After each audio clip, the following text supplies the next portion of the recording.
The place is nice. It's in Oshawa. It's a little fixer-upper, but that's fun. But at least it's mine, right?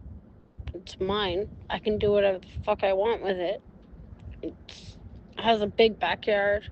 Oh, like, it's nice. It's a fixer-upper, though, which my dad will fix it up for me.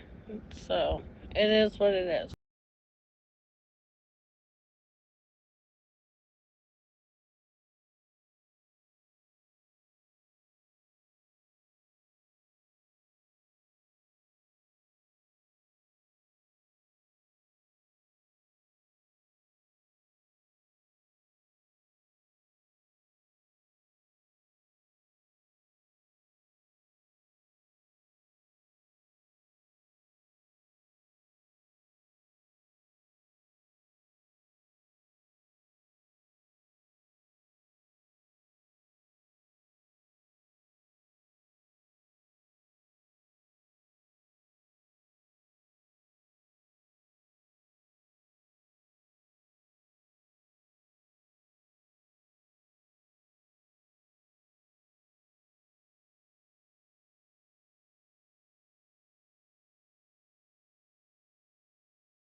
What do you mean it will be?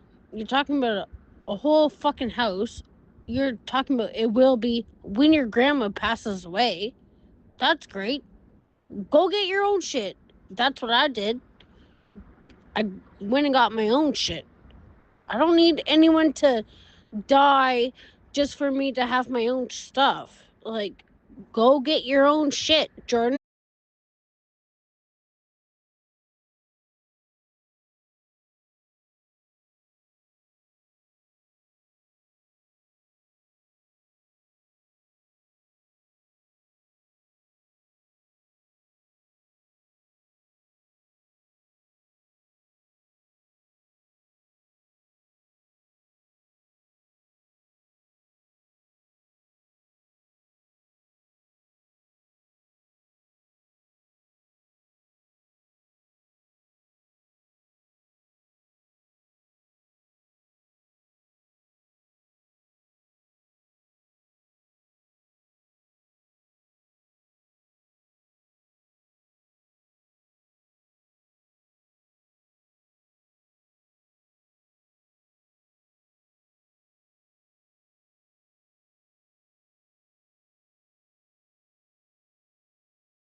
Okay.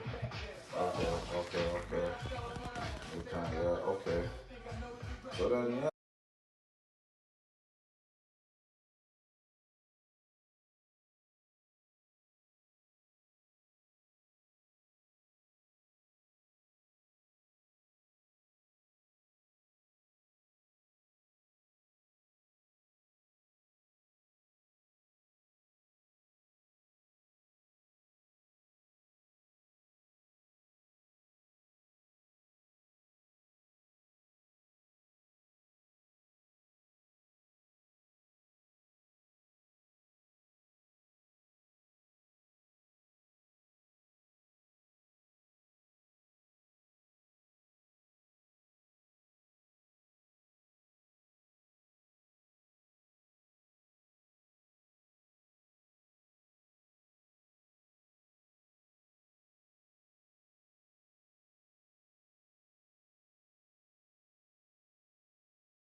Wet full sign, niggas even slide on caution. Speaking of caution,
I'm cool on the road with niggas. Supposed to be brothers. I do not love them. I live with my gun does that. What it come to? Nigga, you knew what it was. I keep it clear. This not what it comes to. Little bro didn't fuck with me. It's in the dress. This not what it comes to. Little nigga been talking you much. I been off the money. Yo, bitch, been ran through. I felt like Elon Musk. Pop me and cheese, apps is candles. Only 5 they got. Spicy top. Them niggas not me. They gon' slide or not. Why they talk? They go off. Watch this. Oh, these niggas ain't really doing shit. She wetter than a fucking Atlantic Ocean. Hey, yo, suck my dick from the back. Yeah, I ain't got no motion. Motion. Like, who we fooling, little nigga? This magic. Hocus pocus. I'm a seasoned vet, nigga. I don't lose focus. Had a eye when I talk. You know they do the most. I'm posted. Oh, I ain't Iverson. I'm Post Malone. Check my performance. Michael Phelps, I swear. She truly golden. Said I love you, right? Got him fools gumping. My trigger got like a driver. I ain't you, we stopping. Thumping. I thought these niggas do a lot. I ain't see nothing. I stop the bluffing. I ain't got no action. Yeah. Love my blood. Kelly.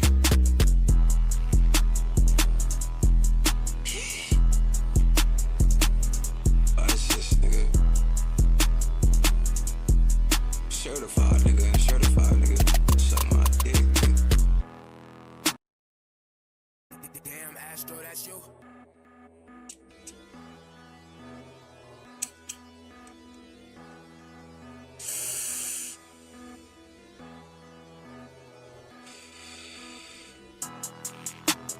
I'm cool on the road with niggas. Supposed to be brothers. I do not love them. I live with my gun does that. What it come to? Nigga, you knew what it was. I keep it 30. This how it comes to. Little bro didn't fuck with me. They 6 on the jersey. This not what it comes to. Little nigga been talking you much. I been off the money. Yo, bitch, been ran through. I felt like Elon Musk. Pop me and cheese, apps is candles. Only 5 they got. Spicy top. Them niggas not me. They gon' slide or not. Why they talk? They go off. Watch this. Oh, these niggas ain't really doing shit. She wetter than a fucking Atlantic Ocean. Hey, yo, suck my dick from the back. Yeah, I ain't got no motion. Like, who we fooling, little nigga? This magic. Hocus pocus. I'm a seasoned vet, nigga. I don't lose focus. Had a eye when I talk. You know they do the most. I'm posted. Oh, I ain't Iverson. I'm Post Malone. My performance. Michael Phelps, I swear. She truly golden. Said I love you, right? Got him fools gumping. My trigger got like a driver. I ain't you, we stopping. Thumping. I thought these niggas do a lot. I ain't see nothing. I stop the bluffing. I ain't got no action. Yeah. Love my blood. Kelly.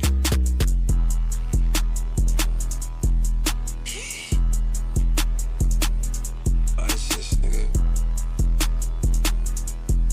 Certified nigga.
you a DJ? Club DJ? Bedroom DJ? Just got new equipment DJ?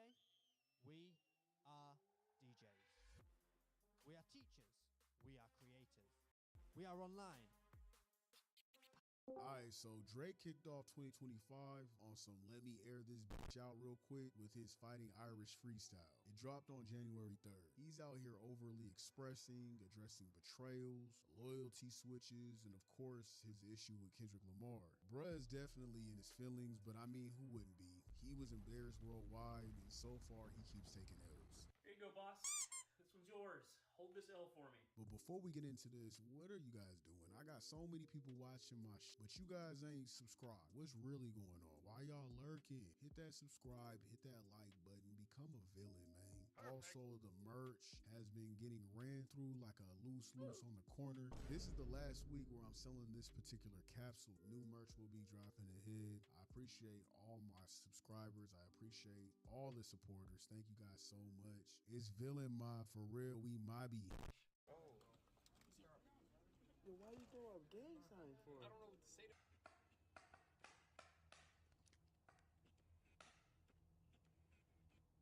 I'm recording.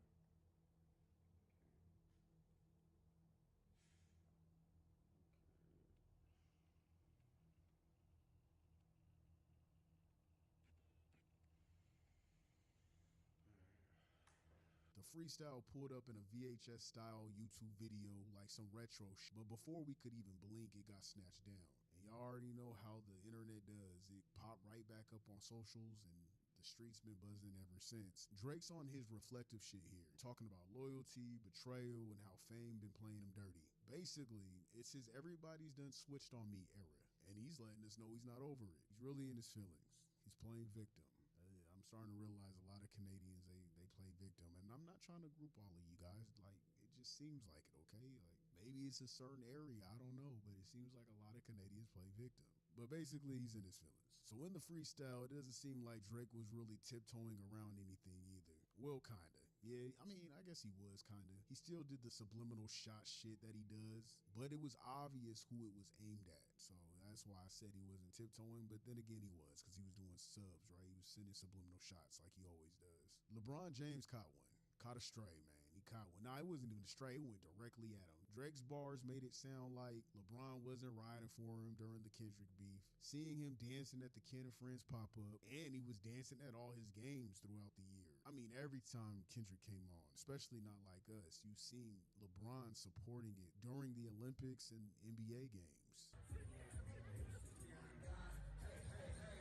To keep it lit, the whole track was basically about LeBron James. Drake spent most of Fighting Irish freestyle airing out what felt like a personal breakup letter to the NBA legend. The title itself, Fighting Irish, is a direct nod to LeBron's roots, his high school basketball team St. Vincent, St. Mary, where the Fab Four became synonymous with his rise to greatness. We actually don't know if it's the real title for the track. I'm not sure exactly where they got this title from on Genius. I didn't see the initial leak when Conductor posted it before UMG took it down, but no one in Drake's camp or Conductor has corrected it, so I'm guessing this is the correct title.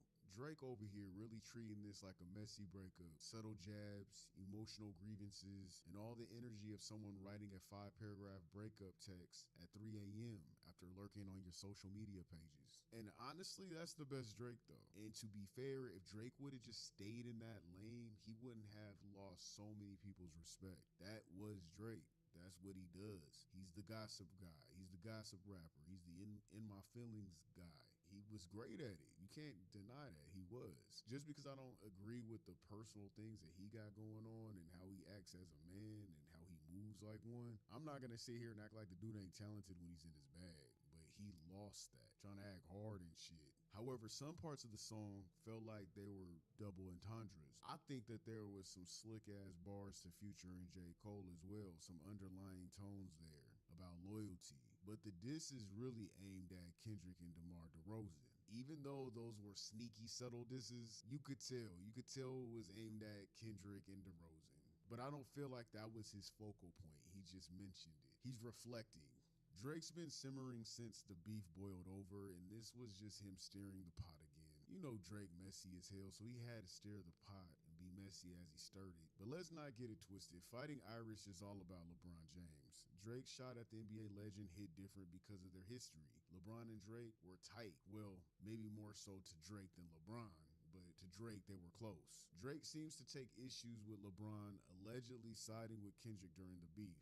And this freestyle feels like Drake's way of saying, bruh, I see you. The portrayal cuts deep, and it's clear Drake's not letting it slide. In a human perspective, I could get that though. Like, if I felt like my bro was teaming up with somebody else, I feel a way as well.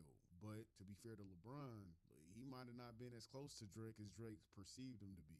He might be looking at Drake like, bro, why do you think we were this close? I don't know you. We hung out, but I don't know you. If you don't remember, Rihanna did the same thing. When Drake confesses his love to her over and over and over, Rihanna responded and said, I really don't know bro like that. Like, we hung out, we was chilling, but it wasn't like that. And I'm not saying that everyone is lying on Drake. I'm not saying that, because come on now. We got to be realistic here. Not everyone can lie, right? But if they're telling the truth, Drake needs to see that he's the problem. And he might just be the problem. You're making shit up in your head. You got that only child syndrome. You got that main character syndrome where you think you're the main character in everybody's life. So we all know the Irish legacy holds a special place in LeBron's story. His high school team dominated and catapulted him into the national spotlight. It's wild to think Drake would use that as a backdrop for what's essentially a diss track. He's coming at one of the greatest players in NBA history, framing it as a betrayal of their past bond. It's petty as hell, it's dramatic, and honestly is exactly the kind of energy we expect from Drake. The tension between Drake and LeBron hits different when you think about it, right? When you think about their backstory, their history. In 2009, Drake was still proving himself, leading a dream team of Kanye, Eminem, and Lil Wayne on the track Forever, the anthem for LeBron James' documentary, More Than a Game. The track wasn't just a collab, it was tied to LeBron's rise, celebrating his journey with his high school teammates. Fast forward to Fighting Irish Freestyle, and Drake turns that shared history into a diss track. The same guy who once soundtracked LeBron's legacy now airing him out like this. It's kind of like watching a TikTok couple go from cute matching outfits and dance challenges to messy breakup videos with cryptic captions and sad audios. Drake's drama vibes all the way, because that dude is overly invested when it comes to his feelings and his emotions. But hey, we can't say for sure if this was the original track title, but if it was, Drake might as well be writing a breakup letter to LeBron, because that title itself is practically shouting his name directly at him. Drake is in his sad bag. He's a sad guy. His gossip girl, pillow talking era, which pretty much is the real Drake, if you want to be real. That's the real guy. That was him. That's him. LeBron said y'all had a special relationship, like it was on a whole nother level, like you were his brother by like blood. Yeah, I mean, yeah, we're family, like for real. You know, before every game, we have like great conversations, like, you know, just life conversations, and I try and encourage him as much as I can. I support. When I come to the game, I feel like we have, you know, some like wavelength connection. You know, I feel like my energy and his, like, I mean, we're just connected, like, in a way that two young individuals chasing a very, you know, a dream that would seem extremely distant.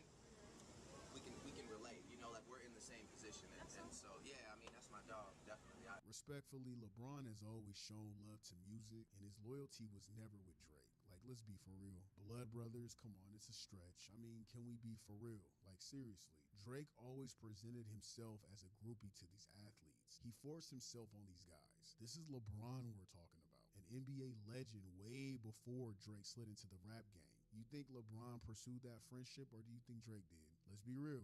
Drake's just dumb and gullible to think money and status buys loyalty, because it doesn't. It doesn't. Even with the Forever track, we can go all the way back to day one. Everyone on that song was already a global superstar, except Drake, who was the brand new artist. He wasn't even signed yet. He didn't have a deal. He had no album drop. Wayne hooked that up for him. He hooked that feature up with him, and he was honestly very lucky to grace LeBron's Life Story soundtrack at the time. And let's be real, why would LeBron turn that down? It has Kanye, Eminem, and Lil Wayne, the three biggest megastars at the time, and a newbie named Drake who was doing good too. He sounded good on the track, so why not? But it wasn't because of Drake. You running around calling strangers your brothers and getting their face tatted on you, it's just not what we do, man. It's weird. We don't do that. We don't.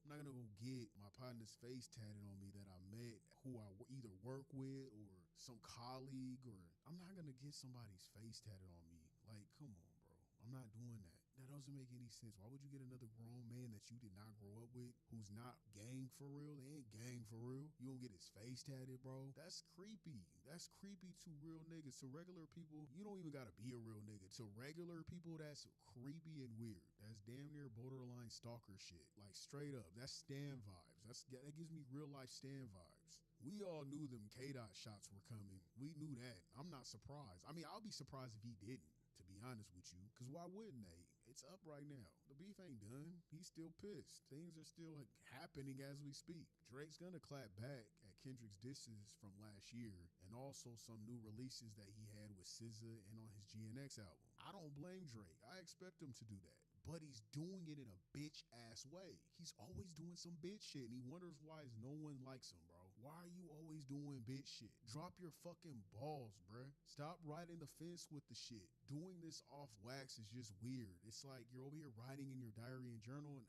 okay, fine. If you want to do that, fine, but don't put it out to the public. Why leak it? Because we know you leaked it. Why leak this shit if you don't plan on putting it on wax, if you don't plan on standing by it, and you're not coming direct? I just don't understand that. You make yourself look dumb. Because if you really not trying to like be about that beef shit and you want to move on, then don't bring it up, bro. If you're not going to come direct like Kendrick, then just drop it completely. The subs get annoying after a while, and it seems bitch made. And then there's DeRozan, who it seems he's furious with. He's so pissed off at DeRozan. It's so funny. When he was mugging him like a scoring ex-baby mama on the sidelines, it felt like I was watching an episode of Degrassi. Like, I felt like I was watching one of those cheesy-ass teeny bopper television shows. Like, as if he's on the sideline looking at his baby daddy, and he's pissed because he's in this game and he can't talk to him. I don't know, something. It just looked very overly dramatic is what I'm saying. It looked funny. He had his little barrettes in his hair and he was just mugging him. Like, I was watching Bring It On. I felt like I was watching Bring It On, because when DeRozan walked away, when he was like, fuck out of here, pussy, it just looked like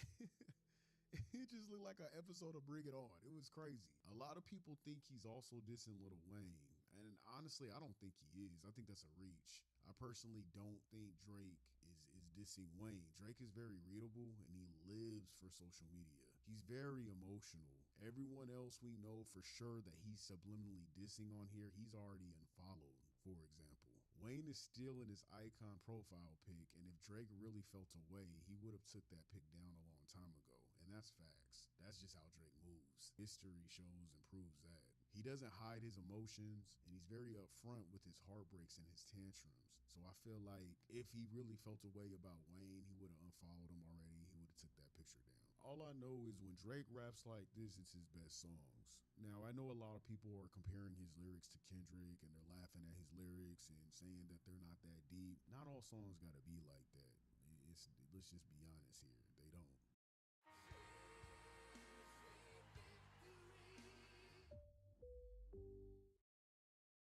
Who knew sweet mornings could have less sugar? New Mini Wheats Low Sugar, with only 5 grams of sugar. It's 100% delicious. That's why cereal fans enjoy them. Mini Wheats Low Sugar. Taste them today. We all know this. There's different kind of music. There's conscious rap. There's intellectual rap. Some people just like to just rap. And when Drake raps this way, it is his best music. He comes out with the best songs when he has this type of energy. I just think it's too soon. It's way too soon. It's not, the people aren't ready for that. I feel like the people are tired of Drake. He kind of needs to go away. I feel like he needs to go away for a minute. He needs to take a break. All right, so I'm already knowing how the villains are. Most of my supporters, most of the villain gang, y'all don't like Drake, and I get it, because I don't like his tactics either. You know what I'm saying? I make fun of Drake all the time.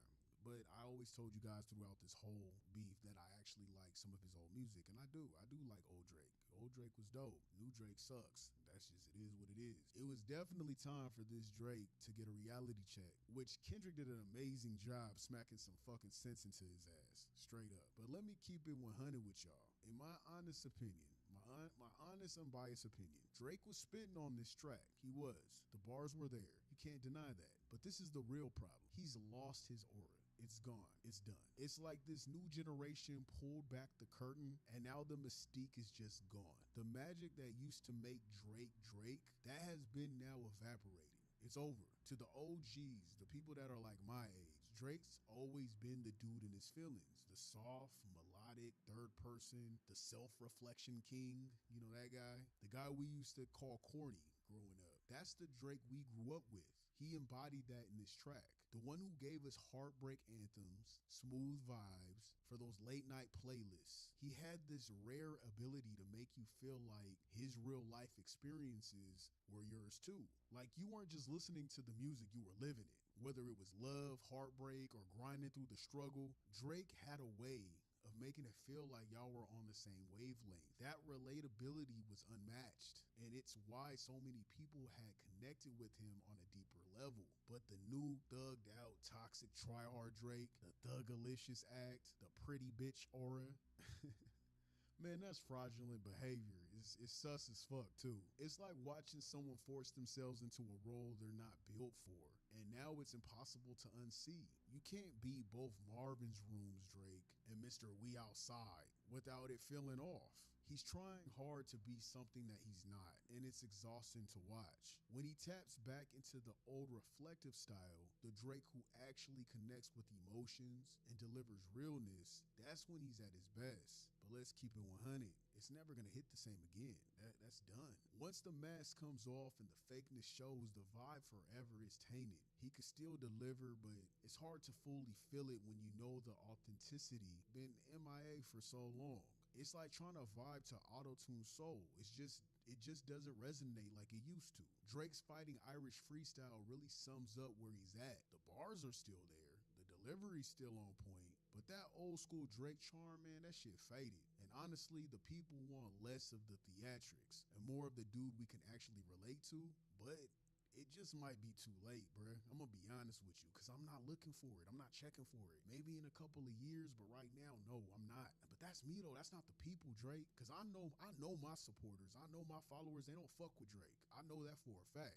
And that's just me being I love music. It's not just hip hop, because Drake don't give me hip hop. He used to a little bit back in the day with some of his raps. I mean, we talking back in like 2009 when he was going on like mixtapes and shit like that. But I look at Drake like an artist, just an artist. I never really put him in a particular genre. He was just an artist, you know. And I like all music. I've already told you guys that I love R&B, I love rap, I love doo-wop, I love rock. I even like some classic shit. Like I like all music. I'm a real music head, but of course, rap and R&B is my top two, though, of course. But Drake as an artist, he has made great music, but I don't even feel like I want to listen to that, bro. I'm gonna be honest with you. I just don't really. I'm not looking for it.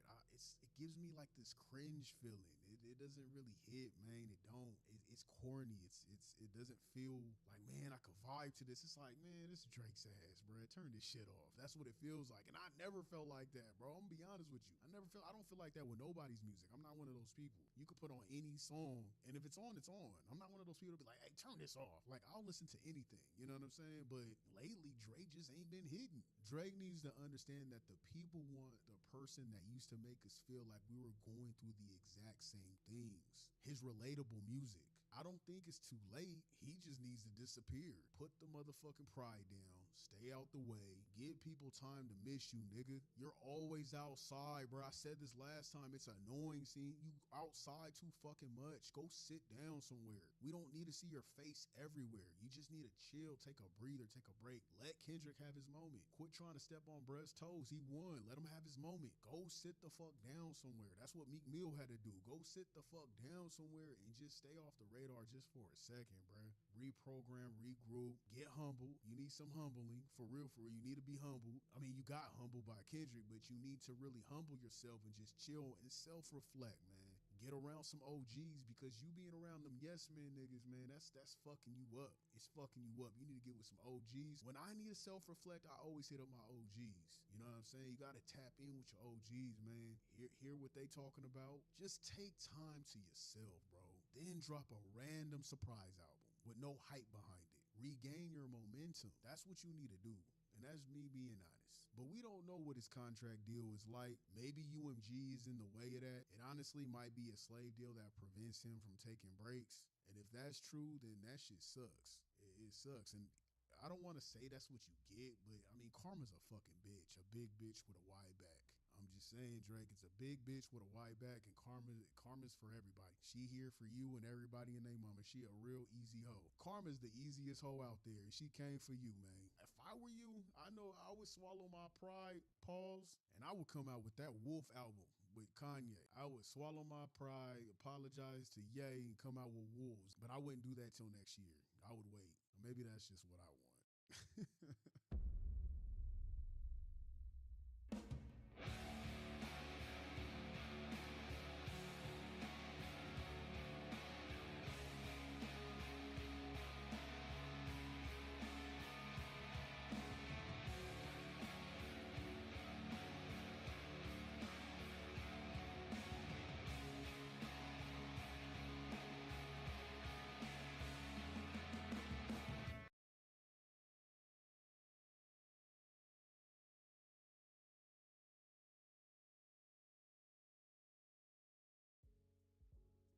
Savor the morning with breakfast at Starbucks. The problem is not going to go away by itself. I always recommend Sensodyne.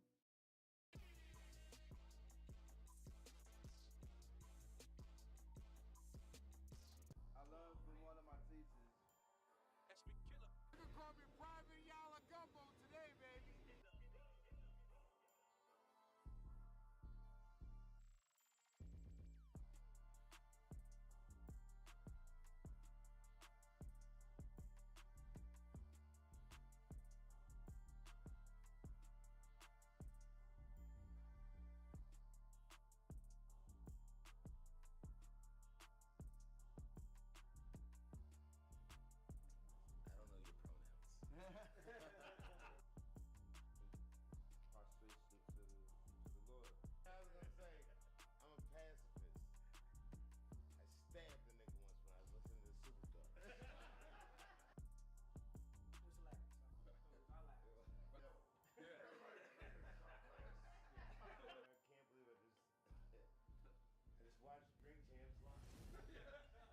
What it good be? Hoping he's with the city. This your boy NAOLAA. What up, is DJ EFN? And it's Drink Champs, Military Crazy Raw, Happy Hour. Make some noise!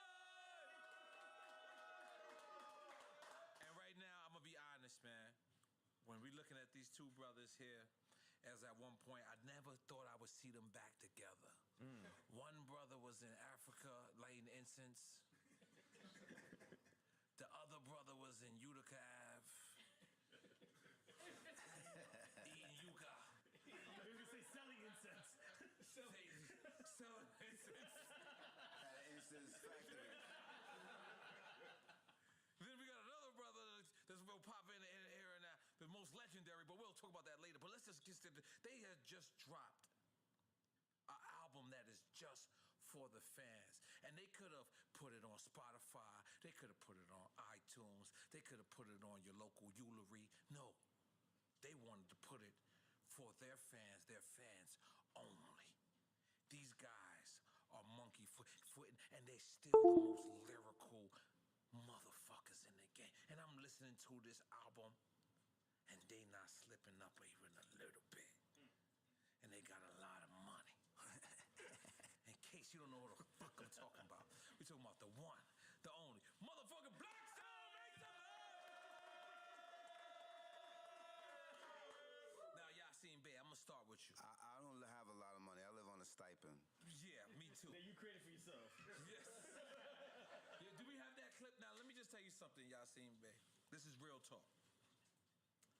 Whenever I'm down and I feel like life is fucked up and I don't want to keep moving on, or I feel like music is not where I want it to be. Okay. I always go to this clip and I watch this, and this shit saves my life. This is real talk. Can you play it, please? Oh, wow. Okay. Oh, stop it.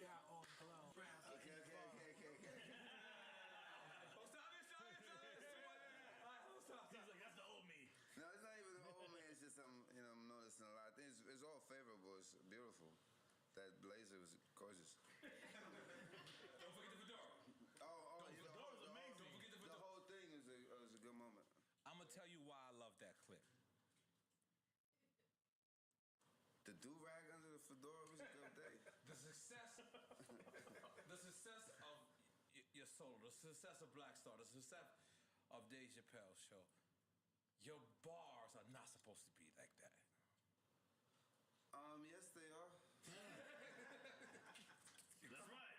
Explain. Yes, they are. Explain because again.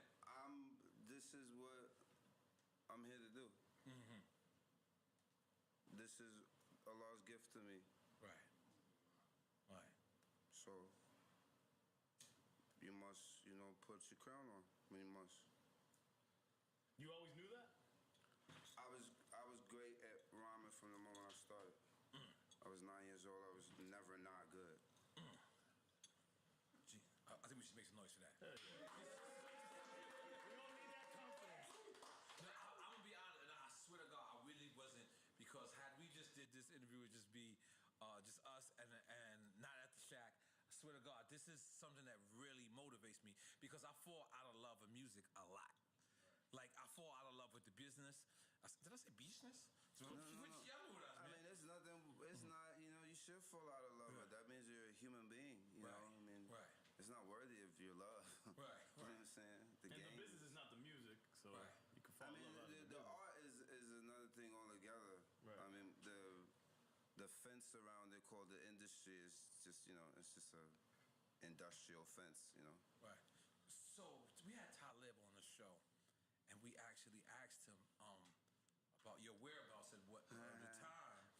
Yeah, because we had you was like a nomad at one point, right? I'm alive on planet Earth. My country is Earth. I'm from a country called Earth, like everybody else.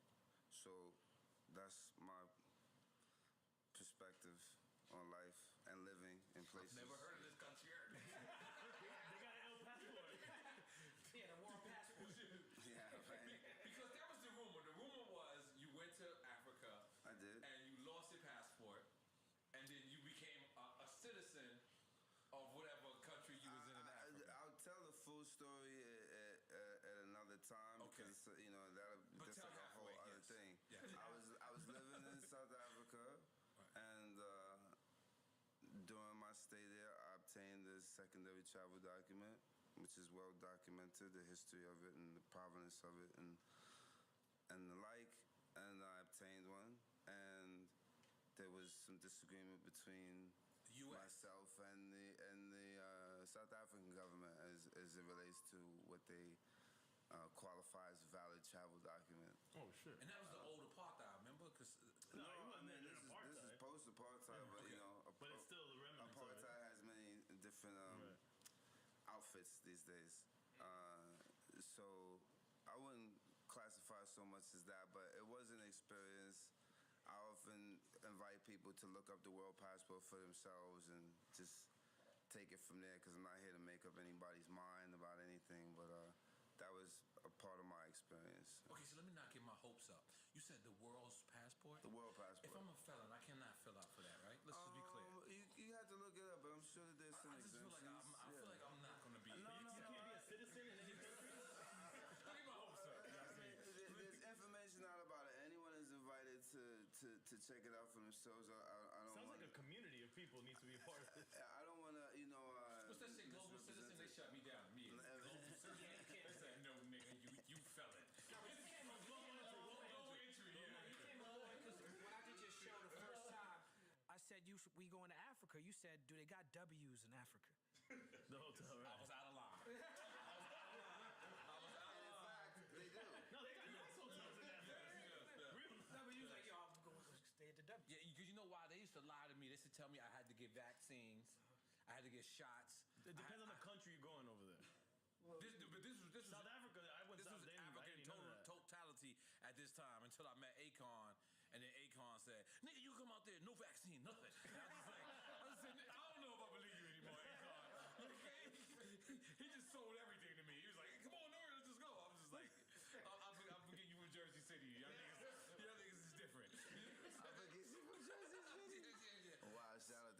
So let's just get back to this album, right? You guys, um, these fans have been begging for this album for so long. So on this is like a two-part question, because on one part, whew, you gave the fans everything they wanted, but and then some. But to this generation, this might be the most laziest generation I've ever seen. Like, they have Google. No fear of time. Yeah, they have Google, and they'll still be like, well, how do I get it, right? So I remember a friend of mine's had, he threw out a movie, and this movie was so hard to download. Like, it wasn't in the, so, and he was like, yo, how was people not supporting us? We're like, we can't find the shit.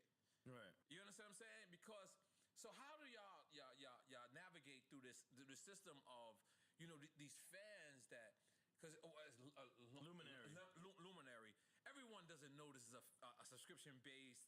Everyone doesn't know this. How do y'all navigate? Is this the first album, like, music project on there? Yeah, it is. Because we know you do the podcast through there. Yep.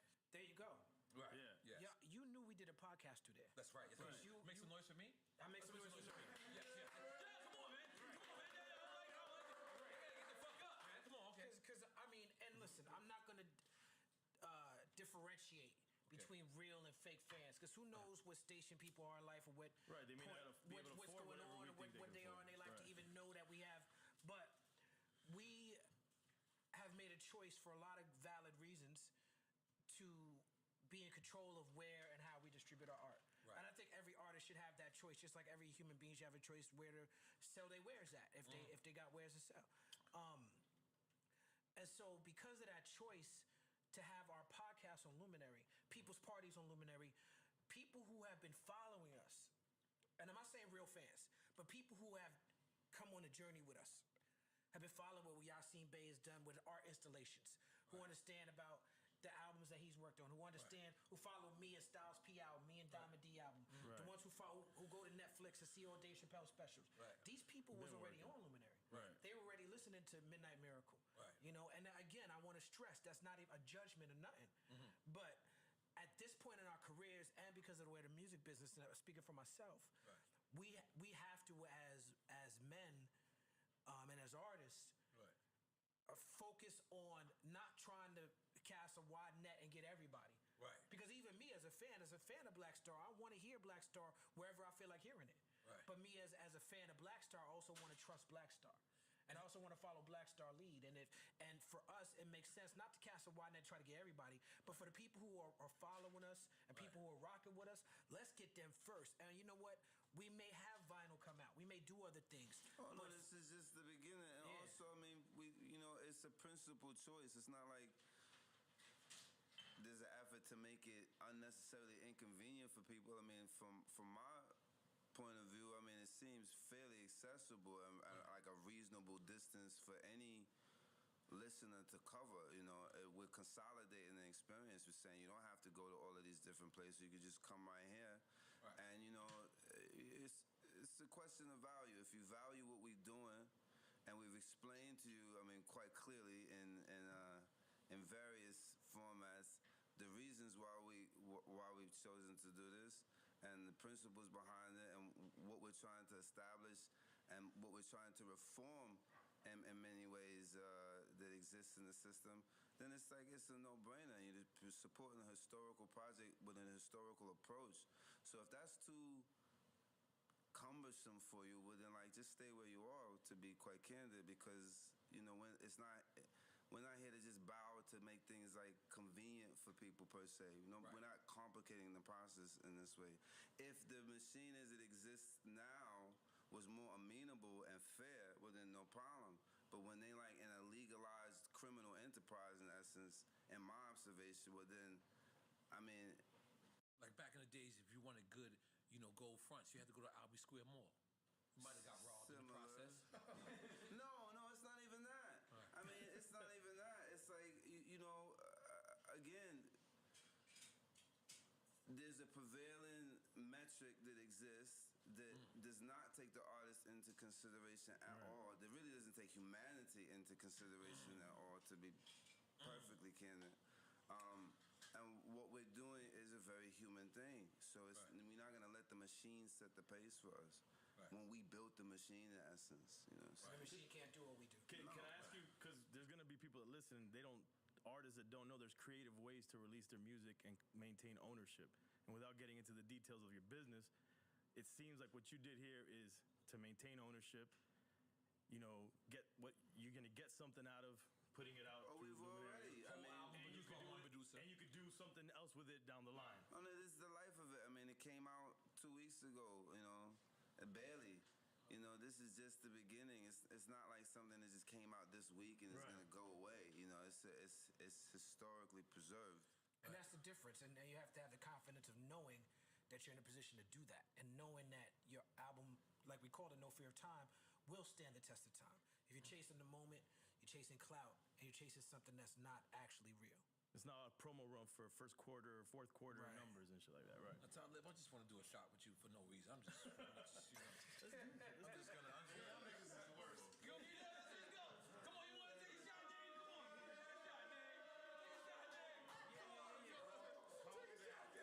on, take a shot, Dave. I'm just hosting this one.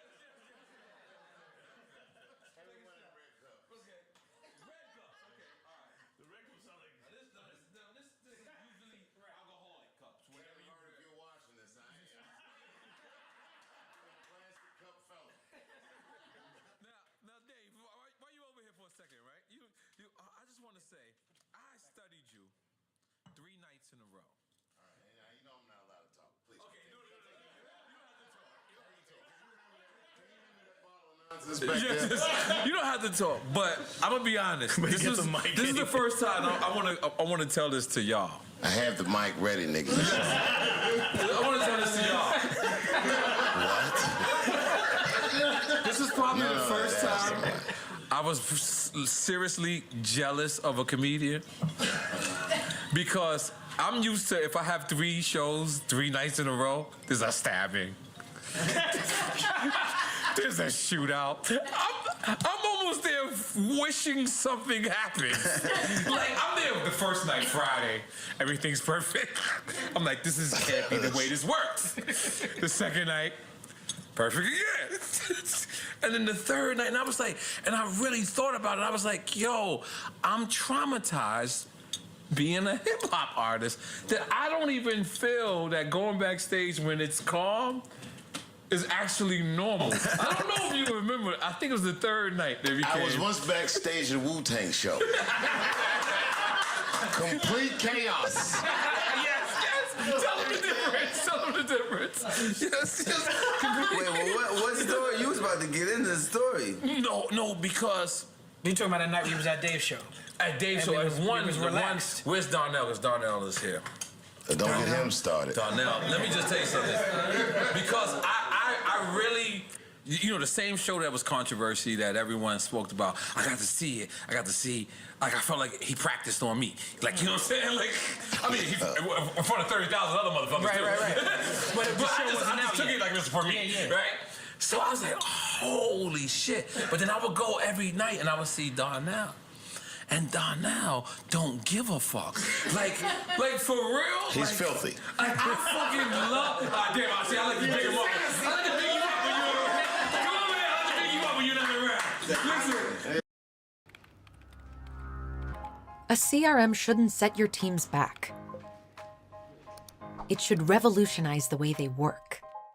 A CRM shouldn't block your workflow. It should make it fly. A CRM shouldn't let customers slip through the cracks. It should connect them to your teams. A CRM shouldn't leave you in the dark.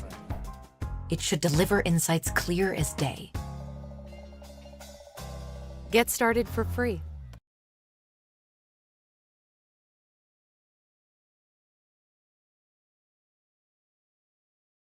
Google AI helps you find your best customers by optimizing your campaigns in real time. Just set your specific goals and Google AI will help maximize your reach across the entire Google network. Try Google Ads today.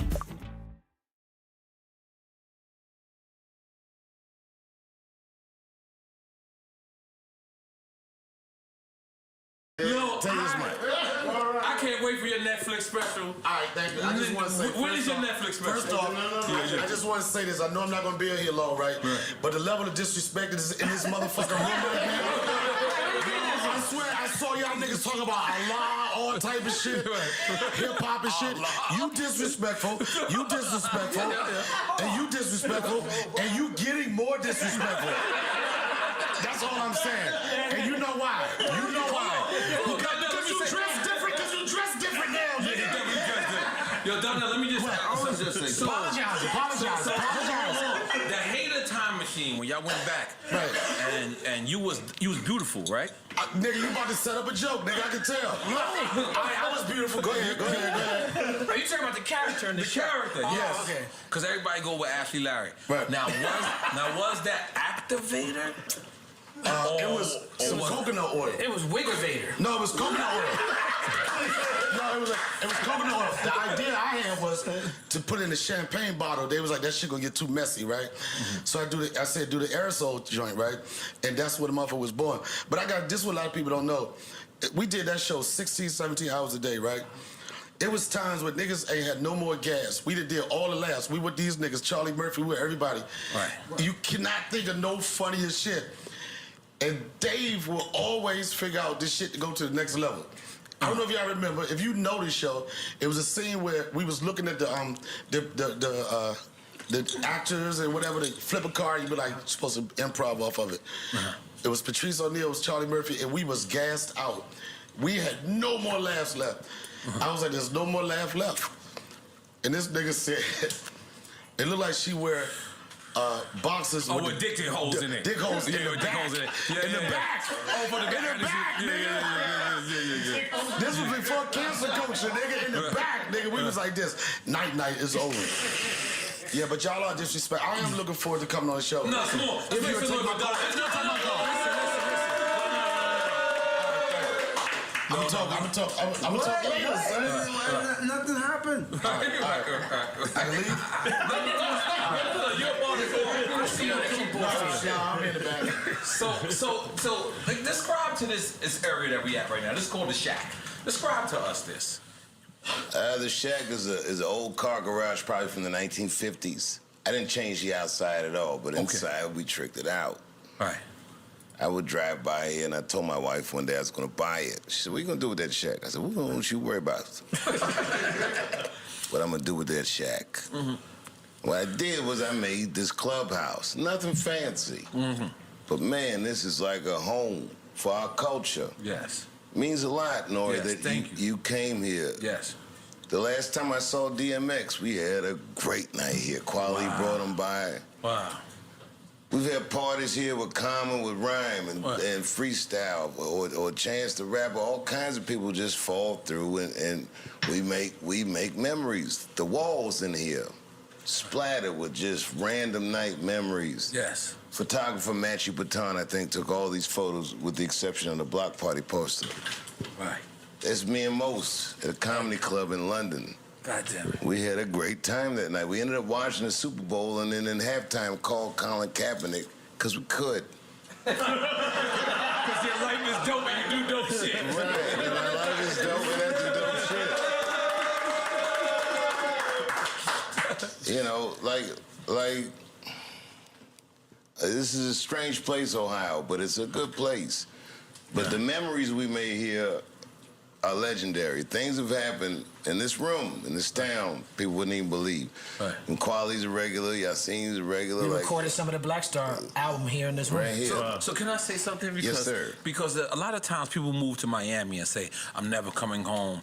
I'm going to stay here. A lot of times people go to Japan and say, I'm never coming home. I'm staying here. They go to L.A. This is probably the first time a person says, I'm staying in Ohio. I'm never coming back.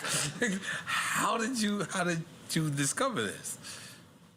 We don't know. That needs its own episode. Once upon a time. It's real. It's like, look, when LeBron James left Ohio, I understood. Right. This is not the kind of place that you should stay your whole life. You should leave and then come back. It's a value that you appreciate once you have something to contrast it with. Leaving New York City was like kicking a drug habit. New York is an addictive motherfucker. There's no place quite like it. Thank God. It's real shit. I know, and I know you feel that way. I'm just saying We that. only need one. We couldn't do another one. Are we supposed to make some noise for that? I feel like we're supposed to make some noise for that. Continue. I mean, look, you guys are fucking like quantum physicists or some shit in the culture. You know, you guys, all of you guys have made albums I love. Like, you've scored my life. Right. You know, you're all from New York City. Right. What a fucking amazing phenomenon. The genre of music was created in New York City, and now it's a global phenomenon. Right. Real It's no small thing that the boys from New York put together. You know, any of you niggas I see, Jay or I once saw Suge Knight across the room. This nigga was eating a salad in a restaurant. I was like, there he goes. After all that shit, and then it was a nigga just eating a salad. Just eating a salad. Iceberg, you remember? I mean, it looked like Caesar from across. You know, that nigga never looks right after he eats a Caesar salad because it said like that ring and shit around his mouth. Yeah, niggas wild like. Yeah, man, but it means a lot. You know, that night DMX came over. Quali had called him. He was 5 hours late. Who, DMX? Yeah. Oh, yeah, that's normal.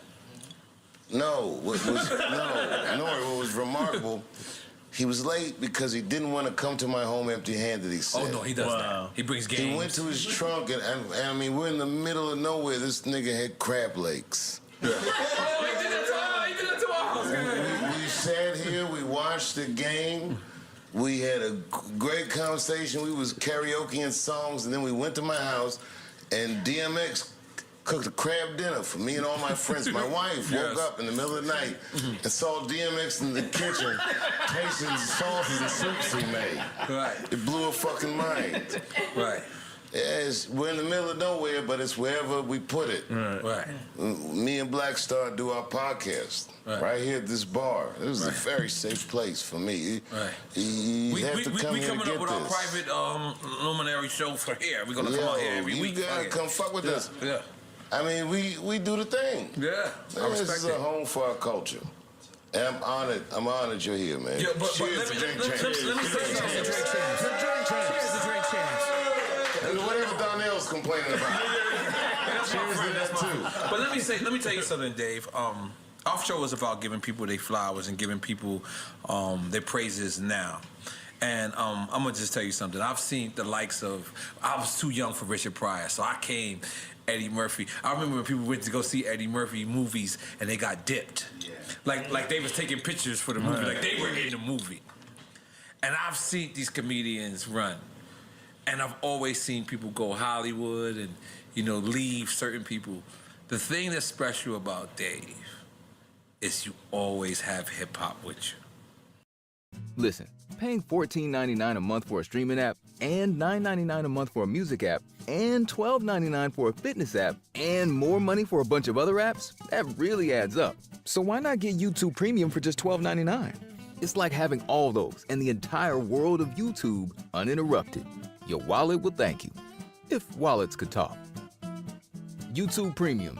Try 1 month free of charge. Man, let me tell you something. My parents were split up, so I grew up in D.C. I grew up out here in Ohio. My father lived here. I've always associated this place with relaxing, and I went to middle school here. Middle school, there was a guy, must have been 12 years old, that was a homie. This nigga had, remember the niggas used to wear high socks and had boom boxes? He was one of them niggas. Like Radio Raheem a little bit. Like that, but his socks were high. This motherfucker played Eric B as president. One day when we were playing basketball in my driveway, I couldn't fucking believe it. Make 'em clap to this. Thank you, DJs. And that beat drop, boy, I get emotional thinking about it. There was a guy, Frank Ski, he does the radio in Atlanta now, but he was in Baltimore. That nigga had a hip-hop show, and I'd go home to D.C. to see my mother, and I could barely get his station, but I recorded with the tape recorder. off the radio. I loved hip hop music. Like being in New York was my destiny. And it's weird. I met Talib Kweli at a De La Soul show in Kenyon College in Ohio. Whoa. Stella, it was Kweli. It was a guy named Truth Be No Lie. They killed that show. It's not potholes. No, they did all the stuff. I need some. Which one's called? And that night, me and Kweli, hit it off. Kweli's mean when you first meet him. Everyone says that about you. He's mean. I said, what are you about? He said, I'm gonna make the baseball hat the biggest hat this world has ever seen. What is it about drink champs and baseball hats? I don't understand. Drink champs and talking about my hats. But anyway, I met Kweli that night. Months, not many months later, 1 or 2 months later, weeks. Right. I was in New York City. I was driving down the street, and I was caught at a red light. Talib Kweli ran up to my car and goes, "Yo, Dave, we just met. This is the second time I ever met him." I go, "Hey, how are you?" He goes, "I'm great, man. I'm recording with my friends at Electric Ladyland." He goes, "Pull up." Electric Lady, Jimi Hendrix studio. Jimi Hendrix studio, right on 8th Street, man. The white cat. That white cat. West 8th Street, man. It's very scary. I pulled up. Man, these niggas had the whole building. D'Angelo was in the basement, and the Roots was on one floor, and Badu was had a session on another floor. All the way up to the top. On the top floor was Kweli's session. And that day, I don't know if you remember this, you laid a verse for a Common song. Common was in it too, called The Questions. It was me, you, it was your session, Dilla, motherfucking James. That's the first time I met Dilla. James Poison was there. Wow. It was when I was writing Killing Them Softly. And from them sessions, we all became good friends. I never seen music recorded. I never met niggas my age who had stamps in their passport like I did. No, we were young. Right. And when I did Chappelle's show, it was not long after that, I said I want to do music on the show. The thing with Mos in the car was because we was driving with Mos in a motherfucking Sprinter van, and he would make the driver play beats and would just be like rhyming over beats. Like the footage I just played. Huh? Like the footage I just played. It was just like that. I mean, but I wasn't driving. We was all just in the whip. And Yasin would be rhyming. And we was like, yo, people would want to see this. There was an alchemy with culture. These motherfuckers was doing something. It was like an exciting time. I remember I took Common, that singer Bilal? Me, Common, Bilal, a bunch of niggas from Electric Ladyland went to the Comedy Cellar in New York. They'd never seen live comedy before. Not like that. And it's 120 seats. That room, the Comedy Cellar in New York, is very special. Right. That was the first place where Richard Pryor saw Bill Cosby perform. It's that kind of room. Like, wow. It's one of those New York rooms. Like, right. Only in New York. Only in New York. Right. Right. It makes history like that. Like when I showed up there, I was 17. Right. Jon Stewart was 27. I remember Ray Romano used to sell mattresses. But hip hop's like that. Wait, did you say mattresses? Ray Romano used to sell like mattresses. Niggas was comedians, but they had that wasn't their main hustle. They had a whole other lives. I mean, one night it was me and a bunch of comedians. All these niggas told me, "What you do before you did comedy?" One nigga was like, "Yeah, I was gonna play professional baseball. I was in the farm. That's Greer." Another guy was a Wall Street trader. Walked off the floor, said he's just like, "I can't do this anymore," and just started doing stand-up full time. Wow. I mean, all kinds of stories like that. And then they get to me, they go, "Dave, what did you do before you did comedy?" I said, "I was an 8th grader."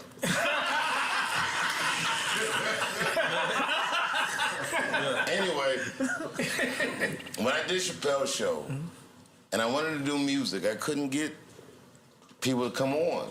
I would reach out to artists and they'd be like, who could you remember that you tried to get? I'm not gonna say any names. Nori, he's a dirty motherfucker for doing that. I definitely want to take another shot. Niggas that you know and love and I know and love said no, but really? In their defense, no one ever heard of the show, anything. No, but Half Baked was such a cultural. Yeah, but Half Baked was like a terrible movie until I like made it. No. Do you know I made a song called Half Baked and everything? Do you know I made a video? Yeah, do you know I made a video? Don't make me be the first nigga to cry on Drink Champs. No, we gonna give Half Baked his flowers, man. Half Baked, you make some noise for Half Baked, man. By the way, let me not only say, hold on, not only that, but when I went to Maui for my first time and the guy gave me Maui Wowie, I said, are you serious? I said, motherfucker, I didn't think that was real. I was like, I thought it was from a Dave Chappelle movie. Oh, bro, don't get me talking about that. But to finish the story. Okay, sorry. No worries. Half Baked got his flowers. Yes. Okay, what I was going to say is, okay, when we did Chappelle's show, these were the cats that pulled up. Y'all seen Most was the first nigga that, fella, excuse me. No, it's fine. Ever perform on Chappelle's show. Kweli, second person, ever perform on Chappelle's show. First time I heard Kanye West, this nigga played a Get By remix that everybody, I think he was on it, nigga. I was like, God damn, everybody. This nigga might have done a verse. The whole New York did the fucking Get By remix. But Kanye's verse at first, when he said the thing about Miracle Whips, I remember I rewinded it. Like, what was that boy? Who is that guy? What happened? Who wants me over there? Oh, my bad. This nigga was texting everything. Move that nigga 5 feet to the left. So Donnell, come over here too. Everyone come over here for 1 second, because this is a funny part. And this is all funny. We know. Yeah, go over there. We know. Listen. Most professional. That's the y'all see. Hold up, Donnell we got a mic for you. And Dave. Yeah. Hour 35, that's a personal best. Let's go. Let's go. Expand your thinking when you're looking for the right opportunities in energy. Look around. There's just more room to grow with us, especially when you're supported by the advisory services of ATB Capital Markets. Because with the right team, anything is possible.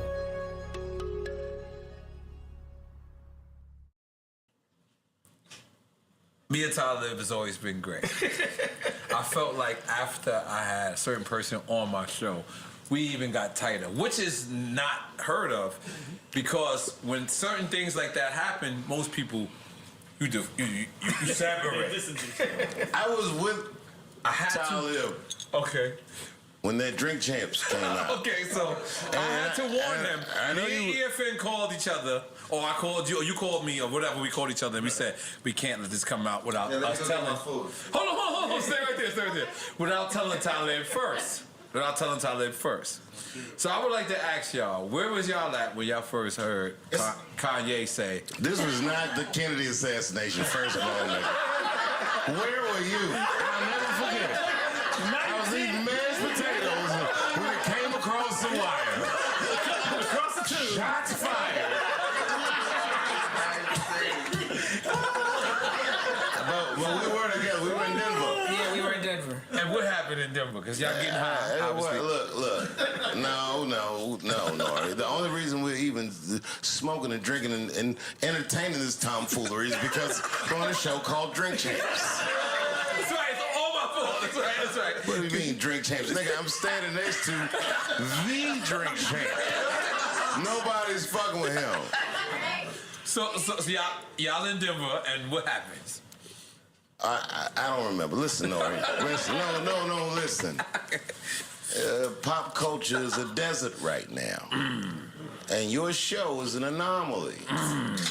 And that Kanye West interview you did was one of my favorite things that I've seen in all of pop culture in recent history. Sincerely. Thank you, Gabe. I fuck with Kanye, but man, I ain't seen him like that in a minute. It was funny. It was engaging. And then this nigga had to go in on Quali's hat. On his hat, you said? On his hat? He went on Quali's hat. Yeah, I forgot about his hat. I forgot about his hat. He said something about Quali making baseball hats popular now. Ain't no disrespect, nigga. I laughed. Because I would like to big you up, Talib, because honestly, I could tell the first 2 days we spoke, you were hot. Okay. I can tell, but you trusted me as a friend. And I was really respect that. Because you knew I said, yo, Talib, I couldn't stop anything. You know, like once a person starts to go, and a person of that caliber, it's just like, damn, what do? I can't throw a muzzle on them. But you could have took this the wrong way. You could have called. What are you talking about?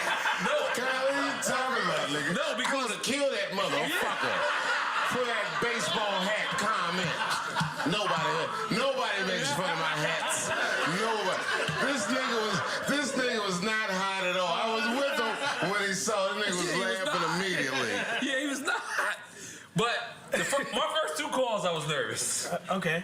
But then the third and fourth and everyone, you kind of like just brushed it off and was just like, but you said something to me that was very, very, probably the most popular, probably the most illest things I've ever heard in my life. You said to me, the thing about Kanye is, even when he disses you, he helps you. New low sugar mini wheats with only 5 grams of sugar. Mini wheats low sugar. Taste them today. Our experts, your best skincare. Shop skincare in-store and online. And you said the problem with him is he knows that. I do remember saying that. Oh boy, nailed it. That's a bar. I agree with that. So I didn't hear a diss. I heard a diss. Because you be wearing them hats, nigga, but I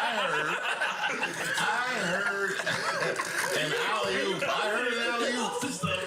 I did have fun with it, but you know, is it? No, you're not allergic to smoke, are you? No, I ain't gonna lie. I think it's the American spirits. But it's okay. I'm good. My bad, bro. No, it's okay. So, Talib. I know this is good, but I have to do it. No, smoke. So, Talib. Just eat chips. Do you think? Are you getting phone calls? How does this, I mean, obviously, me and EFN called you, but the episode drops. Are you getting phone calls? How does this work for you? Yeah, that was good times.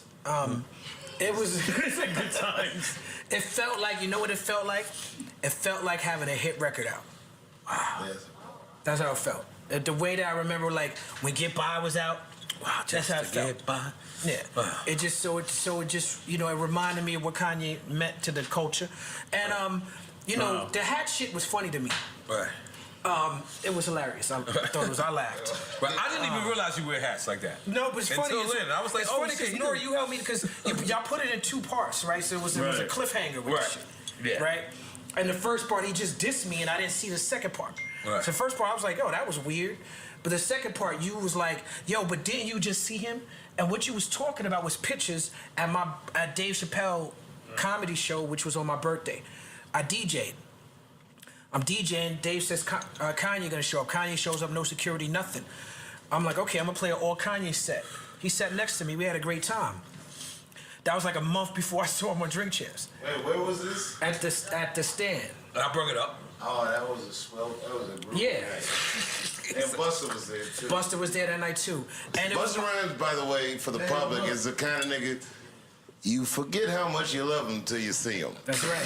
Boy, when you see him, you want to he'll remind you with his hug. Because his hug is serious. It is. That's right. Even if you didn't know, it's just seeing his face makes you want to tear the club up. That's right. You get the eyebrow to going up real quick. But nah, you know, it was my birthday, so I had all my people with me. Okay. A lot of Flatbush niggas. And a lot of baseball hats.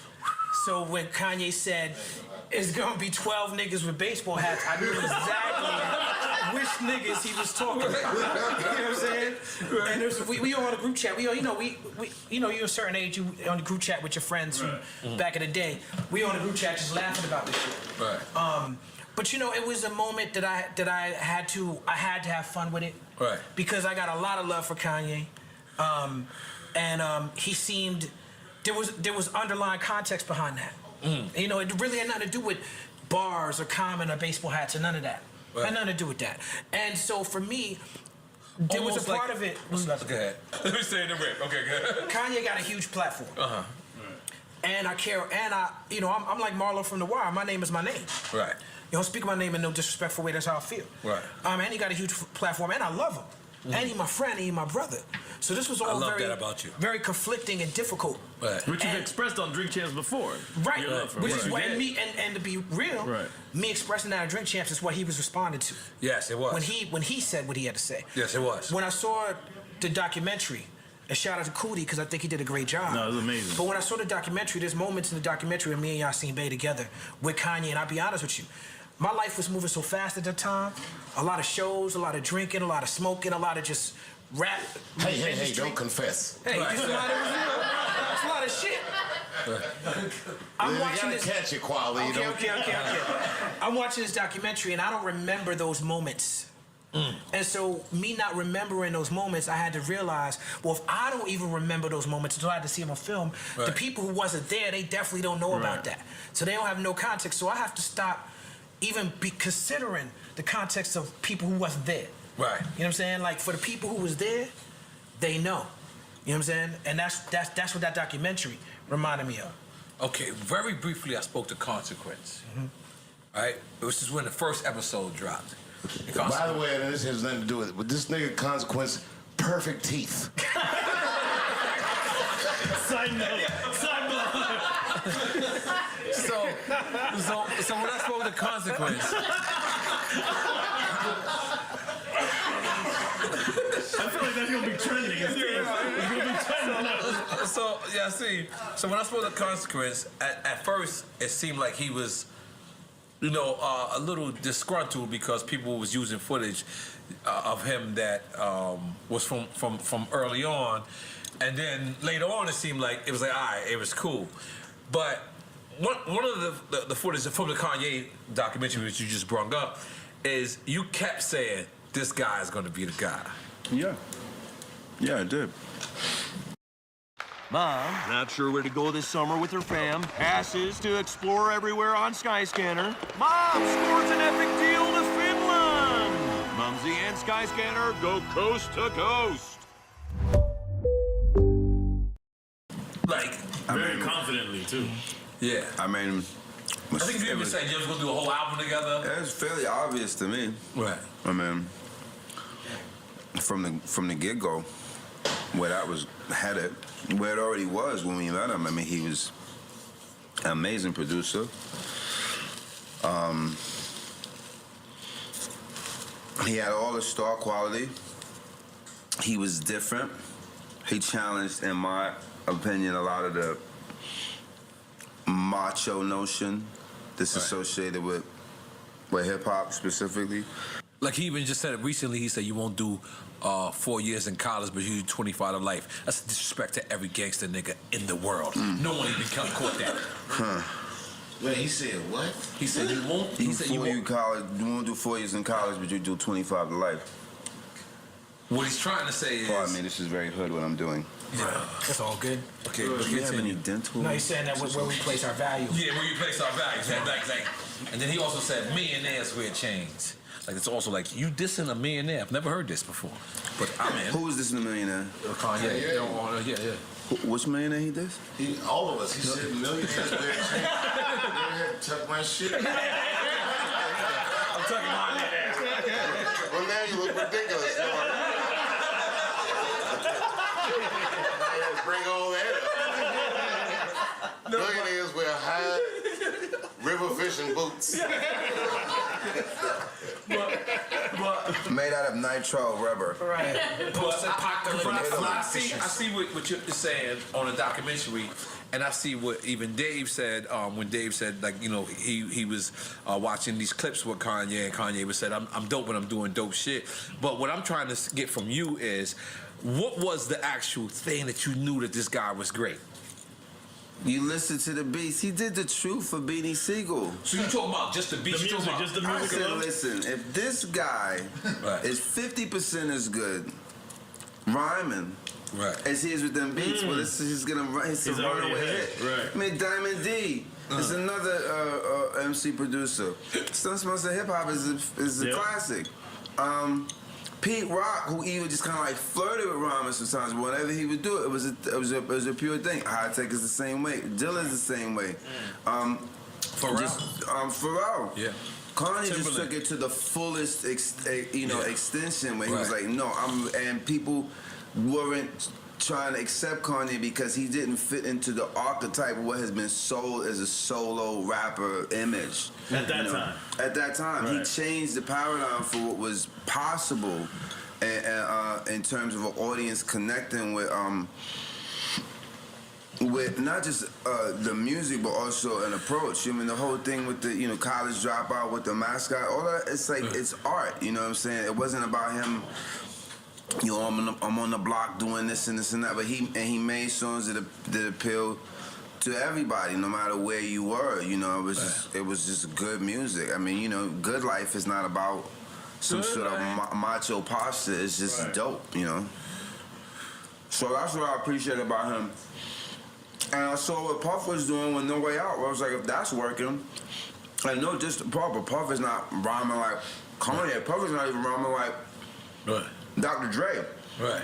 Dr. Dre is going in on those bars, whether he wrote them or not. He sounds fantastic. And not to say that Puff doesn't, but it's just, it's another hemisphere. Kanye was like, he said it, ain't nobody, don't care who you go and get, ain't nobody cool as this, do the rap and the track, triple double, no assist. It's like he's telling you, you know? And when you have that type of talent musically, well, then naturally you're gonna have something interesting to say. I mean, Through the Wire it's the most rock and roll shit ever. Who does a verse with a jaw wire shit after they, and this is their response to like flying out of the window of a moving car that they're driving, in a barely 30 or like in his early 30s or some shit. It's like, that's a serious thing. So, yeah, it was just always evident to me he had the vision. After he came out with Graduation, let me tell you a story. So Graduation, I hope I don't have nothing in my teeth because I was hungry. No, you good. What kind of food was you eating though? It was very simple. It was like a chicken wing and some rice. Oh, okay. All right. But thanks for asking. Yeah. And a Reese's Pieces. Yeah, that was ill. As an aperitif. I'll have another one now. All right. So Kanye, this is before Graduation. And this was around the time that it was that whole thing between him and 50, like who's going to have the better first week, who's going to be the king of hip hop, boom. Yeah. And this is 50 post Get Rich or Die Trying. So 50's like up, his presence is up. It's like Get Rich or Die Trying. It's like, I don't care what you feel about, gangster rap or even 50 himself, but that shit is classic. I mean, that was a classic record. Right.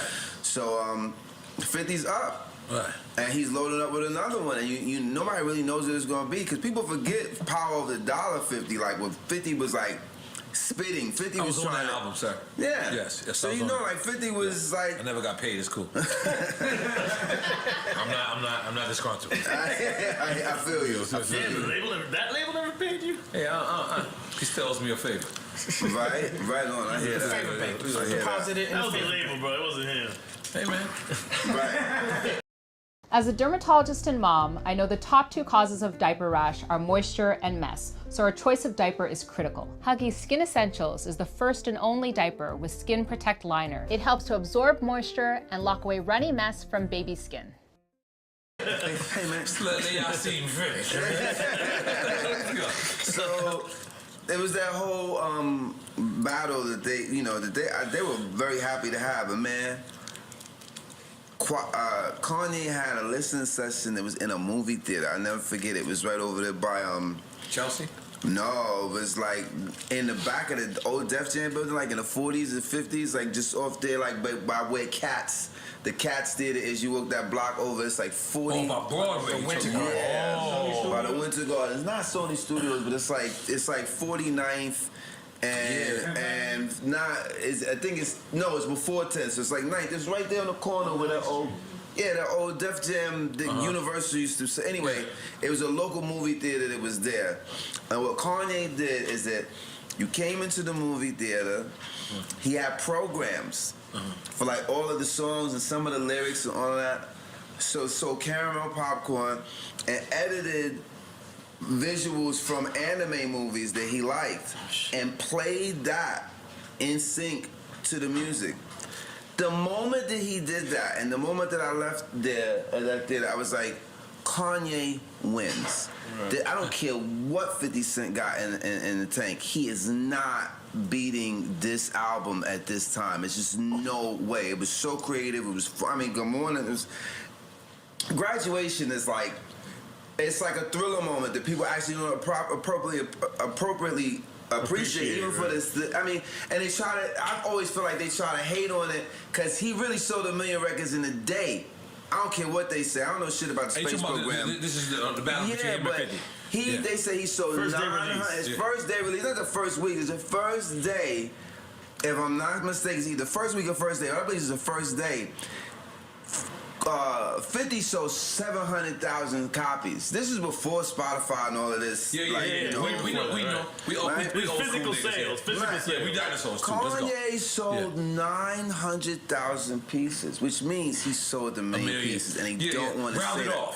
Round it off. Let's quit playing games. Let's stop playing. It kept the record industry like floating for at least the next 5 years with that, and it helped them transition into this whole streaming model. Because they was sitting on cash. Who performs like that? It wasn't Coldplay. It wasn't U2. It wasn't any other genre. It was Kanye West with a beautifully, cleanly produced album that was pure hip hop. Barry Bonds, like, what are we even talking about? This shit was out of control. And I was like, 50's. He don't have nothing in response to that. He was riding in the tide that Kanye created, in my opinion. And from an observer's point of view, for me, it felt like a referendum on the. You be using words I don't know what the fuck you're talking about, but I'm just. They clapping back. I'm just rolling. I've been this whole time. I've been like, yep. I haven't been knowing nothing. A referendum is like, it's like a vote. Okay. It's almost like a public petition. Okay. Right? Yeah. It's not exactly a vote, but it's something that happens before a vote. Okay. But they have silent cultural referendums, like this side or this side is going to determine the cultural direction for this group for at least the next 5 years, if not the full generation. And in my opinion, that's what Kanye West's Graduation album did. It opened up the paradigm creatively for what could be viewed as groundbreaking and inventive, and also having big scale. And there was no one at that type of pop culture scale who was being that creative. Particularly in hip hop. So it's a big moment for the culture. This kid from Chicago that everybody slept on because he was wearing hard bottom shoes and fucking cardigans with button down shirts. Well, not everybody dresses like that. Well, at least wants to. Kanye just stayed true to himself. I think this was the real parable. It's not about following a style that somebody introduced to you. It's about being you, and this whole notion. So let me ask you. There was a cover, right? I believe it was you, Black Thought, and Pharoah Monch? Pharoah Monch. That's Source Magazine. Source Magazine. Source Magazine cover. This is Backpack. No, I mean. Okay, let me tell you what the outsiders looking in were saying. Backpack hip hop is at the forefront now. I guess, but even that. You remember the cover? But even the backpack culture never accepted that terminology either. It was like it's something that people came up with to try to you know, I get where people coming from with it, but it was like it never stuck because it doesn't have any gravity to it. It's like, what do you mean? Backpack. So is that a derogatory? No, it's not. You know what it is? It's like, okay, so I grew up in Flatbush, Flatlands area. It's a two-fare zone. And so when we went at that time, Greenwich Village, Lower East Side, to go to parties in the city, we hop in the turnstile and we had backpacks on. And it was a very practical New York City thing. We also had the backpack was also like could be like a sign of dangers, motherfuckers. Yeah, because you got a gun in it. I used to pack a deuce in the tray, deuce in my bubble goose. Now I pack a gat in my knapsack. Them kids That's walking what around it with was. jazz But forces. statues are cool now. But then you started seeing, then you start seeing in hip hop videos, you start seeing Grand Poobah with the backpack on. Then you have kids from the suburbs coming to the city. Let me tell you, wearing empty backpacks at the shows. Let me tell you where backpacks became frowned upon. Backpacks and gangster culture was simultaneously at one time. We ran in the same. It was one video. What they do. The Roots? Caring enough to ask the right questions took this frustrated consumer from the living room to the boardroom. People count on SurveyMonkey to get 20 million questions answered every day. What's yours? Learn more at surveymonkey.com/dare. Embrace the crispy, fluffy circle. Eat the crispy, fluffy circle. Eggo waffles. It separated backpack and gangster. That sounds personal. Because it did? It did. No, because you know what it did? Everything that represented gangster, the Roots had dissed at that moment. Damn, I feel mad hip hop right now. I feel mad hip hop. No, Nori. Let me play some outside baseball. There's some outside baseball. I'm not a rapper. No. I'm just guessing. Because I need to hear y'all face after that. Yeah, okay, here I go. Okay. Whoever got the most bitches win. Okay. Gangsta niggas had bitches. Yes. But you remember what they do? Who do? The Roots. What they do? Oh yeah, I remember the video. And this is what happened. Yes, and I love that video. Yes. And it was clever. Right. But there was more bitches at the Biggie show than there was at the Roots one. More particularly, there's more bitches at the Nas show. Okay, but that didn't come yet. When what they do was before Nas. Let me tell you something. No. What they do was before your let me tell you something. I don't know if No. it was before. I remember me and Nas having the meeting and him saying, that is about me. Y'all had a meeting about this? I'm saying you're bunking, son. This is not about you at all. But remember, when they're chasing the rapper through, where they chasing the rapper through at? Queensbridge? No, in the projects, not Queensbridge. Okay. Any projects in America, every project looks the same. So I remember that was the time. This is a long grudge, nigga. I can't believe that you still have trauma over that What They Do video. Fuck them backpack niggas. Cut that out, Nori. No. But he sound like Memphis Bleak talk about the Nas song. No, because you know what was crazy to me was when Kanye said that. He said, I was faking being a backpack rapper. And yeah, that was crazy. Boot camp. People from boot camp came at us and said, yo, we want to respond to Kanye. And I was like, I don't think they were talking about you at all. No, yeah, I don't think he was talking he was talking about me. He wasn't talking about Buckshot. Buckshot's people who hit us. And me and his people was befuddled. We were befuddled. Remember the Who Got the Props video? Of it in Music Box. Right. Buckshot 5 foot with the backpacks jumping around. Listen. That was the first. Is that considered? No, that's why they felt that way. That's why they felt that. That's why they felt that way. Because they brought in. By the way, big up boot camp clip, big up Buckshot. That's my family. That's my family. But I didn't understand that when Buck. Because they had the backpack. No, he took it. They took it personal. When Buckshot performs, he wears a backpack. Yeah, I just did the Apollo with KRS One. Buckshot came out with the backpack, and you know what? Now I get it.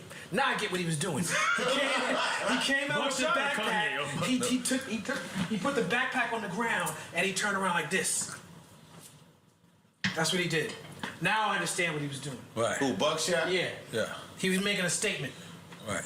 About backpacks. But Kanye definitely wasn't talking about that. No, he did. He was talking about the underground scene, which I was saying, because that was a scene that was supporting him. The Hey scene man, he was give talking me one about. of them Puerto Rican beers. Yeah. It's true, yeah. It's a Puerto Rican beer. It's a Puerto Rican beer. Feliz Navidad, nigga. Latin Santa Claus ass nigga. You're not approved, man. You're not approved. He's approved. Mario, you gotta slow down.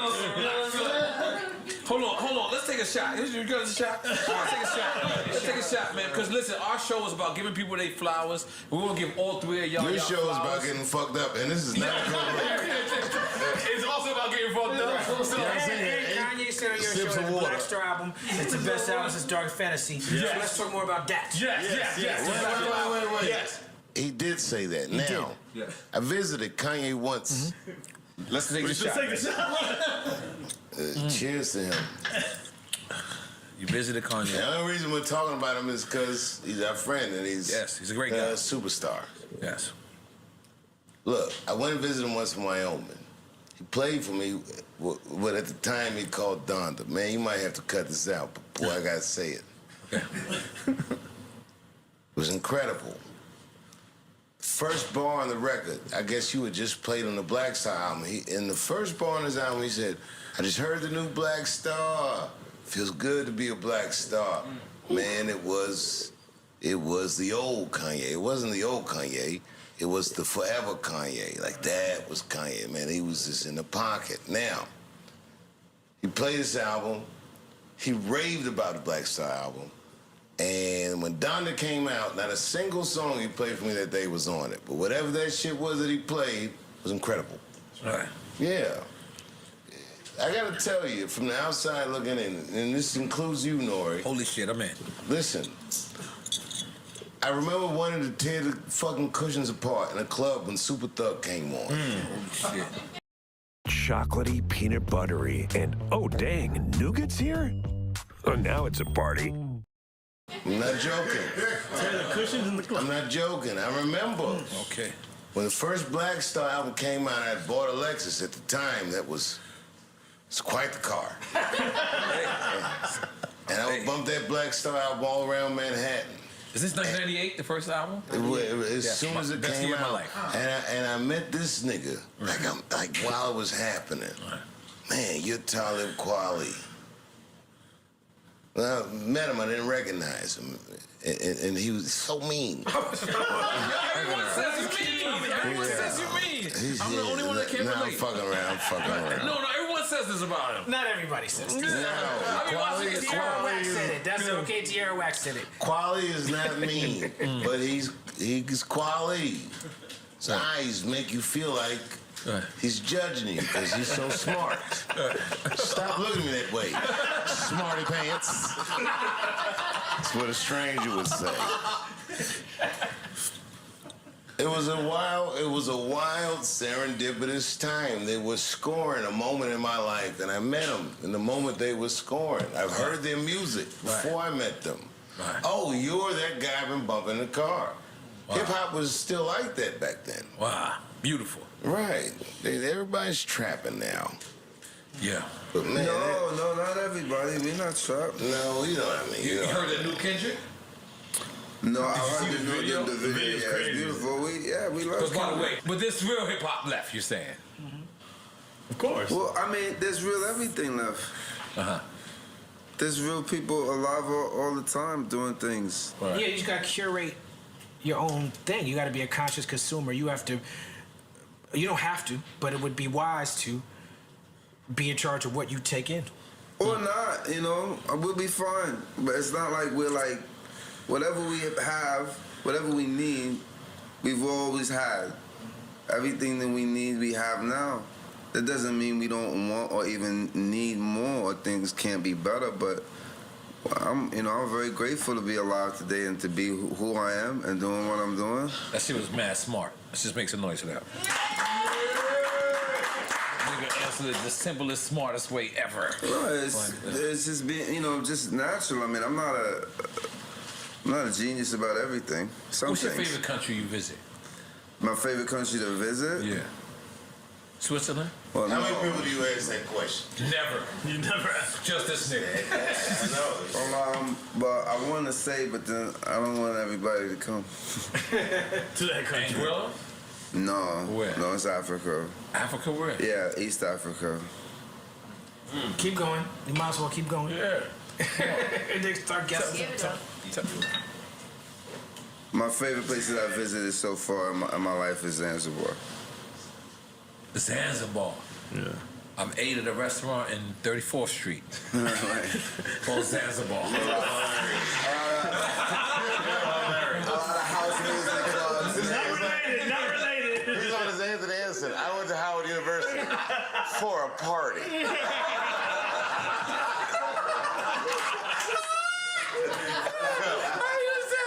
Down the block from Def Jam. Are you taking a shot? Okay. We taking a shot? What are we doing? So this is what we do. In our show, this is called Quick Time. Hold on. Let me take a baby, man. You always do this. Go ahead. It's okay. I got you. I'm holding you down. No, we got While hold we him doing it, down. I just want to say this is my fourth time on Drink Champs. This is my first. This is his first. I'm eating like You're gonna have So to we need for the 5 times. Next time I come, I need a jacket. You got 3,400 Next calories time on I Or want chain. you get like 5 times. You need a Or 5-time club. Or You know what I'm saying? So who else is in the club? Jada Kiss will be in it. Yes. Fat Joe and Ja Rule. Yeah. So Jada Kiss, Fat Joe, Ja Rule, they all they all four. Yeah. I ain't gonna lie. Yes. Yeah. By the way, in case thank you, Tyler. Thank you, Tyler. Always creative for me. And it's been a couple of times I thought I fucked up your money because I got you drunk and then you had to go to the show. You did fuck up my money. Yeah, and I was just like, that's on me. That's on me. I was calling you. That was my first time with Drink Champs. I know better now. Pace myself. Pace yourself. I took a nap and fell asleep. It was a problem. I was on Drink Champs in a tank top, bro. I thought I was Dave. It was 2014. I knew as soon as I told Nori today, I said we didn't dress up for you, but we kind of did. Let's make some noise for me. So I dress like this all the time though. I was ready today. No, definitely. What does the E and the F and the N stand for?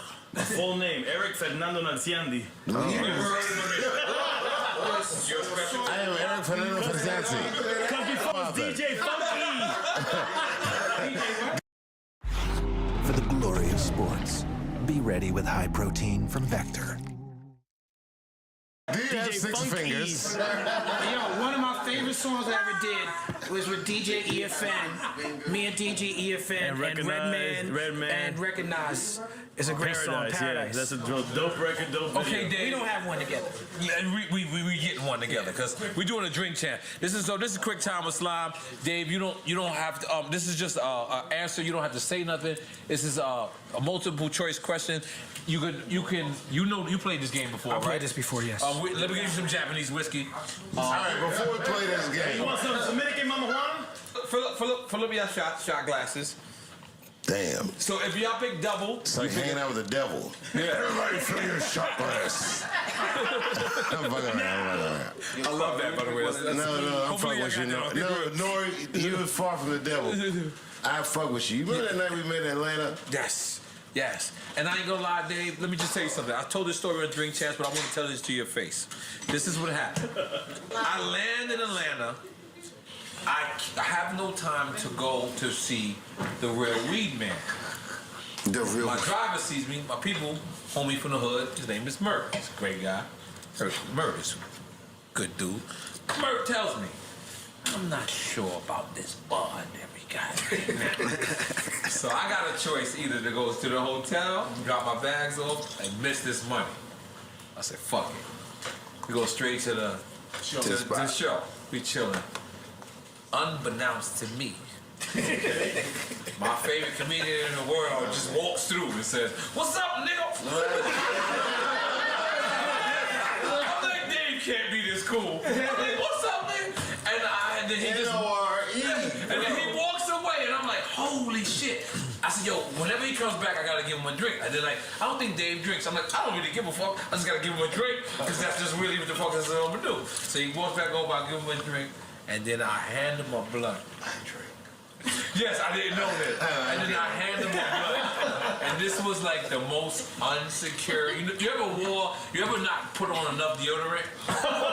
And then you smelled yourself, I was like, this is not right. I handed him the blunt and I was like, I'm not sure. I hope he's drunk. Right? Because I didn't know if the weed was good or not. I had just lit it. I shot 3 people after I smoked that shit. It's terrible weed. But let's give a quick tower slide real quick. All right. Can you fill up your drink? Wait. And you too, Dave. Just fill up your drink. If you want to drink, you drink. Give the rules. If not, Wait, Fatty. All right. You want, look, move that sign. We got a DJ Fatty looking behind it on DJ Fatty. Okay. You know, you want to drink? Come on, get in here. I ain't got to be right there. All right. Jesus. All right. You ready? I'm ready, yeah. This is so hood, I'm sorry. I'm not going to answer a lot of these questions. I'm not sorry. Yeah, but then you're going to drink. Yeah, that's the game. You know. Kendrick or Cole? Oh, we just rotten nigga. Let me tell you something. I knew this was going to happen. That's why I was like... I met them both at the same time in Australia. I would never pick. So take a drink for that. If you don't pick, you take a drink. Is that how this shit is?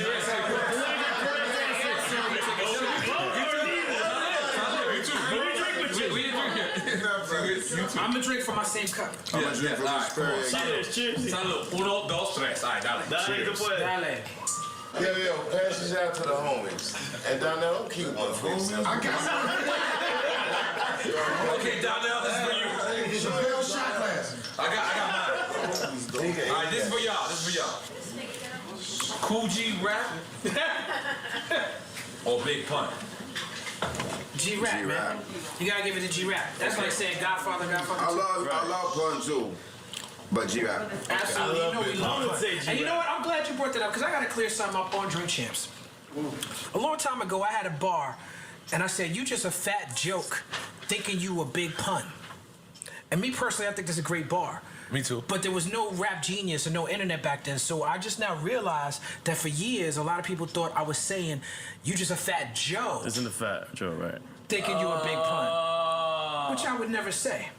Because I got a lot of respect for craft, you know what I'm saying? So, Fat Joke with a K, I want to clear that up, because I've been seeing a lot of chatter about that. Where people's like, hit this Fat Joe, and I'm like, nah, I was Fat Joke. Jesus. Joke, pun, get it? That's a terrible phone call to get. Fat Joe's trying to kill you, nigga. What? I said Fat Joe. The big one.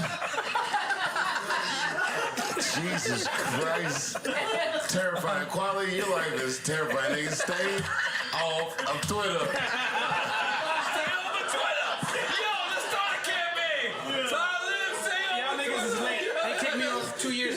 Everybody, I still see you going crazy. All right, Jay or Biggie?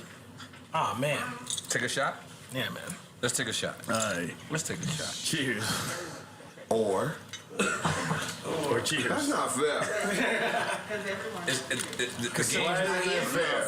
The game is not supposed to be fair. That's it. It's supposed to make you It's drink. hard to compare them though. You said that on some Brooklyn shit. I see. Exactly. I feel you. Yeah, this is made for Brooklyn niggas, in case y'all remember it. Yeah. Alright, this one. First time I heard Big was on the Who's the Man soundtrack for Party and Bullshit. That was Party and Bullshit and Party. Super Cat was on that record with him? No. Yeah. Well, I was in Chelsea since the public school era. Bathroom passes, cutting classes, squeezing asses. Smoking blunts was a daily routine since 13. A chubby nigga on the scene. I used to pack a deuce, and a trade deuce in my bubble boots. Backpack rap. That's backpack rap. That's backpack rap. That was the first time I ever heard Biggie. I'm trying to remember the first time I heard Jay. For me, it was Reasonable Doubt. It was Dead Presidents. No, excuse me, it was Hawaiian Sophie. Original and then it was Original Flavor. Right. That Foxy record was big. Jay, kick it away, past wild. I'm so crazy. The reason about Doubt album was going around heavy in Brooklyn at that time. So it was like you I think the thing that made Jay stand out to me was friend or foe. Yeah.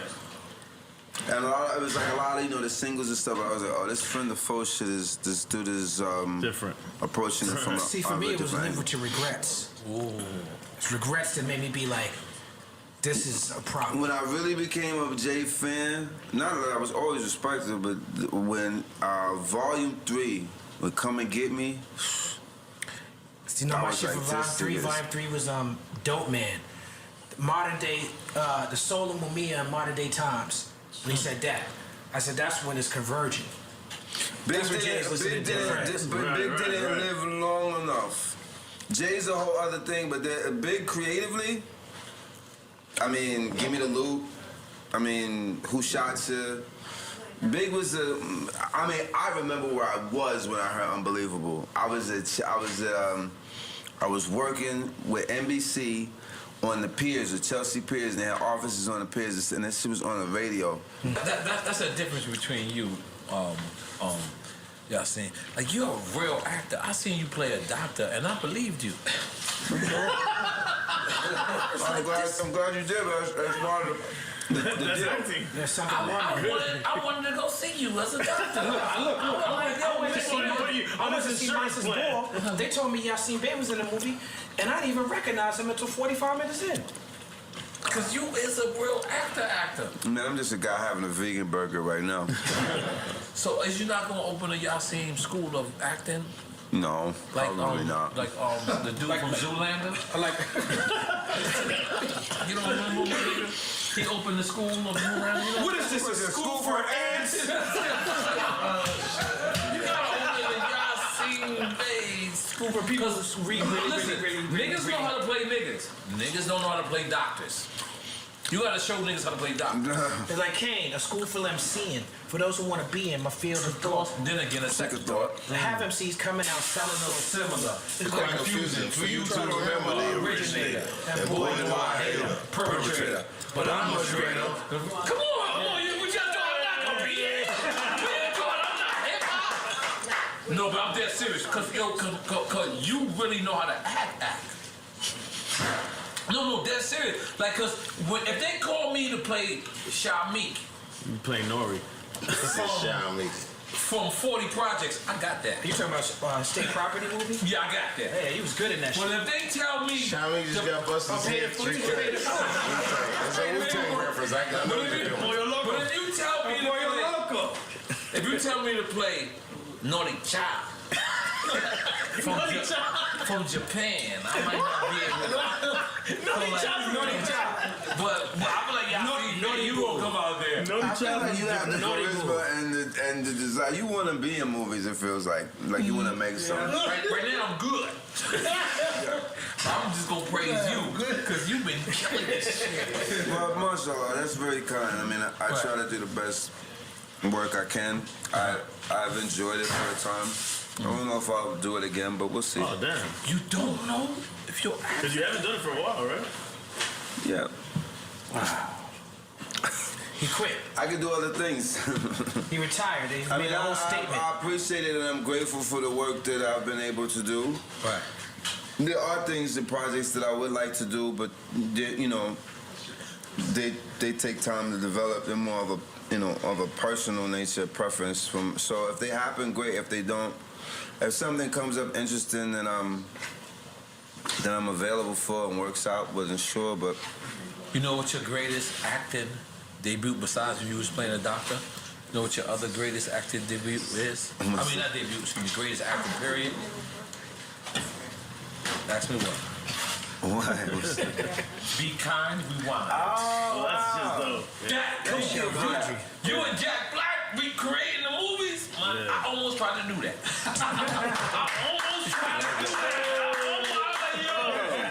And with the shit, because y'all got... So you know Michel Gondry, who did that movie, he directed the Block Party for Dave Chappelle. Oh, wow. See, I didn't even know that. That's my guy, Michel. He's great. He's amazing. Oh, he's a guy named Michel. Michel Gondry, he was the director. Beautiful dude, I did not know that. I mean, really enjoyed it. I have a wonderful story from working on the set with him where we were setting up this long continuous shot. It was like a continuous shot that was it was at least like 2 minutes long. And it was, it was outdoor, it was coming, the camera was moving some distance in the continuous shot, and it had the, the certain activity that needed to be choreographed and, staged. And we started walking the trail, where the camera track would be. And it was very timed. It was like, if you see it, there's a film called Touch of Evil that has like an opening shot, a continuous shot. It's like several minutes long. It's brilliant. It's like, ballet. Because all of these different pieces of activity are choreographed as the camera's moving. So timing is key. So this was something similar that Michelle was doing. And we started walking the camera track, and he was with a few of the other cinematography and associate director and stuff like this. And not the associate director, but one of the production officials. So he's planning out the shot, he's talking, with the camera to go here, and, this and this will happen.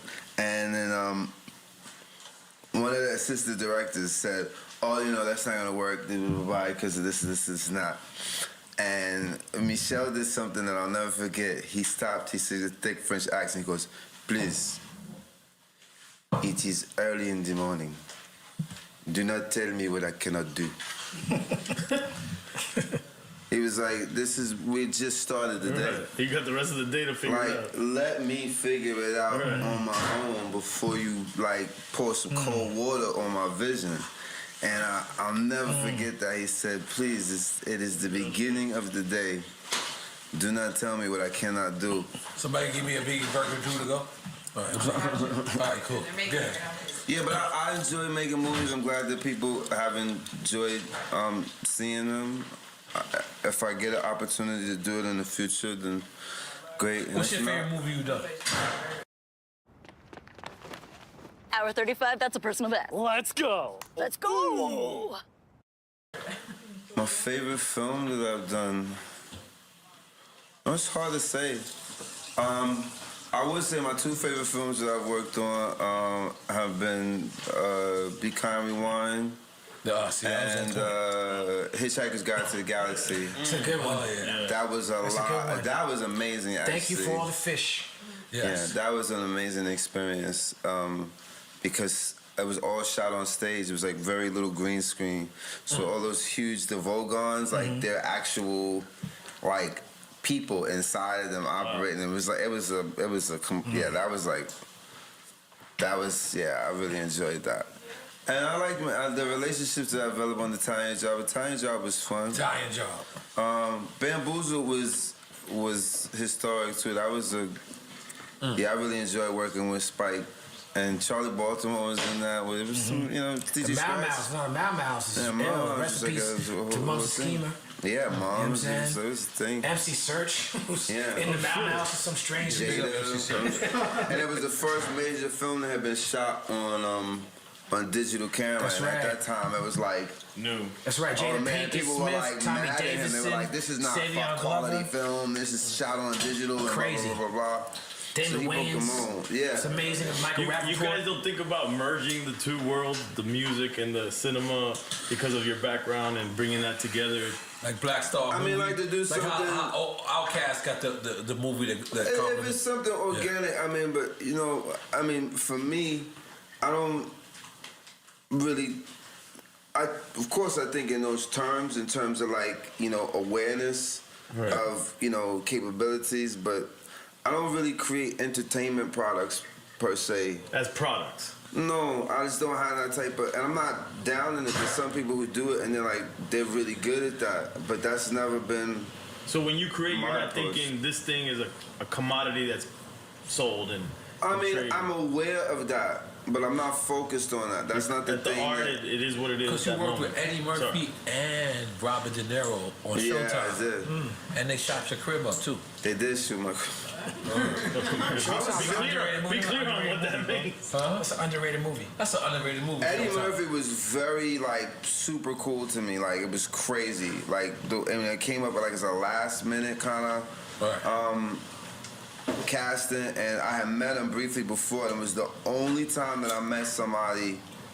No, it was the first time that I met somebody. Second time was Prince. That I was like, you flossing on us right now? Really aware that like you need to hold it down, and like. Wow, because what did Eddie not tell fucking you, son? fan out like you totally are capable of doing in this moment. You know what I'm saying? Like why? Because Eddie. I mean, bro. I mean, it's Eddie. I mean, first of all, it was Eddie. It was crazy. The way I met him was crazy. Somebody was saying I was in LA at the time, staying at the Chateau Marmont. Somebody said Prince is having an after party for his show. At one of these little cafes on Sunset. I was like, where? And the place was directly across the street from the hotel. I was like, you gotta ask, was Prince ass out? Was his Prince ass out? Just gotta ask. He wasn't even there. His ass was there. I didn't see him at that place, but I walked in, and they took me to a room, and they said, just wait here, I'll let you know when the show is about to start, whatever like that. And then I walked into like another smaller room that was behind that, like through like a saloon type door.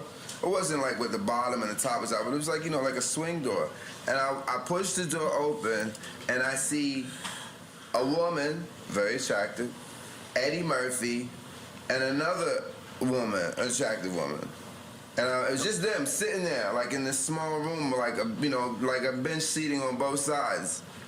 And I was like, oh. And the moment that I poked my head through the door, because I saw Eddie Murphy sitting there just with two other people, I immediately assumed I walked in the wrong room. Right. Because Eddie Murphy's sitting there. Don't tell me Eddie was like, come here, nigga. And maybe I shouldn't be here. Like I walked into the super VIP area. I'm sorry, please don't. The tiny room inside of the tiny room. Right. I was like, please don't have me thrown out of here. And I'm thinking in my mind. But then I was like, I don't know if I should go back to this room. I was talking to the people who had let us in. They were like, no, you can go back there. So I'm by myself. Right. And I go back there, and I'm like, but Eddie Murphy. She's like, no, it's fine. You can go. So it's nobody else. Eddie Murphy has people with him. It's just me. All right. So now I gotta like pull myself together and make like the proper human person in control of themselves introduction. Like, good evening, everyone. How are you? Hello. All my name four is... of us. And I said hi. I'm Dante almost. And then they very polite. Eddie shook my hand and everything. Sat down. And and they're not really saying anything to each other. They're just back there, just kind of chilling, listening to music. It's very like what rich people do when it's just chilling, serene. Like when I went to the Dave Chappelle show. And then backstage. That's what I like. And then like a few moments later after that, Eddie turns to his wife at the time and goes, "You be chilling with Mos Def." I was like, what? I was like, knew you. I said, I'm chilling with Eddie Murphy. Like I'm here with you. You don't understand. I could have like had a Michael Jackson like screaming, crying moment because that individual right there, for how when I was growing up, just seeing him on SNL, and just what he was, it was like. Right. He was my career path, and then all of this hip hop shit happened. But that's where I was going. I was like, I'm gonna be 18, I'm gonna be on SNL, and that's my job. So when I met him, I was like, what? And then it was time after that. Then I got Showtime. And Robert De Niro. Did you meet Robert De Niro before? Yeah. How was he? Robert De Niro was super cool. Robert De Niro was a very serious guy. Totally. Come on in Puerto Rico. No, would you like a shot of Japanese whiskey, sir? No. Just Puerto Rican beer. That's all about. Listen, by the way, I'm making a Shakira. That is the name of our Black Star record on Drink Champs compilation. It's called Puerto Rican beer. Shakira. That's hilarious. But yeah, Robert De Niro was cool, super cool, serious, But I mean, it's you feel the gravity of his presence. It's like it's Robert De Niro. You ever think that about yourself? Yeah. That nigga might feel the gravity of your presence. I like this phrase, gravity of your presence. That's what Eddie Murphy felt. You feel that weight, bitch? That's me. That's my presence. My gift is my presence. It is. It's heavy. It is heavy. Do I feel that way about myself? Sometimes. I mean, to be honest. Tell the truth. Tell the truth, yes, to be honest. Tell the truth. Sure. I can see how people, might respond, but to be honest, I don't want to know how people feel about me either way, good or bad. It's really not your business. It's not my business. Yeah, say what you be saying. Sometimes I wear Axe body spray and drown bitches' nuts. What? Bitch, you feel that? That's the gravity of my presence. What the fuck y'all talking about? No more Puerto Rican beer for you then. Did I go too far? Did I go drink champs too far? Drink champ, he about to fuck up some money right now. He about to fuck up some money. Yo, see, say what you be saying to me about praise. Seriously, did I go too far? No. We haven't gone too far. Praise can be as detrimental as harsh criticism. Right. Because if you fall into being praised too much and you get accustomed or even develop an appetite for that, you could possibly be easily manipulated, and you very often may not have a proper perspective on where you really are, And criticism. I get praised a lot. I gotta tell you, like when you say this, I'm like, oh, nigga, I hope you ain't talking about me. I'm talking as a warning to myself, but it's not a judgment on anybody. It's just like for me, like for instance, like now that we have the record out, I don't really read the reviews, but so much, what I'm saying? I've seen certain comments or whatever, but I try not to pay attention to them either way, positive or otherwise, because ultimately the thing is how I feel about it before I do it, as I'm doing it, after it's done. So I have to live with my relationship with what I do longer than anybody anyway. So it's important for me to feel good about what it is I'm doing. And I mean, of course, there's room for improvement. We're human beings. I'm not perfect, but The album's damn near next to perfect, man. This new album, yeah, it's incredible. And did you always feel that way? Hold on, let me give y'all that break.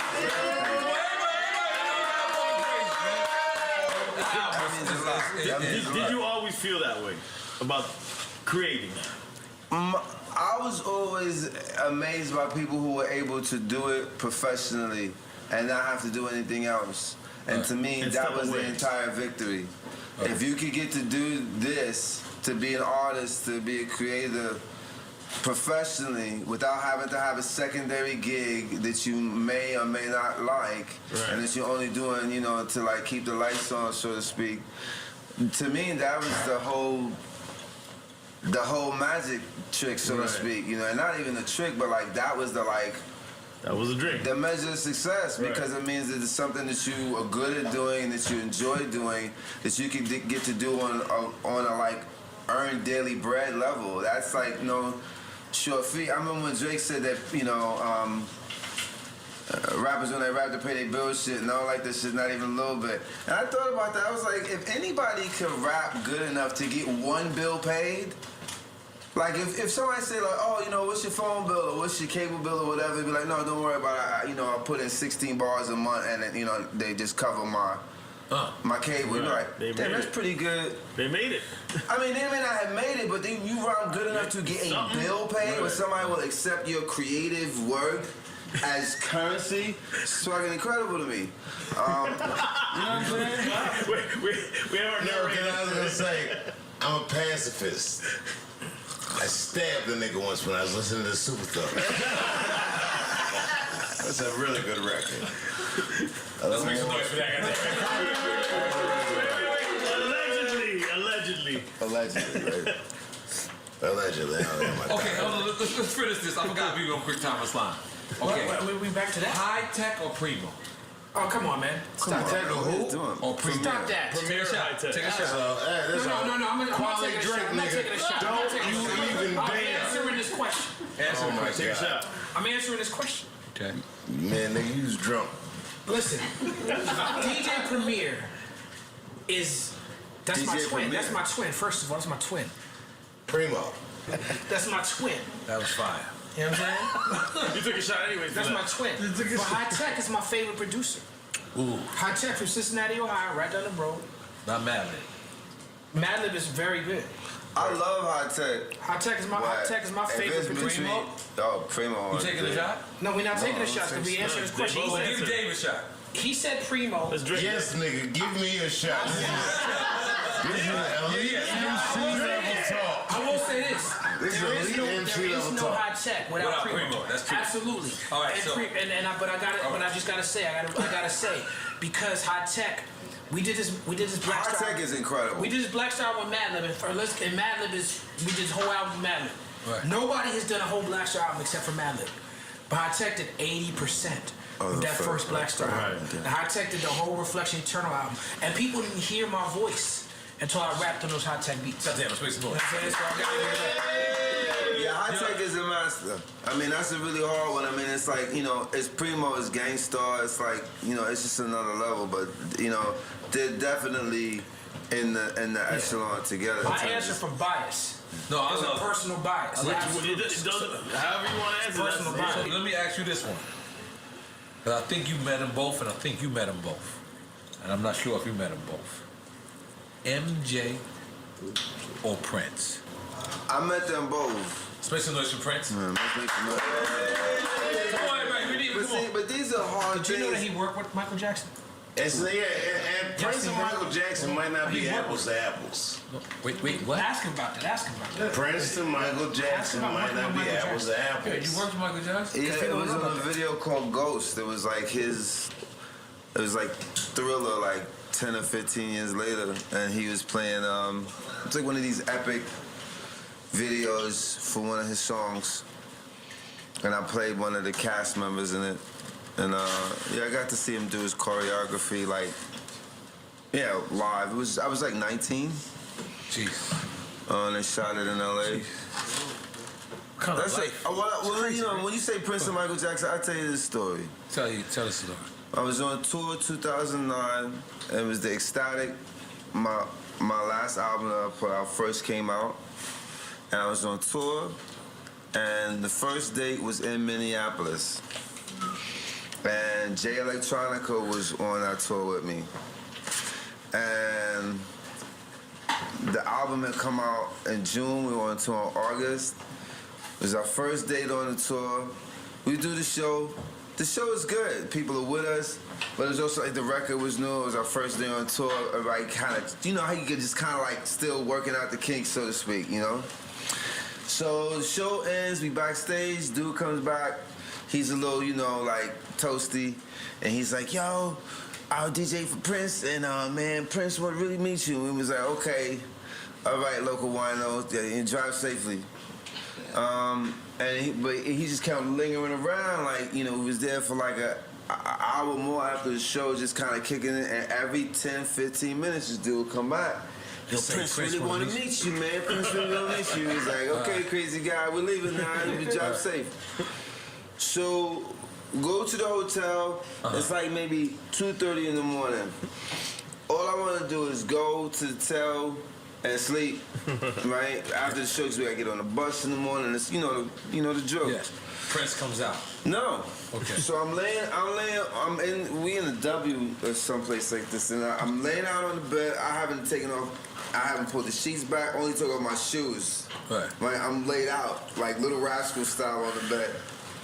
And I get a call from my tour manager at the time, and he's like, yo, you want to meet Prince tonight? And I was like, look, man, everybody need to stop playing these reindeer games. Yeah. It's 2:30 in the morning. I'm going to bed. If this doesn't happen like in the next 5 to 10 minutes, I'm not gonna be conscious, so it's not gonna happen.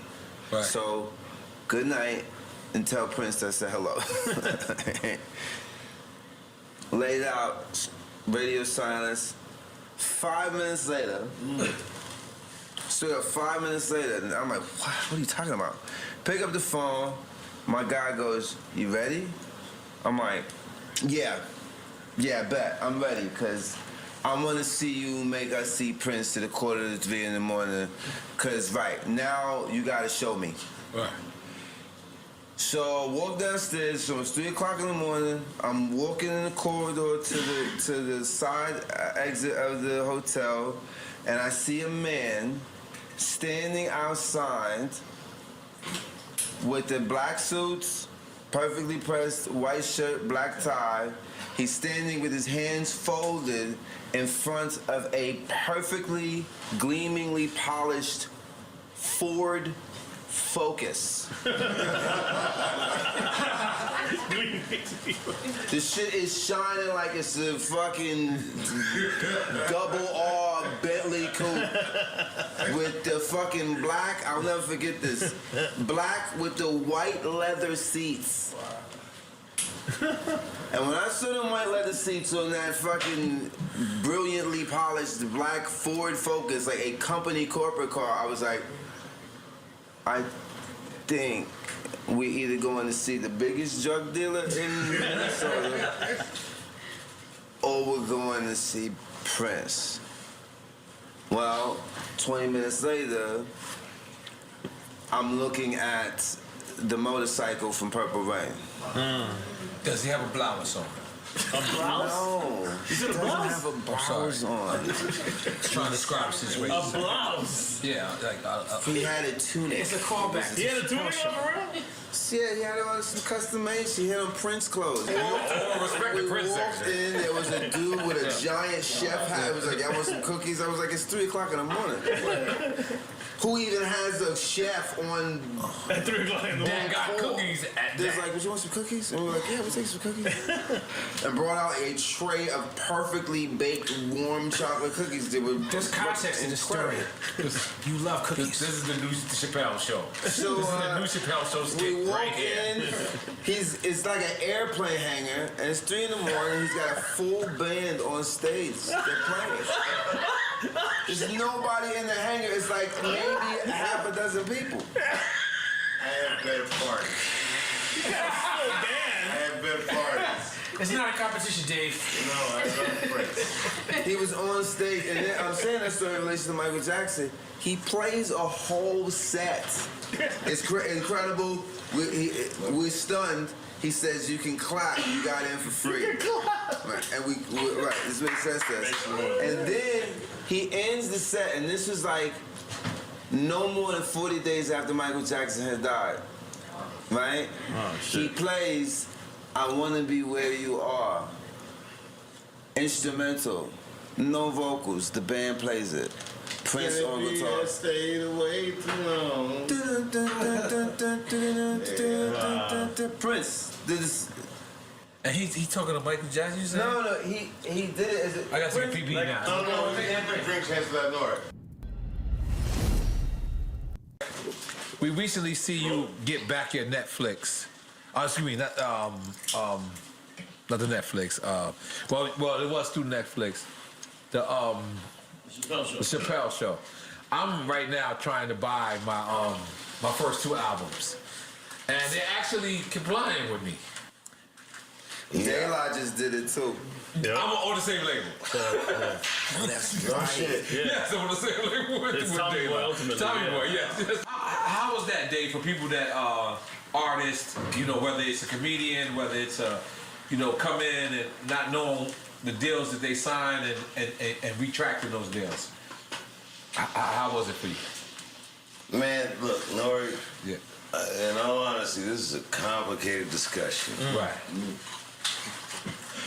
But you know and I know.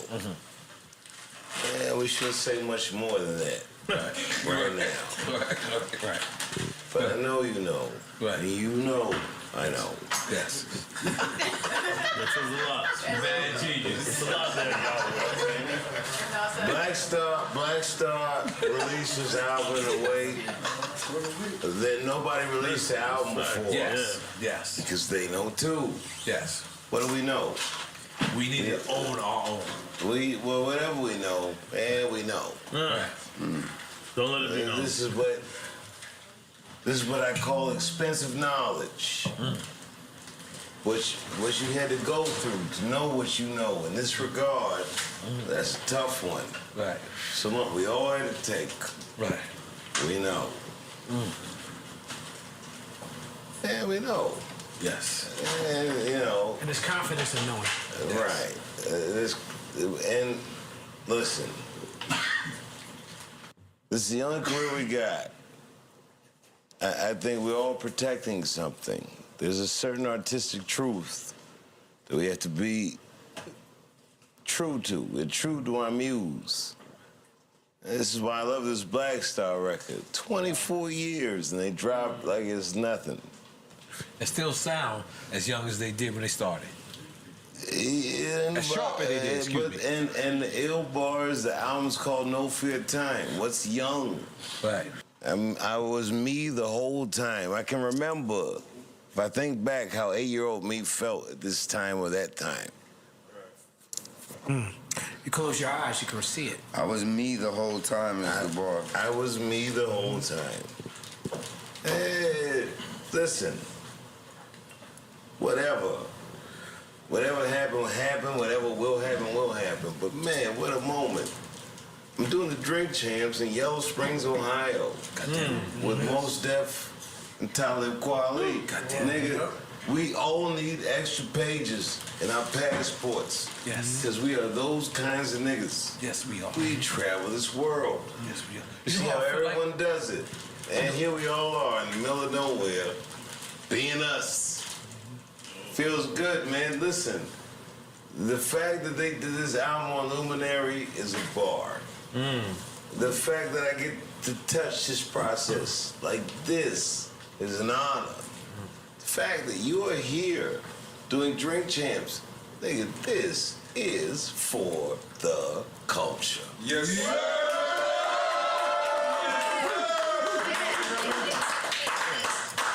sir. It means something. Yes. This is, right now, it's just a day of our lives, but you'll see as the days go on, yeah, we've made a good memory. This one should be on the wall. It's a good one. Here we are. The first of many times. Hopefully, Welcome to Ohio. Yes. And welcome back. Yes. After 24 years. Yes. Black Star. Let's go. Let's push this culture forward. Yes, because Yasin Bey and Talib, the same way I'm gonna talk to Dave and I'm gonna talk to Donnell. I'm not talking no more. I'm talking. I'm talking to No, but let me just tell you something. The combination, the camaraderie of y'all together. The chemistry. This is your home too. No, I'm talking about them, the chemistry for Brooklyn. Oh, Brooklyn. Because there's New York City, and then there's Brooklyn. No, stop othering Brooklyn, nigga. That's ridiculous. No, Brooklyn is the other. It actually is the planet.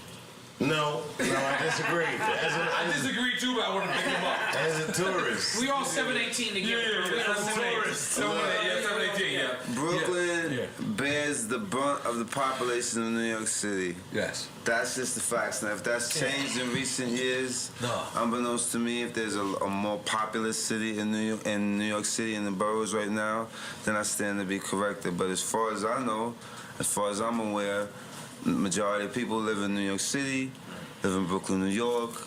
It's a historic borough of historic events, people of prestige and great achievement. Yes.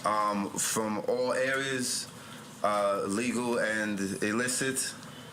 You know what I mean? And you make quite the MC. And home to some of the greatest MCs that have ever breathed air. And and it's not for for ego's sake. I mean, we doing what we've been allowed to do. We have the facility, capacity to do it, and that's truly a gift. I want to avoid treating the gift like an achievement. because it's not. What you do with your gift is the real achievement, and you know, without sounding too whatever, I mean, that's just the way that I really feel about it. We try to help as many as we can help, do good for ourselves so we can do good for others. Say what we mean what we say, don't be mean, don't take shit from nobody under any circumstance. Just remain humble and do beautiful things with the time that we've been given here on Earth, with the capabilities and facilities that we have. So we express that in what we do. It's been the better part of my adult life, and I can say the same for Dave and for Talib and for many of us in this room. And it's an honor to be here and chop it up with you, just about the culture too. And I wanted to say one thing too, because I see you guys have Pusha T on yes, recently, and you asked him a question about the crime narrative or the drug narrative that appears in so much of his work. Yeah. And you know, I've spoken with Pusha directly about my perspective on that directly, you know. And I want to say that there's many talented writers out here, many people with strong powers of observation, particularly as, you know, people who call themselves MCs are part of this thing that we're doing. What we put our talent towards promoting or speaking about or addressing is important as far as I can see. And particularly coming from our communities where so many people were negatively affected by that presence and still are. And with that being said, there's no judgment on anybody who's done that or is doing that at this point. You know, I have no judgment on it. That's not what I'm saying. Like, oh, you know, because trust me, you know, we all got friends and family and somebody that was in that, and there's no judgment on their humanity. That's not what I'm saying. But when it comes to what we promote as lifestyles or ideas, well, you know, that has impact, that has weight, you know, and I don't think we need any more crack commercials for our community or for our humanity at this point, particularly given the space and time that we are in as members of the human race. You know what I'm saying? Is try to do as much good as you can, you know, do no harm where it is possible, you know, especially if it's unnecessary. And I like to see writers that are talented that actually have something to say. I'll be curious about what they have to say about what's going on with all of us, not just going on with one, you know, niche of the world, you know. And when I see it put towards that, I'm like, damn, you know, I think those powers could be put to better use, you know. With that being said, also, I feel like what we've done and what I've been contributing up until this point and with this current project is without parallel. You know, what we're doing is at the top of the register in terms of quality, consistency, theme, aim, creativity. I don't think we sacrifice any of the raw elements that people want to hear, you know, from MCs or from black men in particular. I think our approach is courageous. I think it's noble. I think it's elegant. It's a classic. Yeah, for sure.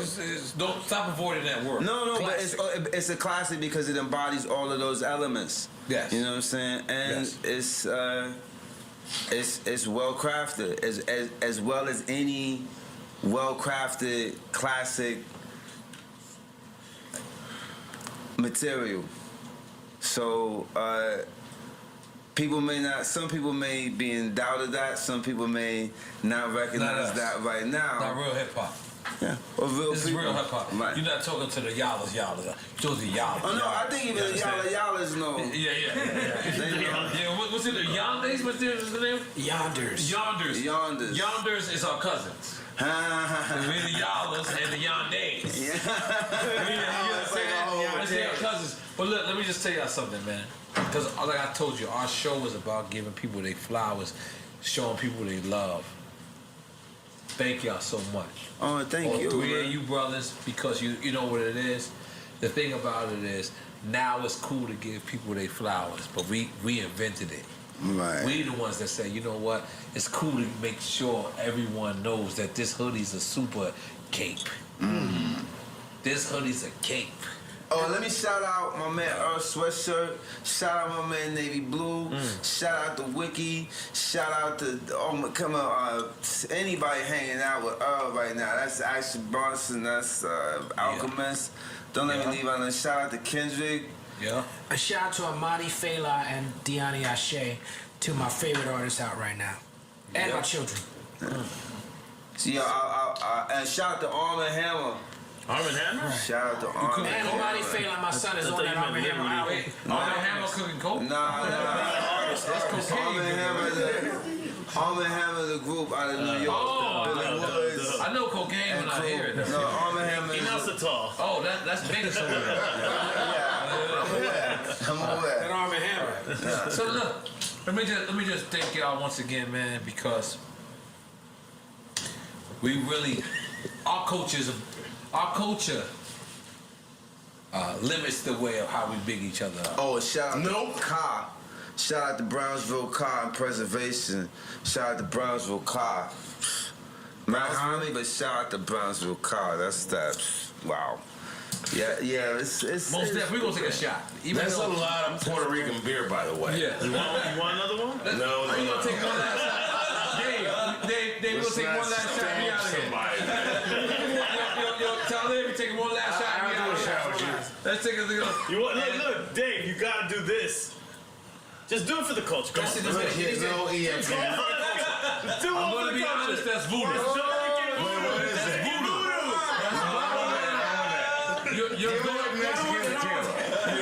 Yeah, Mexican to kill. No, get the Listen. We ain't got. Yeah, but you have some of that Japanese De Leon. Japanese De Leon. Yes. No, I can't believe I just watched Drink Champs live.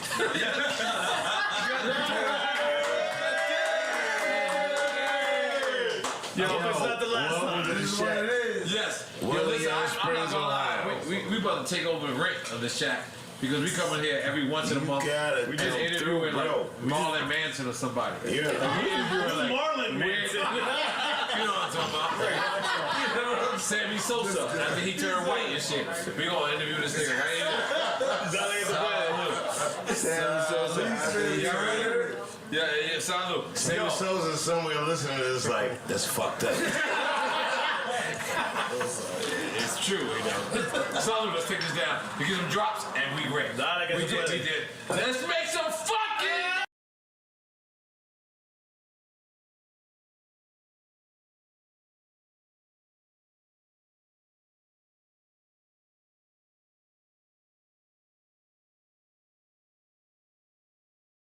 Together with Shopify, the commerce platform designed for entrepreneurs. Buy and print labels. Get discounted rates and access to built-in tools to make shipping a pleasure. Real talk, I didn't even know about dogs, and my kids got the dog. They brought him home from the shelter, and I didn't even want him. They were like, can we keep him? I said, nope. I said, where'd you even get this dog? They're like, we got him from the shelter. I was like, ugh. Probably something wrong with him.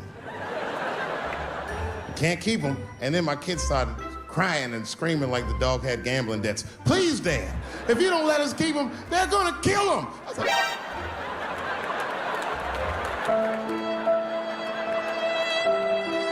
all right, you can keep him. And his dog was a menace. I hated his guts. Then one night I'd smoked a bunch of weed and I was eating a sandwich. And Baba came over. Baba's the dog. He came over and was staring at me. This would make you very uncomfortable if you're just looking at you usually.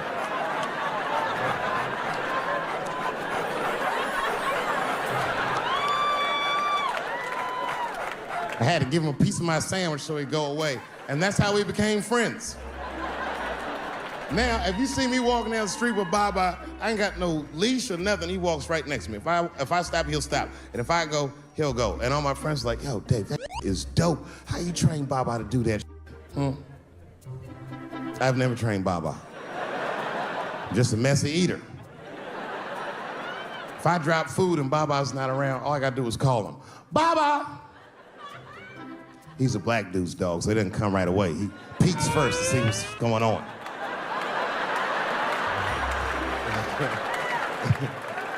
I gotta tap my foot so he can see the food. Over here, little buddy. And he's like, thanks, Dave. He'll come get it and run off. But he knows all my habits. Like, if he smells weed in the house, he'll be like, this motherfucker's about to eat. And he'll just come running.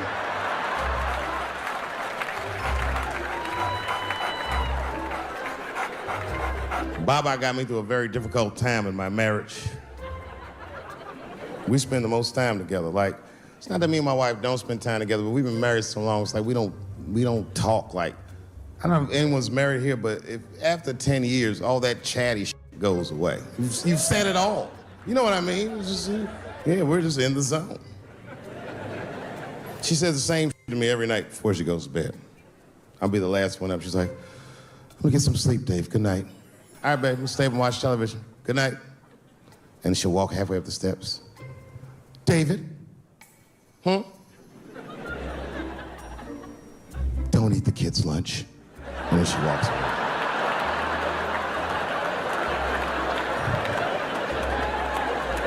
Well, the crazy shit is I don't even eat their lunch anymore. Back in the day, I used to eat that shit. You know how that goes. I might smoke some weed in the middle of the night and she'll leave neatly wrapped sandwiches all over the kitchen. I'm gonna eat it. What's the big deal? Why can't she just make another one in the morning? I mean, it's like, I got sons anyway. And sons love everything their dads do. My kids will be at school the next day, just look like, oh, Dad bit my sandwich. Oh, shit! I came home from the road, this is not long ago. I've been gone for, if you can picture, I was gone for weeks and weeks. And when I came back, nobody was home. Now, one person in my family thought that maybe I'd like to see them when I got back. Like, they knew when I was coming back, but they just weren't home. And that was a wake-up call.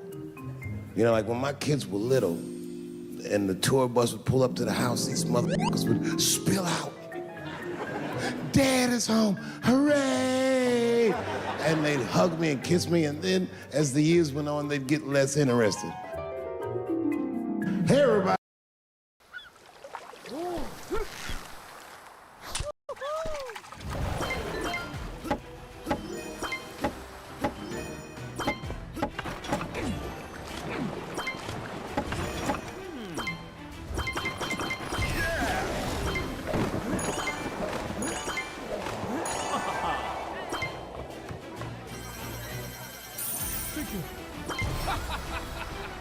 Ahoy! Welcome to the Devil's Sea.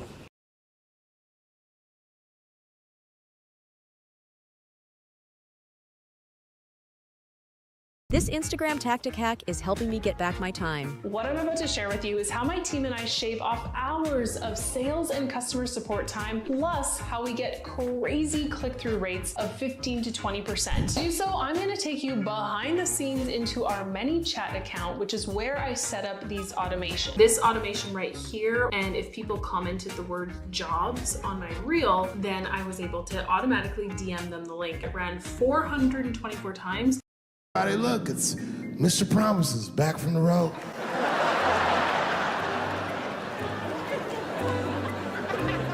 But an empty house, that's some cold shit. And I went into my oldest son's room. I was like, hello, hello. He was gone. And I'd never done this to him before, but for some reason I just did it. I just looked through his shit. Just to see who this motherfucker was becoming. And I found these notebooks, and I started going through the notebooks, and it was all this wonderful poetry in them. Open the door, close the door, I am so confused. Written in his handwriting. I didn't even know this wrote poems. And then I looked through his drawers, and I opened up his drawer, and I found this rolling paper. And I look down at them papers like, oh, that's where that poetry's coming from.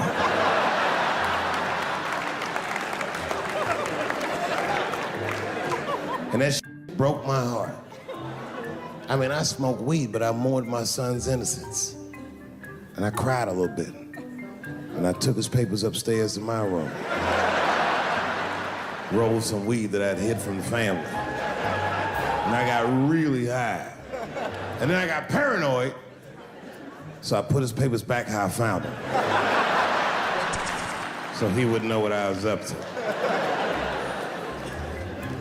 Won't even know that that happened till he sees the special. Yeah, I found your papers. I was at home with my son, and he said, Dad, I need $250. He's only 12 years old, so I freaked out. What's going on? Somebody trying to kill you? He said, no. Kevin Hart's coming to town, and I wanted to see his show. I said, well, how much are the tickets? He said, they're $125. I said, God damn, mine are only $80. I said, well, why do you need $250 then? He goes, because I want to go with you, Dad, please. And there it is. So I took him to the show. And we sit right up front, the lights go down, and one opening act after another goes on. Then Kevin takes the stage, crowd goes f***ing nuts. Thousands of people. I was furious.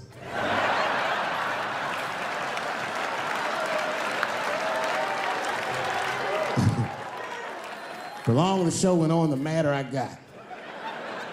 Because his show was f***ing outstanding. Get out the boat! It was maddening. These people were f***ing holding their stomachs. My son was slapping his knee. I'm like, oh, nigga, I do this too.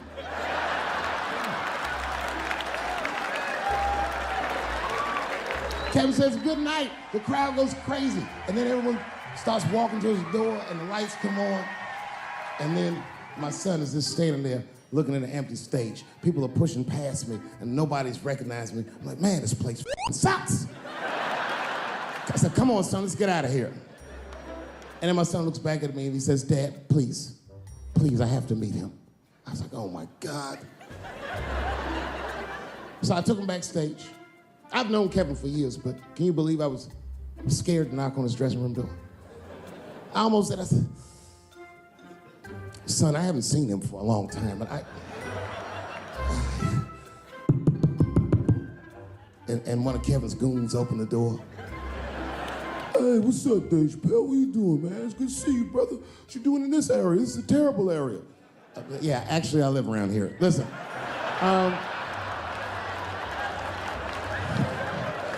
Is Kevin here? My son just wanted to meet him real quick. Well, I don't know, because Kevin's about to eat dinner. Just think Kevin came around the corner to see who it was. What? Oh, shit. What's up, Dave? Come on back. I was just about to have dinner. I don't know if you guys ate, but you're welcome to join me if you like. And then my son pushed past me some cold shit. He goes, actually, Mr. Hart, we haven't eaten in several hours. Bruh.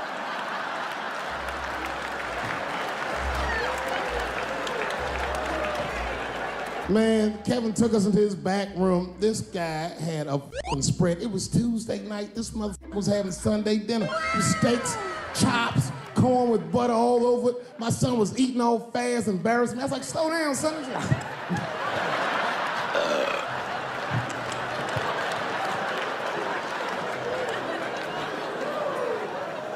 Then I looked over in the corner. There was a box.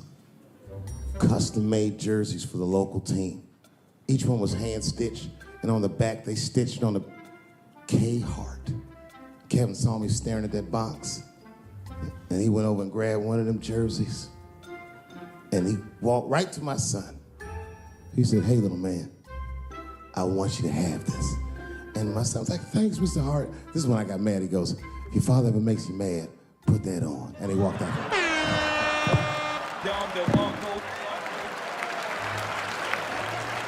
Oh, that was some cold shit. Then I realized, I looked up what Kevin made on Google. I couldn't believe that shit. Kevin is the first comedian that a Drake song could be about. Kevin could walk around his house and sing All Me, and the whole song would still be true. Got everything, I got everything. I cannot complain, I don't even know how much I really made. I forgot, it's a lot. F that, never mind what I got. Ho, shut up! I had a limousine driver. It was after a show, it was late at night, it was like 3 in the morning. I had a limousine driver, he was a nice guy, talking to me and shit. Oh, hey, where you from, dog? DC? Word? That's a rough city, man. And his cell phone started ringing. Hold on 1 second. Hello? Oh, what's up, nigga? What? What the fuck? Slow down. What? What the fuck? No! No! No!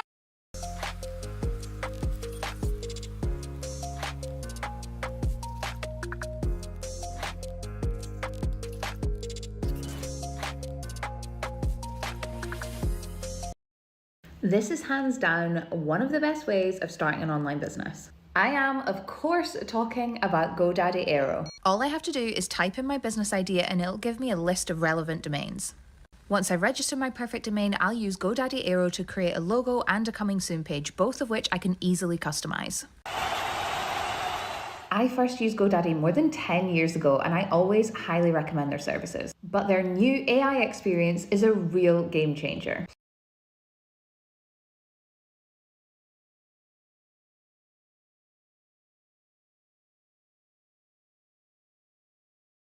Oh, fuck that, nigga, fuck it, I'm on my way.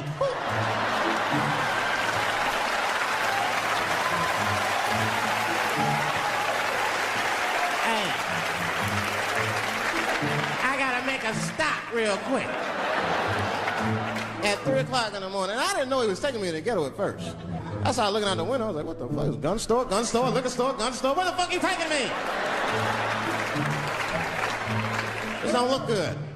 He didn't say shit. He just pulled up in front of an old rickety building that looked like a project. Now, I'd never been there before. I'm not sure if it was a project, but it certainly had all the familiar symptoms of a project.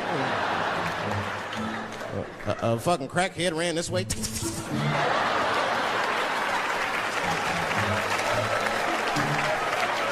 And then another one jumped out of a tree and shit.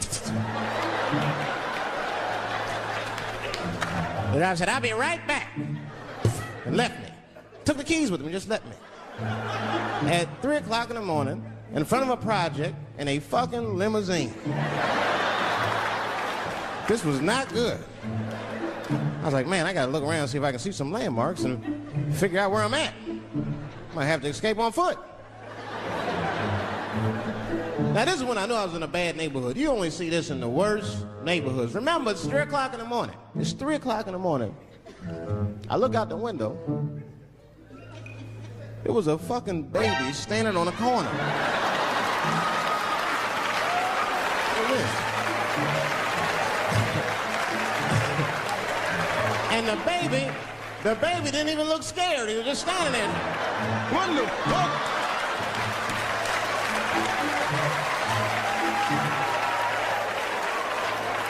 I mean, it made me sad. It made me sad, really. You know what I mean? Because I wanted to help the baby.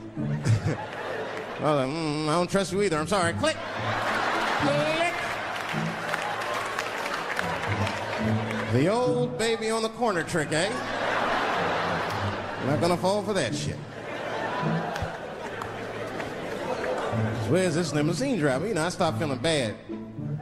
As time goes by, I start feeling worse. Like, man, what is wrong with me? What the hell's wrong? I'm scared of a baby. And this baby could be in trouble. He might need my help. I gotta do something. But I wasn't gonna get out the car. I'm serious, man. I just cracked the window a little bit. Hey, baby. Baby, go home, man. It's 3 o'clock in the morning. What the fuck are you doing up? The baby said, I'm selling weed, nigga. I said, oh.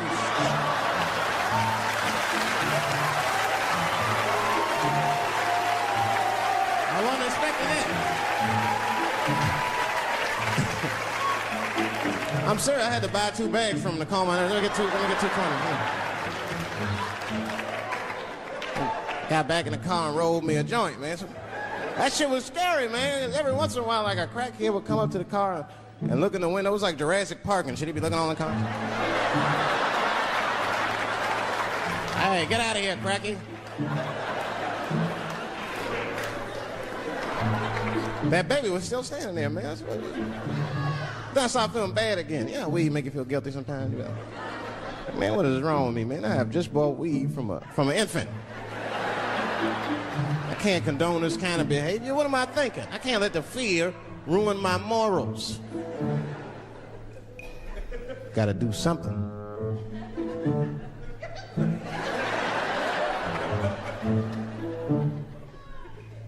Hey, baby.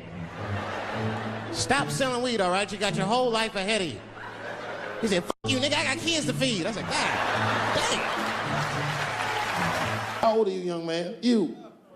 24? You don't know shit. You don't know shit. You gotta Google shit that I lived through. See, this is why I lock motherfuckers' phones up. Seriously. Because the young kids, you guys, look, you need to take a break from that. We all need to break just from that technology, just for a minute.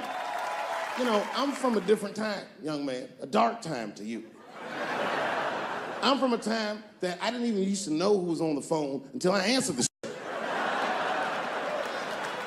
I remember I was 12 years old, and the teacher wheeled the television set into the classroom. And she turned it on to one of 3 channels.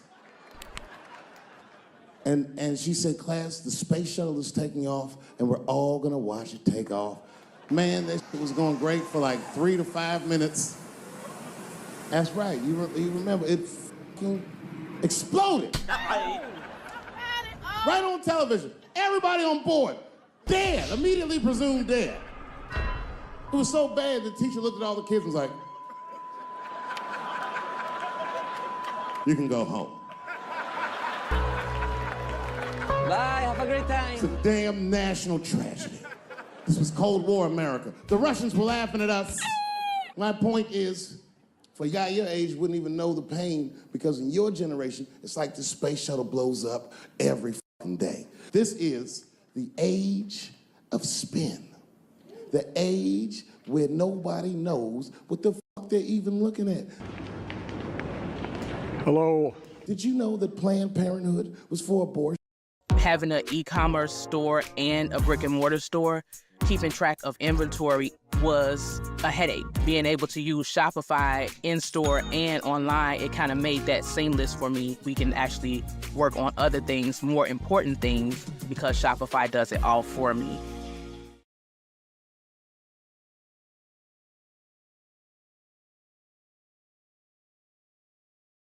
I'm fully committed to thrive in 2025. That means a recommitment to my health and well-being. No excuses. That means eating healthy and going to the gym.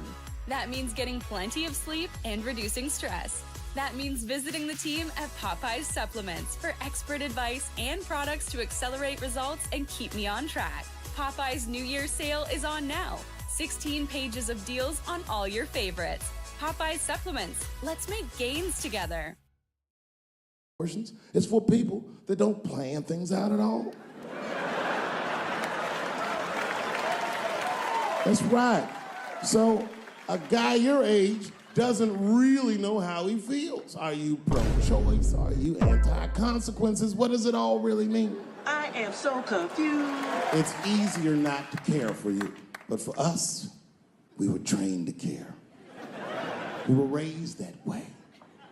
I used to watch a fucking cartoon when I was growing up called the Care Bears.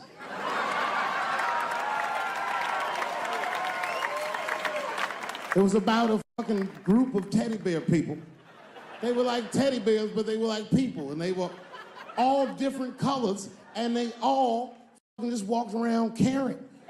They cared about each other and everything else. They all had different designs on their stomachs, and the designs told you something about what they might be like inside. Very, very loving group of beings. And when shit got real bad, as nice as those teddy bears were, they didn't get mean faces, they got determined. And the leader would say, come on guys, it's time for the Care Bear Stare! Bombastic sideline. Criminal offensive sideline.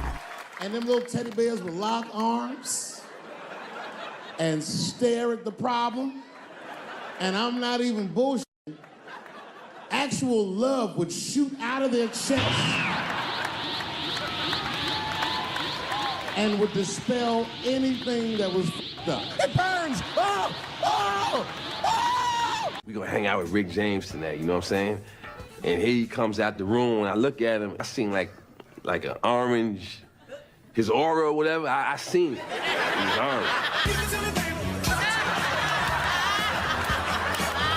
He started kicking it, and he was mad nigga, man, which was, you know, right up my alley. I'm one of the baddest of all time. One of the best singers, one of the best lookings you've ever seen. Hold my drink, man. He walk up to any chick, look at the whole side of their face, man. I'm Rick James, bitch. Enjoy yourself. We got closer, started hanging out. My brother didn't do any of this. So at night, when Eddie would break out, we would all be getting crazy and wild. And if I was hanging with Rick, he had this thing with me where he used to always like f with me, man. I don't know what started it.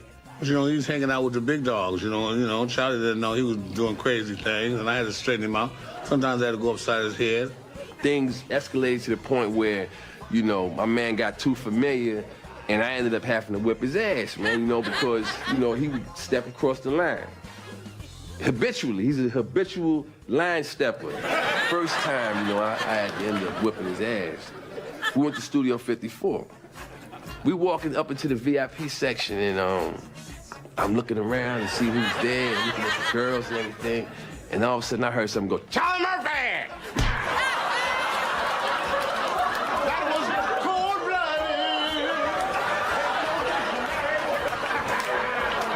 cold-blooded. He had this ring on to commemorate this song he had put out called Unity. And this was imprinted in that black head of his for at least a week. Eddie and everybody else thought that was the funniest shit. And so that threw me in a weird space, because I'm like, yeah, this is Rick James. He's a star. I'm Rick James, baby. It's a celebration, baby. Maybe I'm overreacting. I actually went there, like, maybe I shouldn't do nothing, but my ghetto side was going, yo, stomp this motherfucker out right here. Some wine and I'm just getting started. He totally just wrote me off, like, you know what I'm saying? What, you gonna smack me back? I'm Rick James, he's Charlie Murphy. I waited, because I knew what hotel he was staying in. Eddie and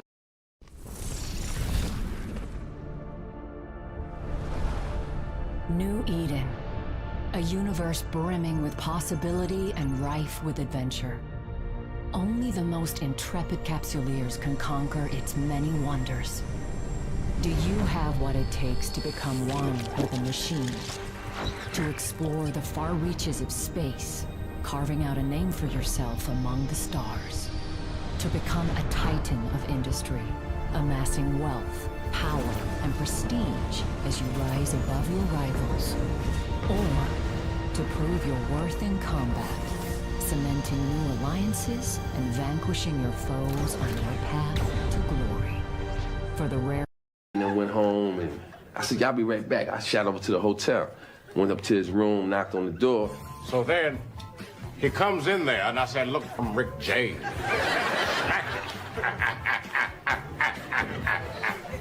Oh, Charlie Murphy! He had his hand cocked to throw another right hand. When he's coming for his camp, BOW! Caught him with the front. He'll tell it like he gave me some kind of Bruce Lee cross kick or something. I kicked the shit out of him, man. Wind is knocked out of him. And then he screams out, security! The one in the front, he had crooked eyes. The one eye was looking at me, and the other one was looking at Rick. And Rick had edged over by the window. Now, darkness, the tables are turned. Do with him whatever you like. Motherfucker, take one more step, I'm kicking this out the motherfucking window. Copy, freeze! You know you was wrong for what you did to me earlier. Look what you did to my face. I'm sorry, Charlie Murphy. It was an accident. I was having too much fun. I'll offer you a truce. Yo, man, my forehead is bumping, man. Now that you mention it, I think I'm bleeding inside my chest. But I got the medicine. Bitch, have sex with Charlie Murphy. I'm Rick James, bitch. That was how that particular incident ended, but it wasn't the last time I had to whip his ass, whip his ass. Don't you think Charlie's a little old to be taking karate? You probably taking it with the little kids. Yeah, Charlie whipped my ass in his dreams. I told you, Charlie had delusions of grandeur in his head. I'm telling you what's happening. I don't know if you ever saw on TMZ the big headline, Dave Chappelle drunk on stage in Detroit. Well, if you saw it, I wasn't drunk. I had smoked some reefer with some rappers. Yeah. I don't know if you know anything about hanging out with rappers, but their weed is very strong. Stronger than what I was accustomed to. The article goes on to say I was booed off stage, which is also incorrect. I was booed. I did not leave. It was a long bump. 2 puffs of weed, that's all it was. 2 puffs. I never had that happen. When I take 2 puffs of weed, I looked at the guy next to me, I was like, I'm gonna bomb, I can feel it. And that guy called my name, Dave Chappelle. He was like, you know, normally when you do a comedy show, you guys don't know what it looks like up here, but he's looking up at you like. That's how the show started. It didn't take long for the faces to switch up, like, what the f? They started looking amongst themselves. So I knew I wasn't doing good. I don't remember what I was saying. Help me! It just took one person to break the ice. It's a black lady with a Ford Motor shirt on. She stood up suddenly. F you, Dave Chappelle. I said, excuse me? She said, I worked all week for this shit, and this show sucks. And in a weird act of racial harmony, a conservative white guy stood up and backed her up. Yeah! The whole crowd band together and started chanting, we want our money back. We want our money back. I said, oh, shit. I snapped out of it. Good people of Detroit, hear me. Hear me now. You will never get your fucking money back. Got him! Got him! I said, I'm like Evel Knievel. I get paid for the attempt. I didn't promise this shit would be good. Boo, they said, you. This went on for a long time. And then after the show, I felt so bad, I took half of the money from the show, thousands of dollars. I said, I'm gonna give this to charity. You know what I did? I bought $25,000 worth of bubble gum and drove around Detroit and handed it out to the homeless so they could chew it and still be hungry.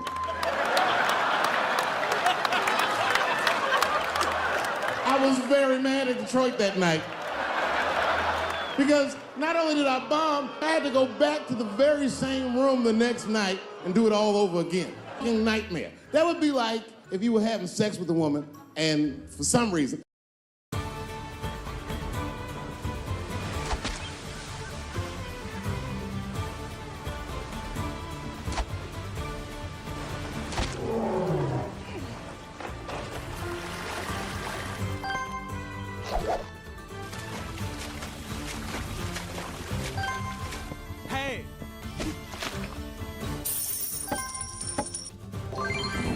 this would never happen, but for some reason, she had a mouse trap in her. You get caught in the trap. And then you got her again tomorrow night. I'd still do it, but you know, I'd be careful the next time. The old mouse trap in the trick, eh? Fool me once.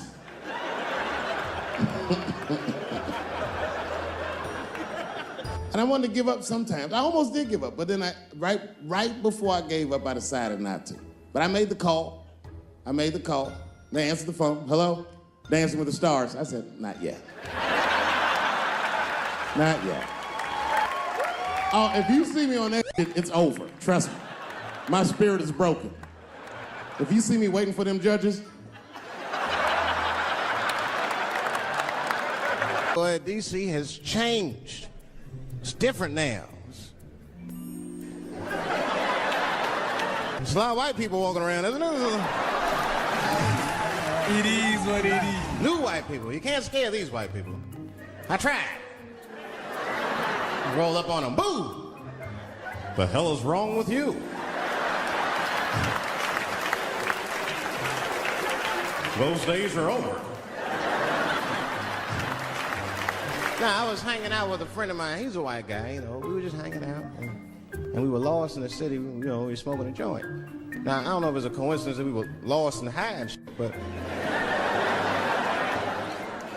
my white buddy, he was smoking a joint. Dave, it's the goddamn cops.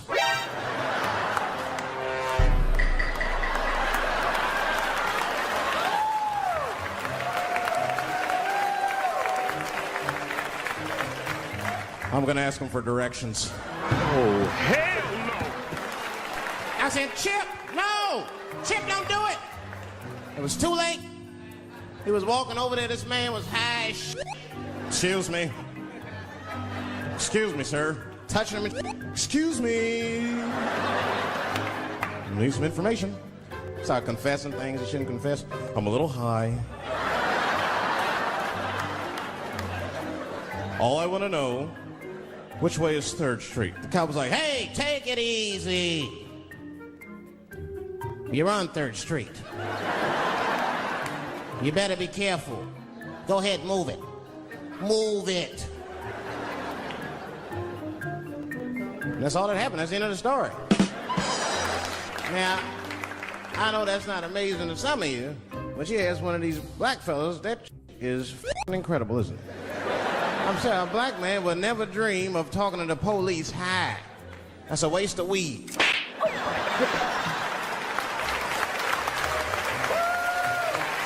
Serious. That's how it is. But at the time, I didn't think there was anything racial about it. I was just like, man, Chip, you got f***ing lucky. You better be careful.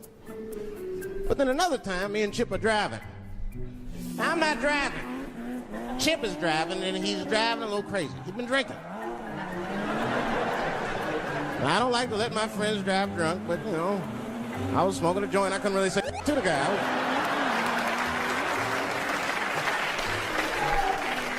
Then we get at a red light. We stop at a red light. And the car pulls up next to us. And I'll never forget it. Chippy looks at me, he's all drunk, and she's like, Dave, I'm gonna race him.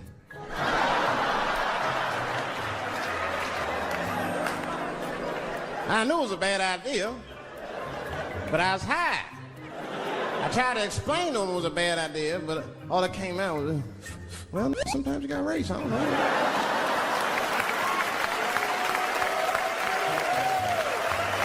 Man, that light turned green and Chip took off, zigzagging and so no one could pass. The other car didn't even know he was racing.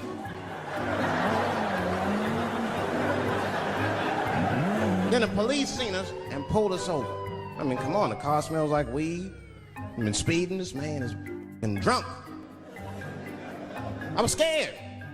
Chip was not scared at all. It was weird. He didn't even turn his radio down. Isn't that weird a little bit? I mean, if you get pulled over, wouldn't you turn your radio down? Nobody want to get their ass beat to a soundtrack and you know what I'm saying?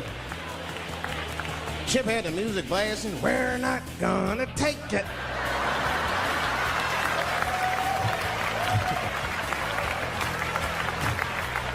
He looked at me and said, Dave, just relax. Close your butt cheeks.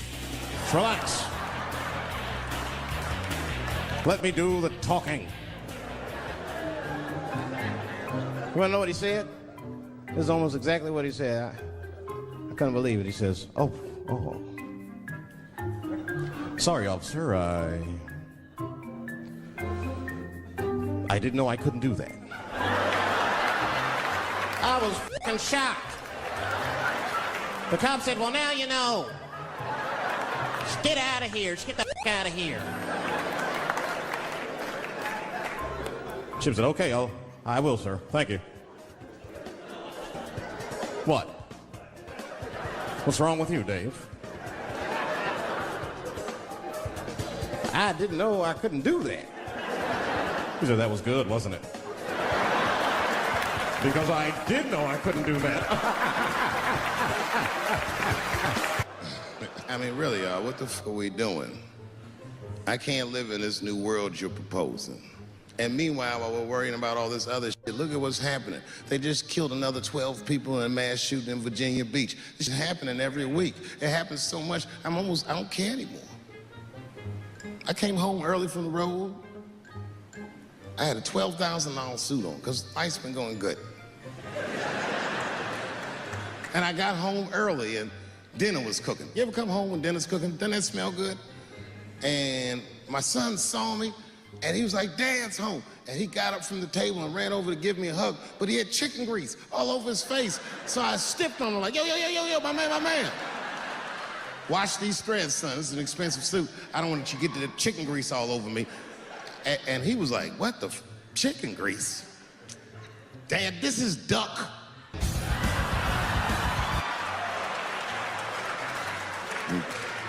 A tear came out of my eyes. I never dreamt I'd do so well in life that I'd raise a nigga with duck grease all over his face.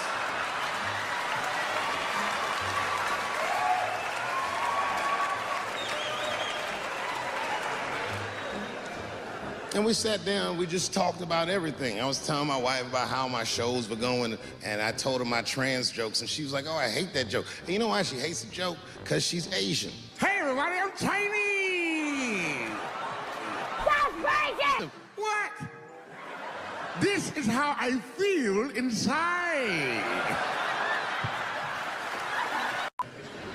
But you know what I mean? I don't make that face at the house unless we're really fighting.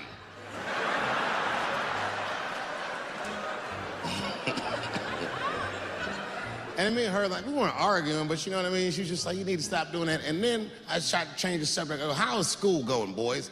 And my sons tell me, well, we didn't have school today, technically. I'm like, well, what's going on? He said, well, there was like a school shooting drill. I never heard of this. You know what this is? They have drills that they make kids do where they practice what to do if somebody comes to shoot up their school. I'd never heard that before. I was like, what the f? Then I had to tell my sons the truth. I didn't want to tell them this shit. Son, listen to me. Do you want to learn how to play finger drums like a real drummer?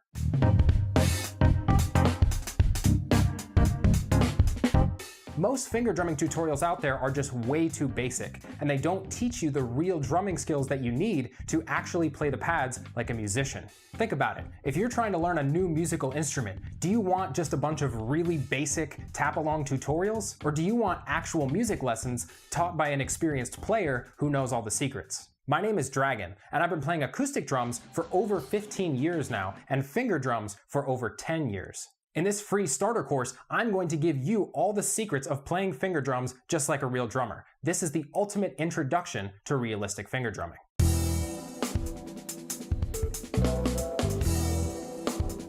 Inside, you'll learn all these essential skills that other finger drumming lessons miss. The proper pad layout for easy, realistic drum grooves, how to set up a free drum emulator software to get that insanely high quality drum sound, the 2 key principles behind literally all drum grooves, real acoustic drumming techniques to easily develop and scale your finger drumming skills to higher and higher levels, and a whole lot more. This course has already helped thousands of students level up their finger drumming skills in a way that other lessons just couldn't.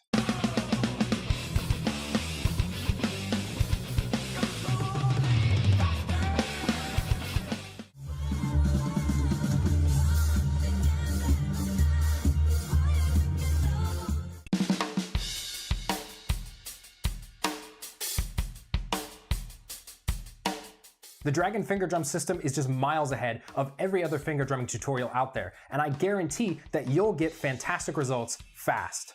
Just click below to sign up now and get the course completely for free. I'll see you in there.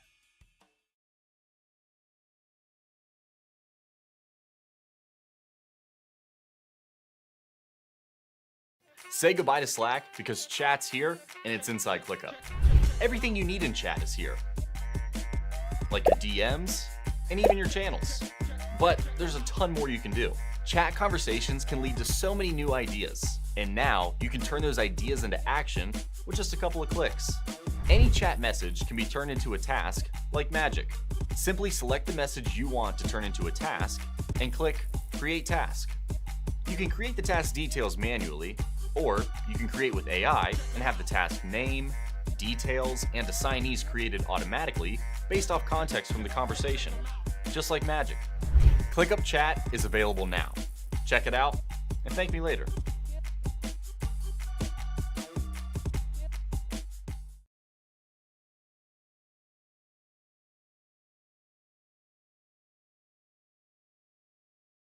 that drill. If somebody comes to your school and wants to shoot it up, I'm just gonna be honest with you. You probably gonna get shot. I'm just being real. You got a famous dad, I talk a lot of shit. They're gonna be gunning for you, little buddy.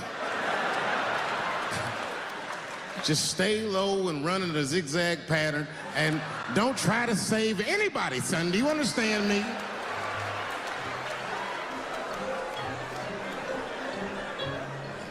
Why would you have kids rehearse for something they have no control over? All you're doing is training these kids to worry. It's the stupidest drill I've ever heard of. And while you're in there training them during these drills, well, aren't you training the shooter too? This nigga's in here listening and learning like the other kids. Sitting in the back. Where are we supposed to meet?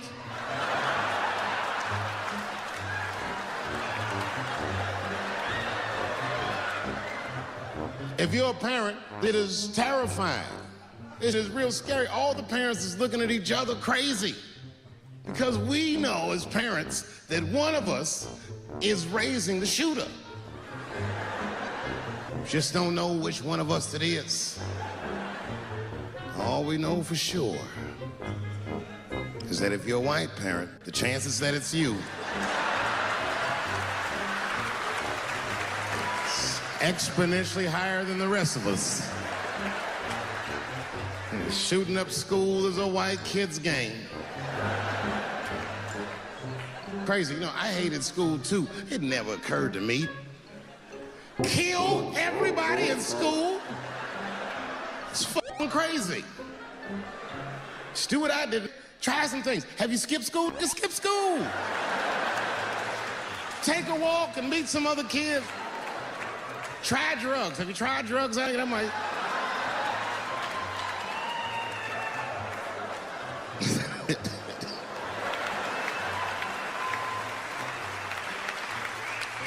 If you're in a group that I made fun of, then just know that I probably will only make fun of you if I see myself in you. I make fun of poor white people because I was once poor. And I know that the only difference between a poor black person and a poor white person is that a poor white person feels like it's not supposed to be happening to them.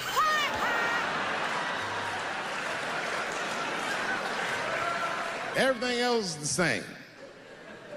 I know what it's like to have a cold house. I wasn't allowed to touch the thermostat growing up without asking my father. And it would be freezing in the house. I'd be like, Dad, please, can I please just turn the heat up to like, I don't know, 32? It's really cold.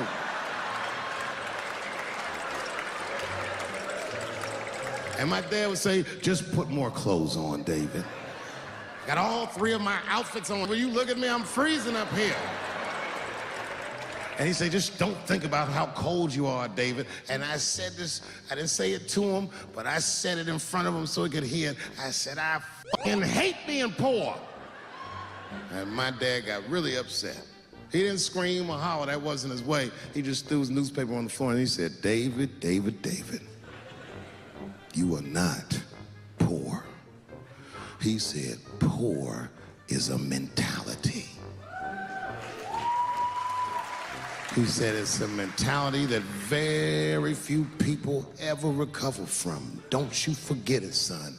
You are broke.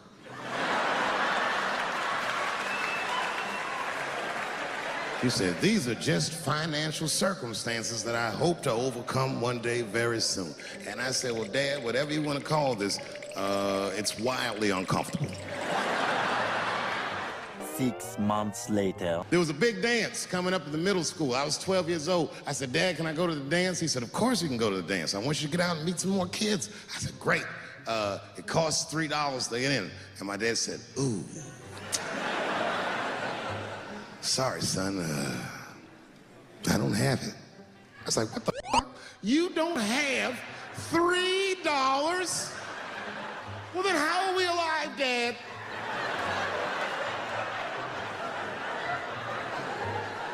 Wish I found some way out of this hell. I'd do anything to not be poor. I will show Michael Jackson my anus if I get a chance. I just gotta get out of this hell.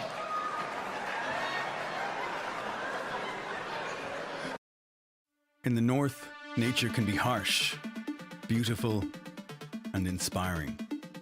Here, we have created one of the most energy-efficient data centers in the world. Dad said, if you want to go to the dance bad enough, I'll tell you what, there's some money in the change jar, get the money from there.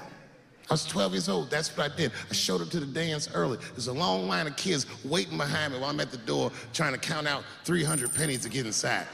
I will never forget this shit as long as I can live. Oh man, you know, if you've been poor, you know what that feels like. You ashamed all the time. Feels like it's your fault, and all them kids was laughing, ha, ha, ha, ha. Look how poor Dave Chappelle is.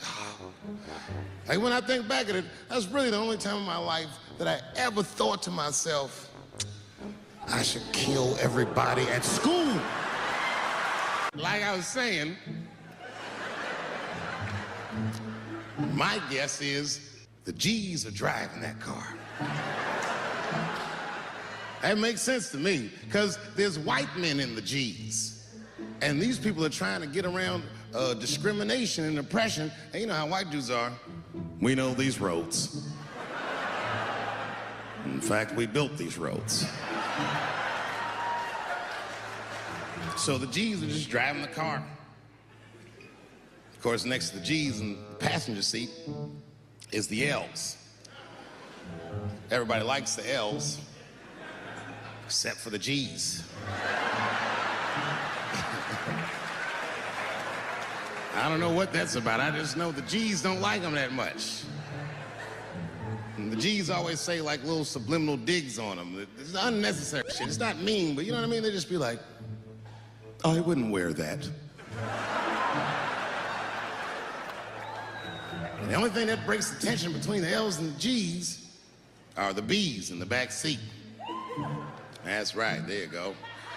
Everybody scream out when you hear your letter.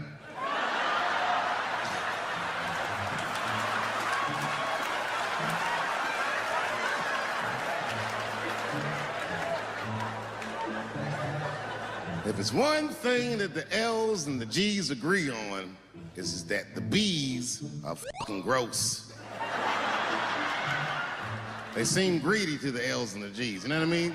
They're just sitting in the backseat like, yeah, man, I'll fuck anybody in this car. What's going on, man?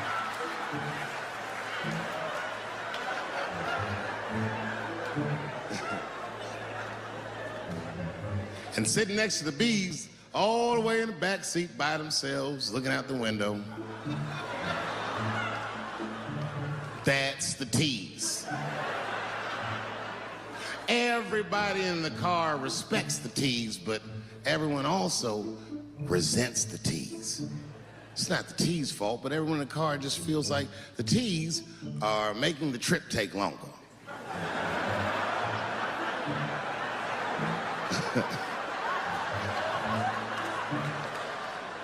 Anything the T's say gets on everybody's nerves. And then the T's don't even say anything bad. They just be in the back talking to themselves. I'm hot. Shut up. Shut the up, okay? What? Just said I was hot. Can you pull over at the next exit? I need to use the restroom. There is not a restroom for you for 4 states. Will you just shut the fuck up so we can get where we're going?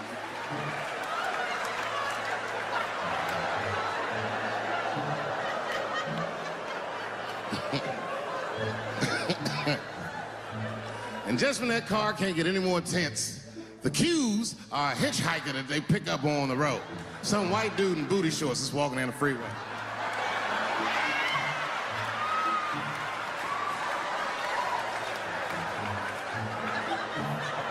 The G's see him. That guy might be one of us. Hey, are you okay? Need some help? And he come over there with them booty shorts leaning on the window. Hey, what's going on, fellas? Lady? Whatever pronoun makes you feel comfortable in the back. Yeah. I don't really know where I'm going. I don't know if I'm gay or I'm straight or whatever. All I know for sure is that I really want to get in this car. I came back here where I started because I will shoot my final Netflix special tonight. That's right.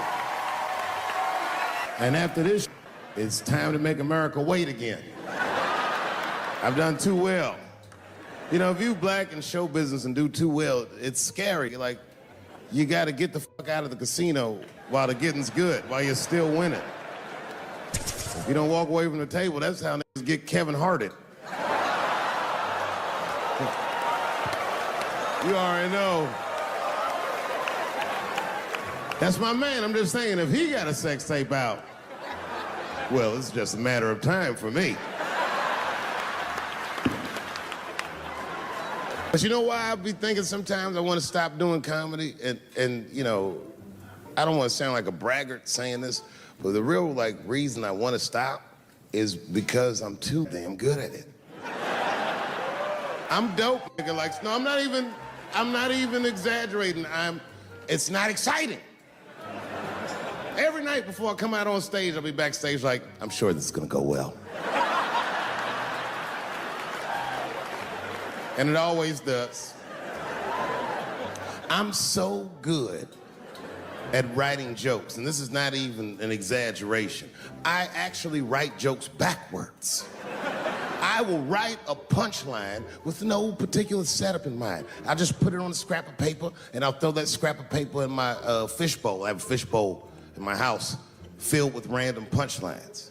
And every once in a while, I'll shake the bowl, and I'll dig in there and just pull one out and see if I can make that shit work.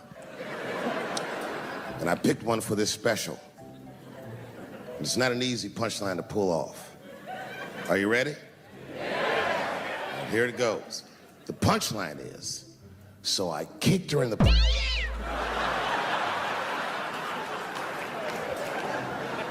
I haven't finished the joke yet. I just know whatever happens in the beginning of the joke, at the end of the joke, for some reason, I'm gonna kick somebody in the... and it's going to be hilarious. And you know what's weird? I've always been this talented. I can't remember a time when I wasn't. You know, when I was growing up, I was probably about 8 years old, and at the time, we were living in Silver Spring. Yeah. Yes. Common misconception about me in D.C., a lot of people think I'm from the hood. That's not true. But I never bothered to correct anybody because I wanted the streets to embrace me. As a matter of fact, I kept it up as a ruse. Like sometimes I'll hang out with rappers like Nas and them, and these motherfuckers will start talking about the projects. Yo, it was wild in the PJs, yo. And I'll be like, word, nigga, word. But I don't know. I have no idea. My parents did just well enough so that I could grow up poor around white people.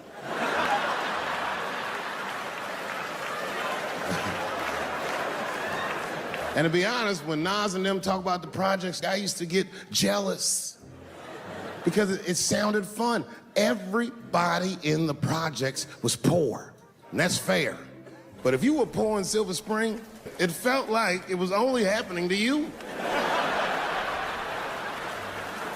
Nas does not know the pain of that first sleepover at a white friend's house. And you come back home on Sunday and just look at your parents like, y'all need to step your game up. Everything in Timmy's house works. Remember the first time you saw that? The cold winter, and you'd be at a white friend's house and see the motherfuckers in their living room without their coats on?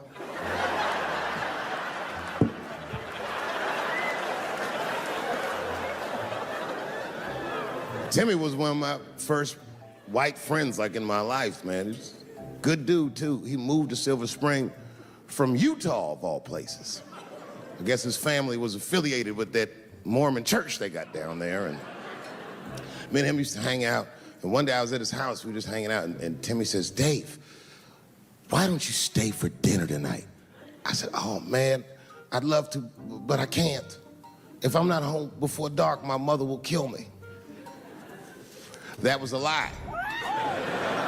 My mother had several jobs. I hadn't seen her in like 3 or 4 days. And the only reason I lied to Timmy was because at that point in my life, it was my experience that white dinner wasn't delicious.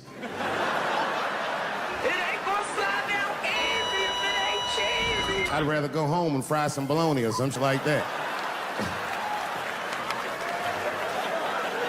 But then old Timmy threw me a curveball I wasn't expecting. He said, "Oh, it's too bad you can't stay, Dave, because Mom made stovetop stuffing." I said, "What the f***? Stovetop?" Well, hold on. Let me make some phone calls real quick. I had seen that commercial so many times, I had dreamt of getting my hands on some of that stovetop stuffing. And finally, I met a motherfucker that actually had a box of stovetop in the house. I couldn't miss this opportunity, so I pretended to call my mother. And then I came back and I said, Timmy, you're not gonna believe this great news. Mom said I can stay. And he said, fantastic. He said, why don't you come with me and we'll help set the table and then we can say the blessing. I had no interest in setting this motherfucker's table or saying these crazy ass Mormon prayers. I just wanted that damn stuffing. So I told Timmy, I said, you know what, I'd love to help, but let me go wash my hands first. My plan was simple. Wash my hands slowly, and by the time I'm done, the table will be set, the blessing will be said, and all that there will be left to do is eat.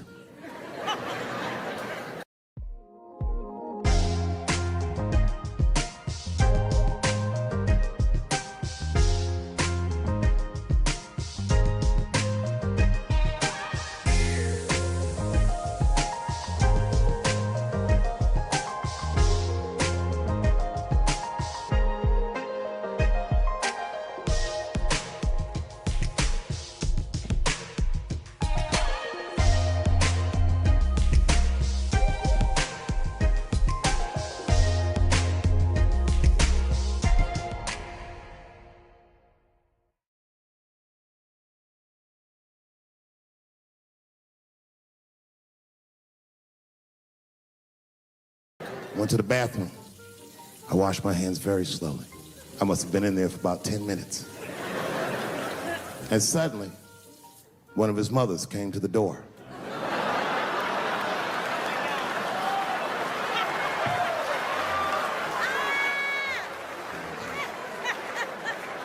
She was like, hi, David, right?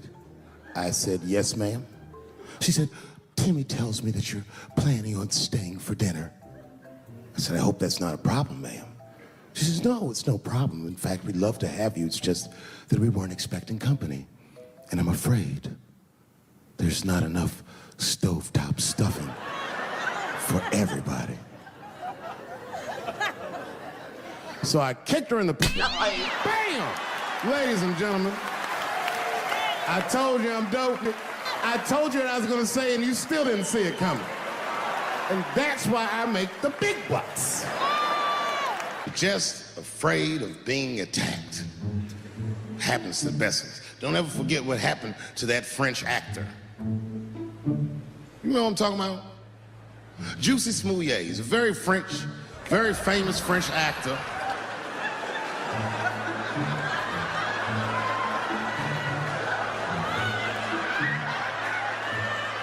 Y'all never heard of Juicy Smouillet? Juicy Smouillet is an actor from France. And he became famous on a show called Empire. One night, he was in Chicago late at night and was the victim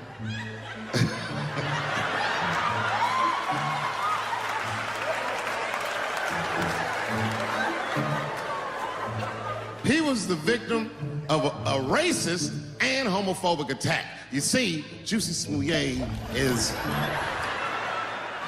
gay and he is black, not just French. Oh, it was a crazy story. Apparently, when he was walking down the street late at night, two white men came out of the shadows with MAGA hats on, beat him up, put some bleach on him, and ran off into the night. Bye, have a great time.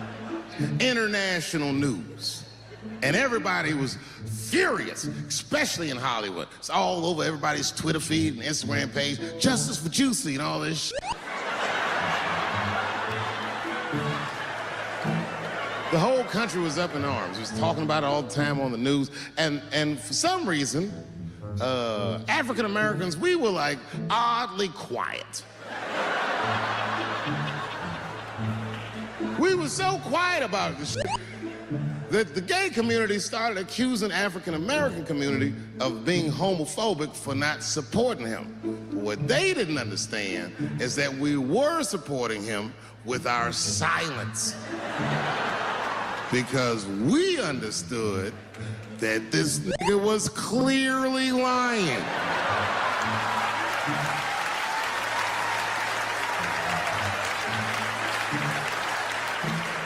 None of these details added up at all.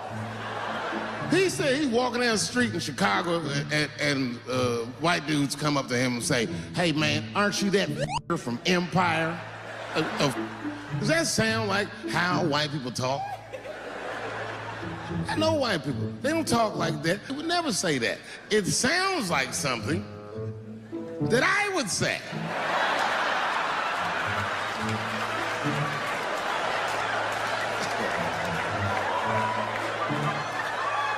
If you're a racist... Easily compare hotels to find your perfect somewhere. Hotels.com. Book in the app. Hour 35, that's a personal best. Let's go. Let's go. Racist and homophobic. You're not even gonna know who this nigga is. You can't watch Empire. Can you imagine if you was a police veteran taking this kid's police report? Okay, Mr. Smouillet, please tell me what happened. All right, 2 a.m. You left the house at 2 a.m. It's minus 16 degrees. All right. You were walking. All right. And where were you going? Subway. Sandwiches?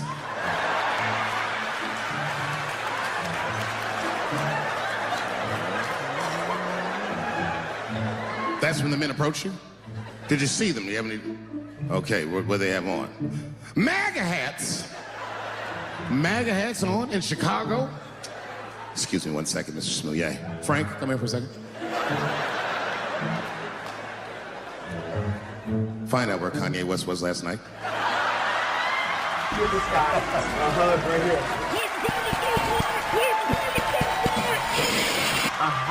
So black people are very afraid of the police. That is a big part of our culture. No matter how rich you are, how old you are, we got every reason to be afraid of them. You know what I mean? Like, you a white lady, ever been pulled over before? You know, and what they say, let me see your driver's license and your registration, right? See, I'm just guessing. That's not what they say to us. You wouldn't believe what they say to us. Spread your cheeks and lift your sack. Like, what the? Excuse me? You heard me. Spread open your cheeks and lift your sack. I got a driver's license, too. There's easier ways to prove who I am. What does that prove? I can't go to the bank like that. Cash my check. What do you mean you don't have any ID? Wait a minute.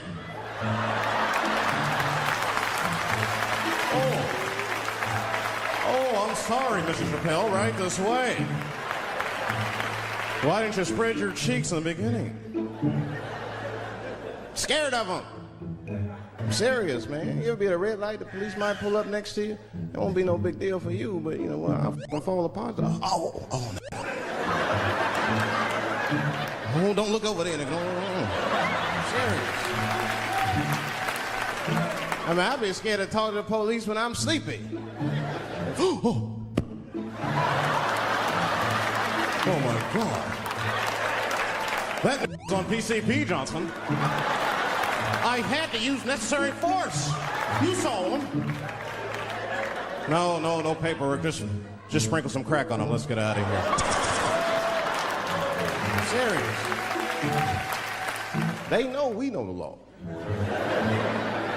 Every black dude in this room is a qualified paralegal. He knows the law. I mean, if one of us even start to do something wrong, an old black man will pop out of nowhere. You don't do that. That's 5 to 10. Watch out. Well, we know the laws and the penalties. I'm not saying I don't like police. I'm not saying that. I'm saying I'm just scared of them. Nothing wrong with that. Sometimes we want to call them too. Somebody broke into my house once. It's a good time to call them, but I house is too nice. It ain't a real nice house, but they never believe I lived in it. Oh, he's still here. Oh my God. Open and shut case, Johnson. I saw this once before when I was a rookie. Apparently this broke in and hung up pictures of his family everywhere. Well, let's sprinkle some crack on him and get out of here.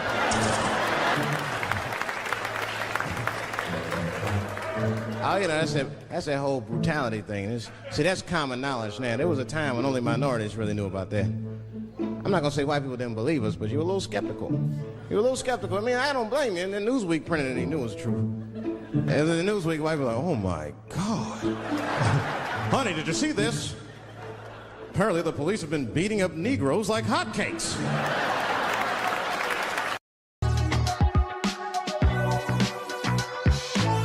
Investly, it's that easy. So the main issue. I mean, really, how could you know, though? How could anyone else know?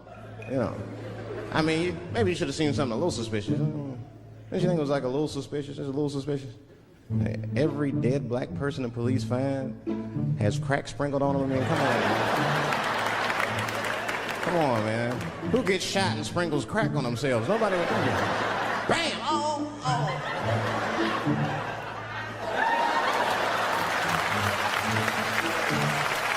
I don't want to leave no mysteries. But I'm a paranoid guy, you know, that's how I am. I'd be scared to call 911 for anything, even if it's like a fire or anything. Because they tape those phone calls. I see the shows, they tape them, and then they play them on television. That's f***ed up. Now, I'll say anything if I'm scared. That's private, you know what I mean? What if I get killed? They start playing that 911 tape on the news, I'm dead, I can't explain myself to my buddies. We watching the news. We have Reg Chapman on the scene. Reg, what's going on out there? It always takes a guy on the scene a minute. Hi, Bob. Hi, yes. We just got hold of a copy of Dave Chappelle's Frantic. 911 emergency call. Remember, viewers, some of this language is disturbing.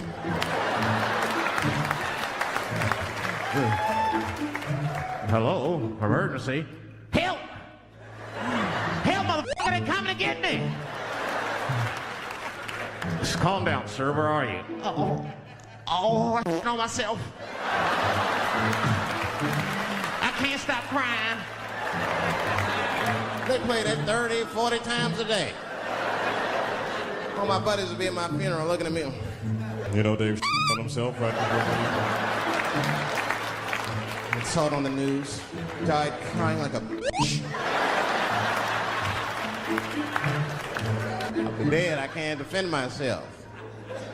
That's not a nice thing to do. That's not a nice thing to do. I mean, it's a 911 tape. How they expect you to sound? Of course you're going to be scared. It's an emergency. There's nobody calls 911 cool and relaxed. That would sound ridiculous. Hello, emergency. Hi. Hey, 911, how are you? Yeah. Look, there's a group of hooded white men gathering outside of my house, and it looks like they mean business. Get out here, nigger! I gotta go. Stop worshiping celebrities so much. Just don't listen, don't pay attention. I remember right around September 11th, Ja Rule was on MTV. That's what they said. They said, we got Ja Rule on the phone. Let's see what Ja's thoughts are on this tragedy. Who gives a f what Ja Rule thinks at a time like this? This is ridiculous. I don't want to dance. I'm scared to death. I want some answers that Ja Rule might not have right now. I think when bad shit happens to me, I'll be in the crib like, oh my God, this is terrible. Could somebody please find Ja Rule, get hold of this motherfucker so I can make sense of all this. Where is Ja? Add me Ja Rule. I don't even know why people listen to me. I'll say anything. I've done commercials for Coke and Pepsi. I don't give a what comes out of my mouth. I just say what it takes. Whatever it takes, that's what I'm saying. If you want to know the truth, can't even taste the difference. Surprise! All I know was Pepsi paid me most recently, so tastes better. That's pretty much how the game goes. Society's changing rapidly. Can't smoke indoors. What the f was that all about? I got kicked out of titty bar for smoking. No, that shit was ridiculous. The stripper did it. The stripper came up like, your smoking is a health risk for me. I don't want to work in this kind of environment. Okay. Bitch, you have your gonorrhea infested in my face. You started it.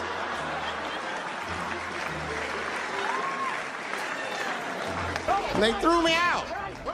It's the dirtiest place I've ever been thrown out of. And just to give you an idea of what I mean by dirty, lap dances at this place, $3. It's f***ing disgusting.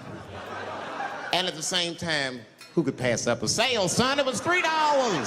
Of course I did it. It's only 12 quarters. Said, I'll break a 5 for that.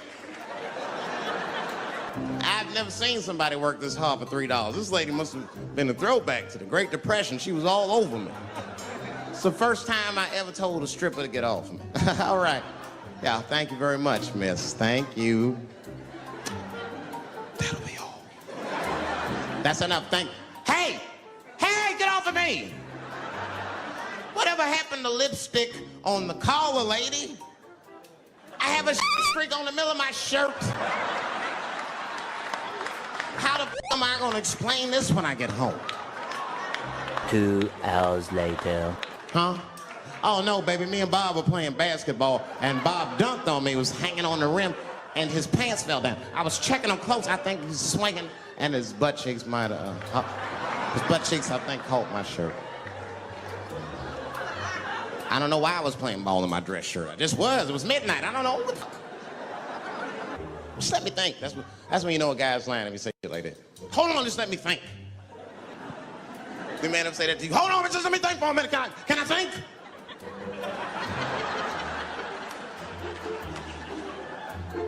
I seen one crackhead trying to break into somebody's car, man, and it struck a chord with me. I tried to stop him. I said, hey! And he looked back and saw me and said, oh, keep an eye out. I said, that was me that said that. I'm trying to help you.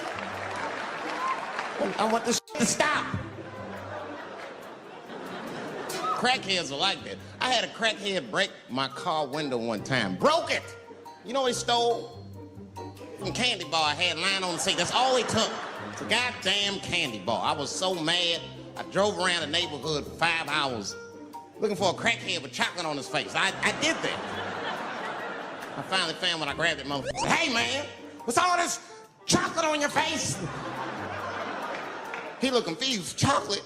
This is doo-doo, baby. I said, ah! Oh, man. This place is insane. People only see the surface. They see the division in our foods. Just because I eat chicken and watermelon. They think that that's something wrong with me. Let me tell you something. If you don't like chicken or watermelon, something is wrong with you, motherfucker. There's something wrong with you. Where are all these people that don't like chicken and watermelon? I'm sick of hearing about how bad it is. It's great. The only reason these things are even an issue is because nobody knows what white people eat. You've been very good at keeping that shit a secret amongst yourselves. I study white people. follow you around grocery stores. They freak out. I just try to peek in the cart. They always say, get away from my cart. What are you looking at? Chicken and giblets are over there. You must be lost. These are vegetables.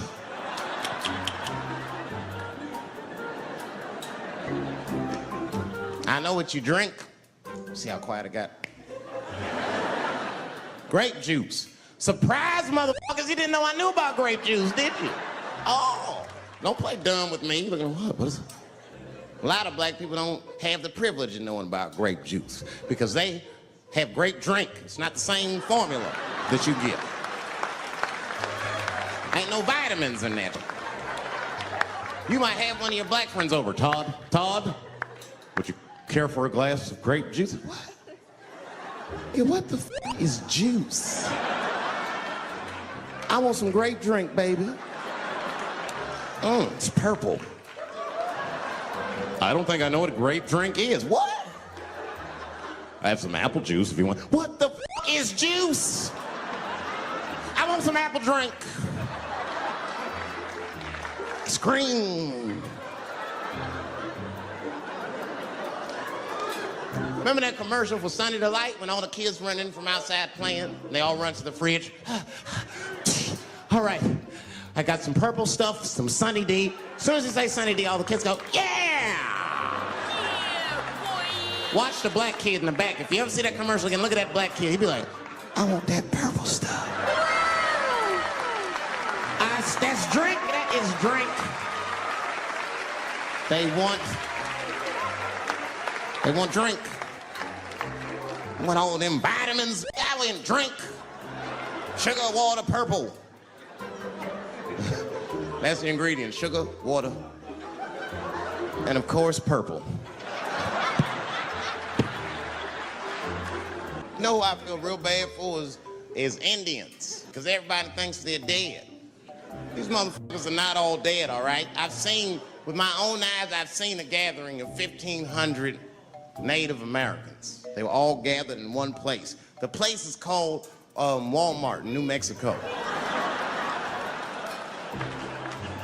There's Indians everywhere. I'd never seen Indians before. I wasn't even sure if they were Indians. It's fucked up, but I asked one of them.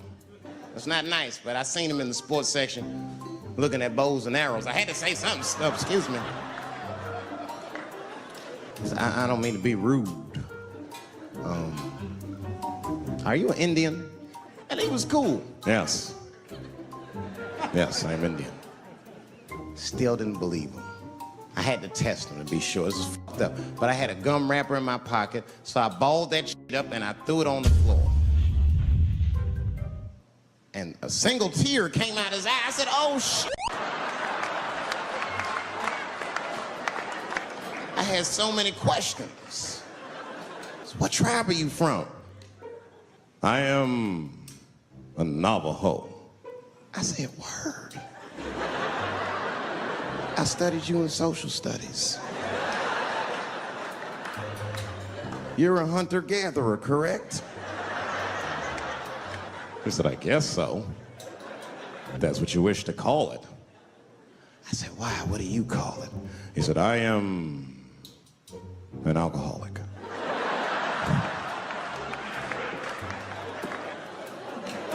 I said, well, what's your name, dog? He said, please. Dog is my cousin. That was a good guess. My name is Running Coyote. What is your name, friend? And that shit caught me off guard. I mean, I didn't want to say my name was Dave to a motherfucker named Running Coyote. This don't feel good enough. He just put me on the spot. I said, huh? My name, what? Oh, my name's Blackfeet. Then I changed the subject. Forget about me, what's going on with you? I want to meet your chief. Why don't me, you, and your chief and your friends get together tonight? We could have a real live peace pipe smoking ritual. We need to celebrate. I thought you were dead. And he set it up. It was beautiful. It was just like I dreamed. We was all sitting around. The Indians was beating the drum. Some other Indians came out the back with a long blanket that was folded in half and put in front of us. Opened that shit up, and on the blanket was a long wooden pipe with feathers. And bags of weed were all over the blanket. Chief walked over.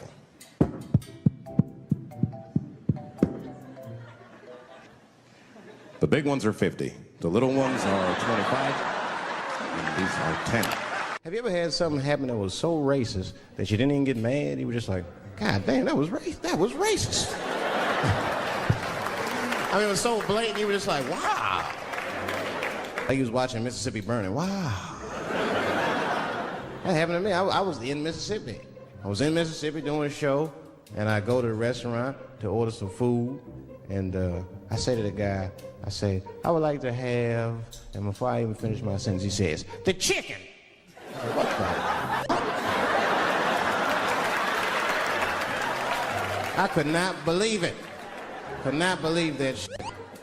This man was absolutely right. I said, how did he know that I was going to get some chicken?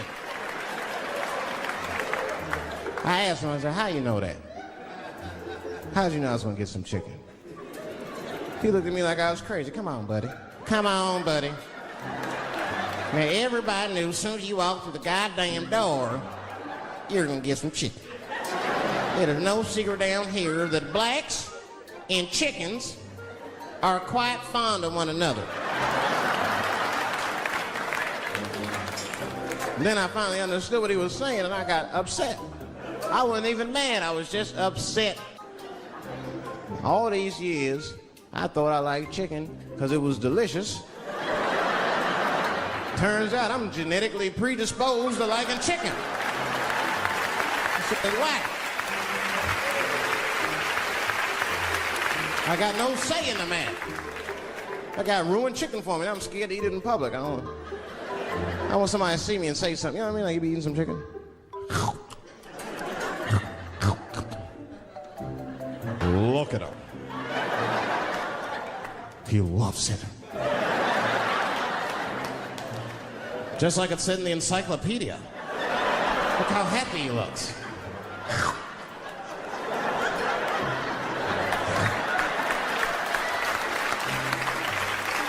Sometimes this world be too much to deal with.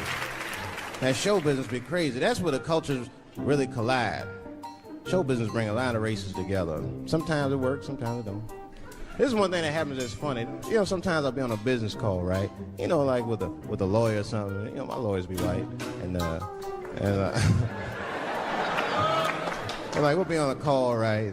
And they'll be like, "Oh, okay, Dave, we're gonna close the deal. Is that fine with you?" I'll be like, "Yeah, that's good for me." Great. You have a good weekend, Dave. I'll be like, "All right, you too, man. Peace." Oh, all right. Bye-bye.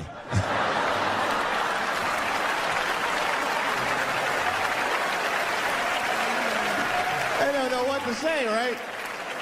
So sometimes I'll make up shit that's not even slang just to see how they handle it. It'll be the same business go, all right, we're going to close the deal. Is that fine with you, Dave? Yeah, sounds good to me. Great. You have a good weekend, Dave. All right, buddy. Zip it up and zip it out. Oh. All right. Zippity-doo-dah. Bye-bye.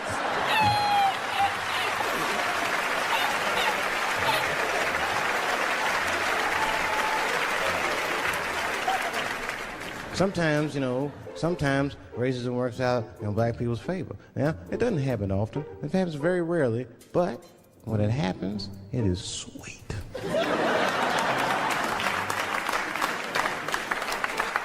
I'm serious. This one time racism saved my life, man. I was on a plane. I was coming from overseas. And I don't know how this guy got a machine gun on the plane, but he stood up, man. He said, "Everybody, get on the fucking ground. Nobody look at my face." I started freaking out. Because he was Chinese. I was like, why is he talking like that?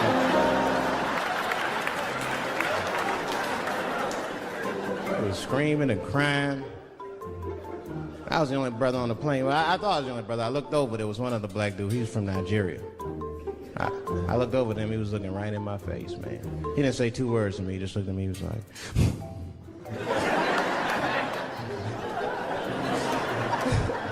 He didn't need to talk. I knew just what he was talking about. I looked right back at him. I was like...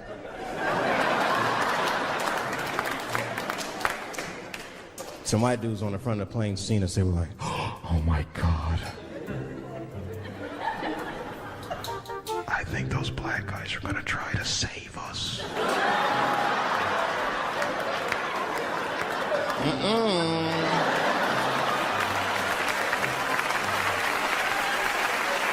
We were just communicating that we understood the situation.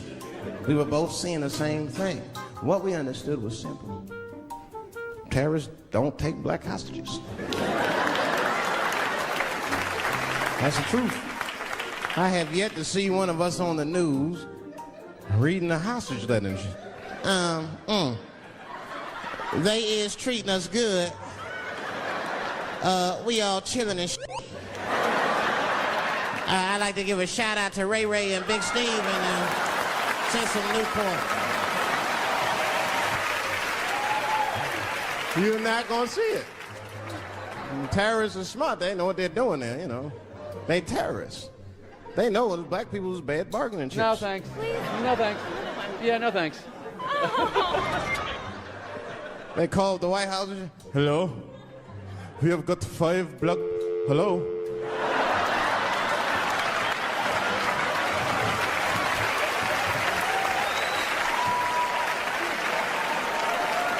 And one last thing, baby.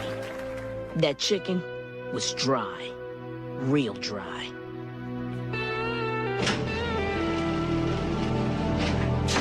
I was on a bus that was held hostage. It wasn't life-threatening. I don't want to give you that impression. It was R. Kelly, but the shit was scary, son. It was scary. R. Kelly pissed on his victim. Right before it happened, I was on the bus smoking a cigarette. It's a long story. It's not the coolest shit I ever did. And people freaked out. Sir! Sir, put that goddamn cigarette out, okay? This is everybody's air, sir. I flicked it. I didn't want any trouble. And just at that moment, R. Kelly coincidentally, out of nowhere, pulls his dick out. Jesus is Lord. And I was furious. Because nobody said shit to this guy. They were just looking like... What the fuck? I was the only one on the bus that had the balls to say anything to him. And it's not even like I was brave, really. It was that, you know, I was sitting next to the motherfucker. I had to say something. Come on, dog, you hit my elbows. Stop. Son, stop. That's all I said. I didn't want to say too much. There's something wrong with this motherfucker. He's not wrapped so tight. I didn't want to push him over the edge. As soon as I said something, all these dummies on the bus, now they're brave. He's right. Put your goddamn cock away. I don't want to see this anymore. I don't want to see it either. Yeah! Now the guy flips out. All right, everybody, back up. Back the fuck up. I tried to be nice about this. Now everybody freaks out. Oh my God, it's a biological attack. Oh. I'm caught in the middle. I can't lose my cool. I said, hey, everybody, just calm the fuck down or you're gonna get me shot. Let's all just be cool. Let's do what this man says so he'll leave us alone. Now everybody gets quiet.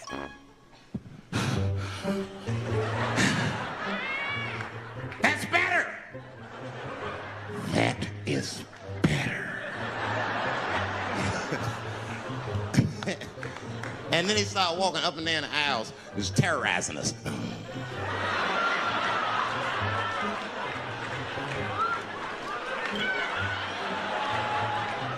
And then he starts making demands. You in the pink shirt. Spread your cheeks and lift your sack. Like, what the fuck? Excuse me?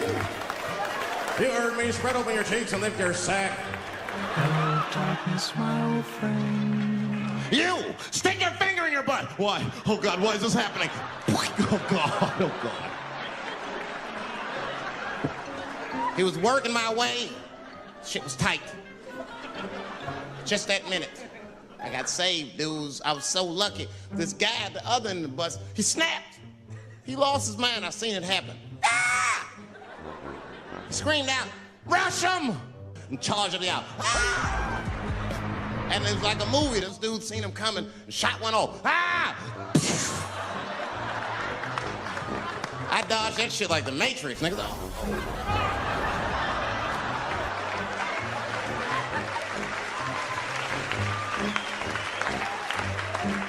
The guy behind me wasn't so lucky, y'all. No!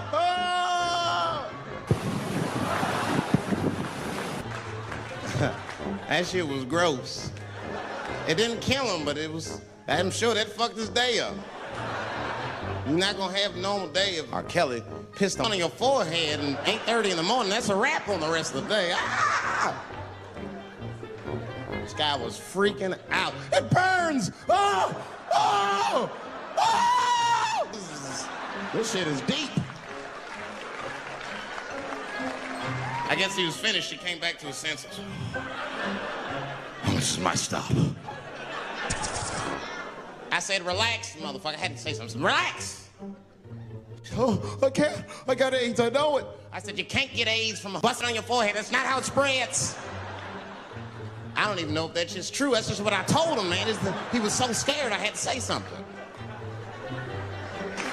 So I'm going to tell you right now, if somebody comes in here and puts a gun in my head and says, Chappelle, you got a choice to make.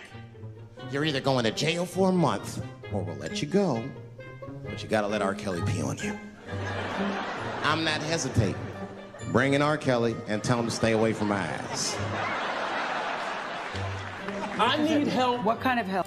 I need somebody to help me not have a big...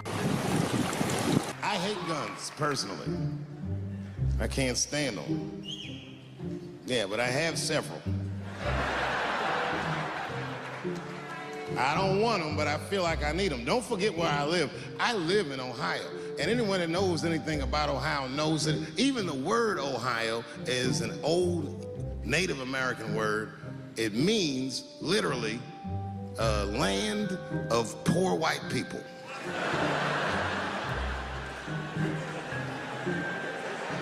I didn't even know what I was looking at first. I was just driving like, why are all these white people so sleepy out here? These things.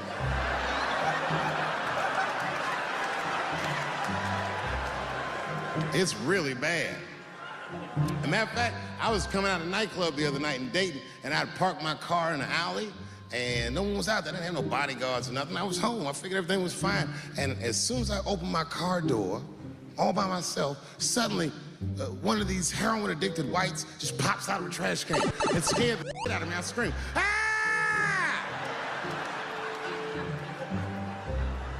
And then I realized it was a woman. She was up. She said, hey man, relax, okay? I'm sick, all right? I need some drugs, man. Please, I'll suck your dick for $5, man. I was like, ugh. 2.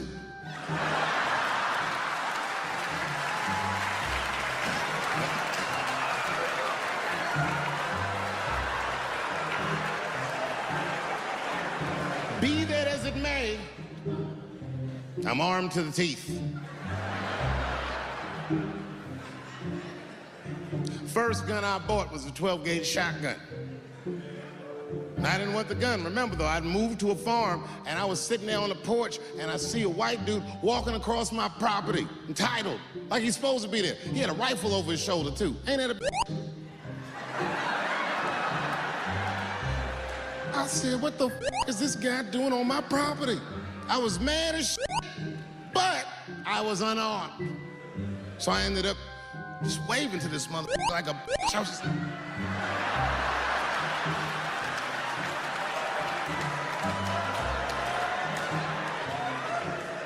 And as soon as he got far enough away, I ran to my car and sped to Kmart. This is in a rural white area. And remember, I was nervous because a guy was on my property, I'm black, and I was sweating. You know what I mean? And I ran to the gun counter, black and sweaty, sweating and black, and I looked up at the guy, I was like, I looked like a slave or something. I said, I need a gun immediately, like that. Just like that. The guy didn't ask no questions. He just grabbed a 12-gauge shotgun, handed it to me. I'd never even held a gun before. I'm not a dummy. I'm like, well, I need some bullets too. And the guy reached under the counter, put 2 box of shells on the counter. He said, all right, buddy, which box do you want? I didn't know. One box had a picture of some ducks on it. The other box had a picture of some deer. I said, well, what's that box with them ducks? He said, oh, that there's birdshot. And then he goes just like this, I'm not exaggerating, he goes, that won't kill a man.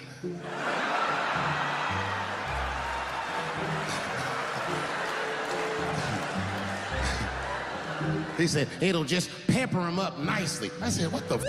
Pepper? You know what it means to pepper a motherfucker up? It means that when the shell explodes, hot BBs will shoot out of the barrel of the gun, not killing a motherfucker, but penetrating their skin and shallow flesh. Boy, that's gotta hurt. Hot BBs? I said, well, what's that box with the deer on it? He goes, oh, that there's buckshot. That'll put a hole in the goddamn truck if you wanted to. So which box do you want? And he picked the one with the deer up and shook it.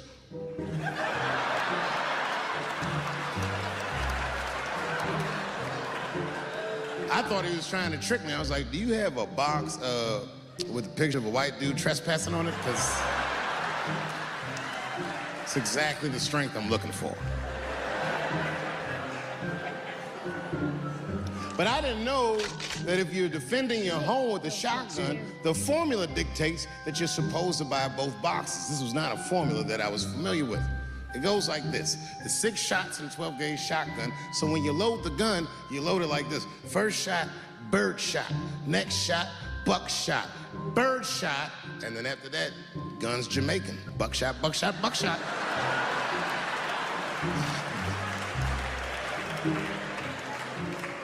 She got to picture it. Okay, like say I'm in bed, I'm sleeping, and suddenly my wife wakes me up. David, wake up. And I'm like, oh, look who's come around. And I pull my over the top of my pajamas.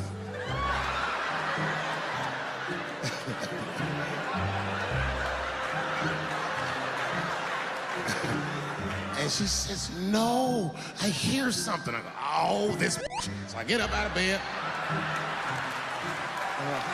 grab the gun.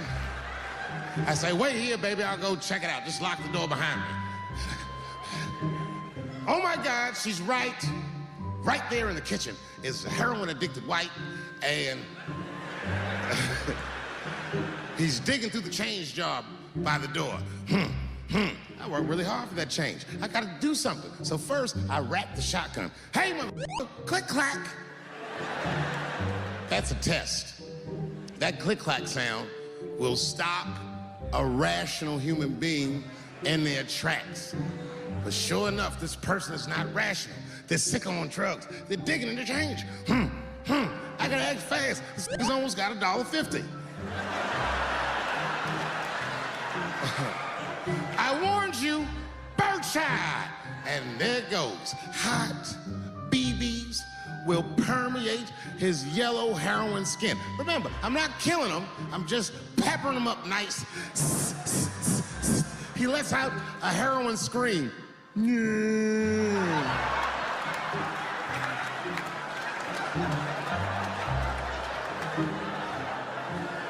And that should be the end of it. But, I miscalculated. While he's on the ground screaming, I noticed that his teeth are horribly miscolored. That's not heroin at all, is it? That's crystal meth. He pops right back up unscathed. Roar! Time for the heavy stuff. Clack, clack, buckshot! And then if he got a friend with him, I got one more bird shot left, and I repeat the cycle. After that, it's slugs for everybody. And I'll be in a kitchen full of dying heroin addicts, saying stupid heroin last words. You shot me, bro. Oh, it hurts, man. It hurt. The last words are always the dumbest words. Like, why is your out? The Studio 54 thing, you know, that blew over. You know what I'm saying? And but then, you know, here we go again. Cocaine's a hell of a drug. Rick is encouraging me. You know, he shows up at my brother's house, f***ed up. Nice place, n***. So he had these dirty cowboy boots on. Pushed us out of the way, barged in the house. My brother had these brand new couches. They were suede, right? And he gets on the couch and says, "Why don't I stretch out?" and just started grinding mud all into the couch, man. Yeah, I remember grinding my feet in Eddie's couch. You remember why you did it? Because Eddie could buy another one. Your couch. Buy another one, you rich motherfucker. Your couch now. Your couch. Darknesses. Because of my complexion, he used to call me Darkness. He calls me and my brother Darkness. He calls us Darkness Brothers. See, this is long before Wesley Snipes. Back then, we was the blackest on the planet, according to Rick James. Eddie's both of them brother Darkness. Twin brother Darkness. And we standing there looking at him. He's looking right in our eyes as he grinds this mud. See, I never just did things just to do them. Come on, I mean, what am I gonna do? Just all of a sudden just jump up and grind my feet on somebody's couch like it's you know, something to do? Come on, I got a little more sense than that. Yeah, I remember grinding my feet on Eddie's couch. You know? And then it was like, you know what? Let's handle this. We went over there. Hey, Charlie, Murphy. Oh. And we held him down. And we just wailed on his legs. You darkness, you black midnight evil motherfucker. Black magic darkness. You raw darkness. You delirious. You were cold as ice. But still, Rick James, even after taking a beating like that, your couch. His legs is like linguine. I've been kicked out of better homes than this. I'll be back, you black motherfuckers. Wide nose having motherfuckers. They said he never gave you niggas money. You don't know how to appreciate shit. You know you get another couch. What am I gonna do about my legs, Eddie Murphy? My brother, you know, he's a lot more compassionate than I am. He's looking and the limo's driving off and he said, "Wow, man, Rick really needs help." I was like, yo, we just gave him some help. Bust his fucking ass. I bet you he won't come over here and disrespect like that again. Wrong. Talking about Rick James, man. Cocaine's a hell of a drug. He's been away for a while, but he's back around. Y'all tell anybody I'll kill you. I'll kill you. He's crackhead in the town. Peanut butter and crap thing. He's having back in a joint. Look out, crack. Here I come. He's Tyrone. We have a very special surprise today. Let's hear it for Tyrone Beckham. Hi, kids. Thank you very much, teacher. It is truly an honor and a privilege for me to be here at Pinehurst School, or whatever your school is called today. I say it's a privilege because it's a violation of my parole to be around children. But enough about that. Hello, little boys and little girls. Kids, y'all are looking at a dead man. I should not be in front of you today. Drugs and alcohol have ruined my life. I started doing drugs when I was little, just like you, fellas. Me and my friends would go home and smoke marijuana after school. Can you say marijuana? Marijuana? That's what I was smoking. Sometimes dipping in embalming fluid. And me and my friends would laugh and giggle and eat all the cookies. It was terrible. Terrible. I can definitely say he was the absolute worst anti-drug speaker in the history of drugs. Then I upgraded to a little drug called acid. Very inexpensive and affordable. Even young children could afford it. It's so bad. I did 2 hits of that. And Bugs Bunny and Scooby-Doo and all my favorite cartoon heroes came to my room and ate cookies with me, the same songs for 16 hours. God damn! Talking about, I want to clean up your room. And Mickey Mouse was doing the bass line like this. And then he basically told them where and how to buy the stuff. We all know we can sneak into our mama's room when she's sleeping and take $5, $10, maybe $20 out of her purse, run on down to 3rd Street, catch the D bus downtown, and meet a Latin American fellow named Martinez. We know that. And we know that Martinez stuff is the bomb. Kids, drugs is all around you. You with them magic markers, what you think that is? Some kind of crayon? No, take that cap off and snip it, and you'll be high. These little ones are 10 and 11 years old. You know what dog food tastes like, do you? It tastes just like it smells. Delicious. I'm gonna show you how I go to the bathroom.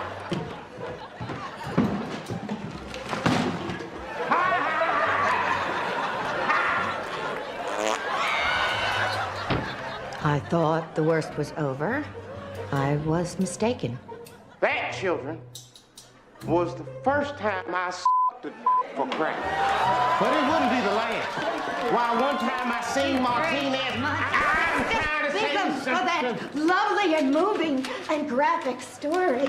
You welcome, teacher, bitch. Thank you, kids. Goodbye. Why do you pick San Francisco to shoot your special?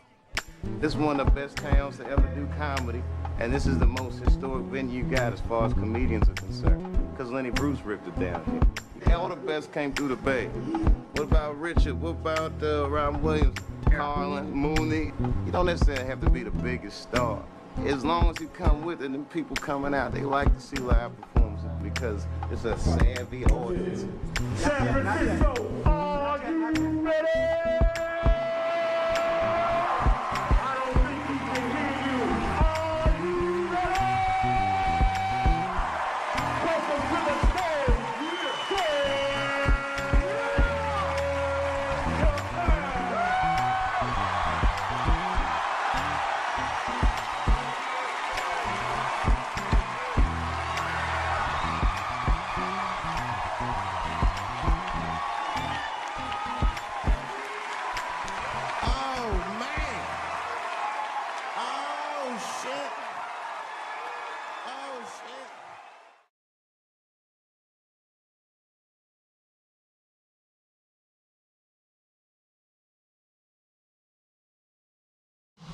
They all want the same thing. Fast, unlimited fiber internet from TechSavvy. Visit TechSavvy.com to learn more. Old Spice Gentleman's Body Wash. 24/7 moisturization with exfoliation. And we are live. Hey everybody, this is Roberto Blake, helping you create something awesome today. Welcome back to the channel. Today we are doing a YouTube live thumbnail workshop. We are going to be working in Photoshop today. Sorry to all of you Canva enthusiasts. We're going to be working in Photoshop, the thing that most of the biggest and largest creators use on the YouTube platform. We are doing another workshop Wednesday. For those of you not familiar with the streaming schedule, we do monetization Mondays to help you learn how to make money as a content creator. We're aiming to get you to $10,000 a month in revenue. We do workshop Wednesdays to help you with practical skills. And then we do FAQ Fridays to answer all your questions about YouTube strategy, analytics, and overall content ideation. So make sure that you are subscribed and that you are tuning into the streams. Shout out to our sponsors of today's free workshop, our friends over at StreamYard. Make sure you're checking them out. Links are in the description, or at least they should be. And also, of course, our friends over at Opus Clip. Between StreamYard and Opus Clip, that's how we're repurposing our content across all platforms. And of course, we are on Kajabi so that we're not digital sharecroppers for the platforms forever and ever and ever. And we're building our own online products, digital products, and membership, and not splitting a commission with the platforms when we do it. So those are all the things. I'm going to make sure that links to everything are in the description down below. I'm going to copy and paste that stuff over to the description so that we can refresh that on the stream. Also, shout out to all of our channel members and shout out to all of our super chatters. Appreciate each and every one of you. We've also got links to our digital download products and to Awesome Creator Academy and some of the resources mentioned here on the stream. We also definitely want to make sure you get the 12-week creator playbook. It is absolutely free. I'm going to be dropping that in the comments here in the live chat for you to get the free creator playbook. You can download that. It's going to help you focus this year, do a 12-week sprint, and it's, of course, linked in the description of the video. So without further ado, let's kind of jump into some of this. We're going to actually be looking at a couple of things. One of the main things we are going to be looking at is going to be Photoshop, which I'm opening up here shortly. Just looking for that screen here in StreamYard so I can share it. So you should be able to see my screen now, and you should be able to see Photoshop in all of its glory. And what I'm going to do is I'm just going to adjust it for size here so that's easier to manage. And we're going to zoom in so that you get a sense of this. And what I'm going to do is I'm going to walk you first through some of the basics of YouTube thumbnail theory and the Vibes framework. And Vibes stands for visually attractive. I is for interesting at a glance. We call that informs with storytelling. But the easiest way for you guys to remember is interesting at a glance. The B in Vibes is for boldness and contrast. E is for eye-catching elements. And then S is for social proof. Social proof being very important. And we're going to analyze and talk about some of the biggest YouTubers and how they do that. So now you kind of understand how the Vibes framework works. At least I hope you do. You can feel free to ask questions about this. But in terms of basic YouTube thumbnail theory and how we approach YouTube thumbnails, you can kind of see a little bit of my approach to this when you look at and you deconstruct thumbnails that I tend to make. And if I open up a little bit of a more, let's say, a theoretically more complicated thumbnail in Photoshop, I can give you a sense of like how I approach thumbnail designs and how I utilize things like the Vibes framework that I'm talking about. So I'm going to open up one of my thumbnail templates, which, by the way, you may notice I build thumbnail systems for my YouTube channel. So what does that mean? I know I talk about things like brand deals. So what do? I have color, themes, and elements. And how do we break down what I talked about? Boldness and contrast. So we definitely have that in here. We have eye-catching elements like the YouTube logo. We have social proof. We have money here in the thumbnail. We have things that are interesting at a glance. Everyone cares about money. Everyone cares about YouTube. Everyone cares about making 100K. So that's something, and that's just an example of that. Same thing in this other thumbnail. Now, again, I'm not suggesting that these are inherently perfect thumbnails. I'm saying they're intentional and they can be effective for my channel. So effective for my channel isn't meaning a 1 million view video, 100,000 view video. It just means for the niche that I'm in, what's the normal view floor of those type of videos compared to my peers, people like Justin Welsh, for example. What does he pull on a brand deals video? He specializes in brand deals. So that would be important. So if we just look at some elements and some things, one of the reasons that I might decide, okay, I'm going to put myself here on the left instead of the right could be because the YouTube timestamp shows up in the bottom right-hand corner. Maybe I'm worried about my text running into that. But maybe I can go a different route. Maybe if I want to look at these elements, I can go, you know what? That YouTube play button, if I put that in the corner, it's not going to have any problems if I put that in the bottom right-hand corner there, because you'll still be able to see the YouTube logo even with the timestamp. So maybe that's not a problem. So in terms of visual balance and layout, I've got that going on. Now, what about the money? The money aspect here could be some social proof. So what would I do in terms of some of these elements here? If money is social proof, and I don't necessarily absolutely need this huge $sign, but it does maybe play some role, then maybe what I do to communicate this and the social proof is I adjust this in such a way that these elements are there, visually balanced and subtle. And so at a glance, these objects and these things are laid out in an interesting way that tells you the idea. Even without text, the idea is very clear when it comes to this. Now, in terms of fonts, if I decide to use this font that I'm going to go ahead and borrow, I'm going to tell you the fonts that I use. I'm going to show you the fonts I use and why. If I go this route and I decide to lay out my text in this way, and I decided that I'm also going to shrink this text up a little bit, it still can be easy to read, but I'm going to make sure it doesn't run into too much of that $sign there. And so I've created some depth to this. You can still read it. It's still easy to understand what the video is about. We know it's about brand deals. So at a glance, you get the idea of what the video is about. It's visually balanced. It's strong left to right. My text is not going to run to the timestamp on the video. Stands out from the background. It's got contrast. It's got those elements to it.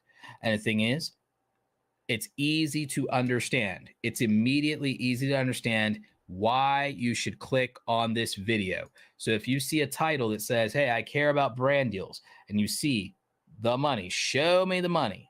You see a $sign, universal equivalent. You see YouTube. You now, at a glance, without thinking too hard, in less than 2 seconds, understand what this video is about. So it's a visually attractive thumbnail. It's visually balanced. It's interesting at a glance. Hey, why is this guy talking about money and brand deals in YouTube? That's interesting at a glance. You can get the idea. You're informed. Bold, contrast, and text. We've got that. We've got eye-catching elements. Money, YouTube logo. We've got elements. Okay? And then we have social proof in the form of the money itself. And to a degree, you could argue the YouTube logo is a form of social proof. So that's why we use the vibes framework. The vibes framework is something I teach in Awesome Creator Academy. It's something that I talk about quite a bit. And if I go to like one of my slides here, and we talk about clickable thumbnails, remember what we said. It's visually attractive. That's the V in vibes. Informs or is interesting at a glance. That's the I. Bold text and contrast color. That's the B for bold. Eye-catching elements. That's the E. And then social proof. That is the S. And so it all makes sense now. So almost all effective YouTube thumbnails have this in common. Again, thank you to our sponsor, StreamYard, because I see some of you are asking, am I streaming anywhere other than Twitter? Yes, I am. I'm on x.com, formerly Twitter, thanks to StreamYard, twitch.com, kick.com, youtube.com, LinkedIn Live, and Facebook Live. 6 platforms all at once. We've got almost 250 of you in the stream across all platforms. I think we're getting closer and closer to having 100 of you on YouTube. It's not bad for a Wednesday night. So we're doing workshop Wednesdays again. And like I said, share this with a friend. Share this out anywhere you possibly can. We're going to help you with thumbnails. So again, this is all practical advice, and we're showing you how it works. Showing you how all of this more or less works. So in terms of building out your thumbnails, if I were to say I'm going to make a new thumbnail, I either want to make it 1920 by 1080. I can always export it at 80 by 720 so that we have the smaller file size. But YouTube will take 19 by 20 or 1280 by 720. So it'll take either of those as long as it's in the horizontal format. So we can definitely do that. I want to start with a transparent background. This becomes very important in the long run. So that is going to help us tremendously. Okay. I'm going to see if I have any versions of myself in terms of poses on this particular computer. Hopefully I should, that we can cut out so that I can show you about background removal in Photoshop and why that's important for your thumbnails.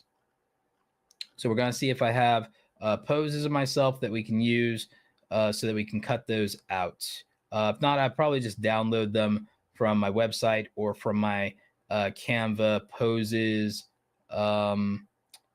archive, because I do have that somewhere, or I have it in Google Drive. So we'll see. Let's see here. Actually, I have something from a different image, a promotional image, and we can just cut me out of the background here just to show off how this works in Photoshop. So we brought me into this. I was already on background here. We're just going to click remove background. And so, boom, it does that, does a good job. We've removed me from the background. Now, to work in Photoshop, we're going to move a layer below me. We're going to paint that layer black just so that I get a sense of what we're working with here. So this is actually pretty decent. It's near perfect. It's good enough for our purposes. We could always clean this up if we wanted to. We could go in and remove a few of these things in terms of artifacts, but that's not really important here, since what we're going to focus on is we're going to focus on the concept of layouts. And what we're going to do here is some of you may be familiar with the YouTube channel Diary of a CEO. Anybody in the chat familiar with the podcast Diary of a CEO? Anybody? Bueller? You guys familiar with Diary of a CEO at all? Because they have a very simple but effective thumbnail strategy when it comes to YouTube. So I'm going to see if I can share this for you. Diary of a CEO.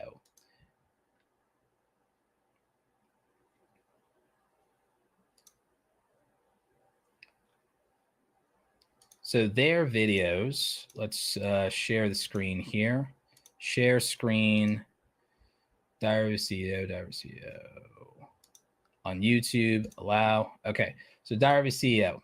This is their YouTube channel. And as you can see, it uses a very effective branding scheme. And it takes probably one of the most important elements of the thumbnail, uses a black background, and then uses a strong word in a quote with a red background around the text. We're going to recreate this. As simple as this is actually a struggle for a lot of you when it comes to typography, because you don't understand type, you don't understand fonts, and I'm going to help you get a better grasp of this, because it's one of the most important things you can do. So if I go ahead and I share my screen when it comes to Photoshop. I only have one rule. Stay out of the basement. What do you got in the basement? Something down there will destroy the world. We're talking about a real monster.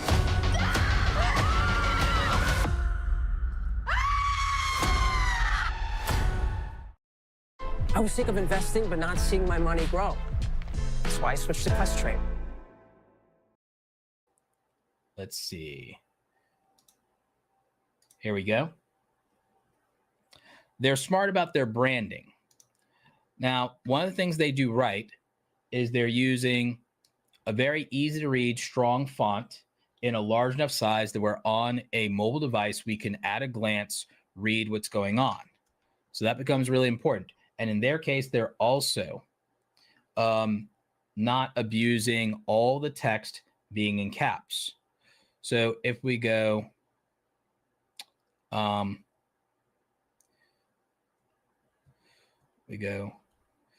YouTubers are, and then we go,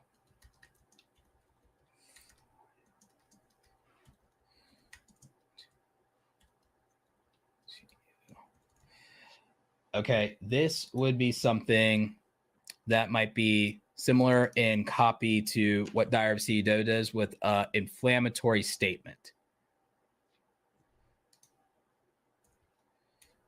In terms of an inflammatory statement.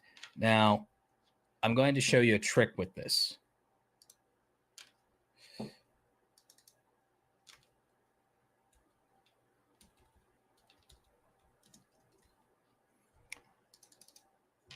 Diary of a CEO has the strategy of using an inflammatory statement with red text behind white text on a black background.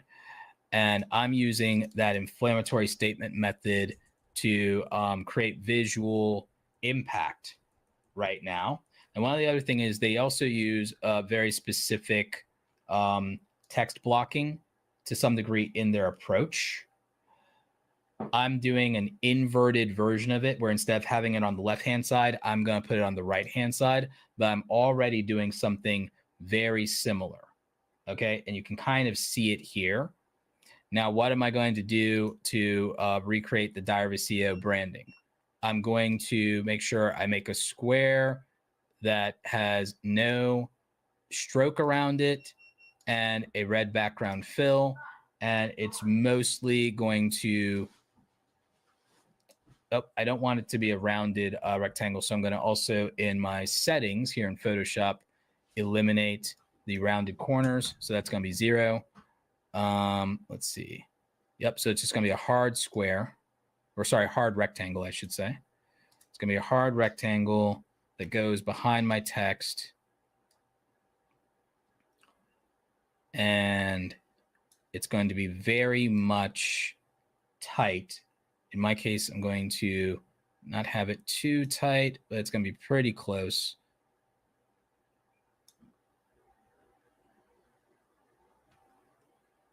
And then in terms of visual impact, that's a very strong thumbnail and text lockup.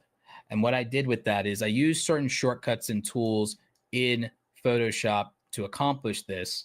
I can talk to you and tell you a little bit about what those are. But in terms of the layout, this has a high level of visual impact right then and there.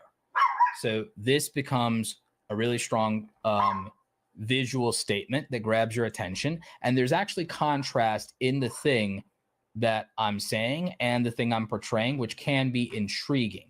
So this is then a visual and psychological trick to intrigue the viewer into the statement around the video.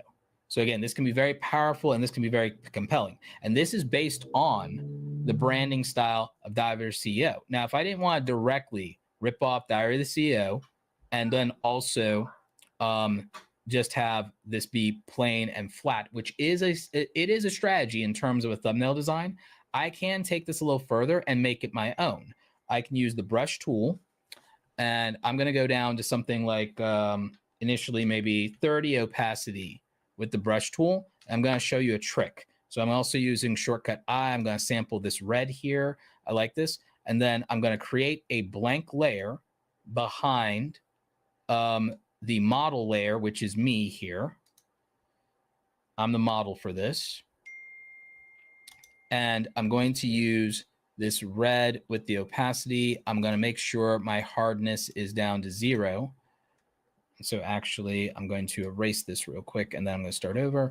So I'm going to use the red. Maybe let's go to 40%. And I'm using a soft brush to create this red behind me that kind of just creates this more moody vibe. I'm going to use 10% now and just kind of bring it out a little bit. And so if I want to, like, you know, just kind of like put a little bit more in there, I can create another layer above me with some black and start to fade a little bit of that too, as if there's like a little bit of a shadow or spotlight or something like that in a certain area. So I can kind of create this more dramatic effect. And so look at the dramatic effect that happens when I do that. So look, this is it without it, and this is it with it. And I would say that this is much more dramatic. I would say that this is much more eye-catching and much more dramatic overall, and that it sets a tone that feels more cinematic, but it also feels like the vibe is a little bit more sinister. Like that's something that gets implied there. So that's one element, one thing we can do. If we want to take this a little further, we can create a type of layer that's called an overlay layer. And then we can use a white brush with an overlay layer, make that maybe 20%, shrink that down. And then we can just kind of brighten me up in this area to create some more dramatic lighting. And then we can split over shortcut X to black. And maybe I'm a little darker over here, but maybe not too much because we don't want to make it impossible to see me. But we're kind of painting with light here and controlling our lighting on this overlay layer. So we want to say that this is overlay. We have this at 100%. So this is a technique that a lot of content creators use. And so that's pretty dope. Now, if we want to clean up some of the artifacts that didn't get taken out when we did our mask to remove the background, we just go to 100% black. We shrink up our brush a little bit. We click on this mask layer here, and then we just would paint out these areas by hand. This is easier if you have a graphics tablet. And so when you don't have a perfectly clean selection, you do that. Sometimes we don't want the brush to be 100% soft for that. We might move it to something like 70 or 80 so that we have a little bit of a harder edge to that brush. And we just clean up some of these artifacts just ever so slightly, ever so slowly, hyper zoomed in so that that masking is a little cleaner. We zoom in more with our brush. Again, this is much easier with if you have a graphics tablet, if you have a pen like a Wacom tablet or something like that. And you just clean up some of these edges here where it did not perfectly remove us from the background.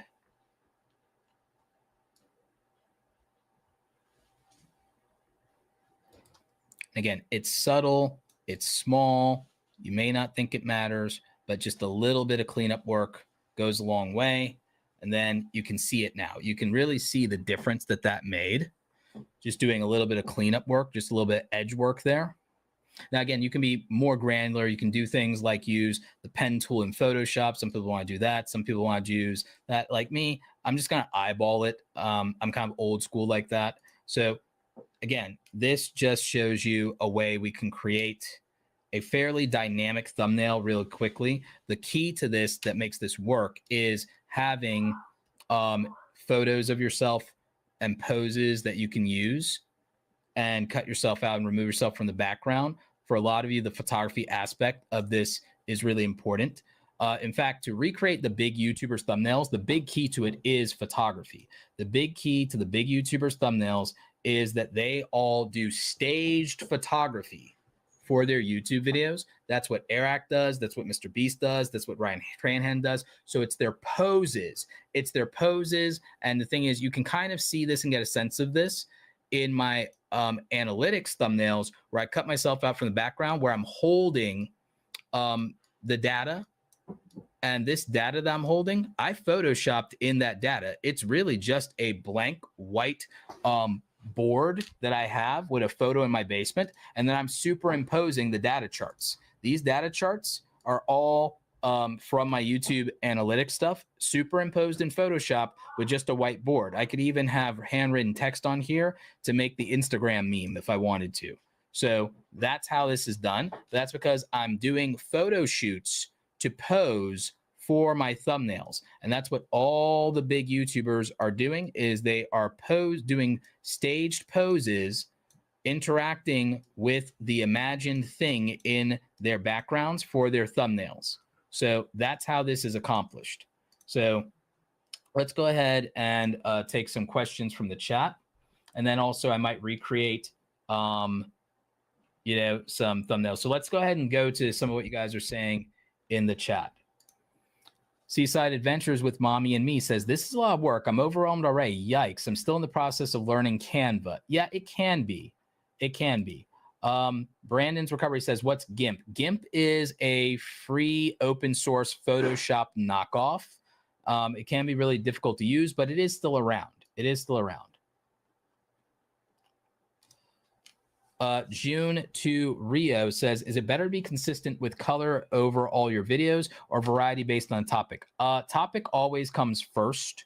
Topic always comes first when it comes to the videos. You could try to keep some branding in place. Yes, we are using Photoshop for this. I am always Photoshop because it is the most powerful tool you can use. It is what the biggest YouTubers use. Most big YouTubers with 1 million subscribers, they're using Photoshop. 100,000 subscribers, they're using Photoshop.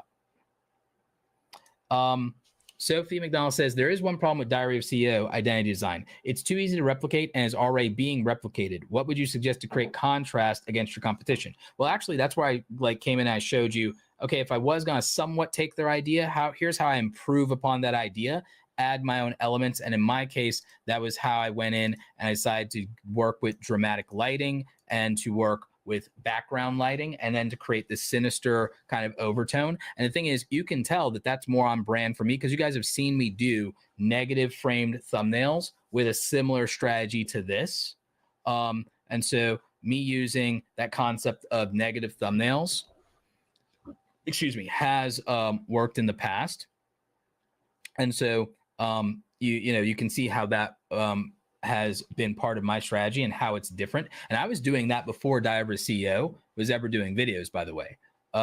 This strategy and what they're doing has been used in negative ad campaigns as far back as the 1990s. So Diary CEO wasn't the first person to come out with this strategy, even use the fonts and the blocking and the layout and the quotes, the dark background, contrast lighting, all of that. That actually goes back to negative ad campaigns from the early 1990s. It's an attack ad strategy that was used in billboards and politics. And Diary of the CEO basically replicated that or was inspired by that. The font that I'm using is Futura Bold, but there are other great fonts that work with this. Some of the best fonts on YouTube are actually Inter. Inter can be a great font. Look at how strong Inter is. This is actually really good. More of you should be using Futura Bold. Inter. Oswald can be very good. Oswald Bold can be very good. I'm not going to use me. I'm going to use semi-bold here. So Oswald can be good. You can see that. Also, Helvetica obviously is strong. So you can use Helvetica Black and Helvetica Bold. Very powerful. You can use a combination of this is Helvetica Black, and then you could also use a Helvetica Bold, or you could use something else with it. You could use Bebas New Bold.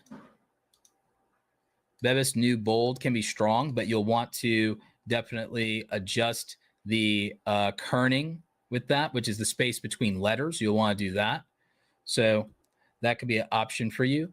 But I think that Futura Bold is one of the best YouTube fonts that there is. I would say that Futura Bold, Poppins, Inter, Oswald, Roboto, and those are all probably free fonts if I remember correctly. Those are some of the best, some of the absolute best that you could pick.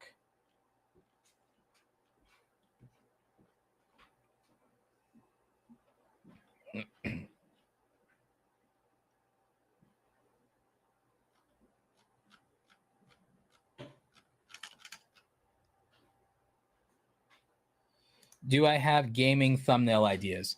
I do. I work with a lot of Clash of Clans creators. Let me see if I have. It's the Canada-wide clearance sale at Leon's. Get up to 60% off furniture and mattresses in our markdown center. Save big on select appliances. Plus, get free local delivery when you spend $7.99 or more. On now. At Little Caesars, grab 2 classic pepperoni or cheese pizzas for only $15, and you'll be the champion of mealtime. 2 great pizzas, 1 low price. 2 for $15, medium classics for a limited time only. Hot and ready. Anything I can open.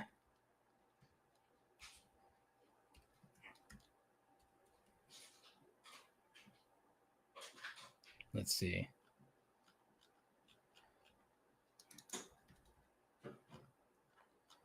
Trying to see if I have something I can open that is more gaming inspired that can help some of you gamers.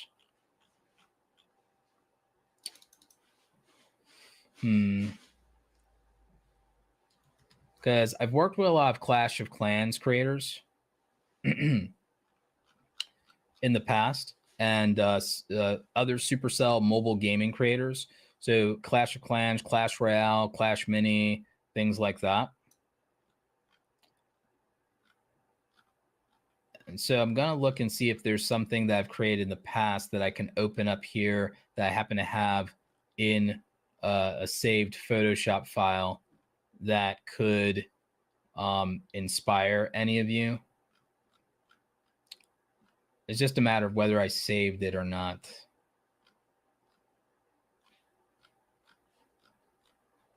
I may or may not have it on this machine. I might have it on another machine.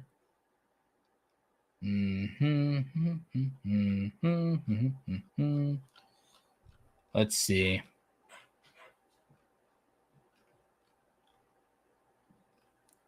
This one's not a gaming inspired one, but this one is definitely a tech. While I'm looking for a gaming one, just to give you guys a change of pace, this is a potential tech video for a desk tour. And the thing is, I can make this really interesting, even with just a color blocking change in the text. So let's see, with a color blocking change in the text, that immediately pops a lot more. And the thing is, I have some elements here, and you could argue that this is cluttered, but you could also argue that this helps create social proof of saying if this is a $15 video editing desk, having the price points for each of the items just kind of sells the idea. So the thing is, we could either rely on the numbers to do it itself, and just the desk itself and say, okay, wow, that's kind of dope, and we got the lighting, we got all the things. Or, you know, I would probably A/B test it and see if having dollar signs for each of the items that kind of says, okay, I see how that's $15,000 now. You know, we would see if that appealed more. So these are things we could do. And this was a lot of work because, as you can see here, the amount of layers in that layers folder to do the rounded rectangles and the dollar amounts was pretty significant. Here's a trick if we also wanted to create a little bit more depth with this. We can actually apply a drop shadow to everything in that folder. And then all of a sudden, we literally have a drop shadow that we've created for everything on that folder. And I can also add a double drop shadow to make it more obvious or more pronounced. So the thing is, when you create a grouped layers folder in Photoshop, you can actually apply style effects to everything on that group's folder layer. So that's pretty cool. So that gives us those effects, and we can toggle those effects on or off or adjust them as we choose, but they're there. So we have that. And then obviously if we make this folder layer invisible, everything goes away. So, you know, that's just a different type of thumbnail design for you. It's not a gaming thumbnail. I'm still looking for something like that for you. Let me see if... Let me search my Mac and see if I have any of these gaming thumbnails. But to be honest with you, gaming thumbnails are not really that complicated. You literally, if I was going to show you a really good example, of a gaming thumbnail and explain a gaming thumbnail, let me go to, who do I want? Whose channel do I want?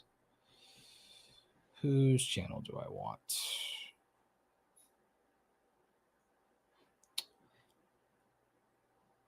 Let me see.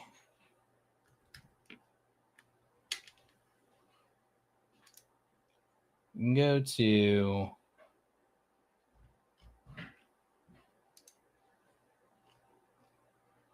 Actually, yeah, there's a channel I can share with you that would work. Let me share this small creator that I think does great thumbnails. Because like a lot of times we just keep sharing big creators, and that's not always particularly helpful because big creators aren't really relatable. So I think that Willie, he is a Clash player. He plays Clash of Clans. I think that Willie's thumbnails are actually really good. Some of them are simple, but they're really good. Now, if we go to like some of his most popular videos, again, he's a small content creator, he's a small YouTuber, but look at his thumbnails. So in terms of gaming thumbnails, I think this can be really good. My thought is that like a character recognizable to the game is usually one of the best things to put in a thumbnail. So that's an example here with Willie. Who else can I use? Nate does a really good job. Nate Clash Royale, he does a good job. He's under 100,000 subs. But if you're looking for inspiration for gaming thumbnails, this is what you'd want to look at, is stuff like this. And so I feel like he does really well. You can see what's been working for him in the game. And the thing is, it just makes it obvious what game you're playing. It's using a familiar character from the game. It's easy to understand what's going on here, like at a glance. So like for number one, road to number one, the social proof is there in the graphic right then and there. It is visually interesting. It is easy to understand what's going on here. And so easy peasy. Ladder push. Okay, there's the graphic. There's our social proof right there. So using social proof in thumbnails for gaming, when you want to do gaming, use social proof in terms of things like ranking, ladders, high score, some in-game award or trophy. You want to utilize that. The characters from the game or the game's logo can be social proof itself. Another example of this is Composure, who is a Brawl Stars player. So Composure is really good. Look at his thumbnails. Very strong there. 37,000 subscribers. So again, not a huge content creator, but doing great work, getting great views. I've worked with Composure before. And so this would be an example for those of you in gaming of, what would look good. And the thing is, it's really about understanding the culture of the game, understanding the aesthetics, understanding the lore, the characters that everyone recognizes, what the meta of your game is. So for gaming, that's most of what I would tell you there. I don't want to harp on this too much in terms of gaming. Speak Spanish Now says, so the idea of using Speak Spanish Now says, so the idea is using 3 to 4 word max is not necessarily a real thing accordingly. It depends. There are exceptions versus the rule. 3 to 4 word max exists for a reason, because it comes from the old days of graphic design and billboards. The reality is that you only have a few, you have to be able to communicate your idea. Think about it like this. Someone's scrolling on YouTube. How many seconds? Let me know in the chat. All right, let's test the chat out on this. When you're scrolling in YouTube, how many seconds does it really take in terms of you paying attention to something? When you scroll and you're looking at thumbnails, how much time do you give attention? How much attention do you give to an individual thumbnail when you're scrolling through there? How long does a thumbnail have to grab your attentions? How many seconds? How many seconds does a thumbnail have to grab your attention? Let's post it up in the chat. How many seconds? I want your response. I'm going to chug some water, and then we'll see what you guys say, and then I'll tell you what the psychological answer is based on how this works, but also how billboards work.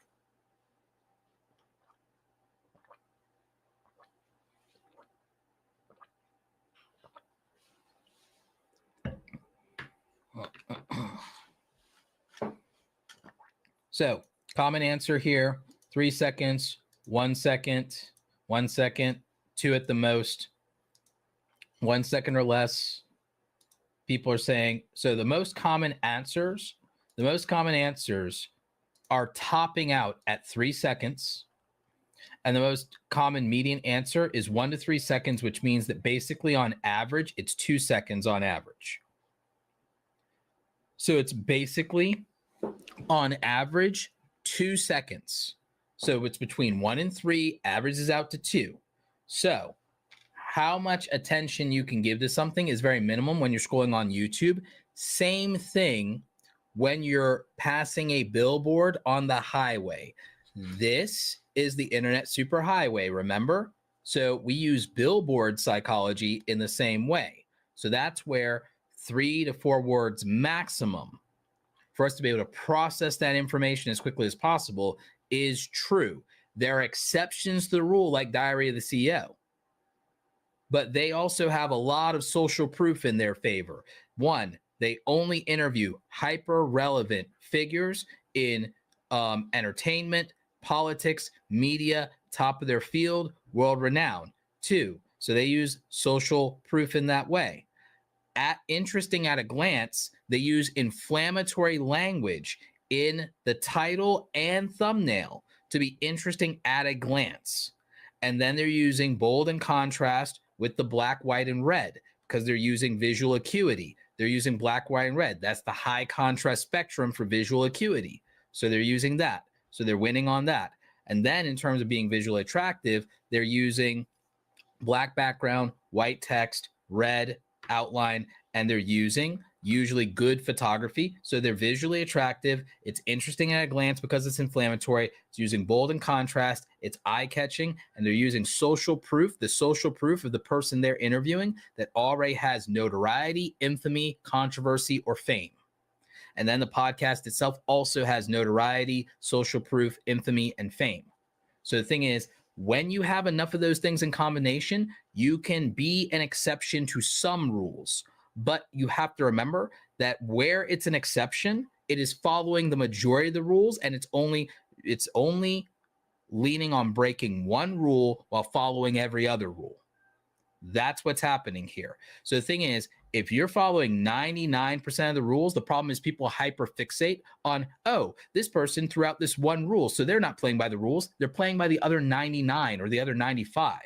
And all anyone does is pay attention to the 1, 2, or 3 rules that someone's breaking while they're doing everything else by the book and using everything else to their advantage. So psychology. I'm going to tell you another hack about billboard psychology and thumbnails, by the way. I'm going to tell you another hack about billboard psychology and thumbnails. So when it comes to billboard psychology and thumbnails, why do we choose the colors that we choose? I want you guys, what colors are the signs when you guys are heading down the highway? Let me know in the chat. Let me know in the chat. I'm going to answer the question. I'm going to tell you what the question is. But what color are the signs on the highway? Does anyone remember? You got a couple of different road signs when you're driving down the highway at 60, 80 plus miles per hour.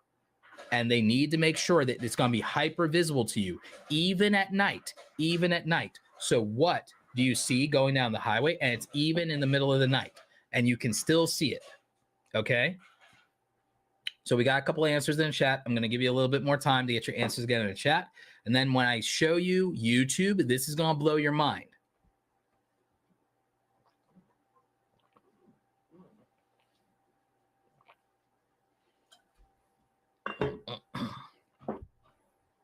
Okay.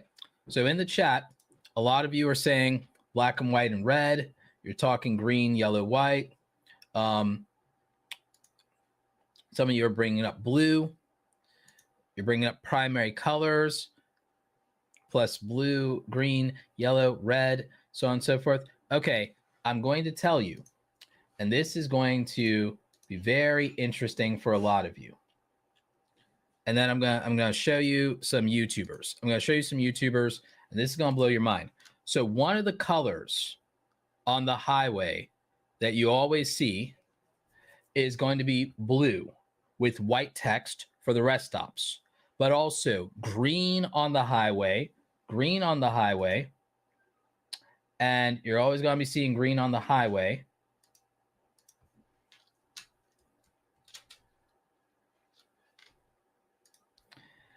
And it's green with white text. So you see blue with white text, green with white text. Your stop signs are red with white text. Your hazard signs are yellow with black text. So guess what?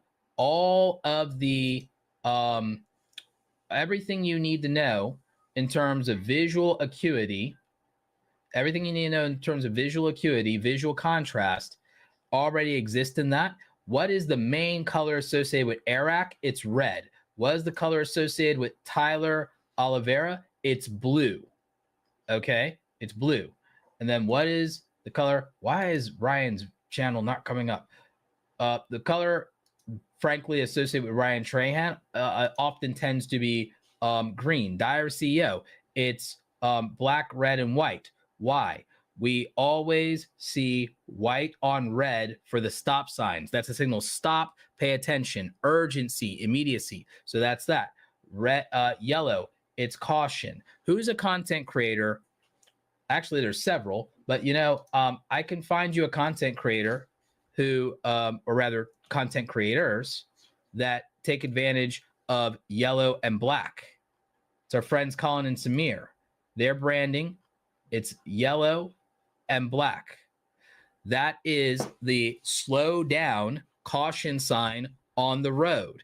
It's a yellow field with black icons or black text.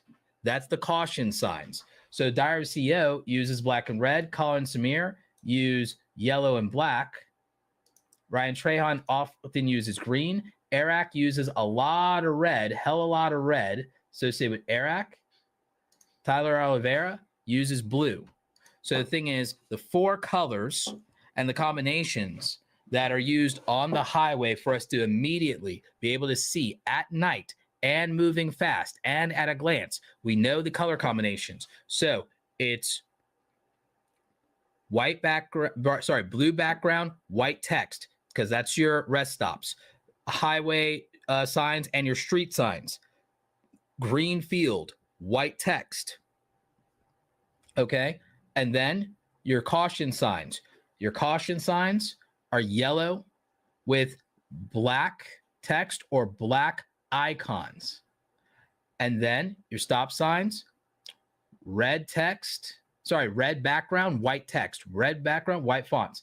Boom. So the thing is, when you're going through that in America anyway, and they've done the research and everything like that, that's high contrast and visual acuity. By the way, they also did that for accessibility. Why? Because even if you're colorblind, you can differentiate the contrast between those colors.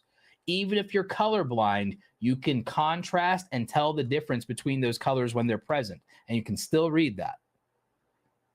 So you're moving fast, and advice. You're moving fast and it's dark at night. So that means that has the highest probability of getting your attention. That's the highest probability of getting your attention. That's biology. That's visual acuity. That's how your eyes work. And that's about the contrast and tonal range. And so when you're scrolling through your phone, that's why that would work. So I'm teaching you some graphic design stuff here because that was my background. I was a graphic designer, and this is teaching you advanced thumbnail theory. And this is like a lot of times, you might think, okay, does the YouTuber know that? But their thumbnail artist might be a classically trained graphic designer, or might just be doing basic pattern recognition, or might have figured this out by typing it into search or watching videos like mine. Graphic design theory, color theory. They may have watched a video from Christo on color theory. So the thumbnail artist that YouTubers hire, they know this. And to a degree, YouTubers can watch these patterns in television, movies, and films, and then be subconsciously influenced by it. And then those techniques just start showing up in their channel. But again, if you're moving fast, scrolling, like we said, you guys confirmed it yourself. You got 1 to 2 seconds. You confirmed it yourself. And all of you basically accurately remembered what colors those road signs are, and you all remember that, wow, when I'm flying down the road, I can immediately see that even in the dead of night. So of course you're going to be able to see it, and you can see it in broad daylight. Guess what? Those colors have the best chance of standing out in dark mode and light mode in YouTube the same way in real life. They stand out in the middle of the day and they stand out in the middle of the night. Boom. Is your mind blown right now with regard with how we handled color theory? Is your mind blown when it comes to how this works on YouTube? Nice, right? isn't it interesting how we can use biology and psychology to win at YouTube when it comes to these things?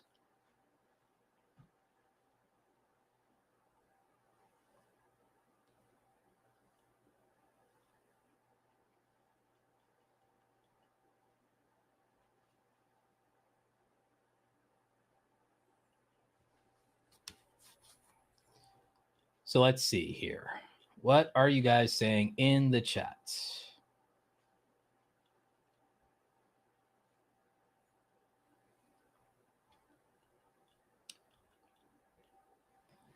So somebody's asking about YouTube channels that cover TV shows.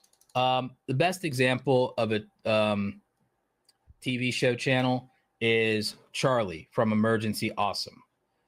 Charlie from Emergency Awesome is probably your best bet when it comes to, okay, what do you do about thumbnails for a TV show? But even with that, it's actually not complicated. I'm actually surprised that I have to spell this out for people because this one's actually pretty easy and pretty obvious at a glance. And it's kind of shocking to me to have to break this one down, but I will.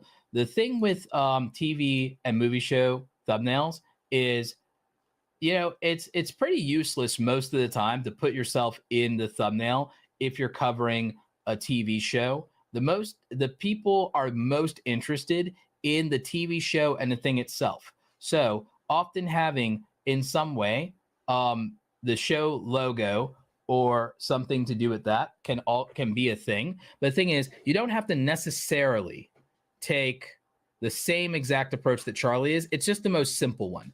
Charlie's approach is the most simple one, and he is one of the bigger channels that does this, but you don't necessarily have to use his approach. A more novel approach could be Star Wars Theory.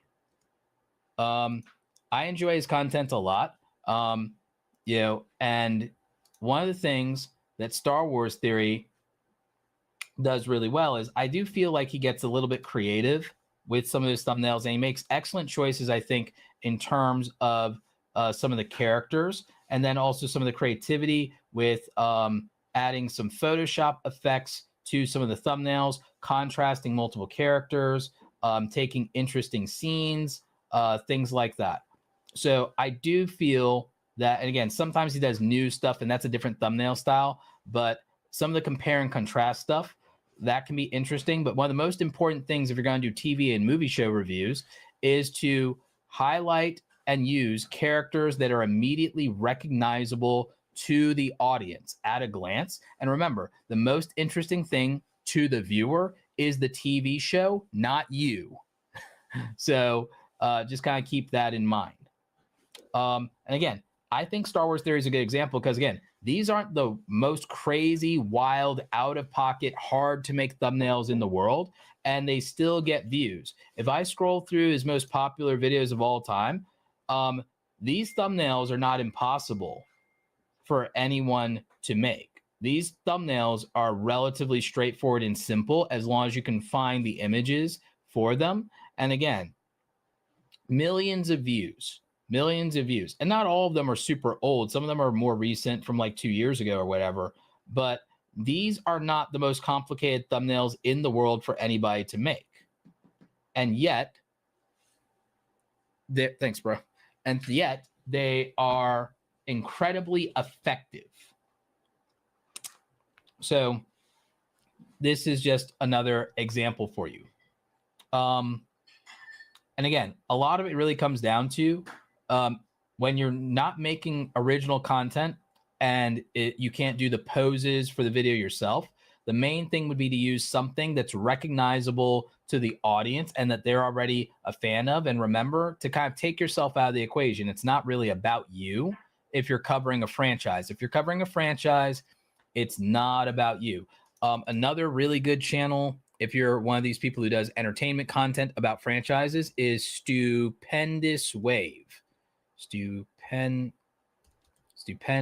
Wave. Here we go. So Stupendous Wave is another Star Wars creator. And again, I'm aware of this because, again, I'm a big Star Wars nerd. I'm a big Star Wars fan. So again, good layout, good design for thumbnails. I like the contrast.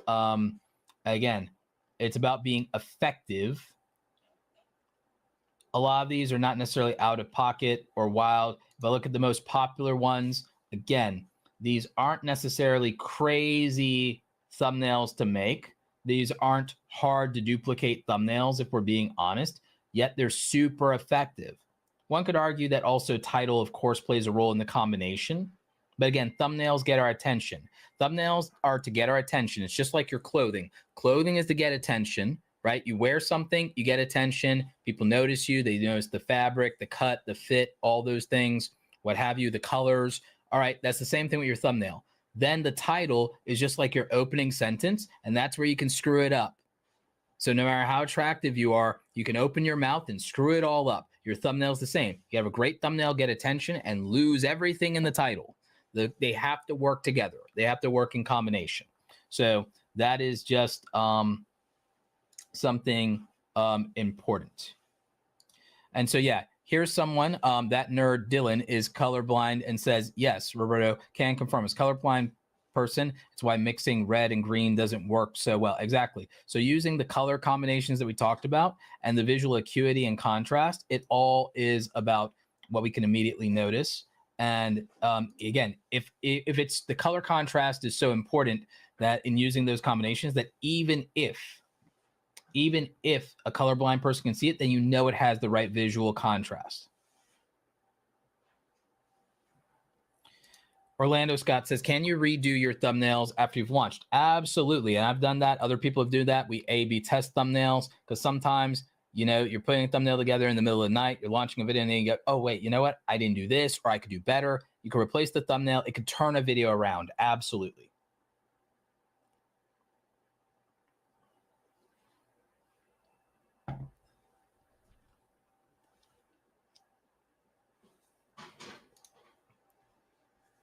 Coastal Diva says, those just aren't very coastal colors for me to use. I do use them, but it goes against what I really like. And yeah, sometimes it works great, and sometimes it didn't make a difference.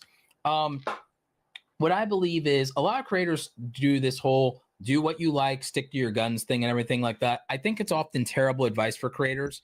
As someone who like leans much more to the business side of being a content creator, I'm going to tell you do what works. I'm going to tell you do what works, because the thing is, I think that even if I'm not telling you to do something you hate or something you think is unethical, but I do think if you do something effective and it works and you get the views, subscribers, or money that you want, the fact that, oh, I didn't get to use my favorite color, or, oh, I had to take my face out of the thumbnail to get it. If you get the outcome you want, you're not going to be that sad about it. If you're like, oh, I didn't get to make the thumbnail the way I wanted, but you got 1 million views, you're not going to be sad. You're going to say, screw it. I'll give the people what they want. You will not be sad. You will not be sad. Oh, I didn't get to use my favorite color, but I got 100,000 more views. You will not be sad. Trust me. Success cures a lot of things. And success is also the cure for all of your hangups artistically. When you start realizing things like, wow, I stopped doing all that over-the-top editing and my video did just as well, or it did 5 times better. You go, okay, I'm going to kill my darlings. I'm not going to do the thing that I'm like artistically in love with if the thing is I'm getting 5 times, 10 times better results. And sometimes you have to learn to live with what's effective. But the thing is, when you start getting results you want, you're not sad about how you got it a lot of the time.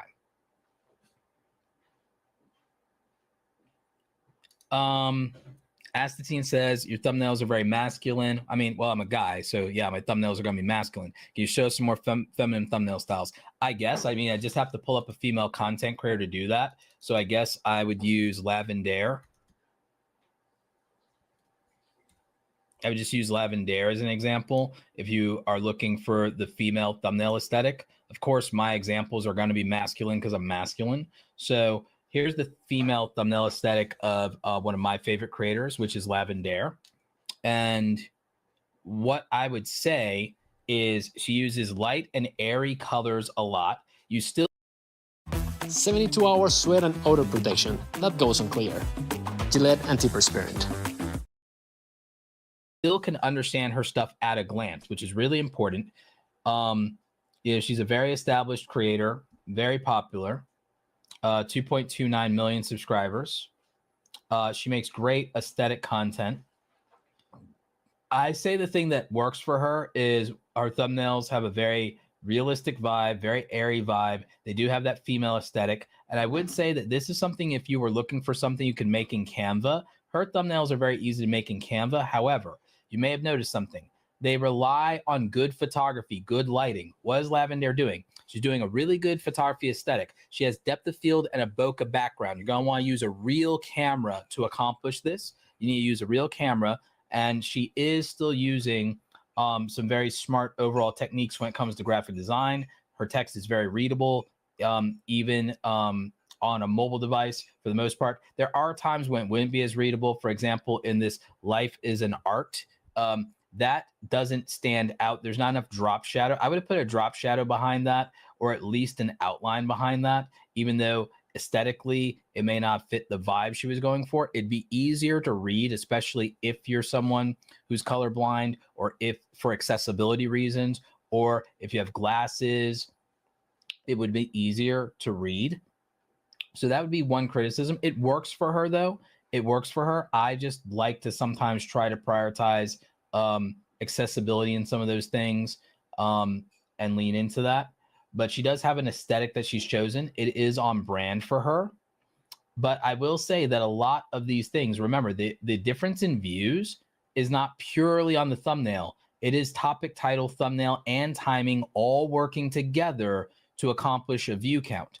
But the thumbnail immediately is the thing our eyes go to. Then we try to get validation and confirmation from things like the title, which informs the topic and the relevancy of the timing.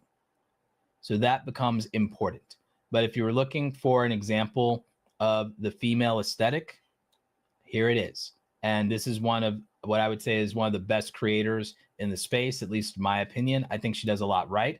But I would tell you that, remember, this relies heavily on good photography. And good photography is not a function of just good cameras. It's a function of good lighting. And that's a function also of things like depth, contrast, lighting, and also composition. Composition, choosing where you're going to be in frame, choosing how tight something is, zoomed out shot, wide shot, or head and shoulders, or waist and shoulders, medium shot, or head and shoulders, what you'd call a close-up or tight shot. So it's like, are you tight, medium, or wide?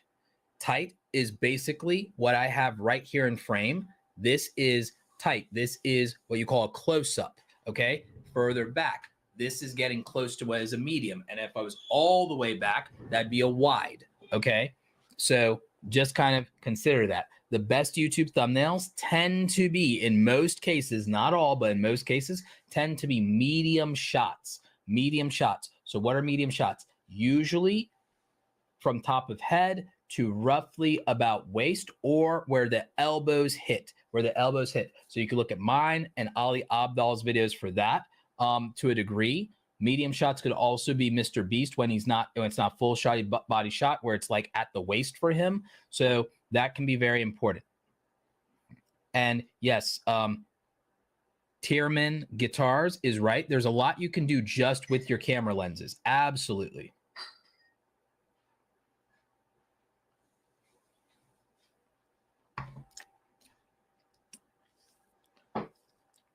My protein shake. It's all over my face here. Excuse me a second.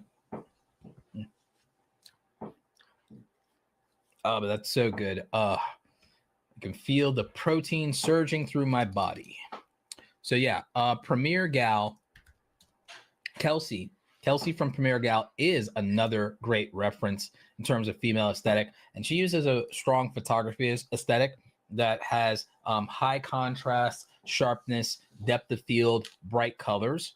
So I really enjoy her vibe. Again, another popular content creator, and I've had the pleasure of meeting her. She's very cool in real life. But again, this also is an exercise in brand consistency and aesthetic in terms of her colors and themes. So very cool. And you can see how she uses her elements. I love this here because this is a great example. By using the Premiere Pro icon in this, That's a level of social proof to Adobe Premiere users. Same thing with using the Adobe Premiere interface and version 24 for 2024. Those things, the Premiere Pro and After Effects icons, those are social proof to Adobe users. They're also eye-catching elements at the same time as well. And I love what she does in a lot of these because these are interesting at a glance. And then because of the contrast, the color, the sharpness, they are visually attractive immediately as well. So I do love these. And I love the storytelling that happens in her thumbnails. So again, leveraging social proof, accomplishing visually attractive and then interesting at a glance in terms of your storytelling approach, all can be seen here. And I really do enjoy her thumbnails. I also enjoy some of the playfulness of her thumbnails. So again, consider that vibe and tone as well in the vibes framework. Consider tonality. Consider not just visual tonality, but also communication style. Are your thumbnails serious? Are they stoic? Are they playful? Is it commentary? Is it angry? Is it always excited, always positive? What tone are you trying to convey in your thumbnails? Are you doing that overall for the channel, or is it topic to topic, video to video? So again, these are things to consider, and these are great examples of thumbnails.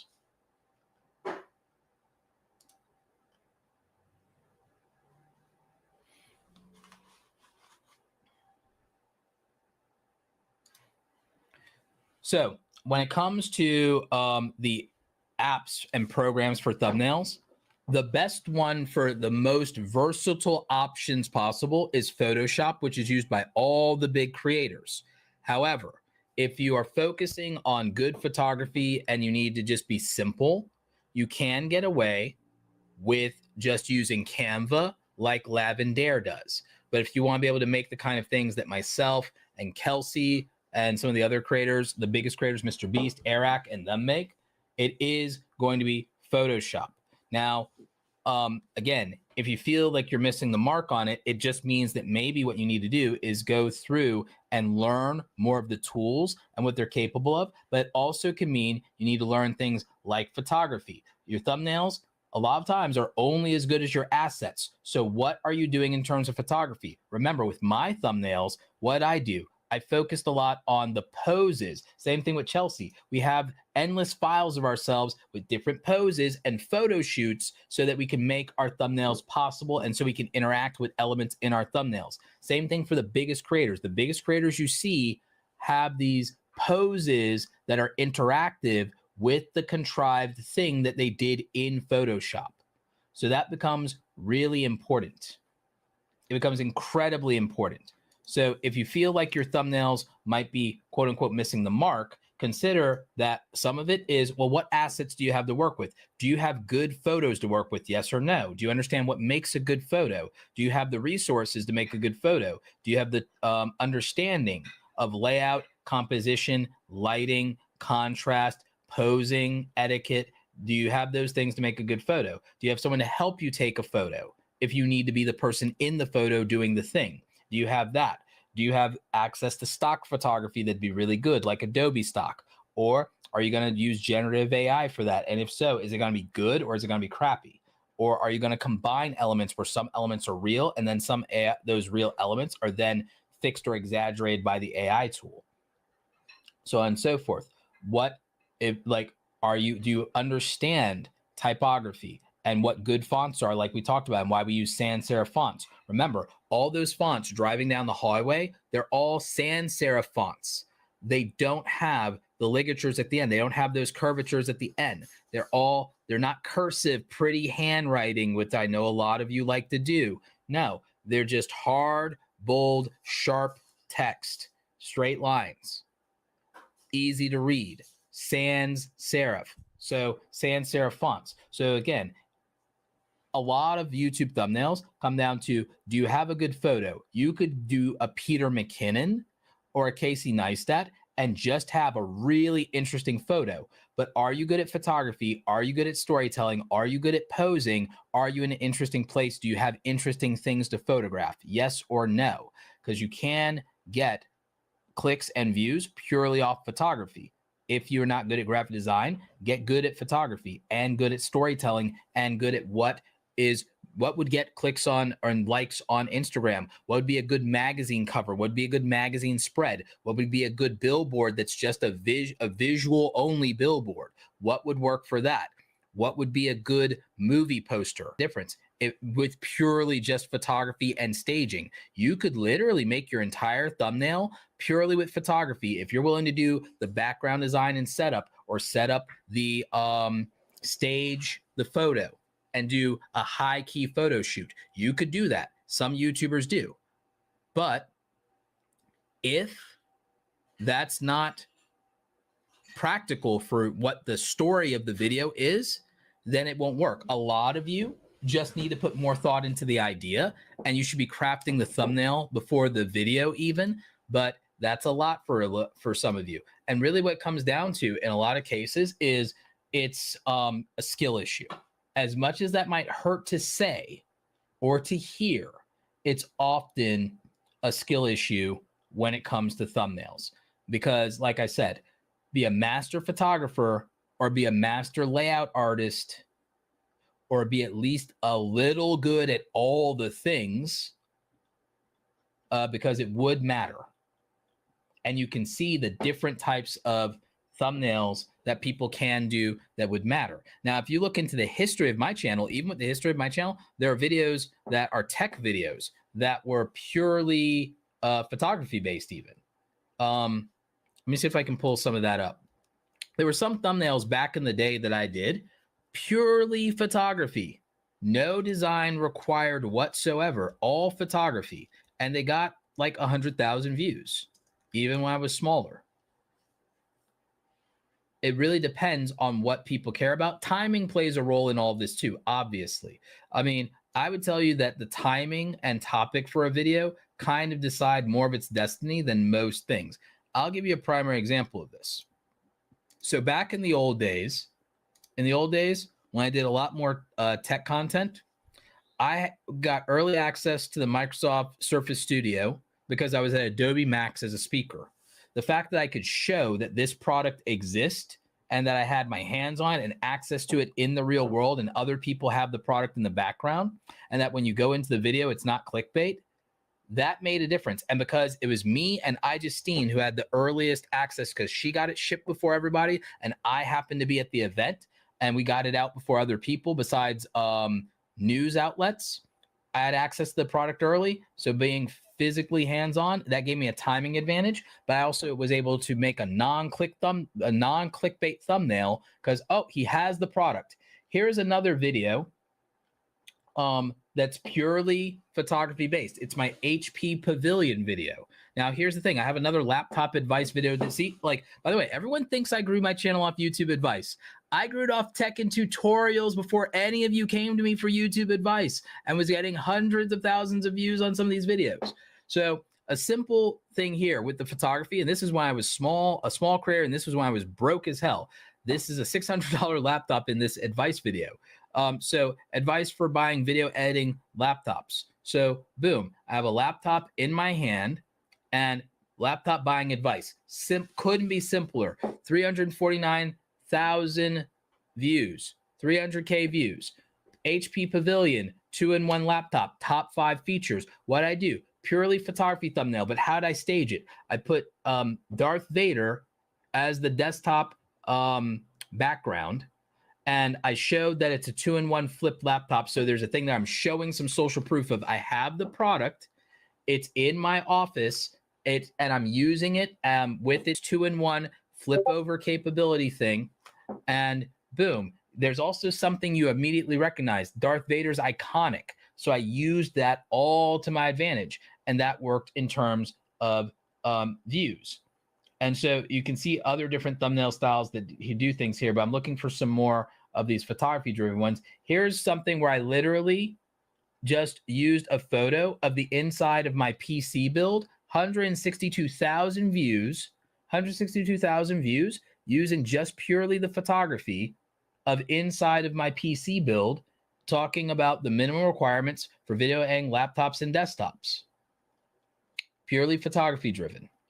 Let me see if I find another close to. Here's a social proof video. Simple video, a year ago, green screen tutorial, as fast as possible, which is also the social proof of that is also the fact it's a 1 and 29-second video. So that the timestamp can be social proof too, by the way. And so, boom, step by step, and Premiere Pro logo in here. But this is also, again, an execution of good staging, because I photoshopped the ability to physically hold an object, and I replaced that object with the Premiere Pro logo. Not an easy Photoshop trick to do, by the way, and I can kind of show you that. Same thing here. This one's me holding the YouTube logo. That's a Photoshop trick that I used. I'm holding a physical object. I replaced it and Photoshopped around my hands for it. And then I'm saying most profitable niches in YouTube. And then what am I, excuse me. And what am I doing? I'm also using the visual contrast of red and blue, opposite ends of the spectrum. And then what else am I doing? I'm effectively using green dollar signs against both of them, and it works. And then what is my thing? I'm wearing a non-color, black, and I'm in the center frame. That is effective graphic design. I don't even need text to sell that idea. I don't even need text to sell the idea. 100,000 views. Okay.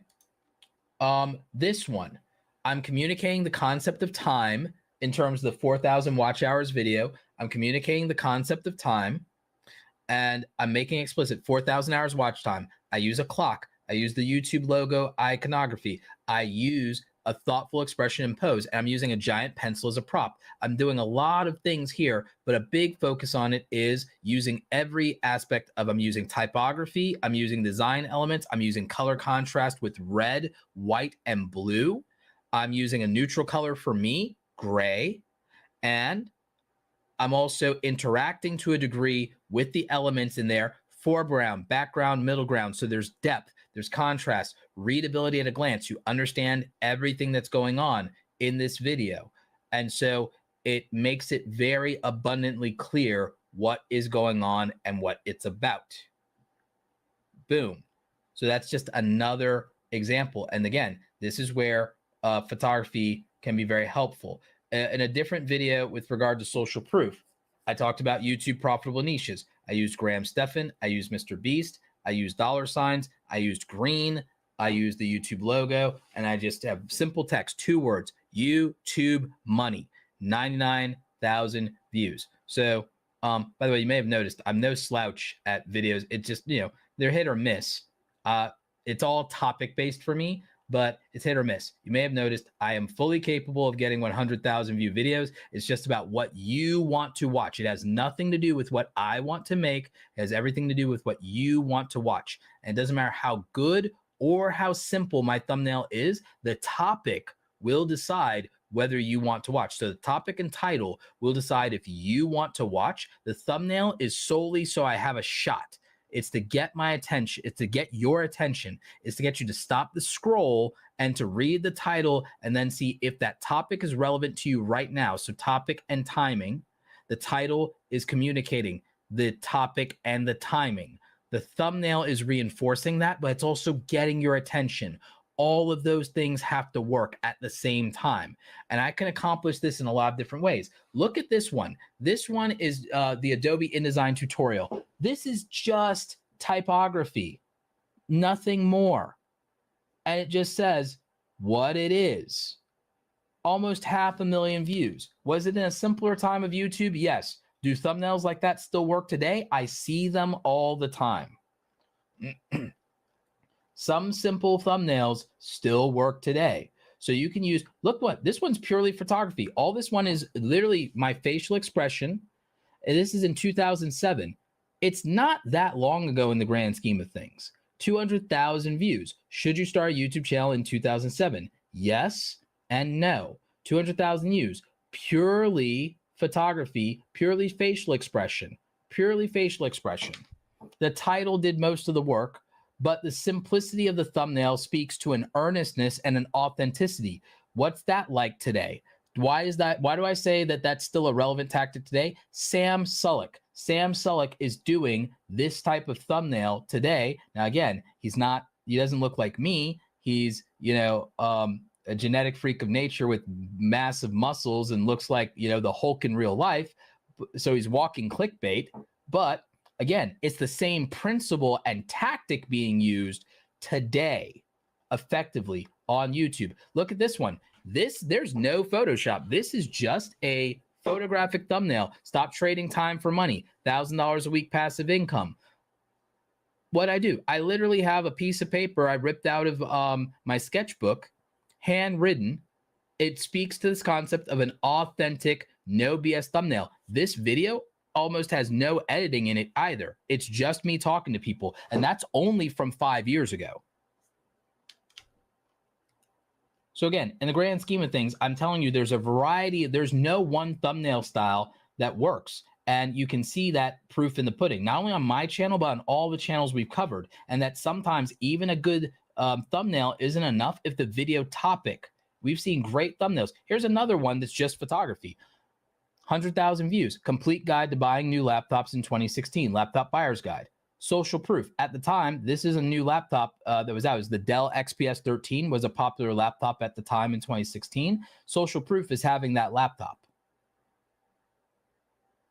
So again, these are things you can use and take advantage of. And there's a reason that I'm teaching you the framework that we use over in Awesome Creator Academy, the Vibes framework, because when you think about it, there are different ways to take advantage of it. There are different techniques to take advantage of it. There's different strategies, and most YouTubers have figured out the strategy that works best for them based on a combination of their skills, what's normal in their niche, what stands out in their niche, but a lot of it's their skills. Photographers use photography skills, or they hire people who have it. Graphic designers, a lot of YouTubers, they don't have any of these skills. You know what they're all doing? They're hiring thumbnail artists who do have the skills. And what they at least will do is they'll take a bunch of poses and do things for that person to work with. So that makes a huge difference. Huge difference. Astatine85 says, do the algos analyze color and layout for pushing videos? No, they more so analyze what a viewer responds to, and you as a viewer will see more of that based on it. However, they can scan text and understand text and language in a thumbnail using Google Cloud Vision AI. My friend Daryl Eves talks about that. We talked about it when we talked about localization and different languages, and why I'm going to localize my thumbnails for the Roberto and Espanol channel to use Spanish text, because it can recognize the difference between English and Spanish text based on whether you're an English or Spanish speaker, and then recommend videos to you and thumbnails to you based on whether you're speaking Spanish, Hindi, whatever. So you want to use the localized text. It's also the reason that I started at a certain point. Remember, I've been a text-heavy thumbnail guy. You think it's an accident that I moved to thumbnails that you can understand without reading text? Because it's more universal.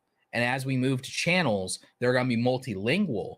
Universal thumbnails, when you start using multi-language AI dubbing and having your channel in multiple languages, thumbnails that can be understood at a glance in every language is going to become important.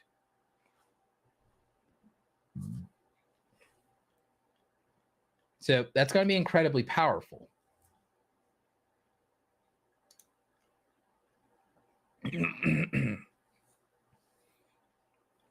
So that's going to be incredibly powerful for the future, because the future is multilingual channels.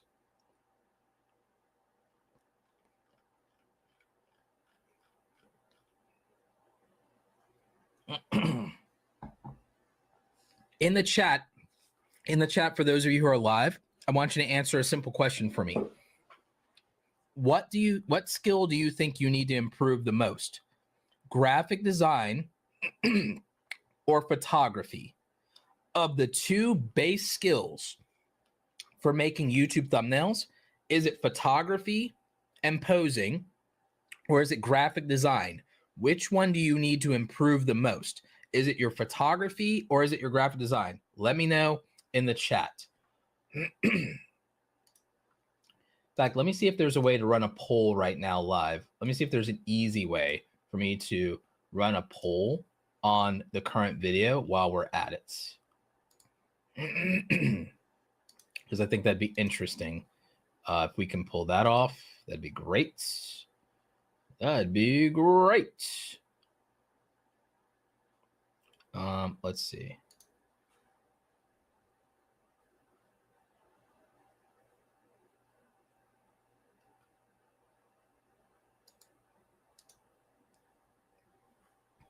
Because if I can run a poll, that'd be dope.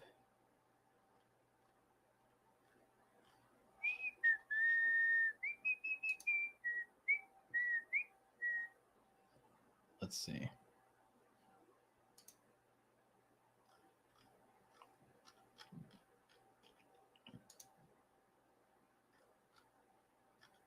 I know there's a way to do it. It's just a pain sometimes to set up the, what do you call it?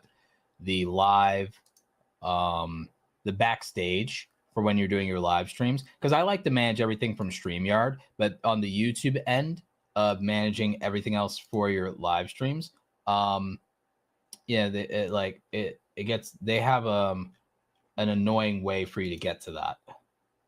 I wish they'd make it more convenient. I might have to send them my thoughts on the UI UX design for that, because I do think it could be better.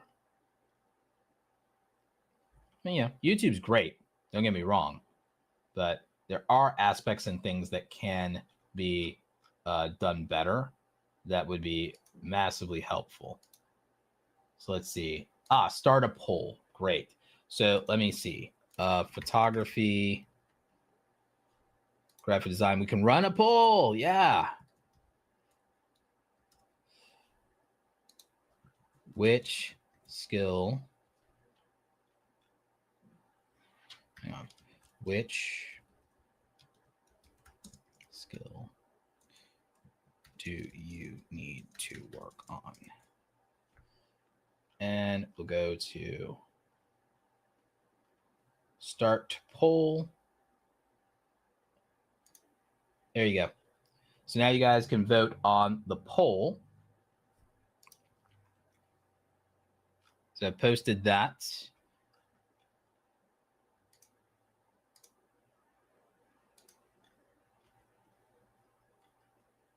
Wow, right now graphic design is in the lead. I'm shocked. I'm shocked that more of you, again, there's nothing wrong. There's not a right or wrong answer to this, by the way. There's not a right or wrong answer to this. But I am shocked that more of you feel that you need to work on graphic design than you do photography. Because looking at the most common type of popular YouTube videos and their thumbnails, they're mostly, at this point, photography driven.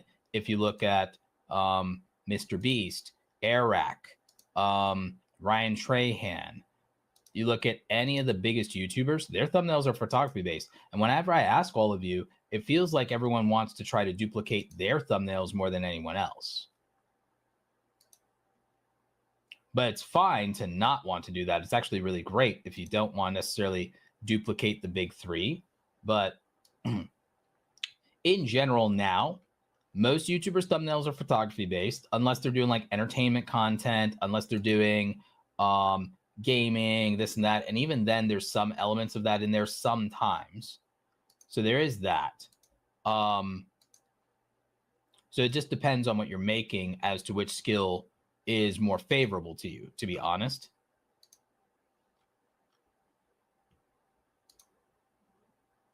So I could totally get that, and it would make sense. It just depends on what you're making and who your audience is as to what skill you need the most of. I would argue nowadays, though, in general, that it's obviously the best thing is to have both skills and to utilize both skills. But I would argue that nowadays, with the trend toward doing more IRL content, that instead of bedroom YouTuber content, I would say that the trend toward IRL content makes learning photography more important than it's ever been.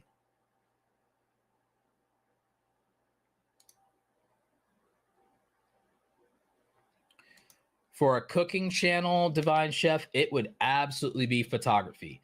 If you're doing anything food related, like at all, then you definitely want to be a master of photography. So if we look at my friend Kayla's channel,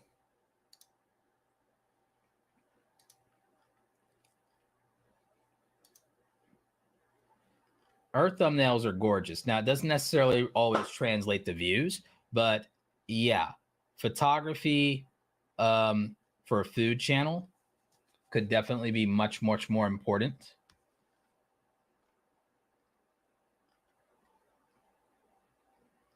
So it really just depends. Let's look at our most popular stuff, because that might be more reflective of what you guys are aiming for. So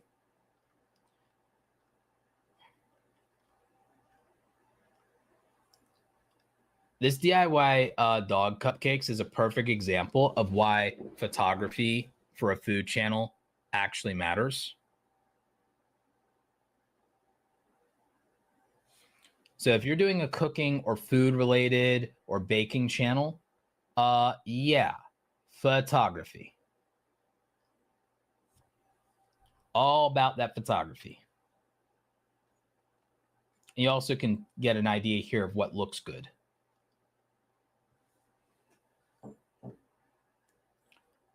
And you kind of want to like think with food channels, you want to think Instagram aesthetic, to be honest.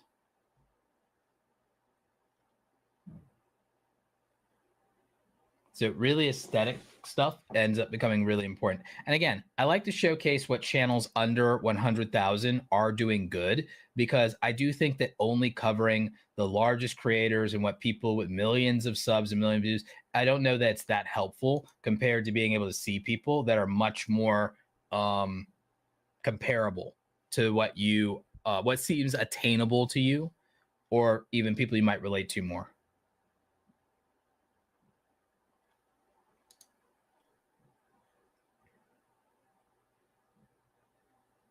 Yeah. If you're doing, Cadu Ribeiro says, well, Roberto, I think that makes sense for when they're doing their image and tangible things on videos. Agreed.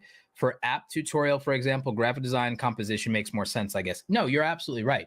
If you're doing IRL things, or you're doing product-based things, or you're doing food-based things, photography. If you're doing television shows, movie reviews, gaming, app tutorials, it absolutely leans much more toward graphic design being an important skill set. What could be interesting is to get a sense of which types of content more of you are doing. So in terms of the poll, let's see what the results are so far. Let's see what the poll results are. Wish there was an easy way on StreamYard to show the poll results.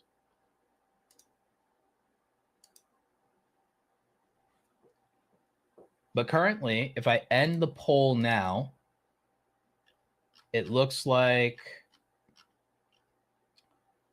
for the poll that 31% of you with 50 votes in, 31% of you said photography, 68% of you said graphic design. So I'd imagine that that means that, 7 out of 10 of you are doing things that are not IRL content, and you're doing some form of gaming, TV, television show reviews, or you're doing app reviews and tutorials and things like that. So you're not doing IRL content. So it's interesting that in this audience, maybe 7 out of 10 of you are not doing IRL content at all. Therefore, you're leaning more design than photography. That's interesting. Always good to know these things. Always good to know these things. What about a car painting channel? It'd be photography. If you're doing car painting, it'd obviously be photography.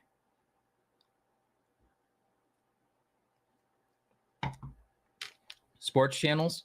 It depends. If you're doing sports, or you're doing trick shotting, you're doing dude perfect stuff, you're doing athletics, you're doing boxing, it's clearly going to be photography.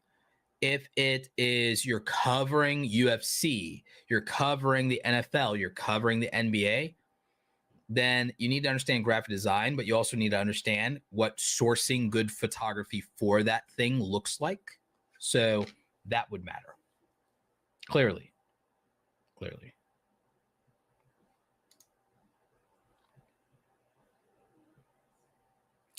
Graphic design, I think it's reductive to say that graphic design is learning how to find cool pics and put text on images. Graphic design is more than that.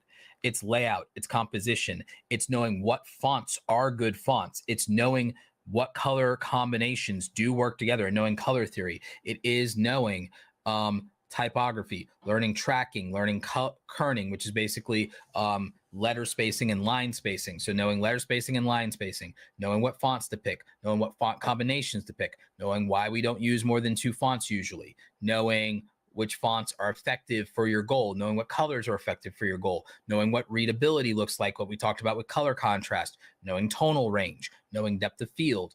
Graphic design is more than knowing how to put together a combination of good images and good text. That's the most reductive and simplistic version of trying. I know you're not trying to be insulting. I'm just saying that graphic design is much more complicated than anyone gives it credit for. It's why no one understood it when I did it back in the 2000s. No one understood how important it is, but it's everywhere. It's everywhere. And that's why Steve Jobs was obsessed with it, with Apple's branding and packaging. Steve Jobs was obsessed when it comes to that.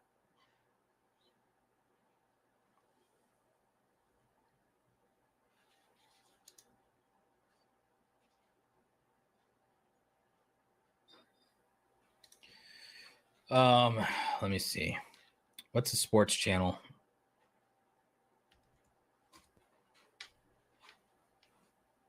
Oh, you know what? Okay. Actually, you said, can you give an example of sourcing photography for sports content? Okay. Bunnymon.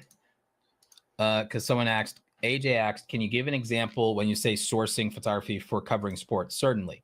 So we have a content creator, Bunnymon. She covers the WWE. She covers wrestling. So when it comes to her content, and look at this. So sourcing the right photography, she does reaction content to the WWE. She's a big WWE fan. So, shout out to her. Sourcing the right photos and images for her reaction content is very important. So let's see what the most popular ones were, for example.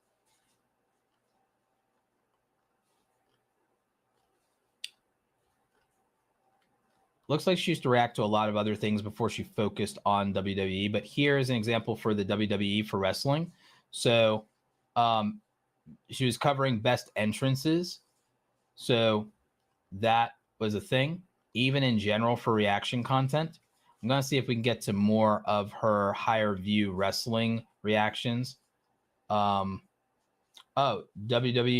Stiff Fets Moments reaction. Okay, sourcing that photo, if you look to the far right there, sourcing that photo and realizing that's the right one to put a reaction face on, that was extremely practical, and that one was important. Let's see. Girl watches women wrestlers finishers 2022. All right, like picking that one, that was smart. So, I mean, that's just an example in terms of even with someone doing reaction channels to like doing a reaction channel that's focused around the WWE and picking the right images and the difference that it makes. The MC Punk video, like picking the right photo, 67,000 views. Picking the right photos and things to use and graphic design for Roman Reigns. Okay, look at the amount of views. WWE speeches that make you cry. This was sourcing the right photography, but also having the right pose to interact with it. Girl watches WWE top emotional moments. Picking this one with the kid. This looks like a Make-A-Wish kid. So like, again, just picking and the right photos, sourcing the right photos for your stuff, it actually matters. There's someone who does UFC reactions.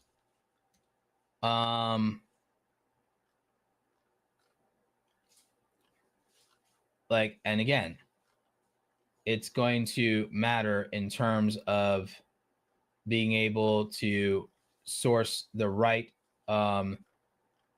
images for the most views. actually, even with let's see. Actually, I have another one. It's not even a dedicated reaction channel. Look at Dr. Mike. Dr. Mike reacts to painful WWE injuries. Look at that. That's a brilliant photo to pick in terms of, okay, that's the one that will get people's attention. So again, when it comes to sports, it comes down to more than just being able to, oh, text on photo, good. It's about also sourcing the right thing. Here's one from a channel called Mighty. He picked, a UFC submission hold, and he picked it from a particular moment in a fight, and then his reaction face to it is specific to the type of injury that's going to happen in this fight. So if you need literal examples when it comes to the sports side of sourcing photos, I mean, there you go. So I hope that answers your question, AJ. Hope that answers your question. Jacqueline, the reason Jacqueline Rogers says, I was going to ask about fonts because I noticed that most of the fonts are very simple. The reason most of the fonts are very simple is because it does make them easier to read. So let's see here. Let me see if I can kind of illustrate this point in Photoshop itself. So give me a moment here, because I'm going to illustrate for you why typography is simplistic and why we don't make it fancy. And I'm going to make it kind of easy to understand by just showing it on screen. So bear with me. Because if I just show it on screen, it'll make more sense. Okay. So let me just like erase this, or like let me start a new text layer. Let me just start a new text layer. All right, so I'm going to make just a blank black screen, and I'm going to illustrate a point. So this is doing sample lorem ipsum text, okay? All right, so let's go to fonts.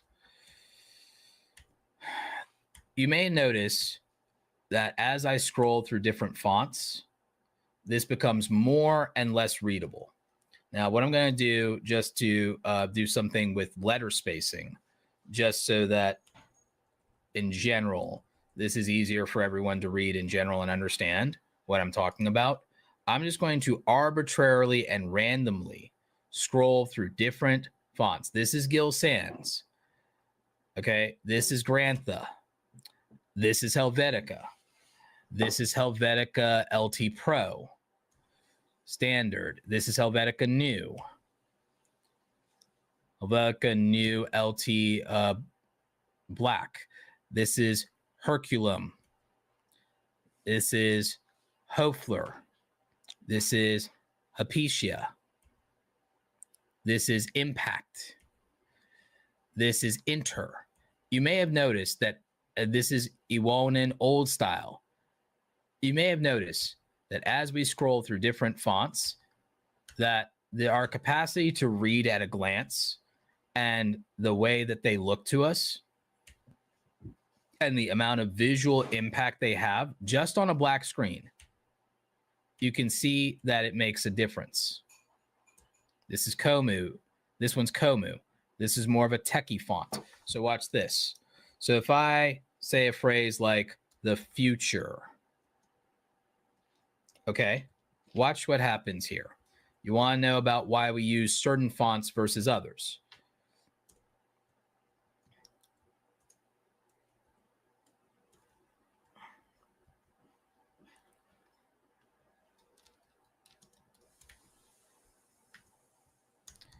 What am I doing here? I'm using Option and I'm using the right bracket to create more letter spacing for this. What am I doing now? I'm holding Shift, Command, and the greater than sign, and then Option to make this 10, like, is it 10 points or is it 5 points? 5 points bigger every time I click on it. So, okay, so boom. So now I have the words the future, okay? And that stands out, and that also feels futuristic because I chose this particular font called Kumu. But what if I use Enter? It's not quite the same, is it? Even if I extend this so it's not running together as much, it's just not quite the same, and it doesn't hit quite the same. Okay? Let me make it easier for you to compare fonts. I'm going to use Option and the arrow key and Shift and drag and drag. I'm going to show you something. So if I go ahead and then I select for this Komu, you can see the big difference between Komu and Enter. And then let me take the italic off. So, okay, you can see the difference. You can see the difference if I pick Futura. We'll use Futura Bold here. Notice the difference in what's communicated with these 3 different choices in fonts. 3 different choices in fonts, 3 different impressions, and obviously the best choice is this one, the center one that is in Kumu, the font Kumu. So the thing is, all of these are now kind of communicating a different impression. All right, well, what if it was all caps? Okay. That's stronger in all caps, but it's still not as good. And we can take the italic styling off. Still not as good at conveying the idea of the future as the other font, the second font, Kumu. Let's go ahead and make this all caps. And we'll reduce it down. Okay. What if we make them all feel like they're relatively the same length? Would that make any difference in the impression? Probably not really.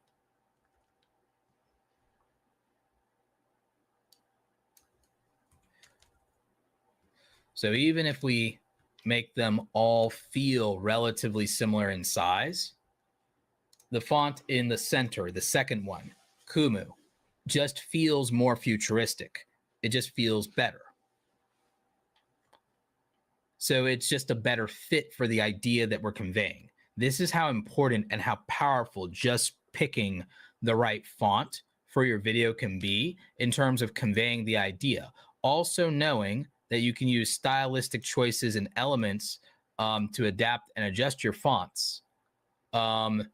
So knowing that, hey, I can apply something to this like a slant or even an italic styling to make this much more interesting. And now this feels like better when it's like, oh, the future. Then watch this. We can do something called a color break. And we can go ahead and we can do something like this and pick a gold. And then this color break feels strong. That feels strong. So that feels a bit different. So color breaks can leave an impression with us in terms of how something works. Same thing with styling. Something as simple as a slant to the font styling. So again, I can also apply a transformation to this one, an angular transformation on slant to this one. And let's say I'm going to add a 20%. Nope, that's rotation. So I did not mean to do the rotation. I wanted to do something else.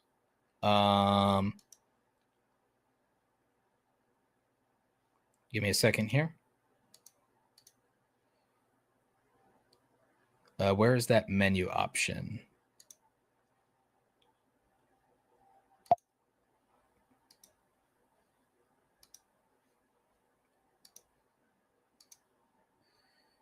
All right. So even with that, it still doesn't feel as strong as the second one.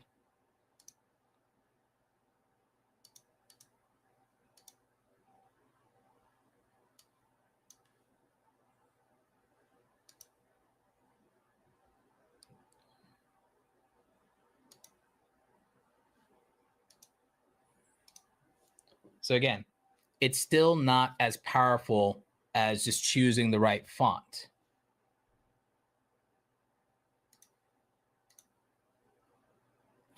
We have a Canva for Creators course over at awesomecreatoracademy.com. Eventually, I will do some Canva tutorials, but you can apply most of the same principles that I'm teaching here to Canva, aside from the things specific on the photo editing and the painting and paintbrush side.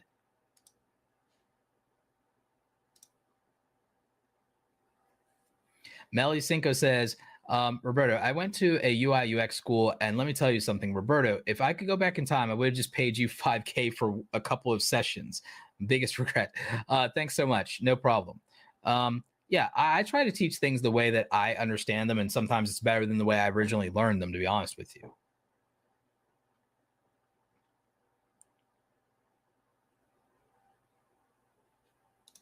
The Stupendous Chumley says, Roberto, question. What do you think about people using more cartoon caption like bubble cloud quotes on thumbnails using 2 to 4 words? Just a grand notion I had. Chumley, I don't believe in grand notions. I believe in doing what works. So if I see something works, I try to focus on doing what works effectively. I try to disabuse myself of grand notions because the audience and the algorithm humble us all, my friend. So I try to avoid giving myself grandiose ideas. I've tried that before, and then when it doesn't work, I revert to simplicity. But it's worth trying it. You could A/B test things. You can see if it works, because it could work. Maybe it does. But often, if I don't see evidence for something, I go, okay, let me follow what the evidence says.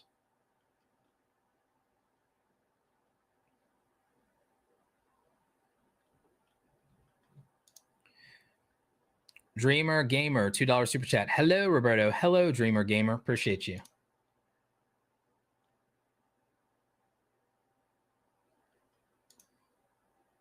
Motivation Theory Running says, I sourced a great photo for my last video that blew up on the first woman to finish the Barkley Marathon. Over 22K views. Nice. Congratulations on that.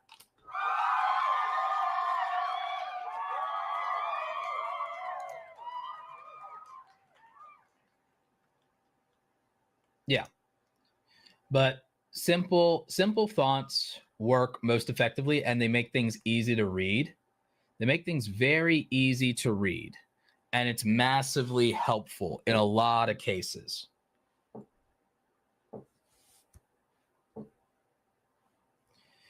Have you talked about generative fill AI tool? Not yet. I do want to get to that at some point, because I definitely could see a value to that.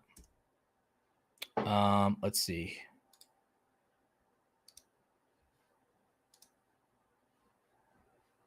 So let me see here. Yeah, I definitely can see a value to things like generative AI fill and what they can do to extend thumbnails. I want to also teach you guys stuff about conceptual. Now, again, I know that to some degree, for some people, AI art is controversial. I totally get that.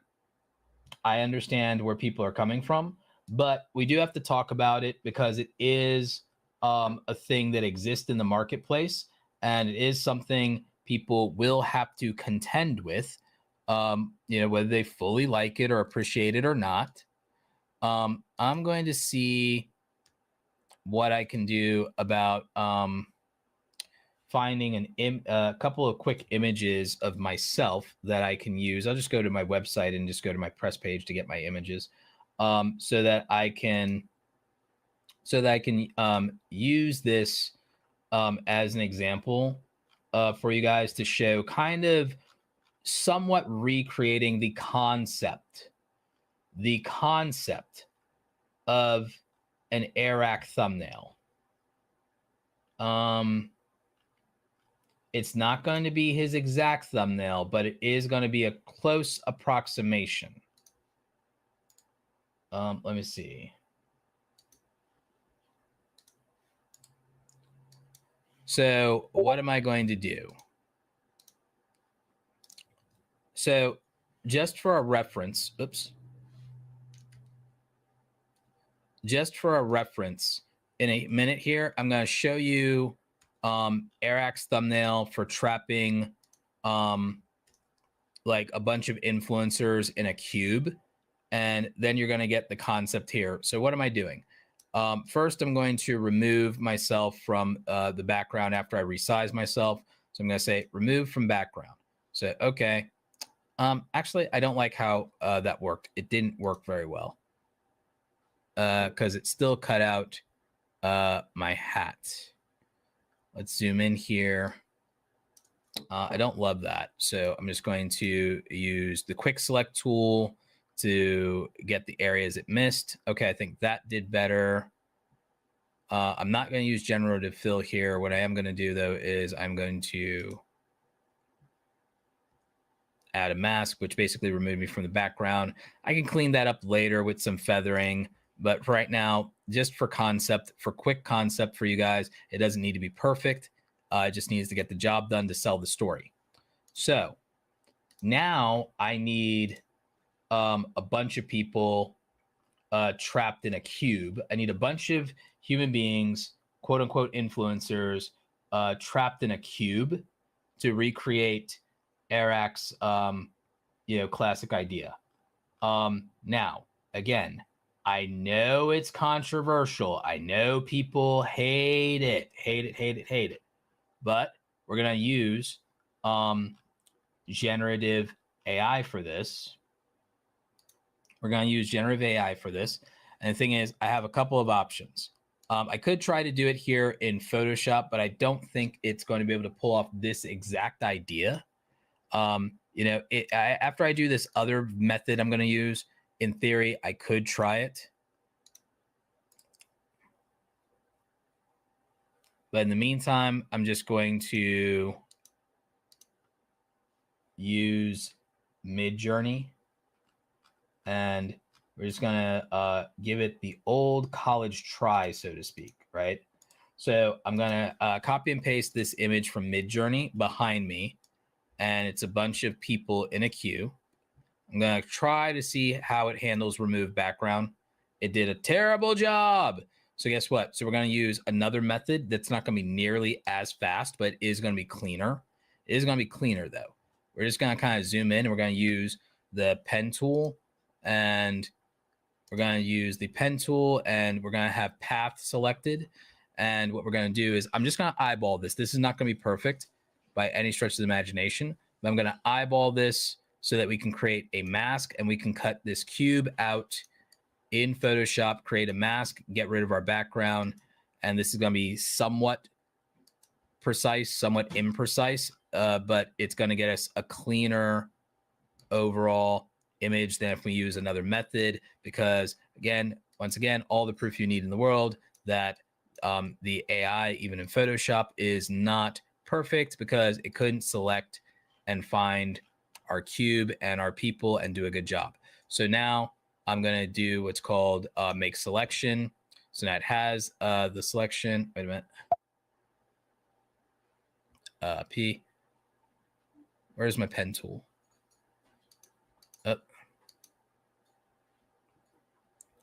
So, right. So, and mask. And so what that did was that created a mask where I have this cube and I have these people.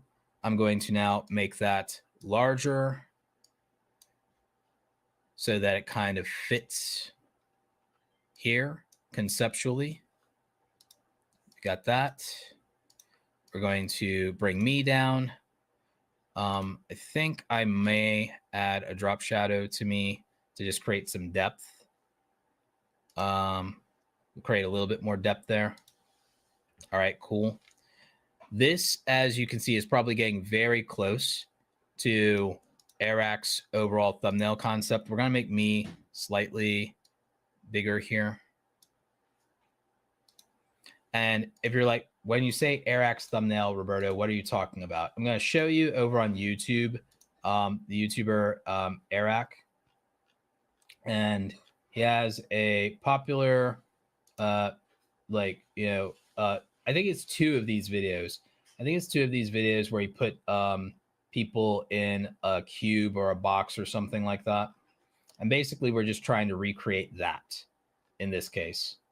Now, again, they may have done some of this with photography and some of this with AI. Your biggest favorite YouTubers, their thumbnail artists are using combinations of photography and AI in this case. And I will do some retouching on this here in a minute because there are things we can do to make this better by a lot. For one thing, we could definitely go and add a sharpen filter on this, and that will just clean that up just a little bit. We also are probably going to want to, on our overall image, do what's called a curves adjustment layer. We're not going to go crazy on that because we're also not trying to totally ruin all of my natural skin tones, but we're trying to brighten some areas of it up.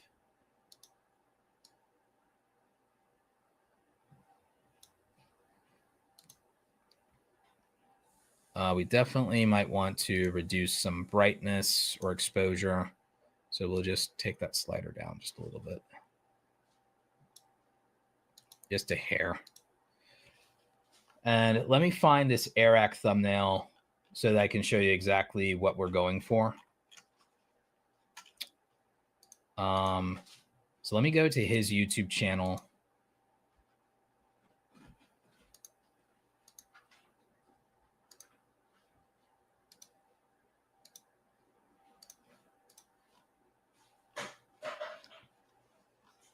Let's see, scrolling.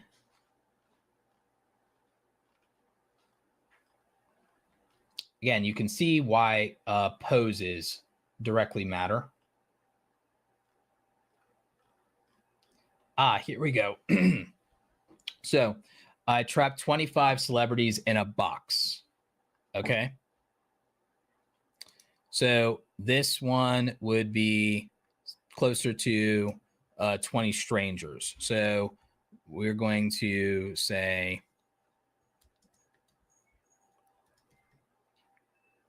whoops, strangers.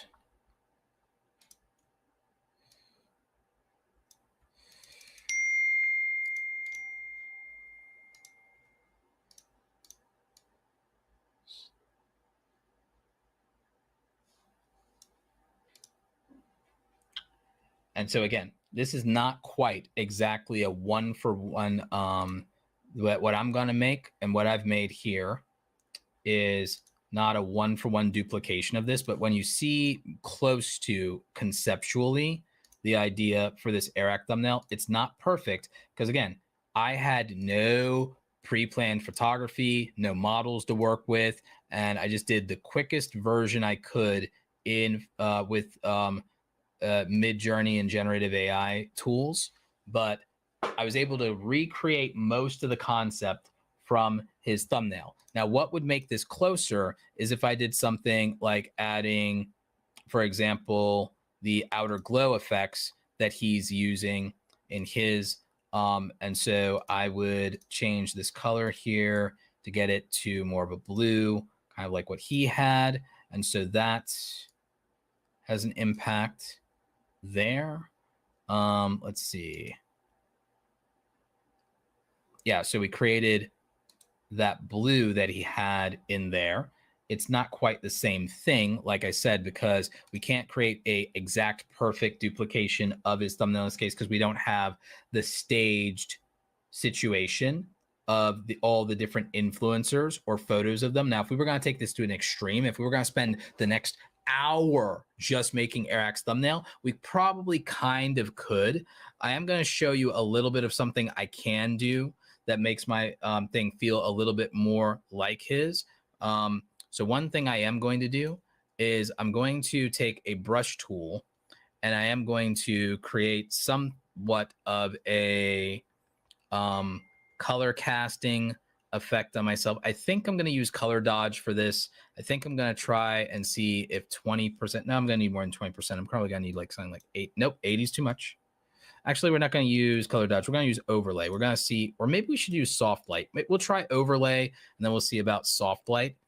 We definitely don't want hardness of that. We want closer to a hardness of 0 in the brush tool. And so the idea here, and this is not perfect and it's not meant to be perfect. We're trying to create a little bit of an effect. We're not going to completely use outer glow all the way because we're going to use a trick for it. And then we're going to fake some of it using the brush tool. But what we're going to do here is we are going to use a little bit of outer glow, but we're going to fake some of it. And so what we're going to do is we're going to change the interpretation of the range here. Then we're going to reduce the size and can we do an angle with it?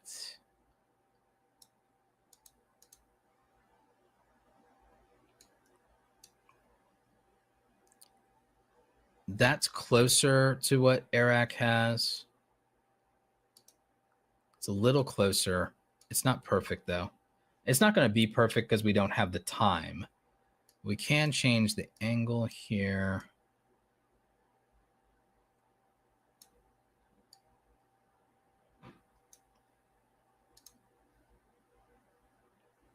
This is a little bit closer, but the thing is we don't have a light cast on me just yet.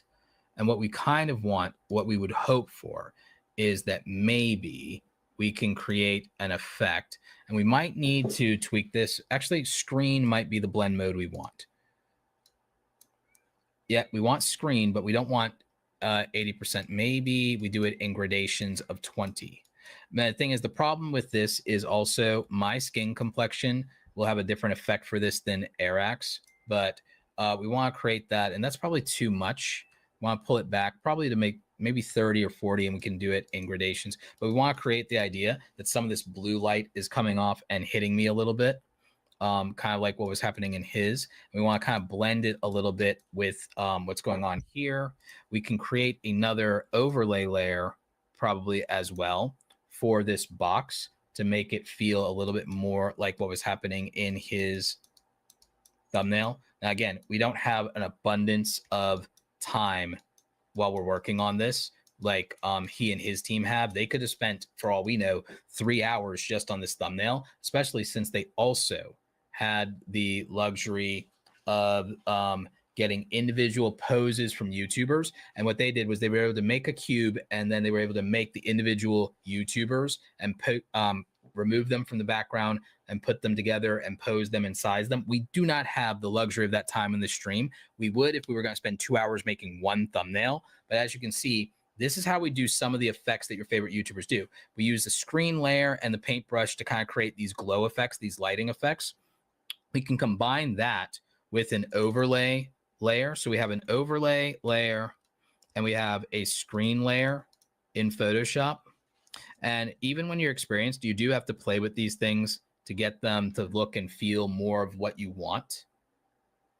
But this gets us a little bit close to Airx concept and vision for his thumbnail. It is nowhere near perfect. It's nowhere where I would want it to be, but I'm doing like a super rough, super quick version of it versus really taking my time.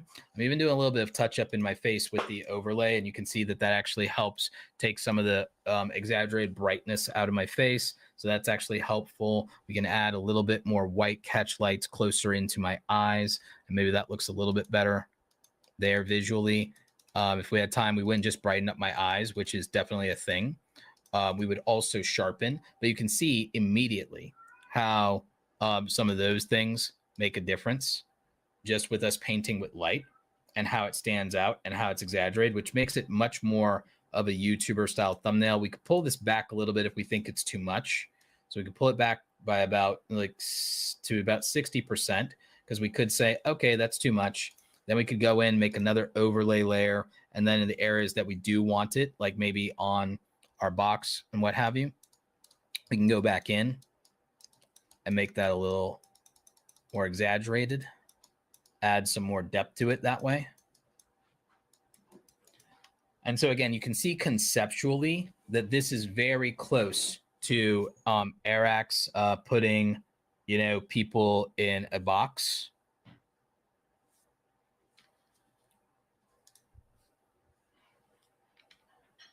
So there you go. Luminos Star $4 super sticker. Thank you very much. Really appreciate you. Yep. So again, you can see what we were going for there.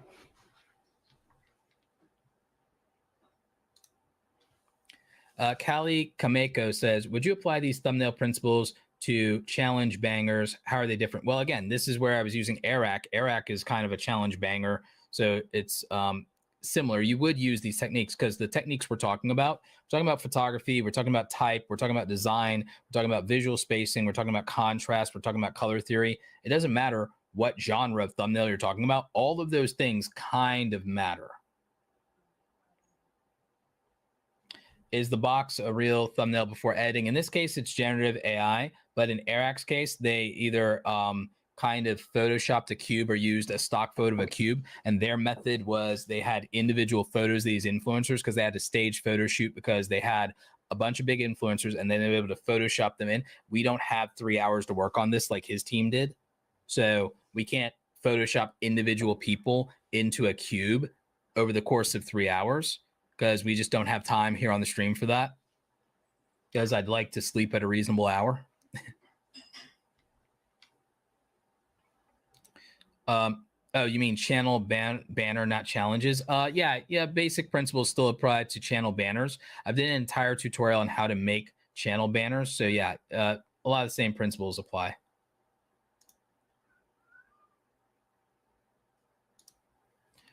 Adventure Explorer Discover says, I'm not sure if you're familiar with the font Carter 1, but I use that in all my thumbnails. It's not bubbly, but not basic either. Is that a bad choice? If your audience is responding to it, it's fine.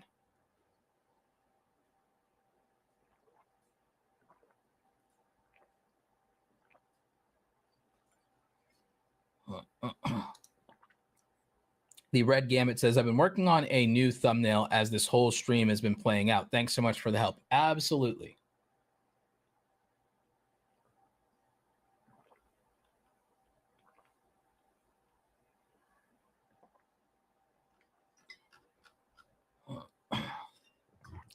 Yeah, this applies to channel banners too. The same principles apply. So hope that answers your question there. Let's see. I might use, let's see.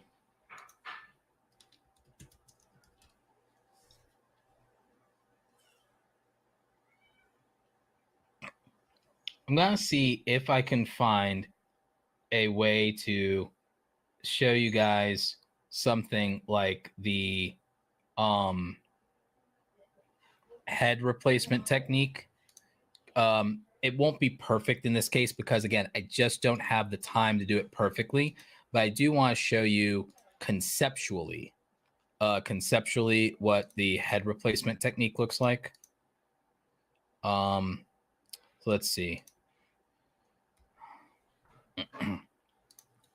So when I say replacing a head, I'm going to just real quickly, and this is just temporarily. I'm just going to use a sample image from Adobe Stock. It's going to be an Adobe Stock photo. I'm just going to use a sample image real quick. It's not going to be perfect. It's not going to be anything. I just want to show you guys the concept and principle of the technique so that you get an understanding for it. Let me get rid of all these other layers so that it's not as confusing. So let me just get rid of everything else in the background. I'll even get rid of the background itself.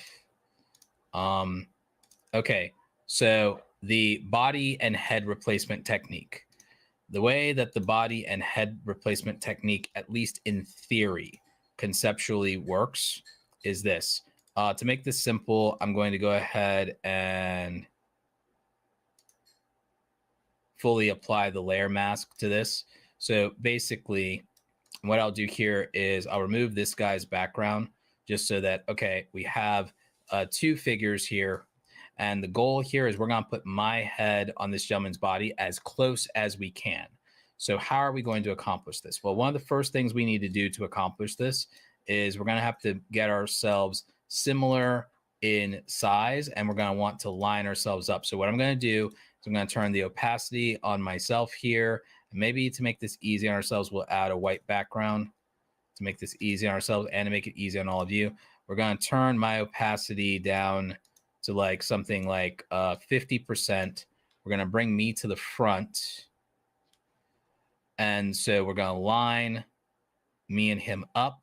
And I'm going to try to get our neckline and our head size as close as possible and get us to match up as close as I can and get as much of this as accurate as I can and put some of our body features in the same relative position. Okay. And I know this looks weird and awkward, but bear with me. It's all going to make sense. Okay. So you can see what we're going for here. You can see what we're going for here. So what I'm going to do is I'm going to make a duplication of myself just so I have myself as a reference. And just to simplify things, this is not necessarily what you want to do, okay? But to simplify things, I'm going to make a selection relatively of myself roughly with the lasso tool. And this is just rough. This is not meant to be exact. So I'm taking myself with the lasso tool.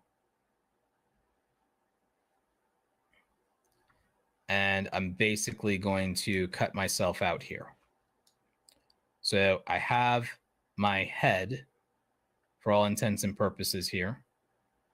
And once again, I'm going to use opacity to kind of line up myself with the gentleman here and kind of get us as close as we can. I'm going to zoom in for this. And again, this is awkward. This is a weird technique. I want make no mistake about it. This technique is really weird. Now, again, you can use things like AI adjustment fill. I'm just teaching you the old school manual way of kind of doing this. And we're just doing it roughly. We're doing it roughly. Okay. So relatively speaking, I think I've mostly got it. Now, what I'm going to do is I'm going to make a duplicate of this guy just kind of, again, as a reference. I'm going to apply our layer mask so that he's just fully cut out. We're going to make, we're going to take away me for a minute here. And what I'm going to do is I'm basically just going to, for the most part, create a, where is it? I'm just going to create a mask. This is just a real quick. This is not the exact way you want to do this. I'm just showing you this for example purposes. So I'm just going to mask this guy out real quick. And I'm just going to take away basically his whole head here. Again, I'm telling you, this is not exactly how you're going to want to do it. Just bear with me. This is just teaching the principle of the technique. And the only reason we're just doing it this way is because I do not want to be here for another hour just on one image. That's the main thing. So we're just doing what you would call a quick and dirty version of this. We're doing a quick and dirty version of this. Okay. So clearly this is not fully matching up yet. That's okay. We're going to get to it. So what am I going to do? We're going to start, whoops, we're not going to paint there. We're going to go to the mask. What are we going to do? We're just going to start blending this in together here. Again, like I said, not intended to be perfect. This is not intended to be perfect. This is just a rough version of doing this. It is not meant by any stretch of the imagination to be perfect and to be accurate and seamless in its entirety. But you can start to see how we would get there and how we could make this work. Now, again, I think that he's going to be a little bit like the body shape is not quite right. The body shape is not quite right because me and this guy are not exactly the same body shape. But again, I can get this a little closer, just a little bit closer to feeling right. Like I said, this is just a concept for you of how you could approach something like this. in terms of the body swap and replacement technique. Now, there's a lot of skin blending, color tones, and other things we'd have to do. But from a concept standpoint, this is starting to get us about where we would need to be.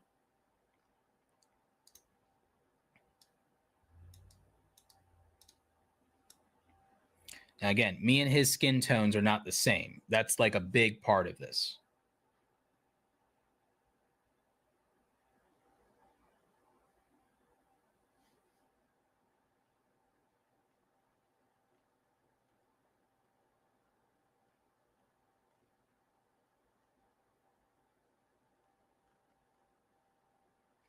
Oh, crap.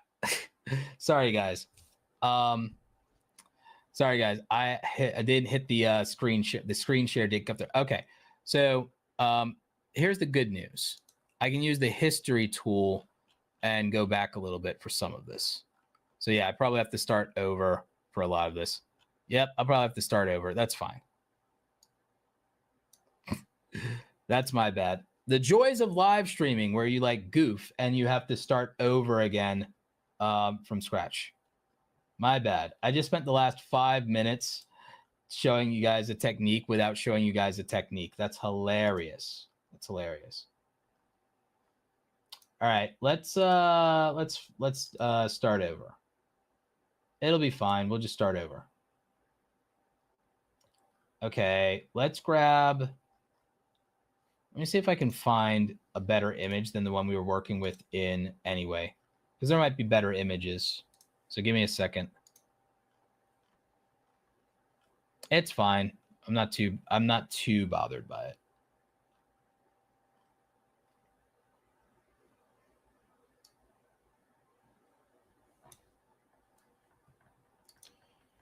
So I'm going to generate, if anything, instead of using a stock photo, I'm actually probably just going to generate an image of a guy who could theoretically have a pose that I need.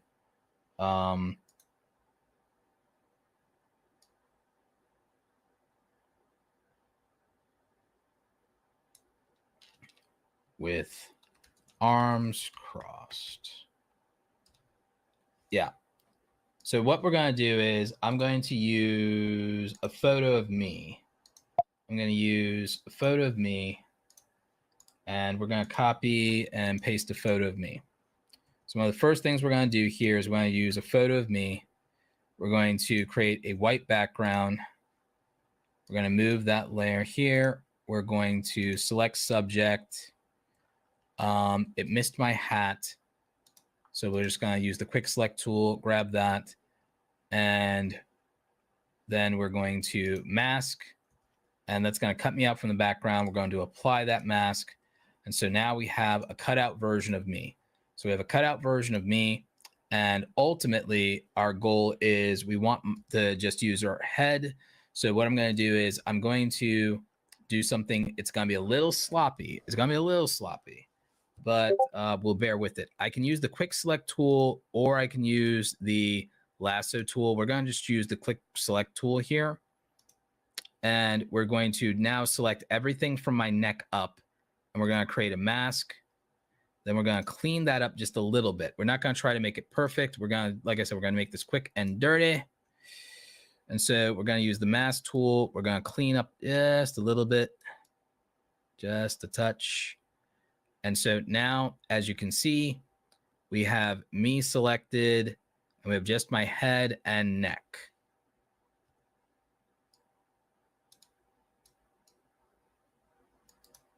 Okay, so this is going to be helpful for us, and we're going to have that.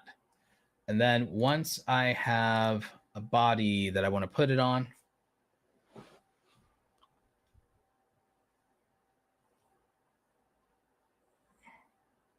let's see.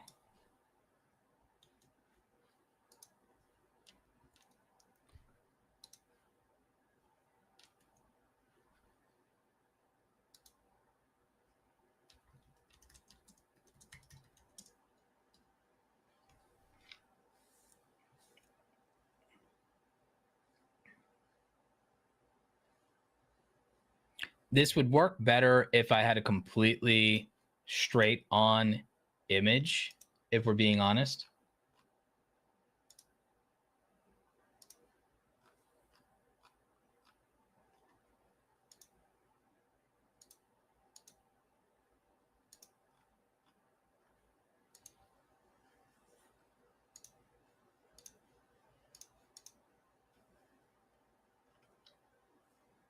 Because from an angle, actually, I think I have one that could work. His complexion is not quite a fit for mine, and we are going to have to mirror the image, but we can get it to work. This is fine. We can get this to work. So I have an image that I'm going to use here. We got this via Midjourney. So we've got this young man here. What we're going to do is we're going to, in Photoshop, we're going to actually flip horizontally. That way, this is going to line up better. Now, this is obviously not going to be perfect because he and I are not the same skin complexion. I'd have to fix that later in post. There's a lot here that probably isn't going to work perfectly. But what I'm going to try to do is I'm just going to try to do a rough concept to give you guys a general idea.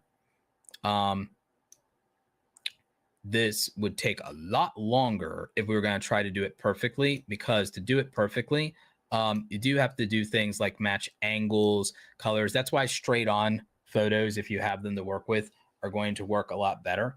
Actually, I don't even think I can work with this one, even with what I just did. I'm not 100% sure. Because it's just going to be so much of a mismatch, especially on the skin tones. This would be much easier working with people who have closer skin tones if I worked with two different people. Actually, maybe if I just work with two different images. Actually, maybe if I'm just teaching you guys the concept, actually, I might have a better way to do it instead of using one of my photos, because with my photos, the complexion thing is just going to keep being an issue. So I actually have an idea for this. This will work because I'll use these guys here. So what we're going to do is I'm going to use this, and I'm going to use... Okay. So this is going to actually work a lot easier for us. So we're going to bring this one to the front. We're going to remove background. Okay. And so because at least the poses are similar, this is actually going to make our project a little bit easier. I'm going to duplicate this, and then I'm going to apply the image mask, and then I'm only going to select for this gentleman's head. So we use the quick select tool to do that. We're going to mask that. We can clean up the mask a little bit using a black brush on the mask layer, like we did before. Whoops. We're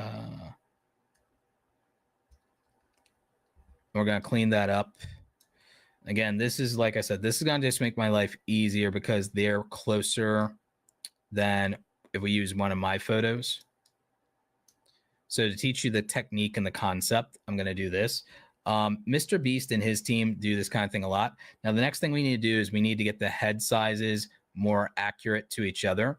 Now, one of the things you could do is you could eyeball this, but another technique you could use is you can use opacity or fill to make this transparent, and then try to get them to line up much more similarly, and to get the head size with things like the eyes, nose, or lips much more accurate and closer together. And then also look at where you want to align the neck and the overall neck size and angle to try to get it to work. So I think that this is actually going to be pretty close. Again, I know how awkward this looks with the transparency. Just bear with it. All right. So you can see how that's going to theoretically work. Now, again, we'll still need to blend in skin tones when we want to do this, but you can see how this is going to work. Now, in our layer of our original model, we're going to duplicate this also. And the thing is, we might be able to use generative AI fill to more or less erase this gentleman's like head from the equation. Whoops. From the equation.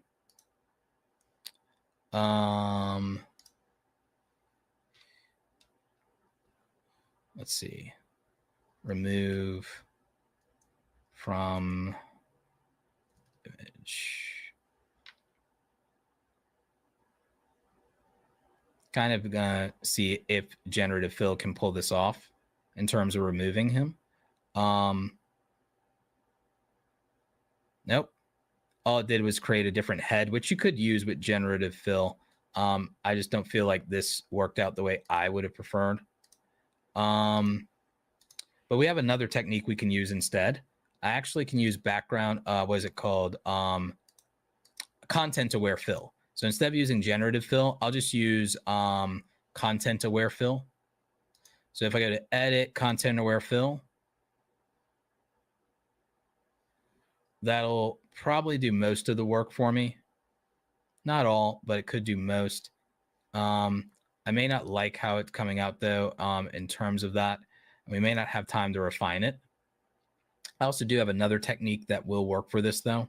So there's another technique I can use here. It's less precise, but we'll still get the job done if we do it. So what I can do is I can just create an overall, and we'll deselect for now. We'll do this and it'll be imprecise. And then we'll use background aware fill or content aware fill later, just fill in the background after we do this. But like I said, this is the thing we're doing from a perspective of more saving time than getting it perfect and doing it exactly the way that a big YouTuber's team or artist will do. So for now, we just need to get rid of most of this guy's head so that we can match this up, and we're going to fix it later. Because like I said, we can use content aware fill in post, and we'll also be able to fill in the rest of the background because I'm using a duplicate layer mask. So we're going to take our other gentleman here. And so with using that, I can go back and I can also fill back in areas that I do want or need a little bit closer in edge. And so this is not by any stretch of the imagination going to be perfect, by the way, ladies and gentlemen, in terms of a head replacement. It's just to show you the general concept behind the technique.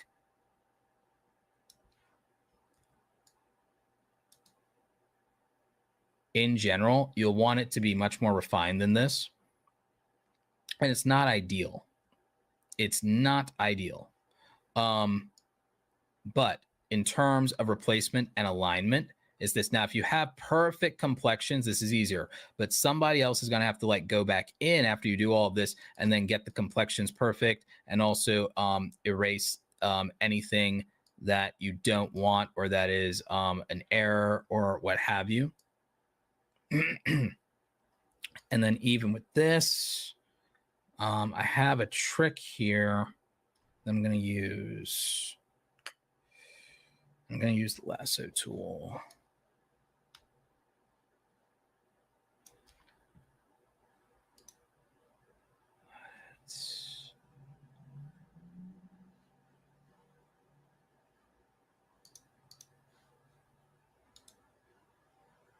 Content, nope, not scale. I don't need content aware scale. I need content aware fill.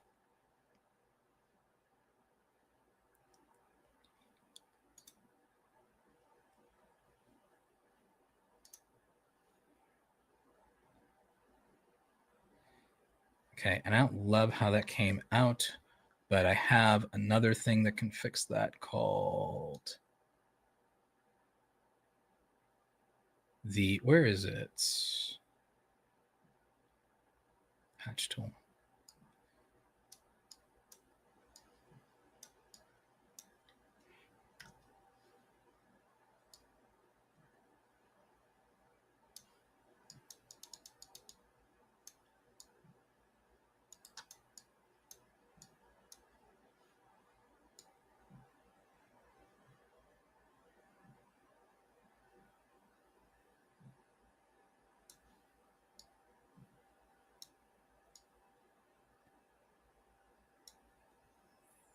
Something like that. It's not perfect, but we're getting there. And again, this is a rough job just because, again, we don't have hours and hours and hours to go over this and to do skin tone merging and blending and all this stuff that we would normally want to do. Whoops. The purpose of this is just to give you a rough idea of how people are accomplishing this. But again, it takes a lot more, what do you call it?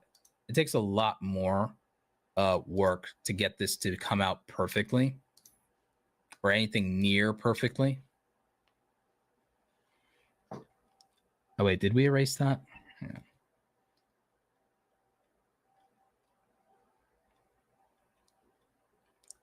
And depending on the complexions that you're using, this becomes much harder to pull off. Depending on the complexions and skin tones of the models you're using, this becomes much more difficult or near impossible to pull off perfectly without hours and hours and hours of work behind it, which then can just be like, for all intents and purposes, a chore.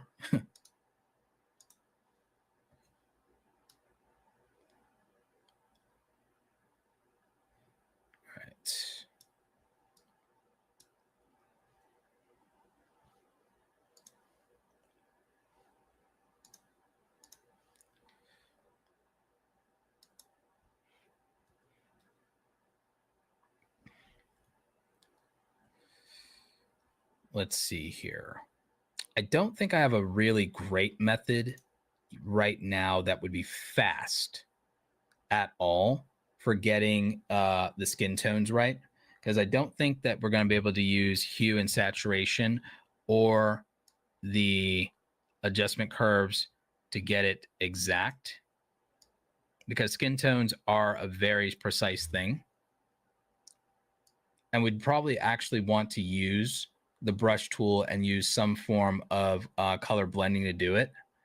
You can start to see how we can get like just a little bit closer than what we have, but skin tones are so precise that we'd probably want to and need to sample this, do some merging, do what do you call it? Do some clone stamping. There's a lot that we'd have to work on in order to accomplish what we'd want with this. We'd probably want to use some things like maybe the healing or spot healing brush, but we'd be sitting here working on it for quite a bit, because you can see it does work. When we do it, it does work to a degree, but you have to also be very finite with it in a way that we may not have the luxury of enough time to properly pull off. And we're being very imprecise here. And again, it's not near perfect. It's not anywhere near perfect. It's not what we would want in a final product, but this is just partly, like I said, for illustration purposes to see how close can we get if we try to do it. How close can we get this to something near to usable? Not necessarily 100% usable, but can we pull off the concept enough for you to kind of just like take the point of like, well, how are YouTubers doing this? Or how are their teams doing this? And again, this is why they get paid a lot of money, is because to get this perfect, we'd have to sit here for hours upon hours upon hours just to get this right. But conceptually,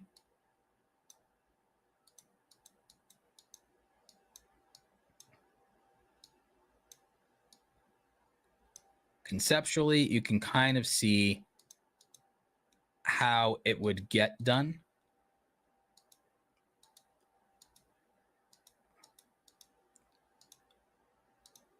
And again, I had like very little prep time to work with to do this and had to wing it. And again, you really have an easier time if you can get the complexions of the people you're replacing bodies on, the body doubles, as close as possible. Someone like Mr. Beast's team already has sourced these things, but I'll be real with you. A lot of them are leaning on generative AI. Aside from getting generative AI models to begin with, what I wanted to do was kind of show you how to manually approach this in Photoshop.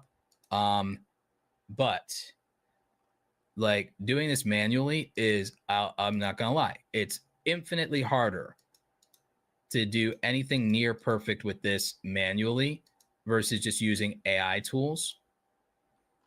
But I also know a lot of you, and I get it, are resistant to using AI tools. Totally understand. But also you can see like where they would just make life so much easier. But like, you know, we got something that was like, you know, well, like we went from, which is not perfect by any stretch of the imagination, but we were just trying to do this as quickly as possible to illustrate a technique concept. It's not what I would take to any final version of a product. It's just something to illustrate that, okay, how does someone approach this? They line it up. But see, the muscle angle and all these things are wrong. It's easier with straight on faces, like what Mr. Beast does, where you notice that in almost all of his thumbnails, they're not at an angle. They're straight on. But they also spent hours doing that. And they probably built the AI around his face by now.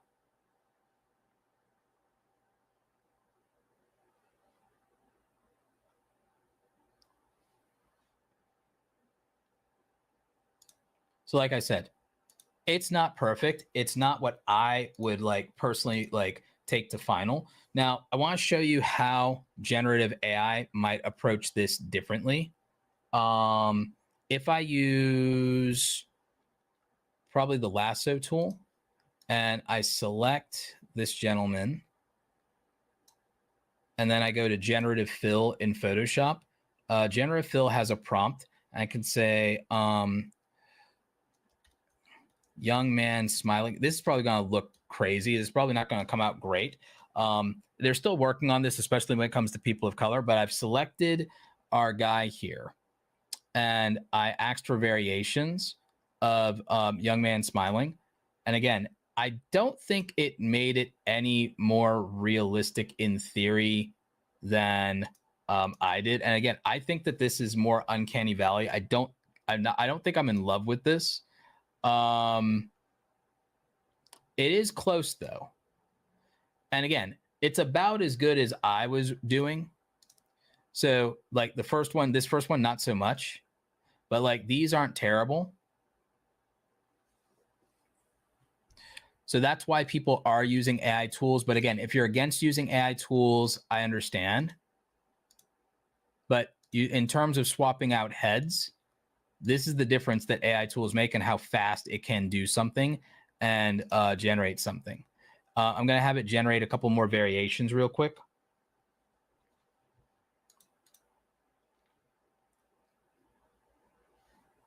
That one's actually pretty good, to be honest with you. That one with the dreadlocks, that's actually pretty good. But look at how I was able to also change the whole angle and do the thing and everything like that. And that's what the generative AI tools in Photoshop are capable of in terms of generative fill. But again, your mileage may vary here. Your mileage may vary. And again, do I think it's perfect? No. I think it also is really rough for this when it comes to working with darker skin complexions and people of color. But again, the amount of time I would have to spend to do something that this does in a couple of clicks, it's night and day. It's night and day in terms of how quickly it can be done. So I did want to illustrate that. And I did want to show you guys that. I'm not on the full anti-AI train. I do want AI to happen or be used in the most ethical ways possible. Adobe is making some strides toward that. Some people, it's still not enough for them, or they have genuine concerns. So I totally get that. And I'm not just saying that or trying to virtue signal. I'm just like, I understand where people are coming from. I'm a pro technology guy. I am a enthusiast when it comes to tech. And I very strongly advocate for tech, but I also understand, hey, I think people should be allowed to opt out of their work being used for AI tools. If they want to opt out of it, I think they should be allowed to. And I think it should be made as easy as possible for them to be allowed to. And I think that that would be the right thing. And I think that if people want to sell their models to be used to train on AI, use their assets to be trained to train AI models, I think they should be fairly compensated for that.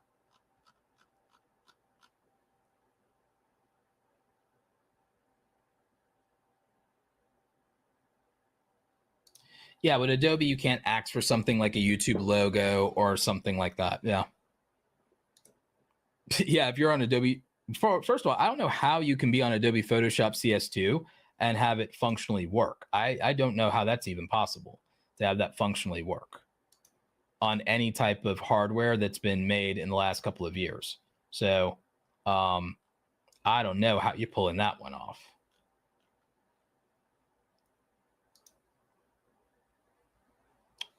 Let's see.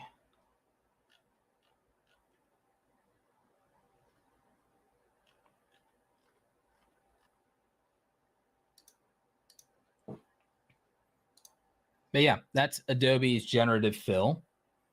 Excuse me.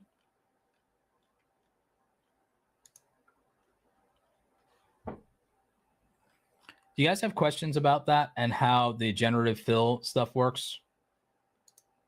How do you use faces that you want and not have to just make up faces? You can use sourcing, and there are tools that will change and adapt a face that you already have in source. This is what, God, what did they call it?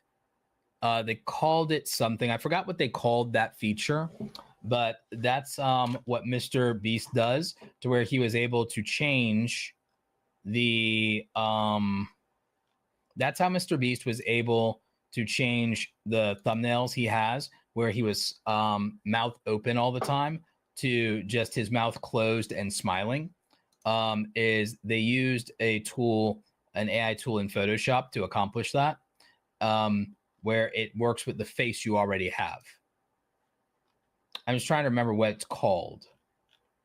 I cannot remember what it's called right now. I'm blanking on the name.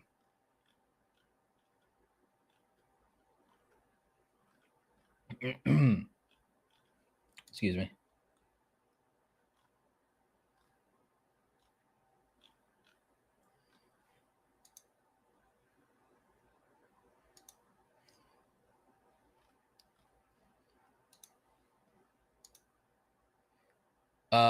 Sharkfin Tech has a question. Can at least some of these techniques be equally applied in a less intensive app than Photoshop, such as Canva, using AI or not? Love this tutorial. Appreciate all you do. Canva is not there yet. Canva is not even close to being there yet, unfortunately.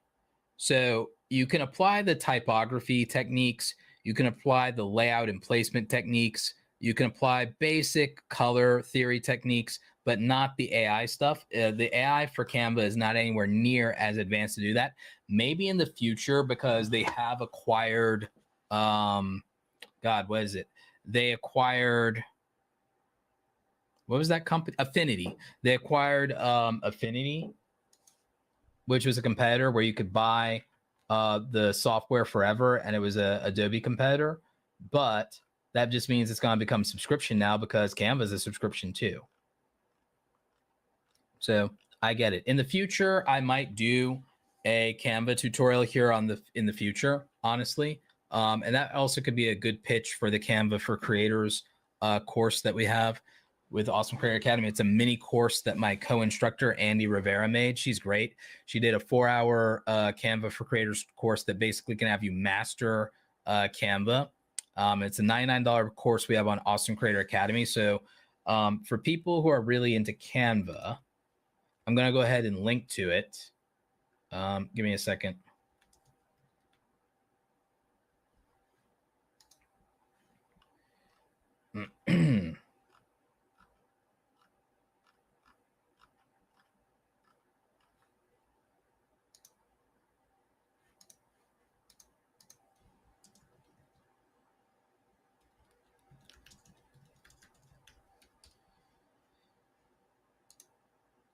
Yep. Found the link.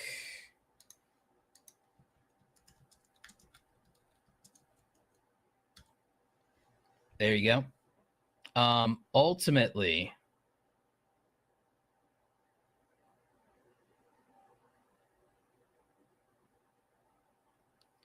yeah, but ultimately,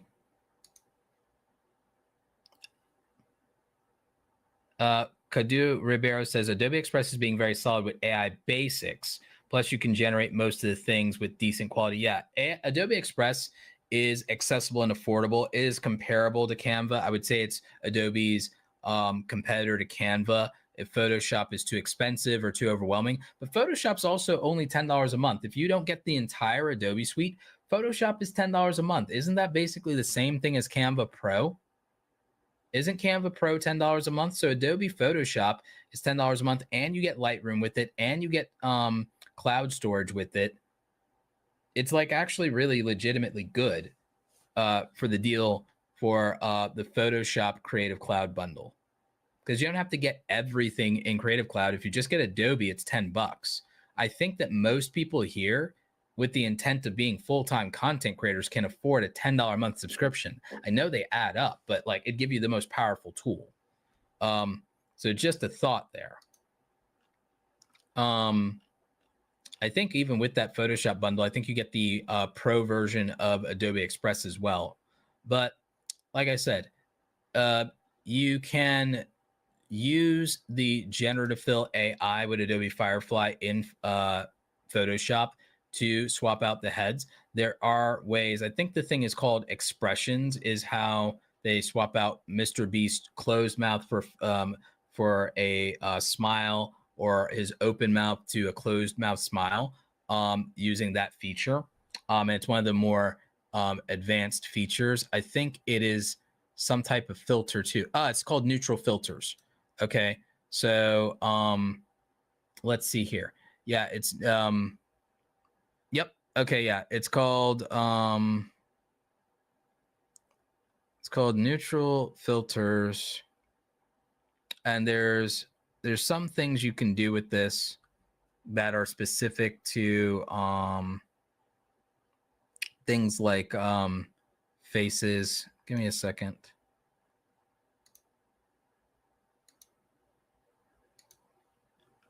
I know I saw it in here that it can do under smart portrait. Okay, yeah. So with smart portraits this is how you can change people's facial expressions. So this is how they're doing the Mr. Beast stuff.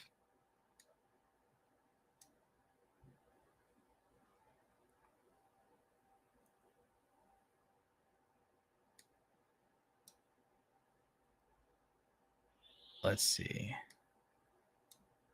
It's processing.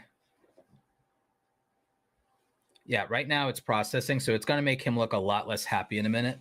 So you see, it actually changed his smile significantly. It made him a lot less happy, but it's not perfect.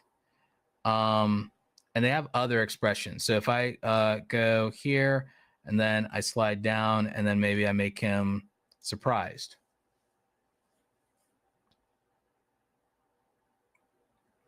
It's going to take a minute to process.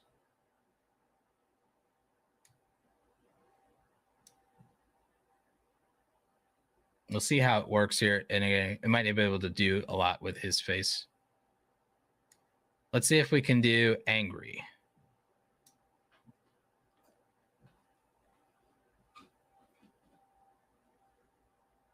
I wasn't able to pull off angry too much, but that would be because his facial expression, his eyes aren't showing nearly as much. But you would see in theory how this would work. We might be able to try this on one of my faces. And so we might be able to see maybe a better example in theory. In theory, we might be able to see a better example. So we're going to go here. We're going to go neutral filters, smart portrait. Does it give us the option for that? Face is not detected. Hang on. What we'll do is rasterize image. Hang on. Where's the option to rasterize the image? There we go. All right, so we rasterize the image. We go to filter. We go to neutral filters. We open this up. We'll move this over just so you guys can see it more. It's not detecting my face. How is it not detecting my face? Do I have the wrong layer selected? No, I have the right layer selected.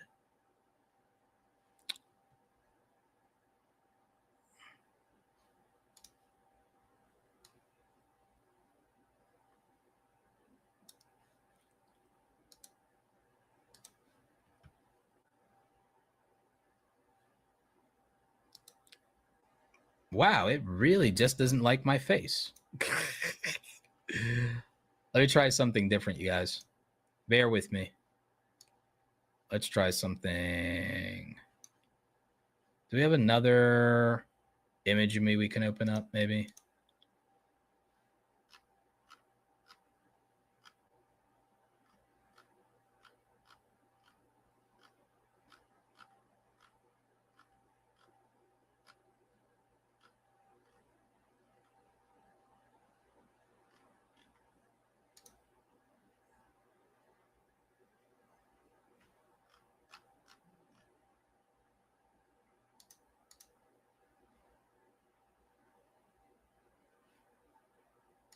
I don't think the neutral filters can work on animals, but I do think that the God, what do they call it? I do think that the generative fill can work on animals.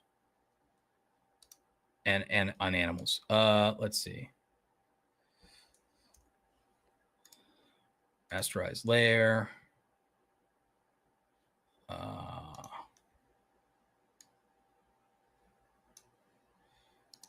Filter, neutral filters. Can it detect a face this time? All right, face selected. Excellent. So here you can see we can do different things. We can do skin smoothing. We can do all these things. Let's see what it can do. Let's see what it can do.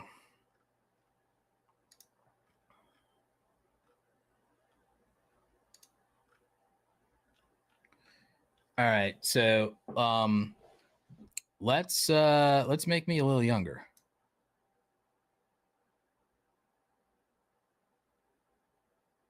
I doubt that'll be significant in terms of the effect, but we'll see.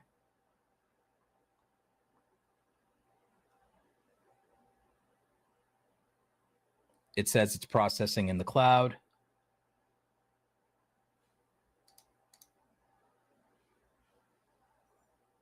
Yeah, I think that did make me a little bit younger. I think it like definitely took some of the age out of my eyes. So that's interesting. Let's see if we can tone up the facial expression for surprise. Let's see if that works. So it says it's processing. Oh, there's the YouTuber face. See, that's the YouTuber face. So this is how the AI works to make the YouTuber face. So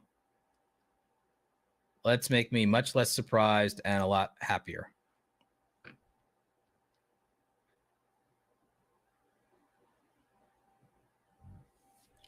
Look at that. Even happier. Let's try even happier.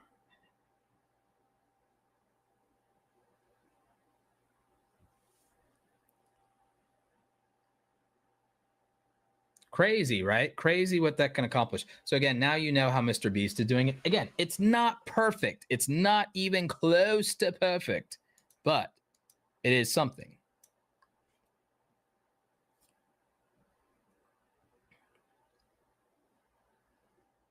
So again, you can literally change your smile, your facial expression. Let's see. Let's tone down all of that happiness and then not surprised. Let's see what it can do with making me angry. I don't know if it can pull it off. Kind of. Kind of. It's not particularly good at that. Not with me, anyway. Let's see if it can make me into old man Roberto. So let's just jack the slider up to the extreme. Oh, yeah, that definitely turned me into old man Roberto. Let's see what the most extreme version of that is.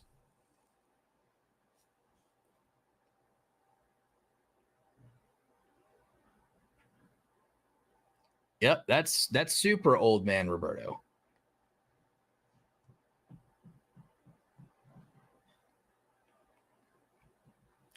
Astatine says, what about some 3D effect to Poxmax?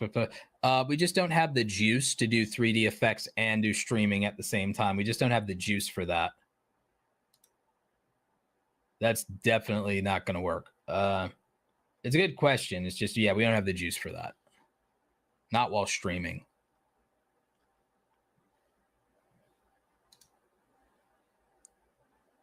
Yep. So, I mean, This is pretty cool. Let's go the complete opposite direction on the slider and just like, you know, super baby face. Let's see what happens. Oh man, that puts me back at like high school. Sheesh.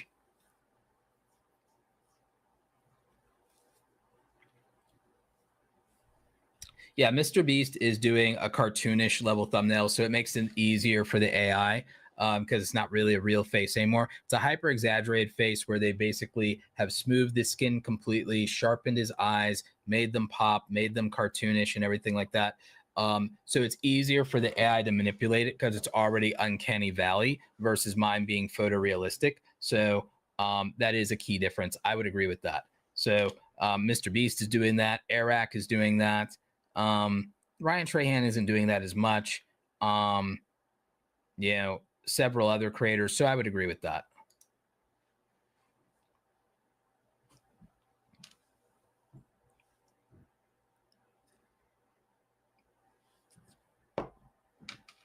Some of this can also handle things like head direction. Like we'll just do a small version of that. And it changes it a little bit, but that was like, we didn't go extreme on it. Let's go ahead and go to the extreme. I don't love that. Let's try have it fix head alignment. Let's go that way. Oh, wow. It really did change and fix the angle. So now it's not so unnatural. So yeah, those sliders, this thing is powerful. This thing's incredibly powerful.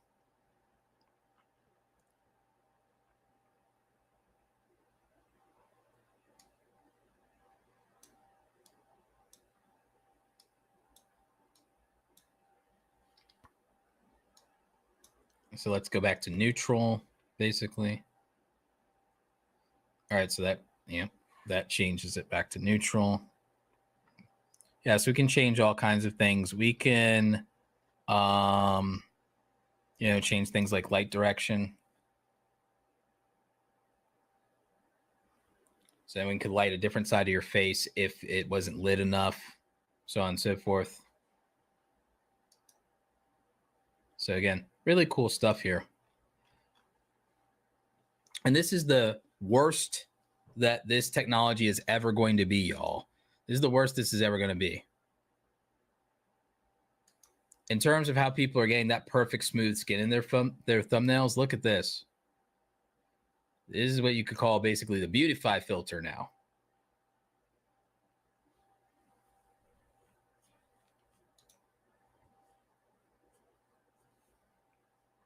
So yeah. So those are just some of the more advanced tools in Photoshop when it comes to the AI and what it's capable of. They're doing wild things like the ability to colorize black and white photos. So it's just like crazy stuff.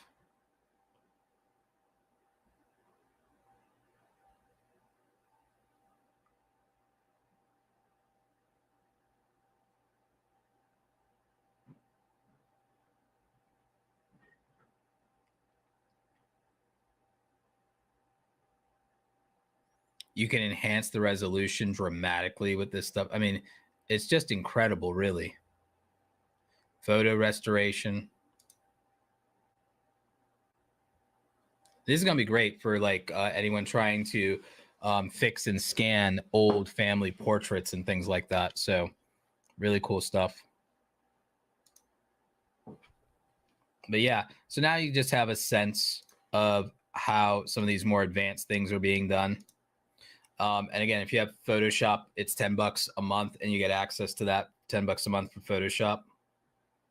And that's why it's so powerful. And that's why everybody uses it. Now you know why the big YouTubers are using Photoshop. Also, you know why AI is becoming so powerful. Look at all the things we were able to do with AI that would have taken me ridiculous amounts of time to do manually.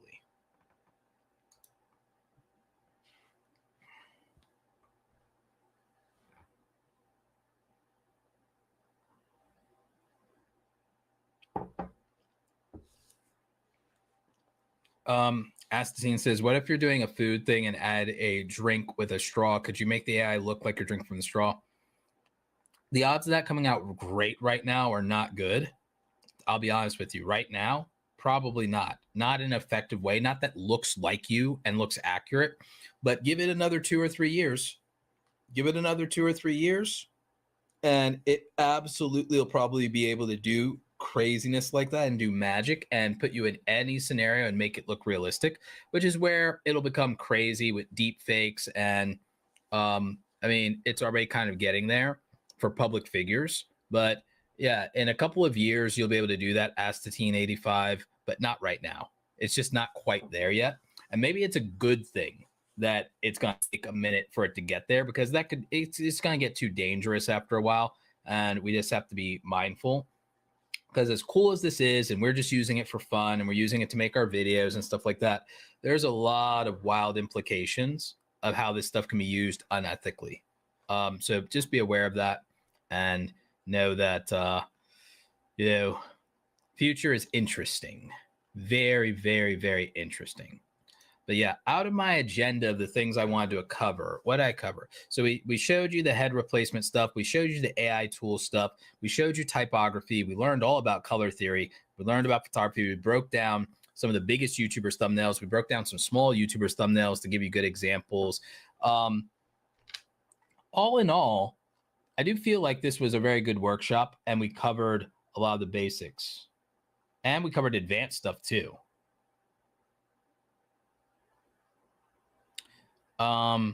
Creatively Miss Me says, decorating on a budget, says, I have a home decor channel. I'm trying to figure out thumbnails. It's difficult for me. If it's home decor, I would do before and after thumbnails using photography. I would focus on photography, and I'd use before and after project thumbnails, which is just to divide down the middle, before, after.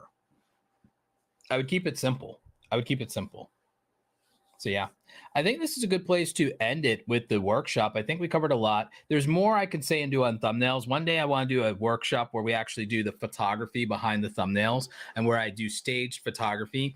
And the thing is, in future workshops, what I think I'll do is, in future workshops, to make it easier, instead of trying to do it from scratch in real time, I'll pre-prepare some assets where, like, maybe what I'll do is I'll literally shot for shot recreate the photography behind some YouTubers' thumbnails, do a photo shoot shot for shot, and then basically try like having made their thumbnails already from scratch and listing out the techniques on paper. I'll bring the finished product and then kind of walk backwards from the finished product of what we did to remake that YouTuber's thumbnail. So I think that that'll be incredibly helpful. We can do a lightning round real quick where I can answer some of your last questions real quick for anybody who has them.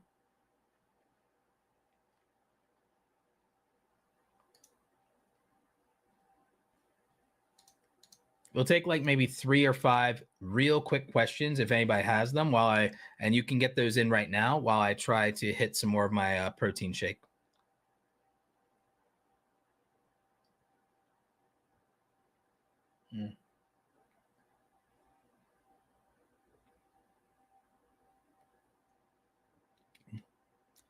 Too much peanut butter, not enough banana.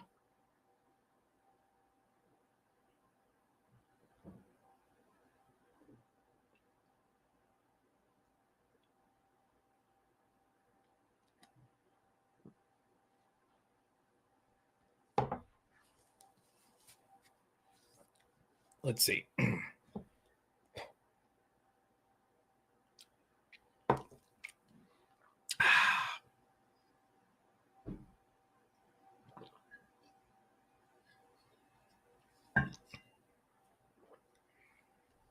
Doesn't look like we have any more questions in the chat in terms of the rapid fire questions, or maybe, guys, it's taking a minute to get them in.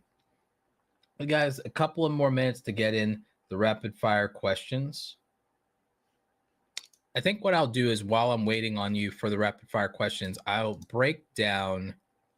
I'm going to open up one of my favorite thumbnail sets of my own, of my custom thumbnails, and I will break down how I did them. Let's see.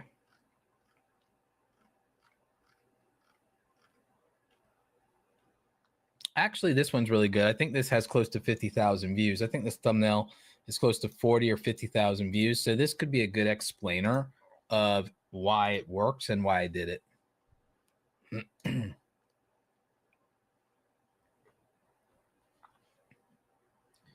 So let's see. Oh, we have a question. Ask the Teen says, you mentioned opting out. What about opting in with reference to your original work? Yeah, I think that there's things underway to make that possible and ethical for AI.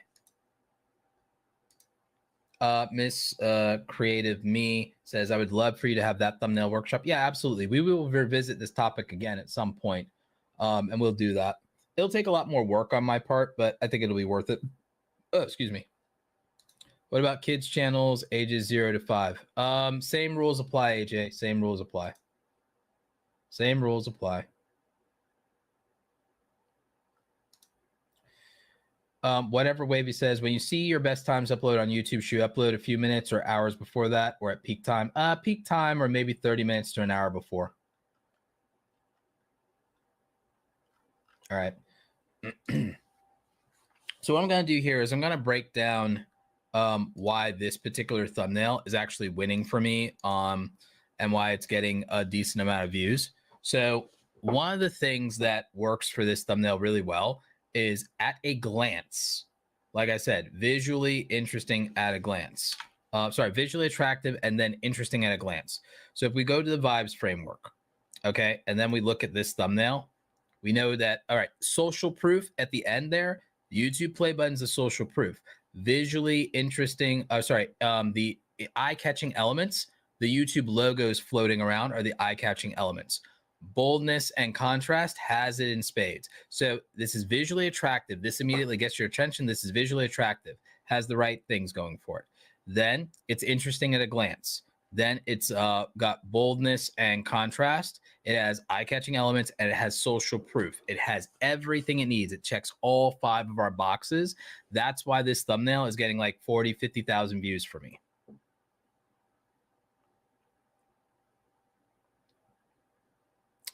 AJX thumbnail ideas for a kids channel. Whatever Kids Diana show is doing.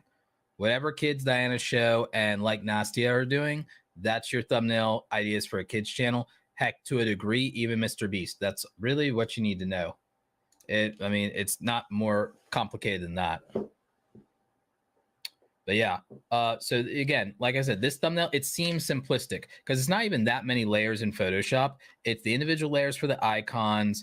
It is the blue background. I considered an optional red background for this. And you could say the red pops, but I just don't feel it has the same contrast as the blue with the red YouTube logos. So again, red would pop and would get attention, but I ultimately went with blue because I just felt like the contrast was stronger with blue. I felt like it was too much red overpowering it potentially. So I went with that. We used an overlay instead of having just a flat background. We used an overlay of a kind of textured background there, a digital textured background. I thought about, oh, do I want to try a graph? Do I want to do this or that? I was like, nah. We made that even more contrast by using a curves tonal adjustment layer. There were elements that we needed to make pop, and I decided to use a color dodge layer to put some light casting effects here to just make it more dynamic and make it interact with me more.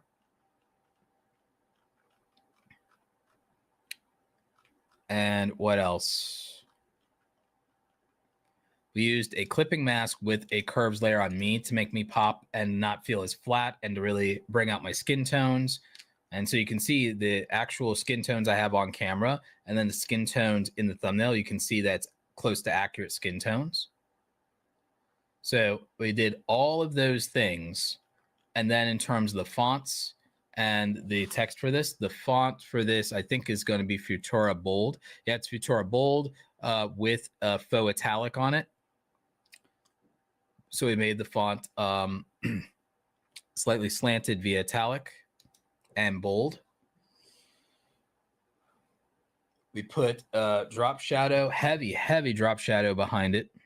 A heavy double, heavy drop shadow.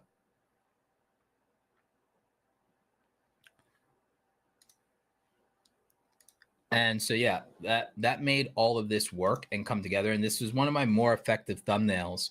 I do think the title obviously helped in terms of starting a YouTube channel and so on and so forth. But I think the title thumbnail combination was strong for this. I think it was really strong. I think it was super effective. And so this hits all of our notes in our vibes framework. This is the vibes framework. This is something I teach the pro group members in Awesome Creator Academy. I also share some of this with you guys, but this makes thumbnails clickable. It has to be visual, attractive, interesting at a glance, and interesting at a glance means storytelling. Bold text and high contrast colors, eye-catching elements, and ideally some part of social proof.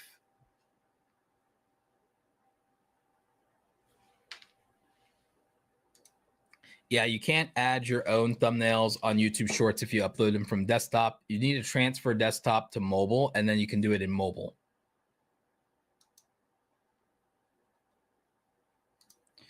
Social proof is something that is authoritative or validating. So the social proof in my thumbnail is the YouTube play button. In another thumbnail, it might be cash money. So it could be an award, cash money.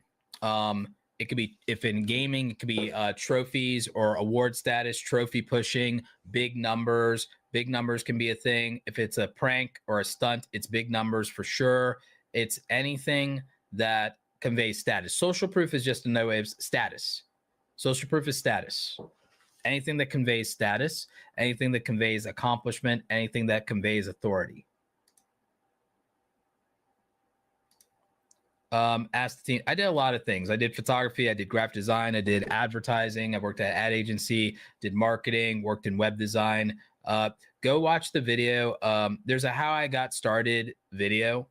There's a how I got started video on my channel. I do them every year. If you are relatively new or unfamiliar with me, just go watch my how I got started video, and it'll basically explain my background. That, or just look me up in LinkedIn. Like, oh, yeah, I mean, a good way to understand me is like, literally, if you go to the about section of my YouTube channel, I did something interesting with the about section of my YouTube channel. In the about section of my YouTube channel, I list my real world accomplishments. So if you want to get an understanding of, like, if you want to some degree a better understanding of me or any kind of credentialing, let's say, and you want to know, well, like, why is he credible or what has he done in the real world? I listed my real world accomplishments in the about section of my YouTube channel. So all you have to do is click on the about section of my YouTube channel, and I listed, I think it's like 15 or so of my real world accomplishments.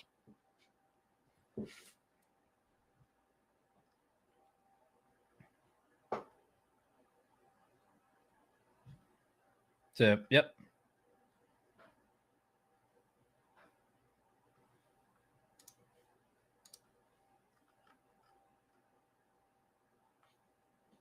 Where did I learn stuff? Mostly independent. Mostly independent. Mostly independent. I went to a community college, and I went to community college. I'm kind of old compared to some of you.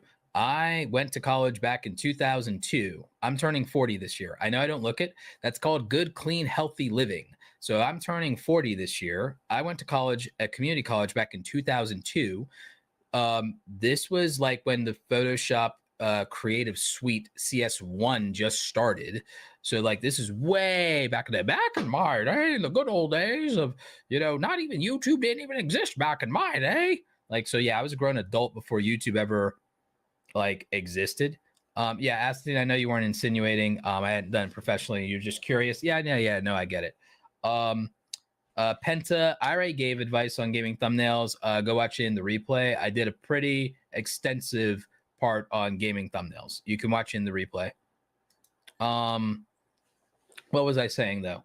Yeah, so back in the day, I learned all this stuff before YouTube ever existed. I learned the hardware and software side before YouTube ever existed. I started coding at 13 years old. I learned Photoshop as a teenager in high school. I started video editing in high school, probably, I think, 8 years before YouTube ever existed, 6 or 8 years before YouTube ever existed. YouTube didn't come out until I was like 22, 23, something like that. I was an early adopter to social media, YouTube, video editing, all of it, technology in general. I was building websites for small businesses and churches as a teenager in my small town at the time in North Carolina.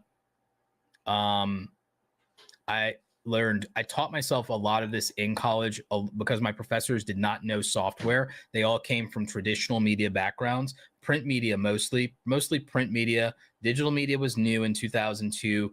Most of them did not have a grasp of it. I learned the technology faster than my professors did. So they really weren't able to teach me much outside the traditional principles, which was important. And they were to teach me industry jargon. They were to teach me the concepts, but it was mostly analog, which by today is outdated and completely unnecessary because it was outdated then. It's certainly outdated now and unnecessary.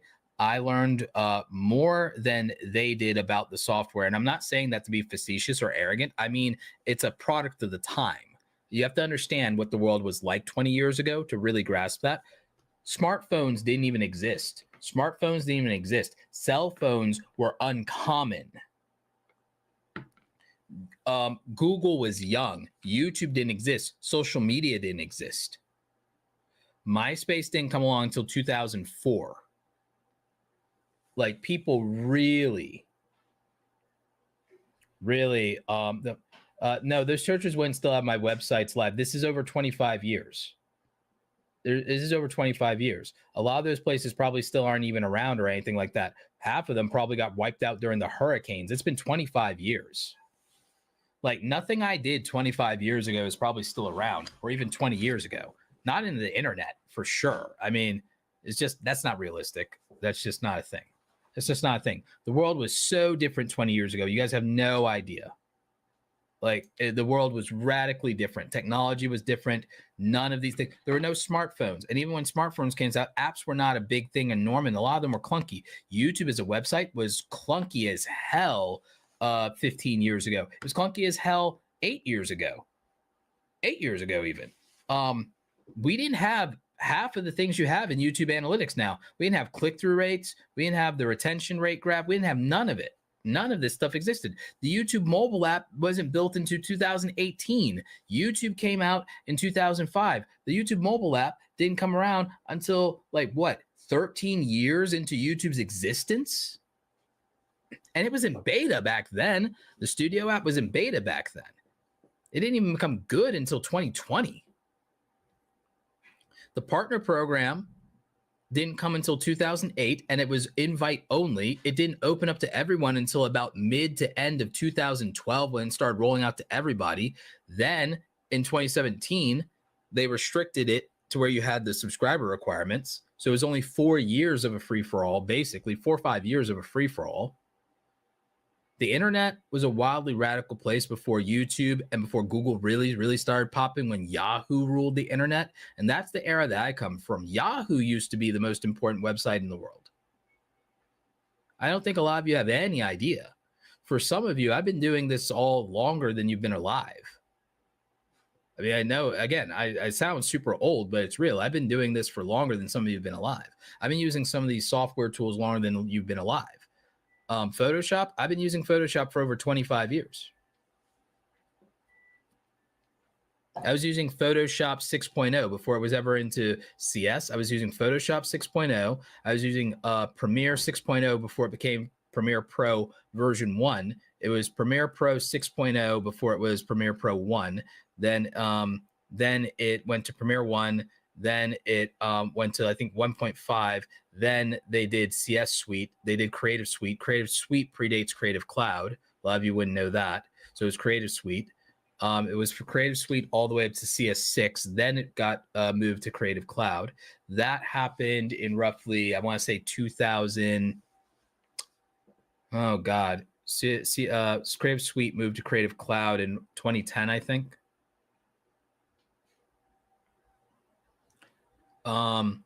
I'm so old that there was a thing called Adobe Image Ready, which none of you would know about.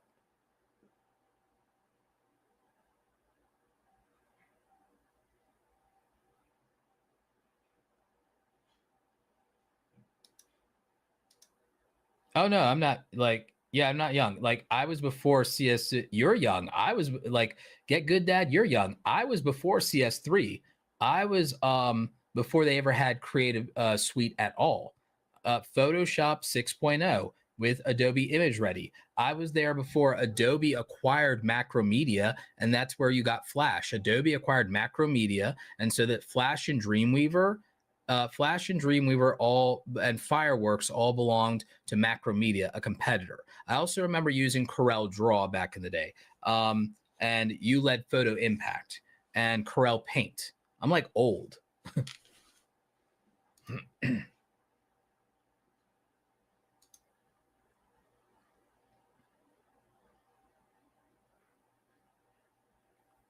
I remember when 56K modems were fast and a thing called dial-up. So yeah, this is the whole thing. So like there was this company called Macromedia. They were a competitor to Adobe. Adobe acquired them and merged with them. This happened in the 2000s, and that's where Dreamweaver, Fireworks got discontinued much later. I miss it. Fireworks was actually really good. Flash, now called Adobe Animate. Steve Jobs ended up killing Flash. I was a Flash developer. Writing ActionScript back in the day. So yeah, I was doing ActionScript coding. So whole thing.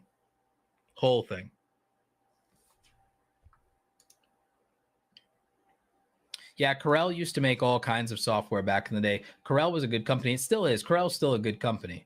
And I remember when I was doing print and I was doing billboard stuff, I had to learn, God, what was that thing I had to learn? Quark Express. I had to learn Quark Express. My boss was a big fan of Quark Express. I converted almost all of our projects to Adobe InDesign from Quark Express, which was a nightmare, by the way.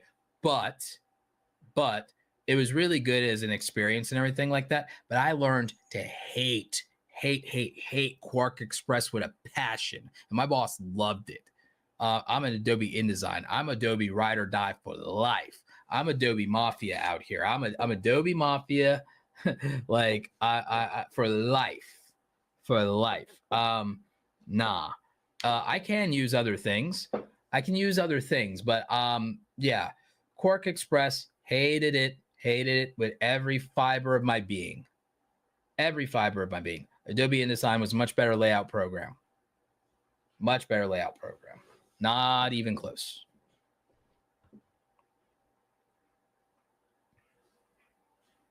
I will say though, as much as I like Adobe Illustrator, I do think that as a vector image program, that Corel Draw was better as an vector image program, if I'm being honest. I also, back in the day, I used AutoCAD back in the day. I was considering going into architecture. No, there weren't really conversion scripts that were effective back then. There weren't really effective conversion scripts. This is like way back when. That wasn't really as much of a thing as it is today. They did not work very well when you tried them because we were in the early versions of them.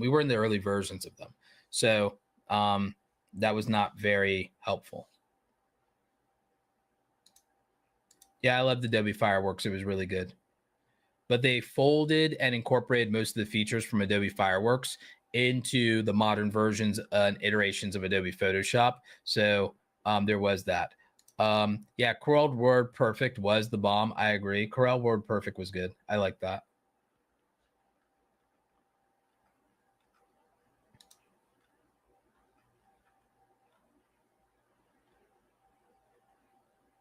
Yes, I remember watching videos with Real Player. I remember also Windows Media video formats. I remember ASF video formats. I remember FFmpeg, FF Encoder. I remember Virtual Dub. Yeah, I'm an OG. But before we had YouTube, we were watching videos using a thing called Real Player, and we were also using Windows Media Player back in the day. So we were doing that. There was Winamp. Remember Winamp?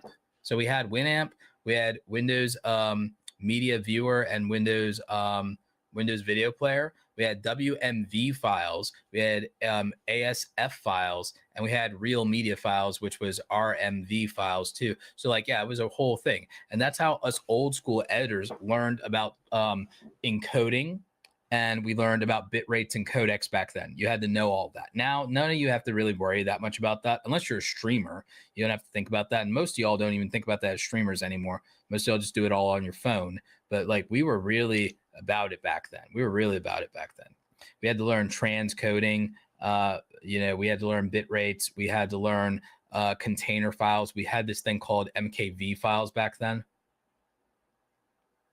Yeah, I'm a tech head. I'm a real tech head. Like, we had MKV files back then as container files in the early days of MP4s. So that was a whole thing.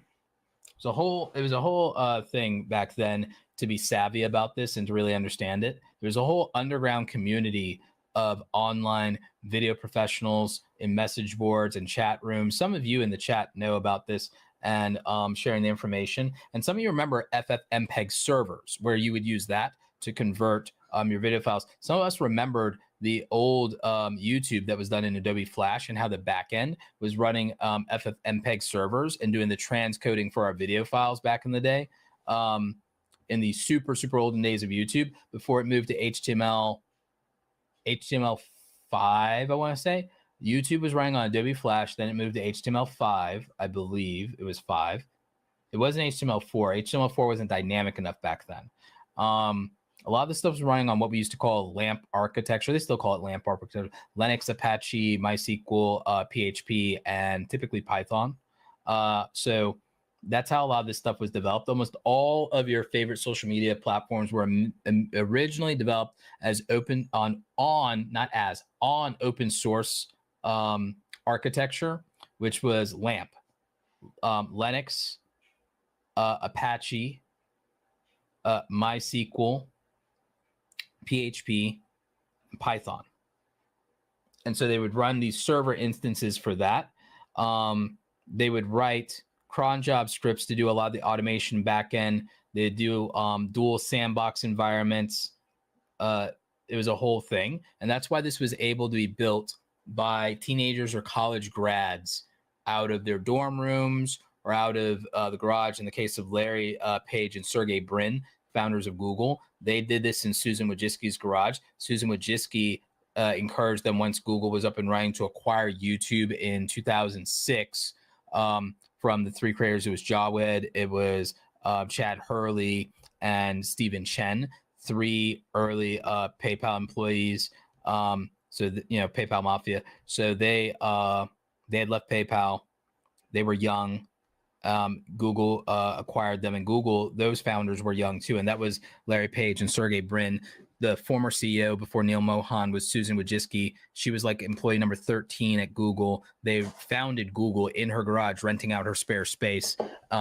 She was in the advertising world. She helped broker the negotiation with DoubleClick. DoubleClick then got the acqui-hire of Neil Mohan. Well, when they bought DoubleClick, when Google bought DoubleClick for their advertising appliance, in that acquisition hire, they got Neil Mohan, who's the current CEO of YouTube. So he was one of the heads over at DoubleClick, and that's how they got him. I think Susan Wojcicki's sister ended up marrying Sergey Brin, and she's the founder of 23andMe. There's a lot of interconnectivity across the tech ecosystem and tech founders that you all don't know about in the history of the internet. I might be something of an internet historian. I can tell you a lot of the history of the modern internet as we know it. And it's really interesting to just do the intersection of all the relationships that built the founding of YouTube and Google and all the other acquisitions of the companies that built it, the interconnectivity of the relationships with other companies in the tech and entrepreneur world. It's all, for me, it's fascinating, but for y'all, it might be boring. I don't know.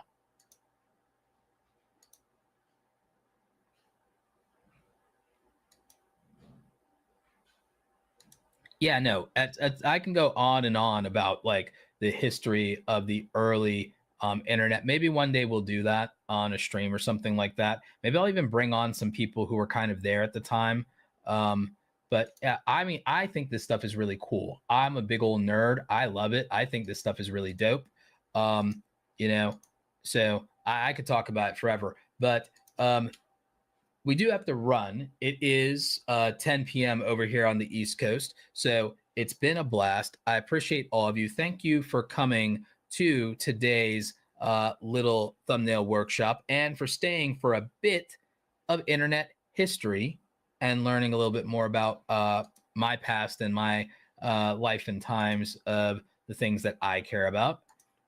We'll be back this Friday for another FAQ Friday. We'll be covering analytics stuff. We'll be talking about the algorithm. We'll answer questions about content strategy and ideation and more. So be there, be squared. I will see you next time. We're going to close out, of course, thanking our sponsors.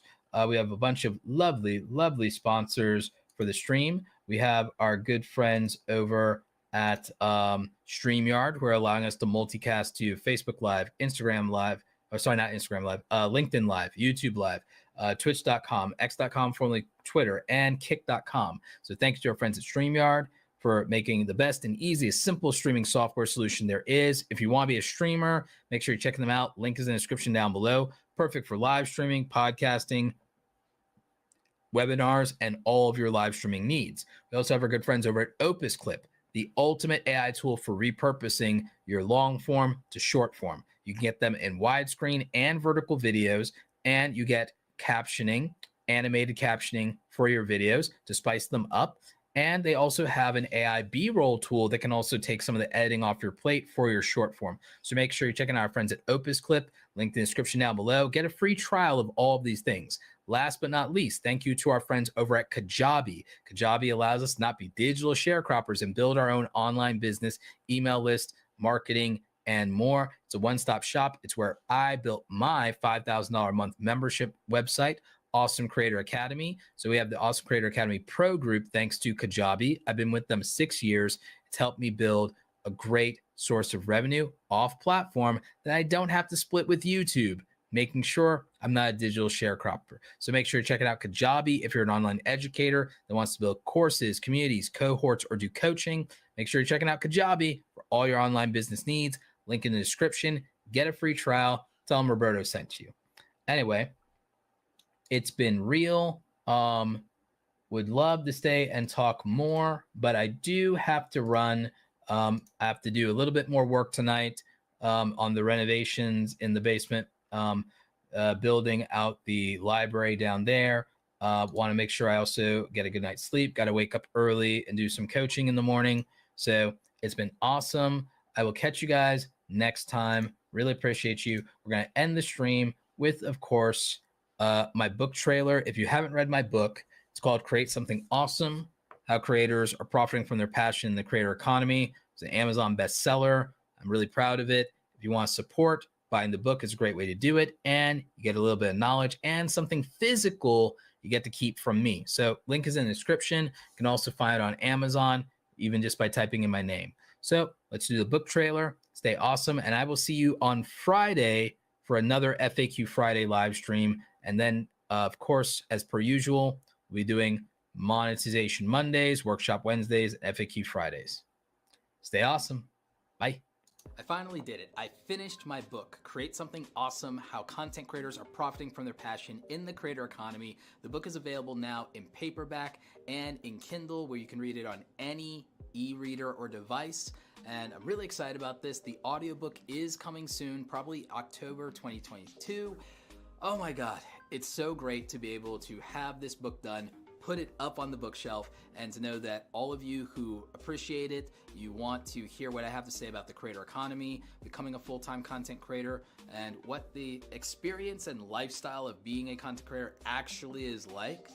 This is the book. I put 20 chapters in here of the most important things I think that content creators could be focusing on today. I talk about the mental health aspect of being a content creator, getting discouraged, imposter syndrome, not charging what you're worth, and mostly actionable advice around monetizing your content properly, but also how to build an audience on your authenticity and what it's really like to start from zero, even today.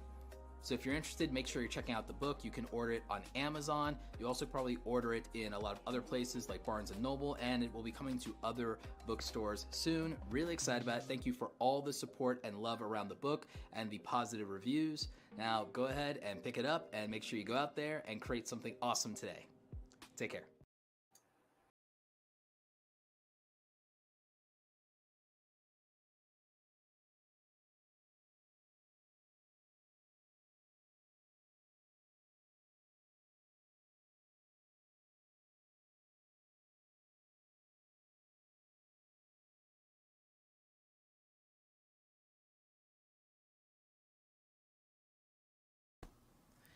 And we are live. Hey everybody, this is Roberto Blake helping you create something awesome today. Welcome back to the channel. For new people here, we're doing a live Q&A session. So if you're watching the replay, we're going to try and use timestamps. And what we're going to break down today is we're going to be talking about different ways that you can look at the business side of YouTube. And we're going to talk about different ways to monetize. We are going to talk a little bit about some of what you would need to know about your tax situation as a YouTuber. And really, this is all about the perspective and understanding the business model of being a full-time content creator. So there's going to be a lot that is going to be covered with regard to this topic. It is a lot. It's very involved. You are going to be seeing data from my YouTube dashboard. I'm going to be showing you one of my affiliate backend programs. I'm going to be showing you one of my e-commerce platforms, and we're really going to break down the diversity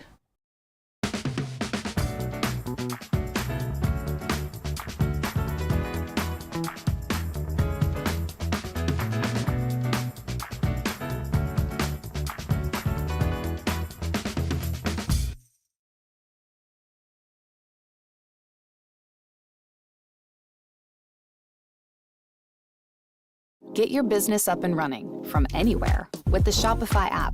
Design and launch your store in minutes. Add products with a few taps and manage it all on the go. When it's time to start selling, it's time for Shopify. Download the Shopify app today.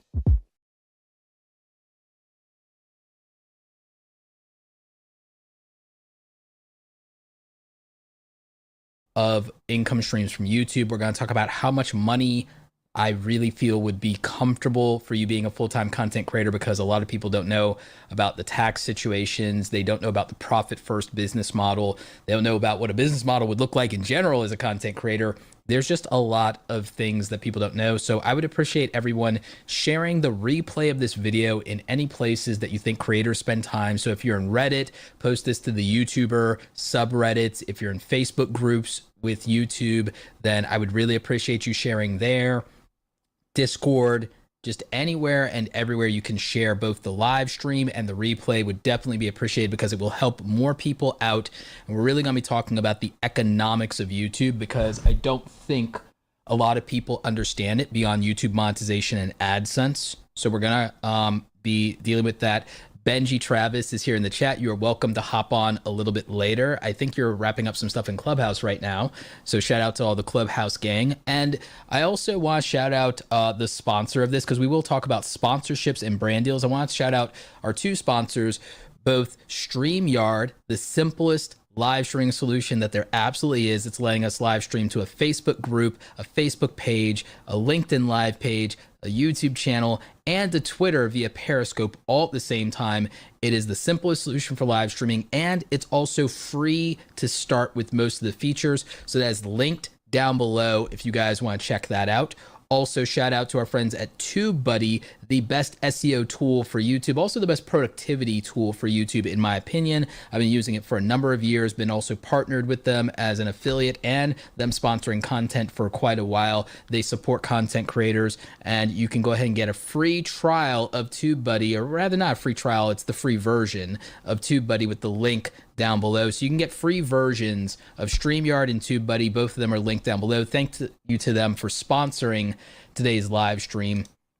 And yes, I do want to talk about brand deals and partnerships and those things. And by the way, for people who are familiar with the content, we will not be doing channel reviews. This is really just going to be about how we build income streams and go full-time on YouTube, and also what it takes to be a full-time content creator.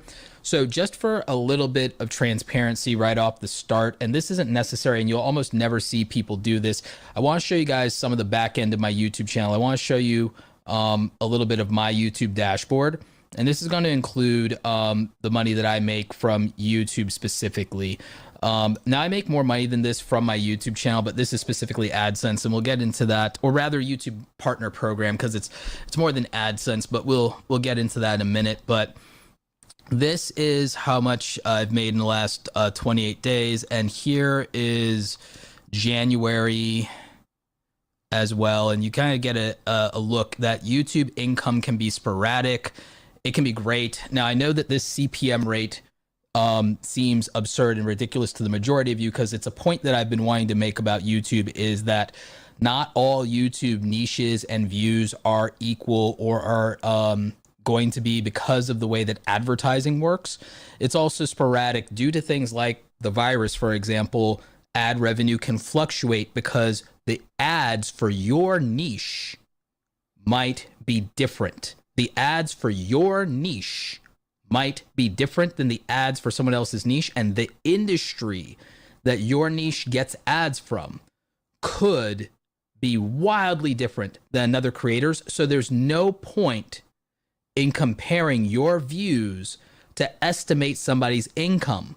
There's also not a lot of point in using Social Blade to try to determine a YouTuber's income, because while Social Blade can be great for other things, and I'm not knocking them, it is not representative of the income that someone makes on YouTube, especially not even from their ad revenue, because it is based on data that they do not have access to. They have publicly available data for your views and your subscribers, but not your ad revenue. So I want to make it clear that you cannot verify a YouTuber's income if they do not show it to you. So that just is so I can address all of the skepticism and all of the comments about stuff that's fake and all of that BS. I just want to get it out of the way so that we can move on to giving you guys some real value. Okay. And you guys know I have to address that. And you guys know what the deal is with that, with people screaming that everybody is, whatever. But I want to address that YouTube ad revenue is not the only way to make money on YouTube. It's not even it's not even always the best way, because just remember, with my revenue, my CPM, the ad revenue that I get is going to be wildly different than yours, because I'm in a niche that's high paying in business. If you're an entertainment YouTuber, you could get more views than me, and this money could be reduced by to a tenth of the same amount of money on double the views.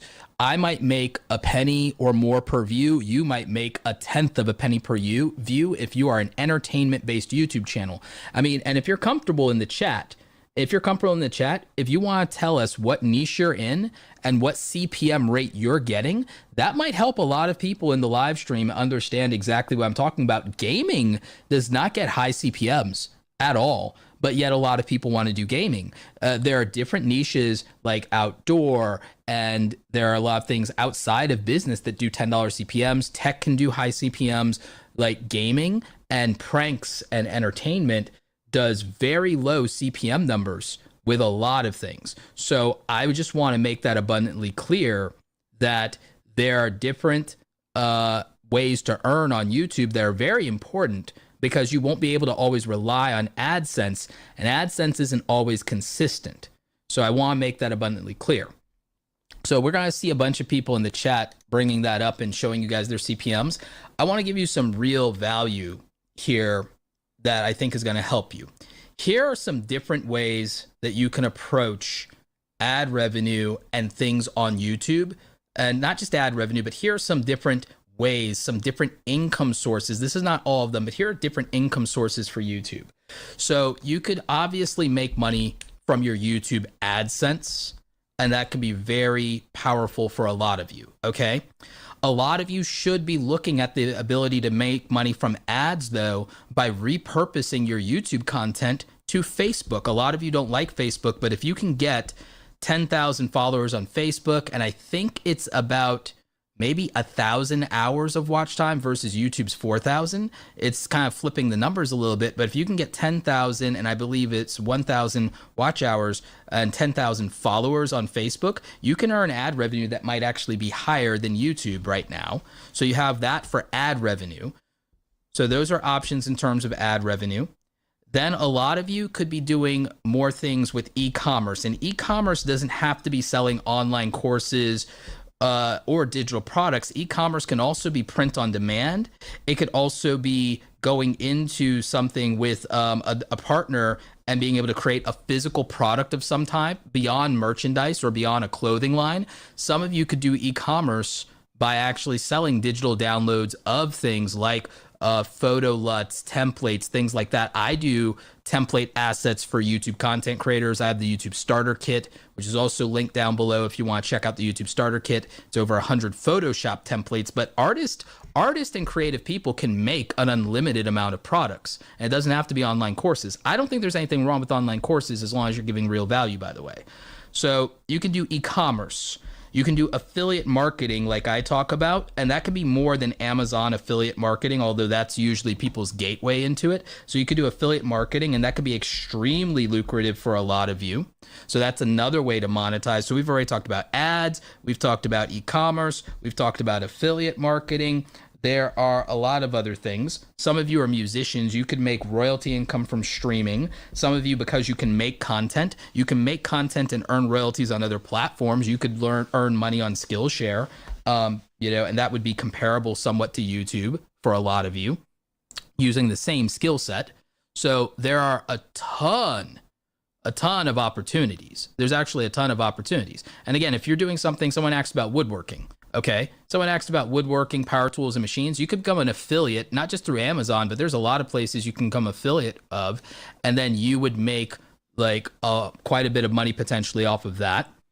And then there's also the fact that you could obviously, out of all of this, you can go into brand deals. Brand deals and sponsorship is another big revenue stream for content creators. So there's all these different ways that you could be monetizing, but what happens is a lot of content creators overly rely on ad revenue and sponsorships, and then they're stuck on the YouTube treadmill, and then they often end up burning out. They end up no better off than they were at a 9-to-5 job. They end up turning something they love sometimes into something that they hate, because when you have to do nothing but brand deals and then you have to worry constantly about your views, you have this anxiety. You have this huge anxiety. Okay? And this is a big deal. This is a big deal. So when you end up on the YouTube treadmill, you end up possibly and potentially burning out. And so I just want to talk about that because there's so many different ways to monetize. I also want to give a quick shout out to Roger Wakefield. Roger Wakefield is out here crushing it on YouTube, and he came from the trades and services. A lot of you also need to consider, what do you do as your exit strategy from YouTube? And the thing is, for a lot of you, it would be your skills. Now, Roger, he has a trade. He was Roger the Expert Plumber, and now his personal brand is Roger Wakefield. So the thing is, yes, I believe in monetizing your personal brand. I also believe in monetizing your knowledge and skills. That's why, again, I'm not against anyone who has an actual skill, especially if they come from the trades, selling courses or selling knowledge or building a membership program or any of that. Membership programs can be great, not just YouTube and Patreon, which are other revenue streams, but even your own membership on your own website that you own, because then you don't have to be beholden to social media platforms and them changing rules on you. We talked about this in another video. I believe in having your own website, your own email list, but also your own platform to do direct to consumer, whether you're selling a product or selling a service. I believe in that. I believe in having a way where you control your income. And there's a point where if you're too reliant on YouTube and brand deals, then you don't even own your own business. So I believe in those things. I believe in having an email list. I believe in having a website. We talked about this in my previous video. Social media is over. You need a website and an email list. And again, I really think that a lot of you need to start thinking and treating this as a career and as a business opportunity and not your quote unquote dream job, because you need to put yourself in a position to where you don't want to quit and where you can't be fired technically. Okay. So you need to also expand your platforms and your revenue streams, especially for the brand deal's sake of scaling. We'll talk about that in a minute, and I'll even show you guys my media kit for brand deals. But I want to go into another revenue stream here that I want to show you. I want to show you the affiliate marketing for just one of my platforms here. And it's going to be one that you're probably familiar with. It's going to be TubeBuddy. Okay. So this is TubeBuddy, and we've talked about this before. We've talked about my affiliate income with TubeBuddy, and it does obviously very well for me. We're starting a new month, so that's where that 0 comes in, because we're starting a new month. But this does very well with me. But this is what's called recurring affiliate revenue. So this is every month. This is recurring, and this is closer to the normal on that. So this is recurring. Okay. So that's a revenue stream that exists outside of YouTube and will continue to exist outside of YouTube.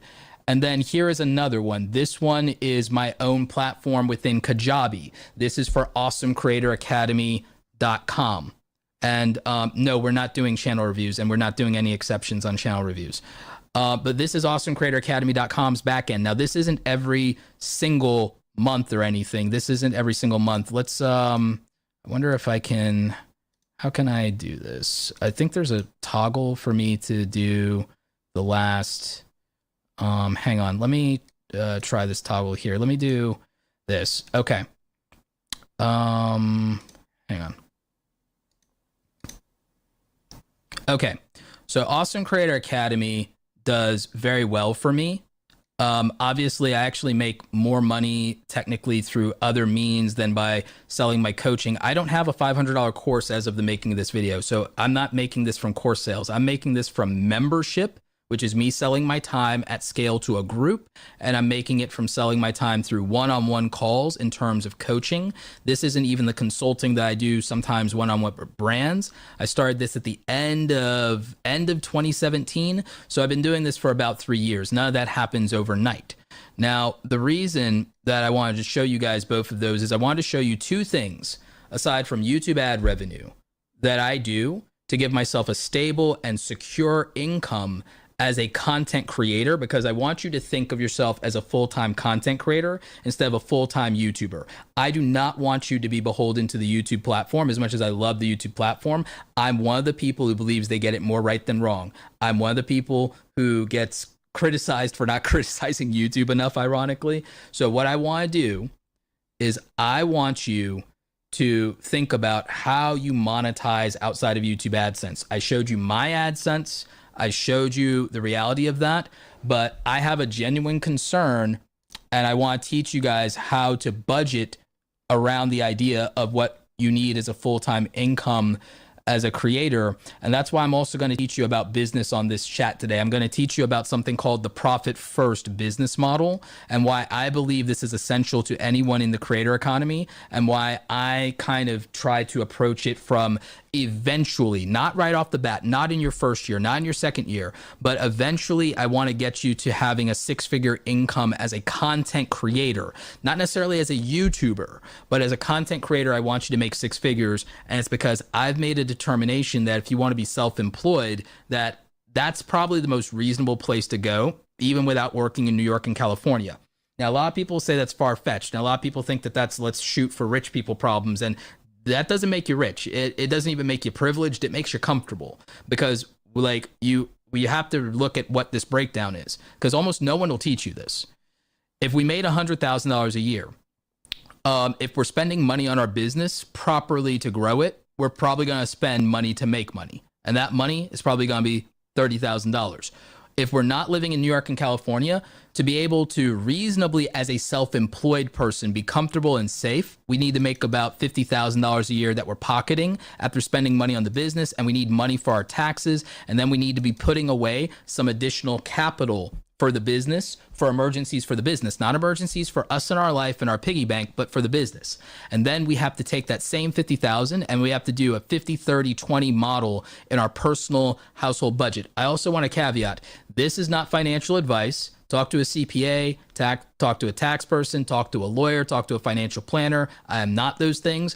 I'm just a YouTube content creator and a small business owner talking about the things that I do and that I think matter and that I think will help you. Because almost nobody in YouTube, everyone will talk to you about how to make money on AdSense all day, every day. You'll have a bunch of 20-something-year-olds telling you how to get brand deals every day, all day, and I have nothing against that.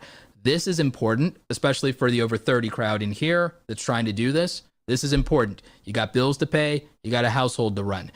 Some of you already need to be doing household budgeting. If we were making $50,000, which is going to roughly be about $4,200 a month, you need to be able to budget and really look at things like necessities, wants, and then savings and debt and things of that nature. This, to me, is almost too modest, to be honest. So for me, this is about bare minimums, and this is why I believe we need to make this amount of money to be full-time content creators. Because as a full-time content creator, I genuinely believe that you're going to have to spend maybe $30,000 a year to scale to start making more than $100,000 to sustain your online business and to be able to cover things. Because where's this $30,000 go? This $30,000 goes into accounting and bookkeeping. This $30,000 goes into possibly having a personal assistant. This $30,000 goes into the offset if you have someone who's getting brand deals for you. This $30,000 goes into if you need to travel to do collaborations. This $30,000 goes into your camera equipment. This goes into getting a new laptop or camera, replacing that. When you add new deposits into EQ Bank registered accounts, we'll add a bonus. And the more you save, the bigger the bonus. They all want the same thing. Fast, unlimited fiber internet from TechSavvy. Visit TechSavvy.com to learn more. If it should break, if the worst should happen, this is the serious stuff. This is really about thinking about, okay, to scale and to put into my YouTube business, $30,000 a year isn't really as much money as you might think it is. It's a lot. Believe me, it's what I used to earn. But like it's about $2,500 a month, but maybe not every month, but theoretically set aside for your business. And that $2,500 a month could help you with bringing on your first part-time employee to help you. Like it could, we have some great people in here that have just started the process of bringing people on and getting help. And a lot of them are starting to earn six figures from YouTube. People like CJ Plugged, formerly CJ Knows Tech, who is crushing it. People like Roger Wakefield, people that are out here trying to do this for real. And again, this is not the perspective of, 20-something year on YouTube. I have nothing against that, but I'm just saying that there is a situation where you might have real expenses. And some of that is going to be the fact that you're going to have to pay for insurance, by the way. Operating expenses include insurance for your hardware and for your company and business insurance so that when you're doing these brand deals, you have coverage. You're covered in case you make a mistake, all right? So insurance is something people don't talk about.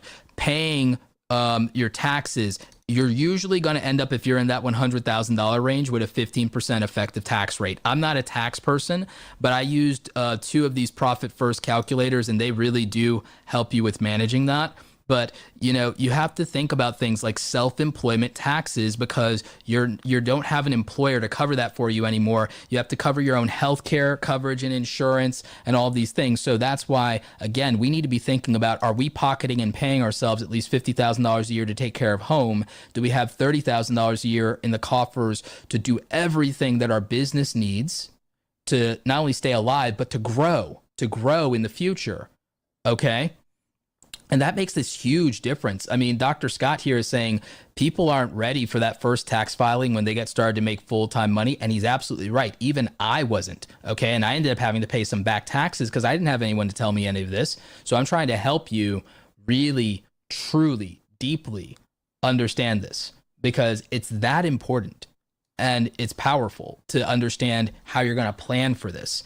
Now, this is like the real economics here of YouTube. And so look into this profit first model. You can plug however much you're making into this and you can do these calculators and stuff like that. So just look into profit first, but it's important. And then look into something like NerdWallet to do like the budget calculator for that, 50,000 or whatever it is that you're plugging in a year for your yearly income and divide it by your monthly, and then really think about it, your housing, your food, all of that stuff, and your entertainments, the other things you don't think about, and then savings and debt. And I think that this becomes important because if you look, that's not a lot of money that so you're not going to be living the high life. Even if people think you'd be living the high life making $100,000, they're not realizing that it's $100,000, but you're really only paying yourself, 50,000, which is the median. 55 is the median average salary, but it's really down to the fact that you're paying the government a nice little chunk of your money here.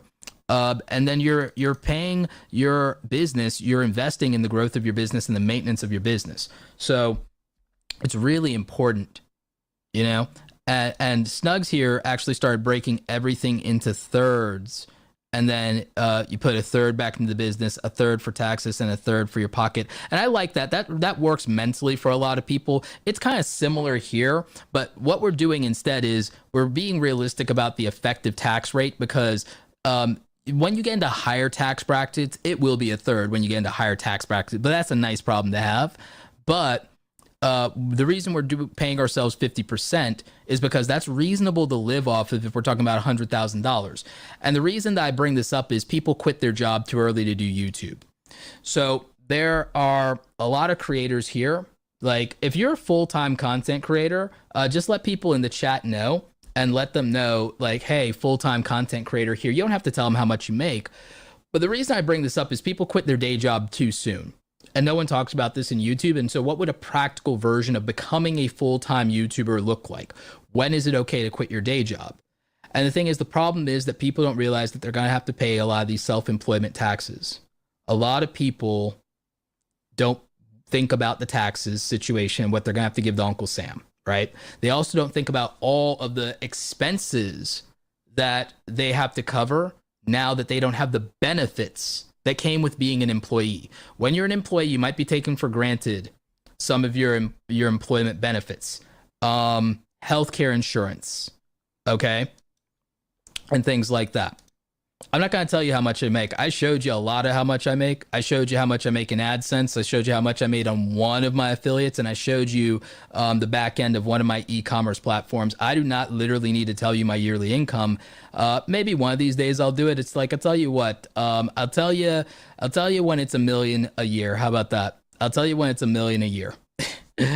But that's, cause like, why does that matter? Because I already proved more than one time that I'm doing well over the $100,000 we're talking about.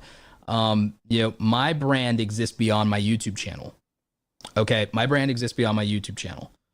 You're gonna see some of what I charge for brand deals here in my media kit very shortly.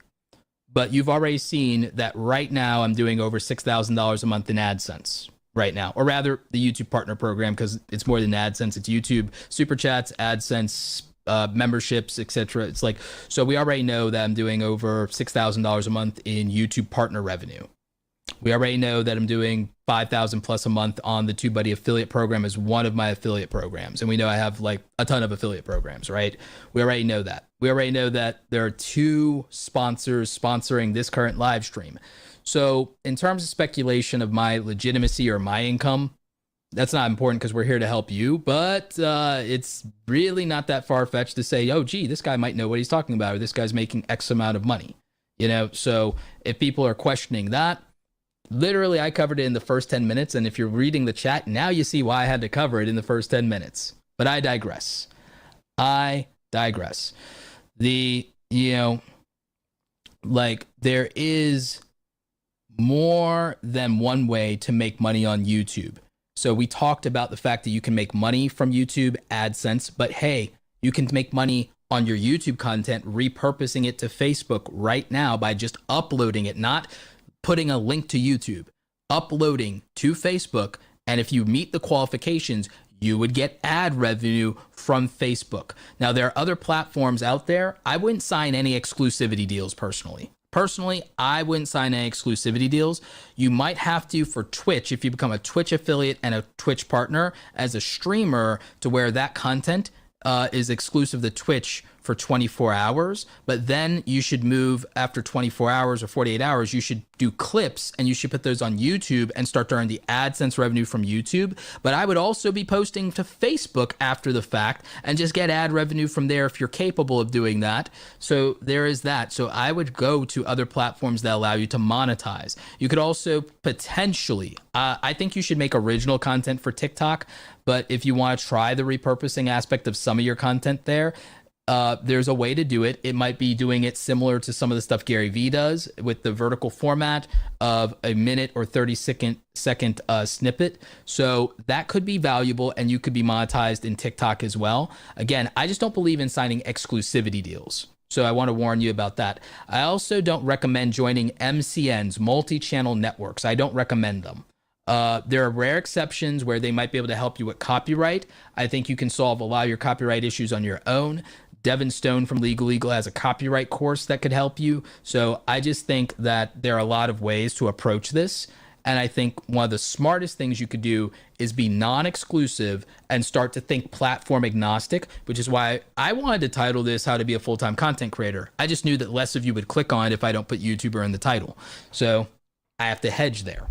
All right. But this is about being a full-time content creator. YouTube is a means to an end. YouTube is a tool. YouTube is a vehicle. You shouldn't think of it as a destination. You shouldn't think of it as a goal. You should think of it as a tool to get the things that you want to provide for you, your family, and you should think of it as a career opportunity. You shouldn't think of YouTube as your employer because it's not. You're an independent contractor, so that makes you self-employed. So how do you scale self-employment to being an entrepreneur? Well, we're going to talk about that. So, let's talk about the pathway, to being a full-time content creator. Let's talk about the pathway. If you have a day job, and we really look at the, the whole thing I was showing you in terms of, income and salary and, taxes and things like that. If you have a day job, your day job is probably taking care of your healthcare benefits. Your day job is probably taking care of some of your taxable revenue. The day job is also putting away money potentially for your 401k retirement, and it might even be matching you on that, and so on and so forth. So I'm not going to say there's not value to a day job. Here's the problem. You can also lose that day job because of things like the virus. You can lose that day job because of inner office politics. You can lose that day job for any number of reasons. So what we want to do is we want to transition to being less reliant on anything, whether it's an employer or a platform. So we want to diversify. My advice is to side hustle YouTube, mostly on the weekends. If you're single, you can do nights and weekends. If you have a family, it might be better to, and I'm not giving you family advice, I'm just saying that I've talked to people and clients about this. It might be better Monday through Friday to work your day job, come home, and then spend all of your energy and all of your time with your family at the expense of not doing any personal hobbies and doing Netflix, and do 100% work and family time Monday through Friday, but then carve back most of the weekend for the hustle and make that bargain with your family that you're going to spend some family time on the weekend, but the majority of it is going to be that you're going to give to your business so that one day you're not choosing at all. You're not compromising at all. And again, let's just take it with a grain of salt. What I will tell you is if you're single, then your weekends, even if you sleep 8 hours or 10 hours on the weekend, you'd still have over 30 hours on the weekend between both of those days for your hustle, your side hustle, whether that's YouTube or a combination of YouTube and then anything else you could do in gig work, freelance, gig work with Uber, DoorDash, whatever, to make extra money. And the goal in my mind, because remember I showed you these, this stuff in terms of like how much money you might have to make. And the goal here is not to say, oh, I'm going to quit my day job and then do YouTube full time and have one income source. The goal is to first use multiple income streams, AKA your side hustle and your YouTube channel, to add money to your coffers besides your day job. And then eventually, if it starts to add up to where it could go full time in theory, if you had more time, I do not believe in initially quitting the day job to do something like YouTube.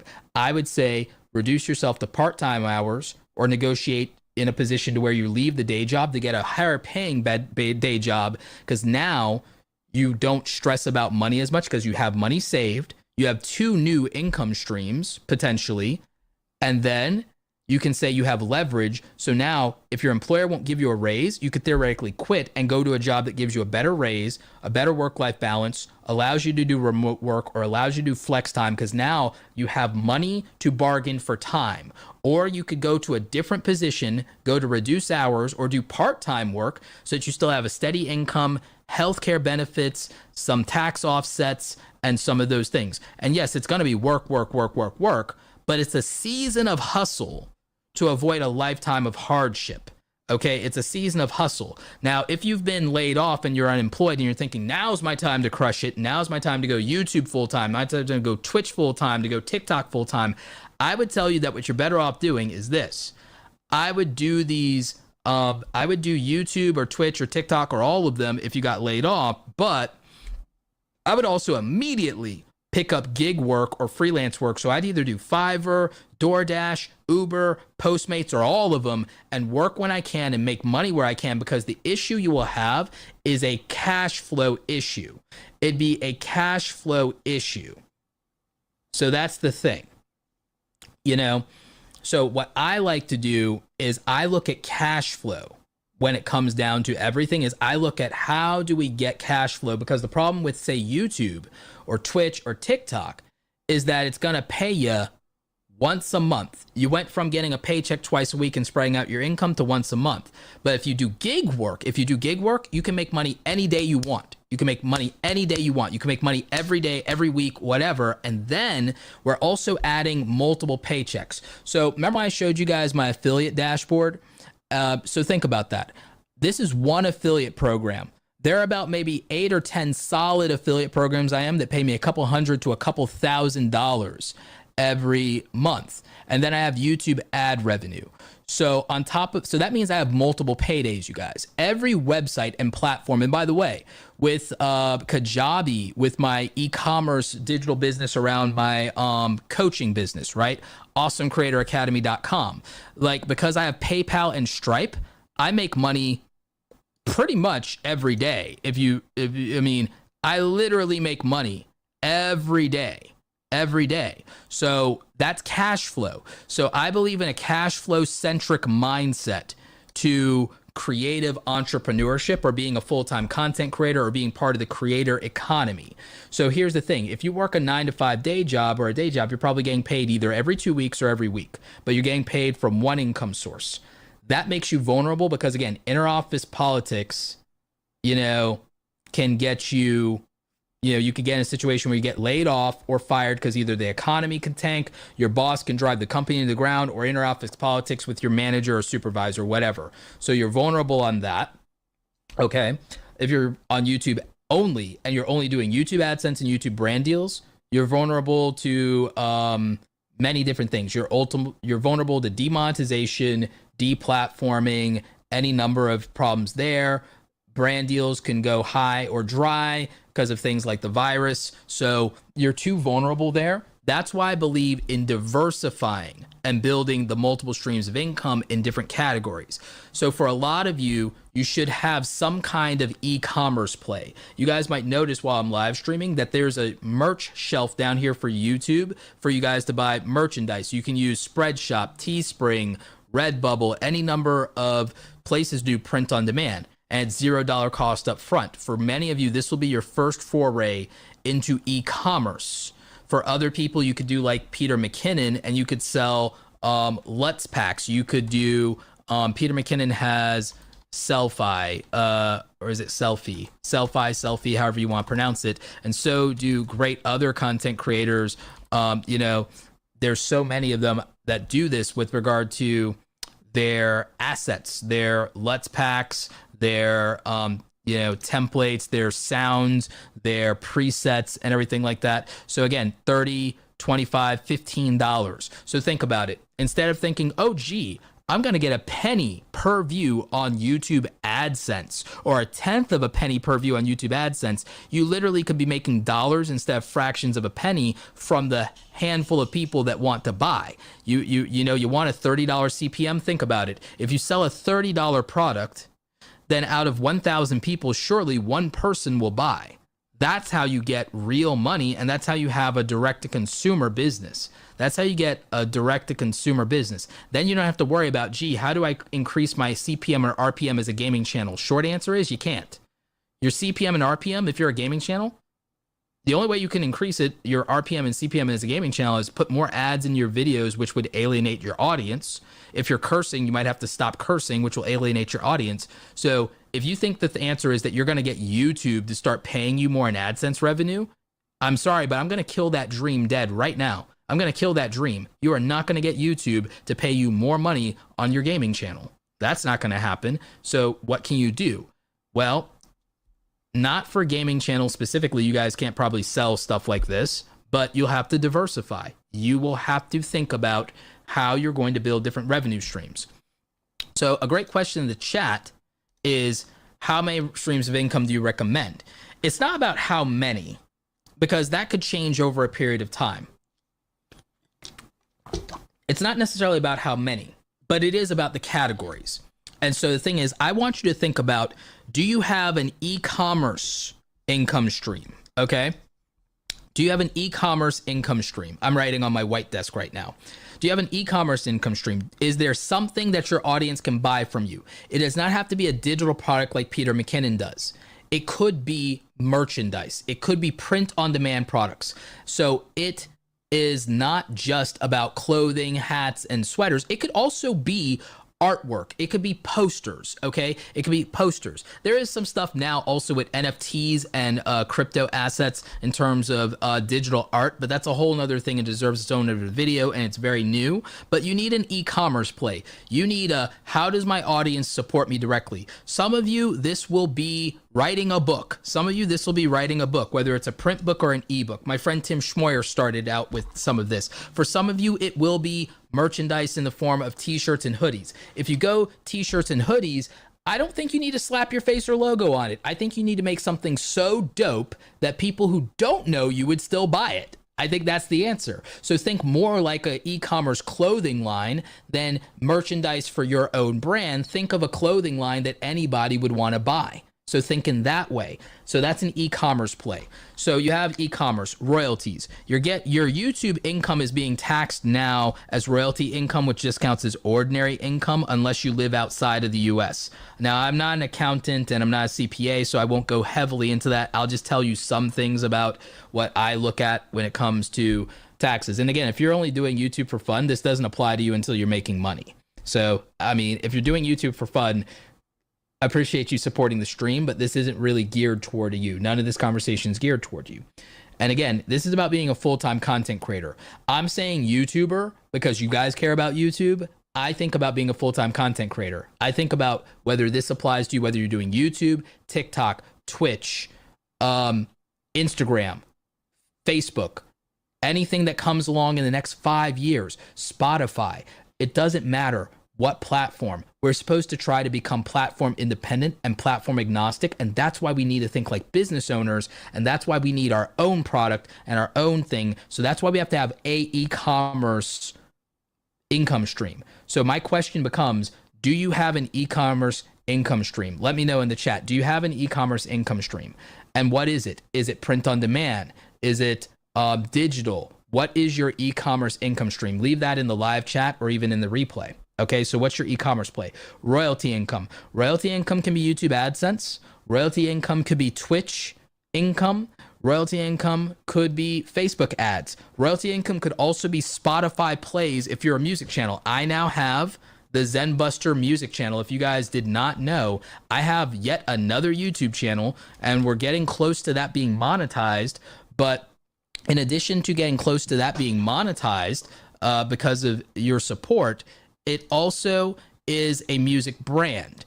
It's also a music brand because we also are on Spotify, Apple, Amazon Music, all of it. And so if you want to check this out, by the way, you go to youtube.com/Zenbuster. And so that would help us if you guys subscribe to that and listen to some cool music. This is all original music that I had a music producer do for me, Frost FM, who is a great YouTube music creator.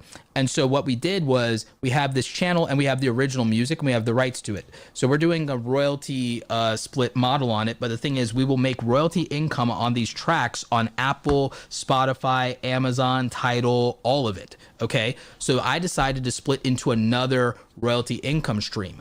I also make royalty income from a course on video marketing that I licensed to LinkedIn a while back. I licensed a course to LinkedIn, and I make about $4,000 or $5,000 a year still off of that course that I licensed to LinkedIn back in 2018.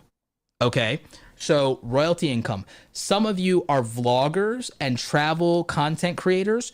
A lot of you could be licensing your content to all the stock photo and all the stock video websites because you have gold sitting in your hard drive. You have time lapses. You have time lapses, you have slow-mo, you have sunsets, you have photos that you've taken from all these wonderful exotic places if you're a travel content creator, or maybe you've done it while you've been traveling on your own, and you could be making royalty income from all of that. You could be making royalty income from all that. So what is your e-commerce income stream? What are your royalty income streams? If you write a book, you're making money from royalties if you write a book. Some of you could also do voice acting and get royalties from someone else's book in perpetuity. Okay. And then what's your affiliate income streams? I have multiple affiliate income streams, guys, not just Amazon and not just TubeBuddy. You know, we talked about this. TubeBuddy over the last like how many years? Over the last 5 years, I've done almost $300,000 lifetime with TubeBuddy. So over $250,000 over the last 5 years. Wasn't overnight, and I'm doing about $5,000 a month right now. So there's that, and there's proof of income for you right there. So the thing is, what's an affiliate strategy for you, and how many affiliates do you have? I have TubeBuddy, I have Kajabi, I have Epidemic Sound, I have Amazon. Now there's different types of affiliate. There's recurring affiliate like TubeBuddy, so I get paid from that every month. There's Kajabi. I think I make about $1,000 or $1,200 every month from that. So think about it. With those two affiliates, that's $6,000+ in guaranteed income every single month, which means even without YouTube AdSense, that's still about $72,000 a year. So that's really good. That's not bad. You can live off of that. Okay. Without YouTube ads, I can live off of the affiliate from those recurring, reliable income streams. But then you have one-offs, like whenever someone buys something with an Amazon link. That's a small percentage. You have individual things like Bluehost on the web hosting side. Another recurring one is ConvertKit on the email list side. But then you have other things like Epidemic Sound. Those are one-time payments. So the thing is, you could have 5 or 6 different affiliate income streams if they make sense. Someone asked about how do you do affiliate with YouTube gaming? Well, you could do something like kit.co, and you could put together builds for gamers in terms of you could put together a build list for their PCs. So for example, I have, this takes to my Amazon, but also to my BH Photo Video, but I have kit.co/Roberto Blake. So for camera gears and for builds and setups and video editing, I have all these different things where I list all of my hardware. All right, so I have this for Sony lenses, and I've done write-ups on all the different Sony lenses in my setup. All right. So I have things like this. If you're a gamer, you would do something like I did for my streaming build or for my video editing build. You would sit here and you would, as a gamer, put together different gaming rigs, and you would make Amazon money from the affiliate from that. There might be other things as a gamer. If you're a Twitch streamer and not just a gamer, and if you talk a little bit about streaming on your thing like Harris Heller does, then you have more affiliate opportunities. But just as a gamer, you could be recommending hardware as a gamer, and you'd make some affiliate money. It depends.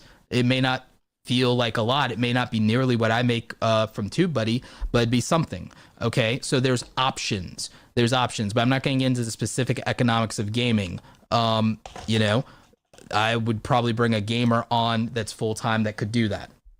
So that's something to think about: is what do you have that is an e-commerce business model for your being a full-time content? What's the e-commerce thing? What do you sell directly to your audience? What's the royalty play? How does your own ideas, your intellectual property, your artwork, your creativity earn you money and passive income through royalties? And royalties can be inherited by your children, your spouse, your significant other, whoever your beneficiary is. Royalty income passes on. So what do you have in royalty income?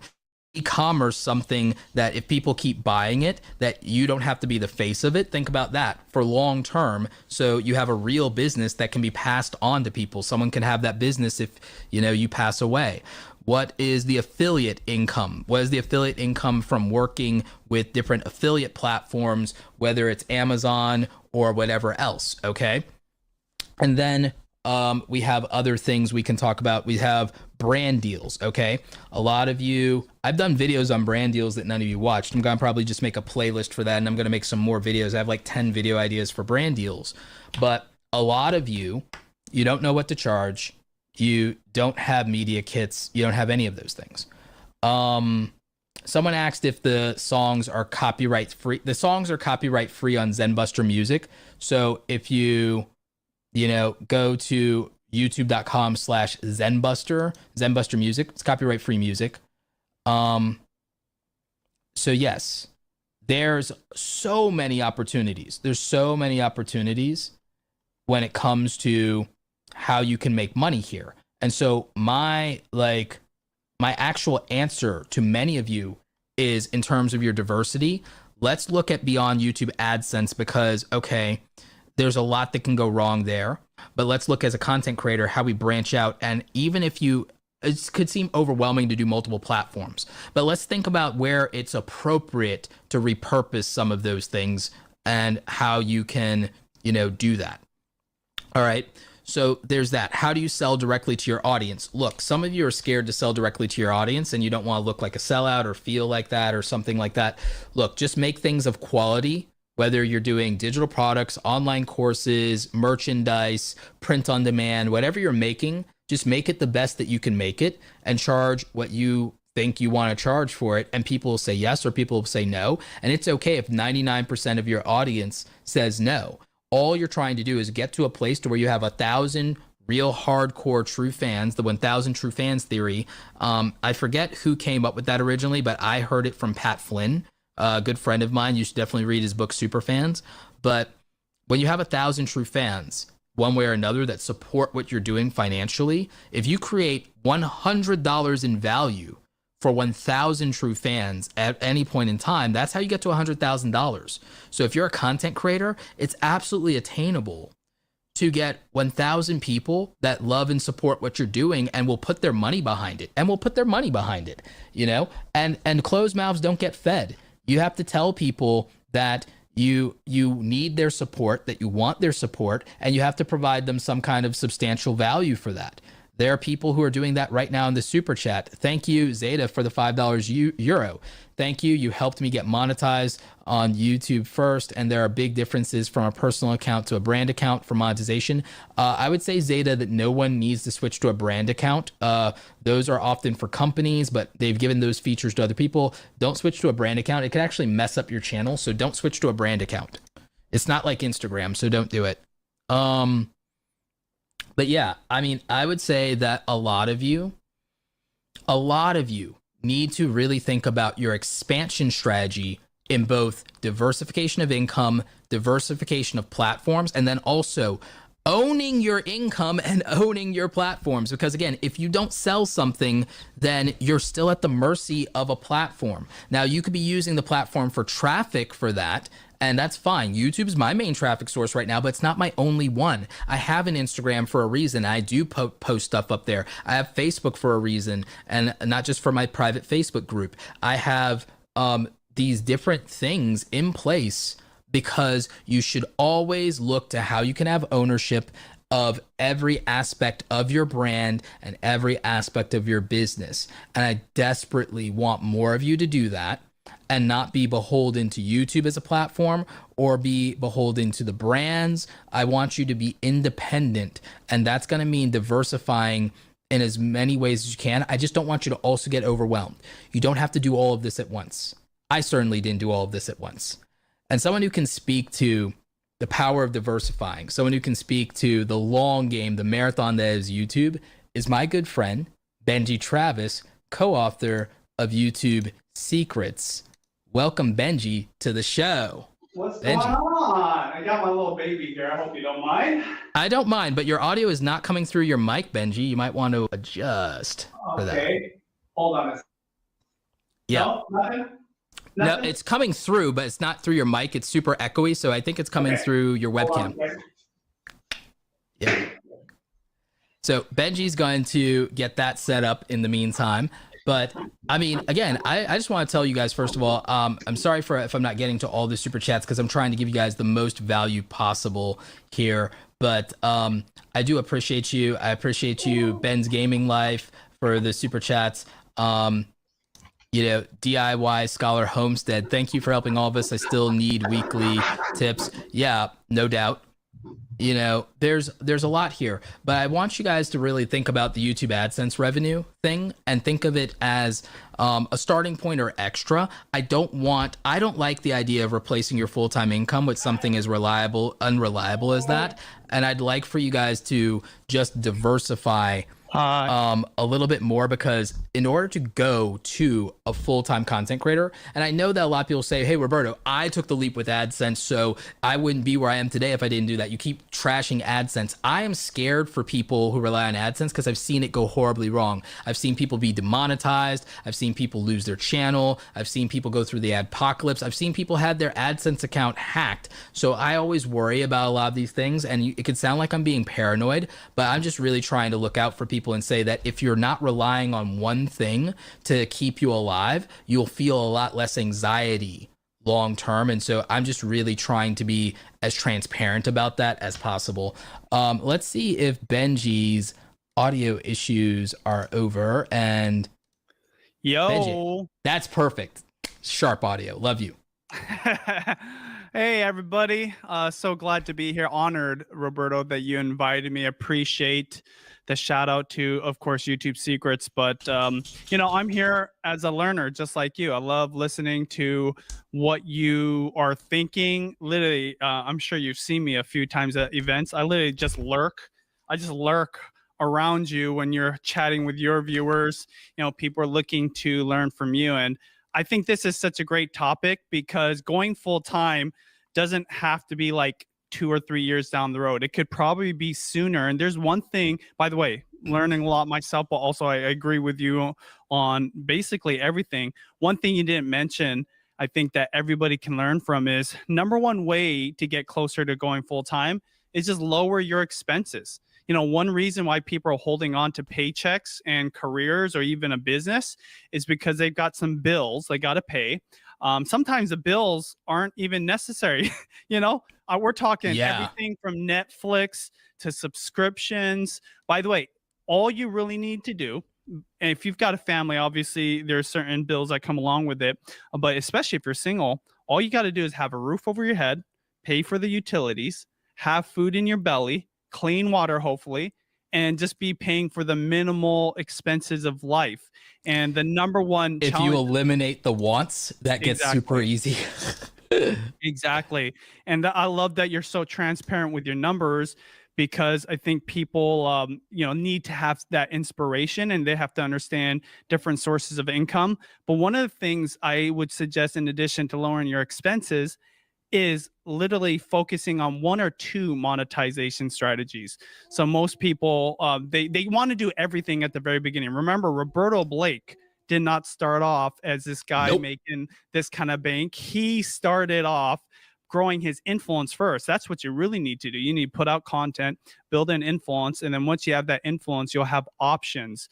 But don't grab everything shiny around you. Focus on the 1 or 2 things that make sense for your niche and your content. So glad to be here, Roberto. Would love to. I don't know how long this girl's going to let me sit here with you, but we'll take as much time as she allows you.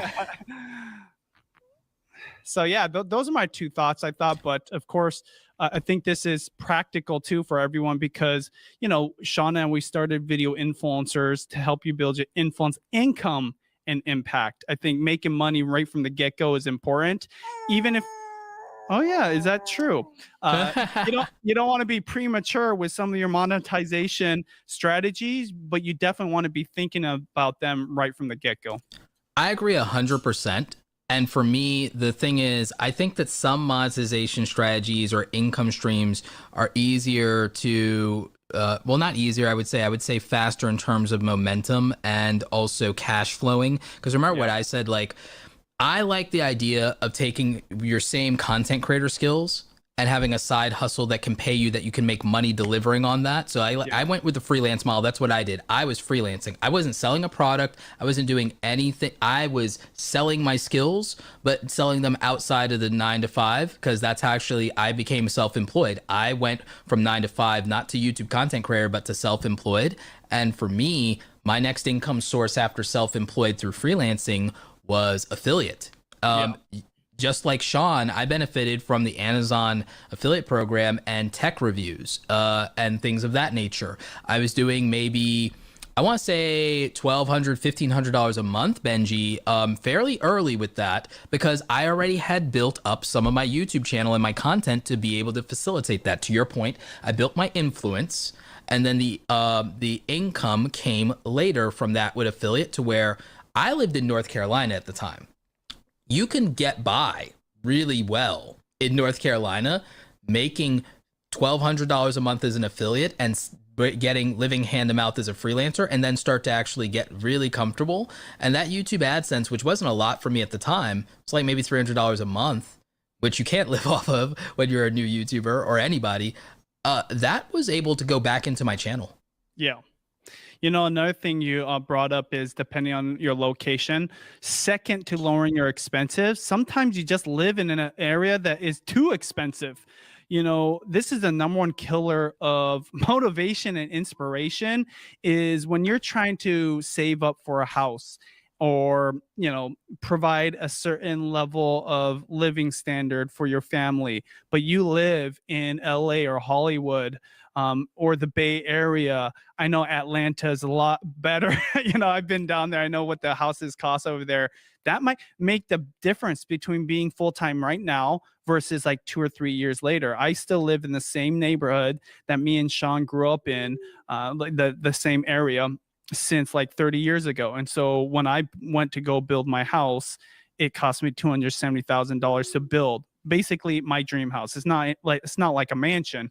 So comparing it to some of my colleagues that do what we do as, you know, family vloggers even, or just vloggers in general, that live in LA, and they went there to seek opportunity, not realizing the fact that they were actually getting into higher debts because the housing costs. Obviously you can rent, but a lot of them wanted that booyah mansion. And you know, I'm not saying my way is the only way, but I'd say this: I've never lost sleep because I had a bill I had to pay, so I never felt the pressure to take on a brand deal for the sake of making money. I think that's super important, Benji, and it actually brings me up to like another part of the income side that I want to talk about, was the brand deals, because I am going to cover this on the channel, but you know that one of the most requested topics in YouTube is how do I get brand deals as a small channel? And the thing is, I'm not trying to gatekeep, but I'm against this for a couple of reasons. I'm going to show people my media kit here in a minute for reference, and then they can see those numbers for themselves. I can't disclose individual brand deal numbers until a brand lets me, or until I bring a brand representative on to say how much money they pay for what. But what I will tell you is as you know, back in the early days of YouTube, we couldn't get brand deals even with like 30,000 subs a lot of the times. Then that's not everybody, but a lot of times that was just harder because the industry was new.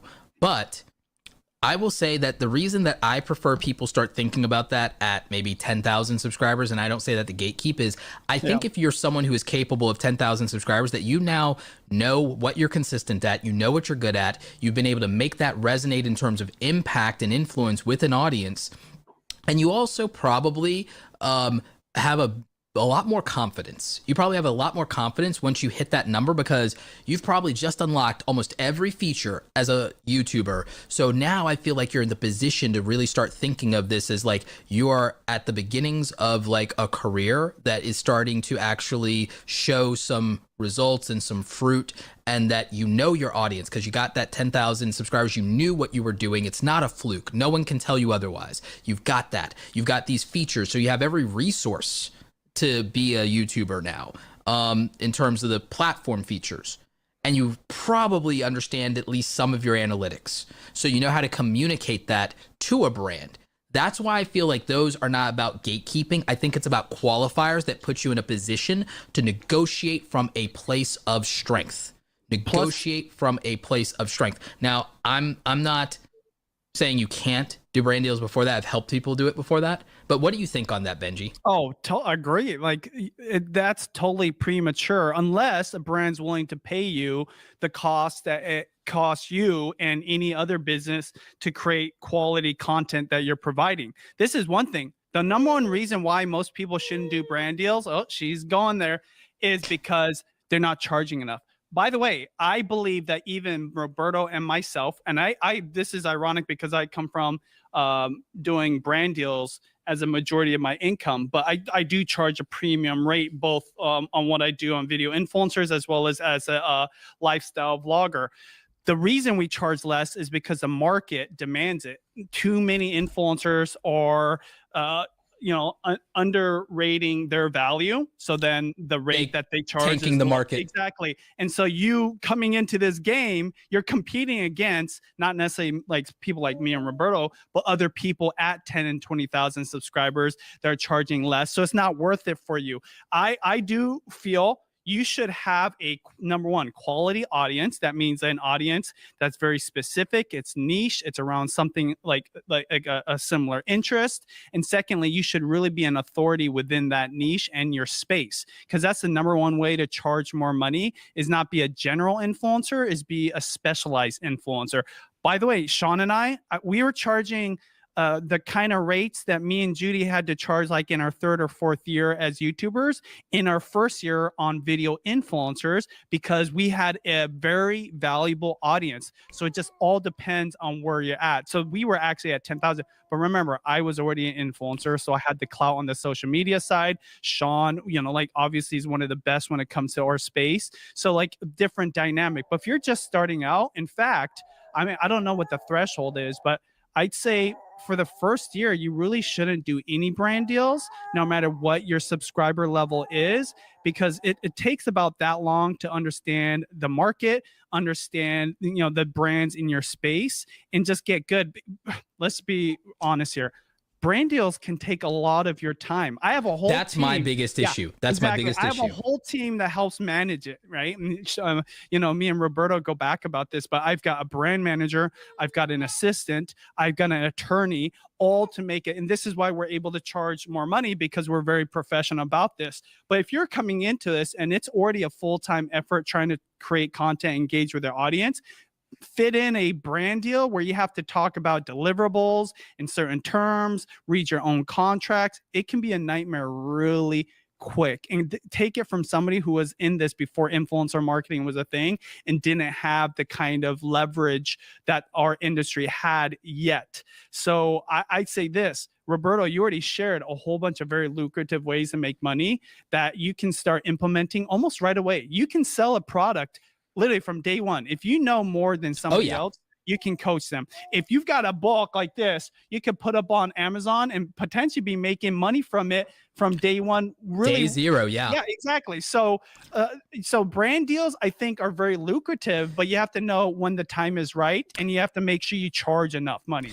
So let me bring that up, actually. Let me tell you about day zero monetization. Let's talk about that if you are a small channel, small influencer, whatever you want to call yourself. Let's talk about day zero income.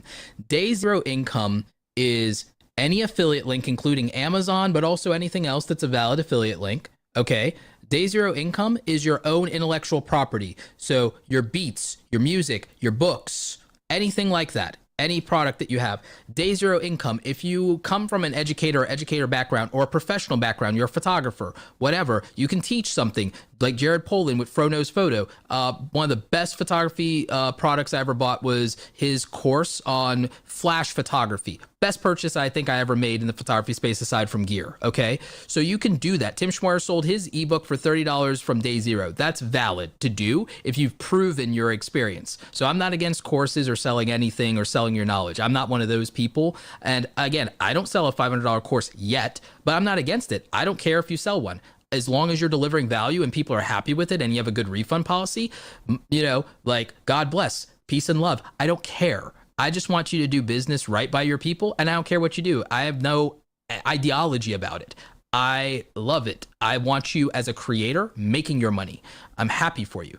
The other thing, day zero, that you can do besides that, print on demand.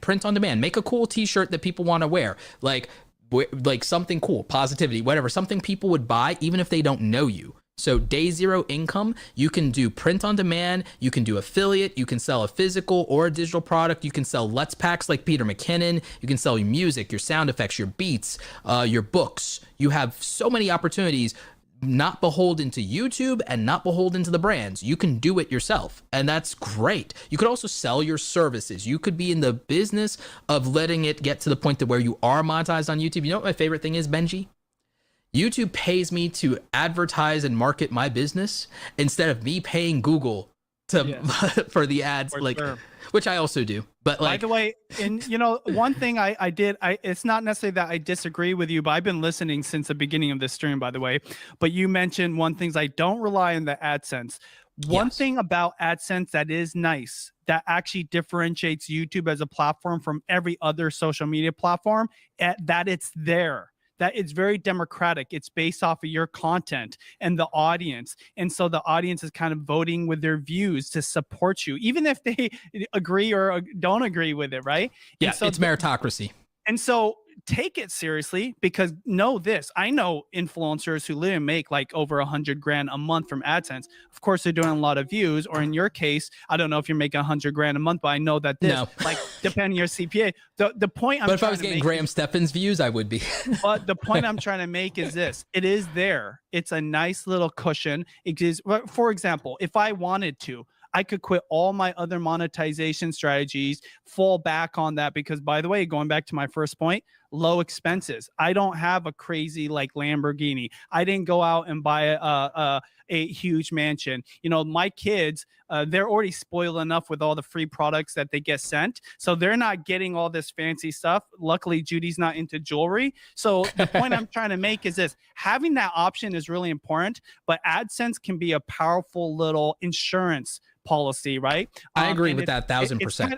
Exactly. And so the reason I bring it up is this is why I go back to, no matter what type of channel you have, try to create evergreen content. Try to create videos periodically. Like, you know, for me and Judy, it's very hard as a vlog channel because it's based off our personality and it's like really in the now. But I'd say this: we have some videos that are evergreen. On my food channel, I'm always creating income. Obviously, me and Sean are video influencers. So I think it's something that, again, no other platform has. And of course, look, Roberto's even bringing up some videos that have made him money year after year after year. And then as he uploads more content, this is the power of YouTube, everybody, that no one really actually understands, because of course, I think Roberto's advice is very good. Don't just 100% rely on it the same way as brand deals, and you want to diversify. But no platform offers this kind of consistent AdSense income the way YouTube does. And this is why TikTokers are aspiring to be YouTubers. I think it purely has to do with the monetary, ability. 100%. Yeah. Like, Benji, I'm making like tens or even hundreds of dollars sometimes off of things from like over a year ago or several months ago, etc. There's literally content here. Like, this was November of last year, and like, okay, apparently for months I've been making almost $100 on this for months after the fact, and it didn't even need a ton of views. Look at that. I made almost $100 off of 5,000 views in the last 27 days, Benji. Like, and I'm not saying that to brag, I'm making a point. Look at this video that made me $62. I published it in 2015.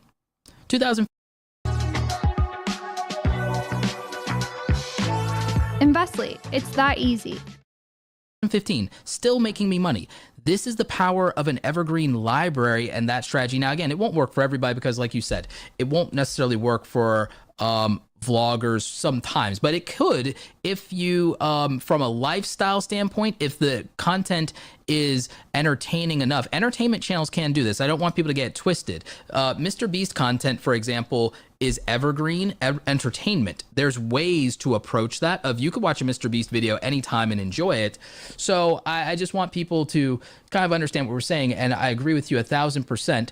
I have a question for you about the brand deal side, because we have a rare opportunity with you here, because you're someone who's like, you know, really seen it all, done it all. You've been in the space. You're a veteran, Benji, like, and you're a champ, and you're still even doing this stream with like baby on board.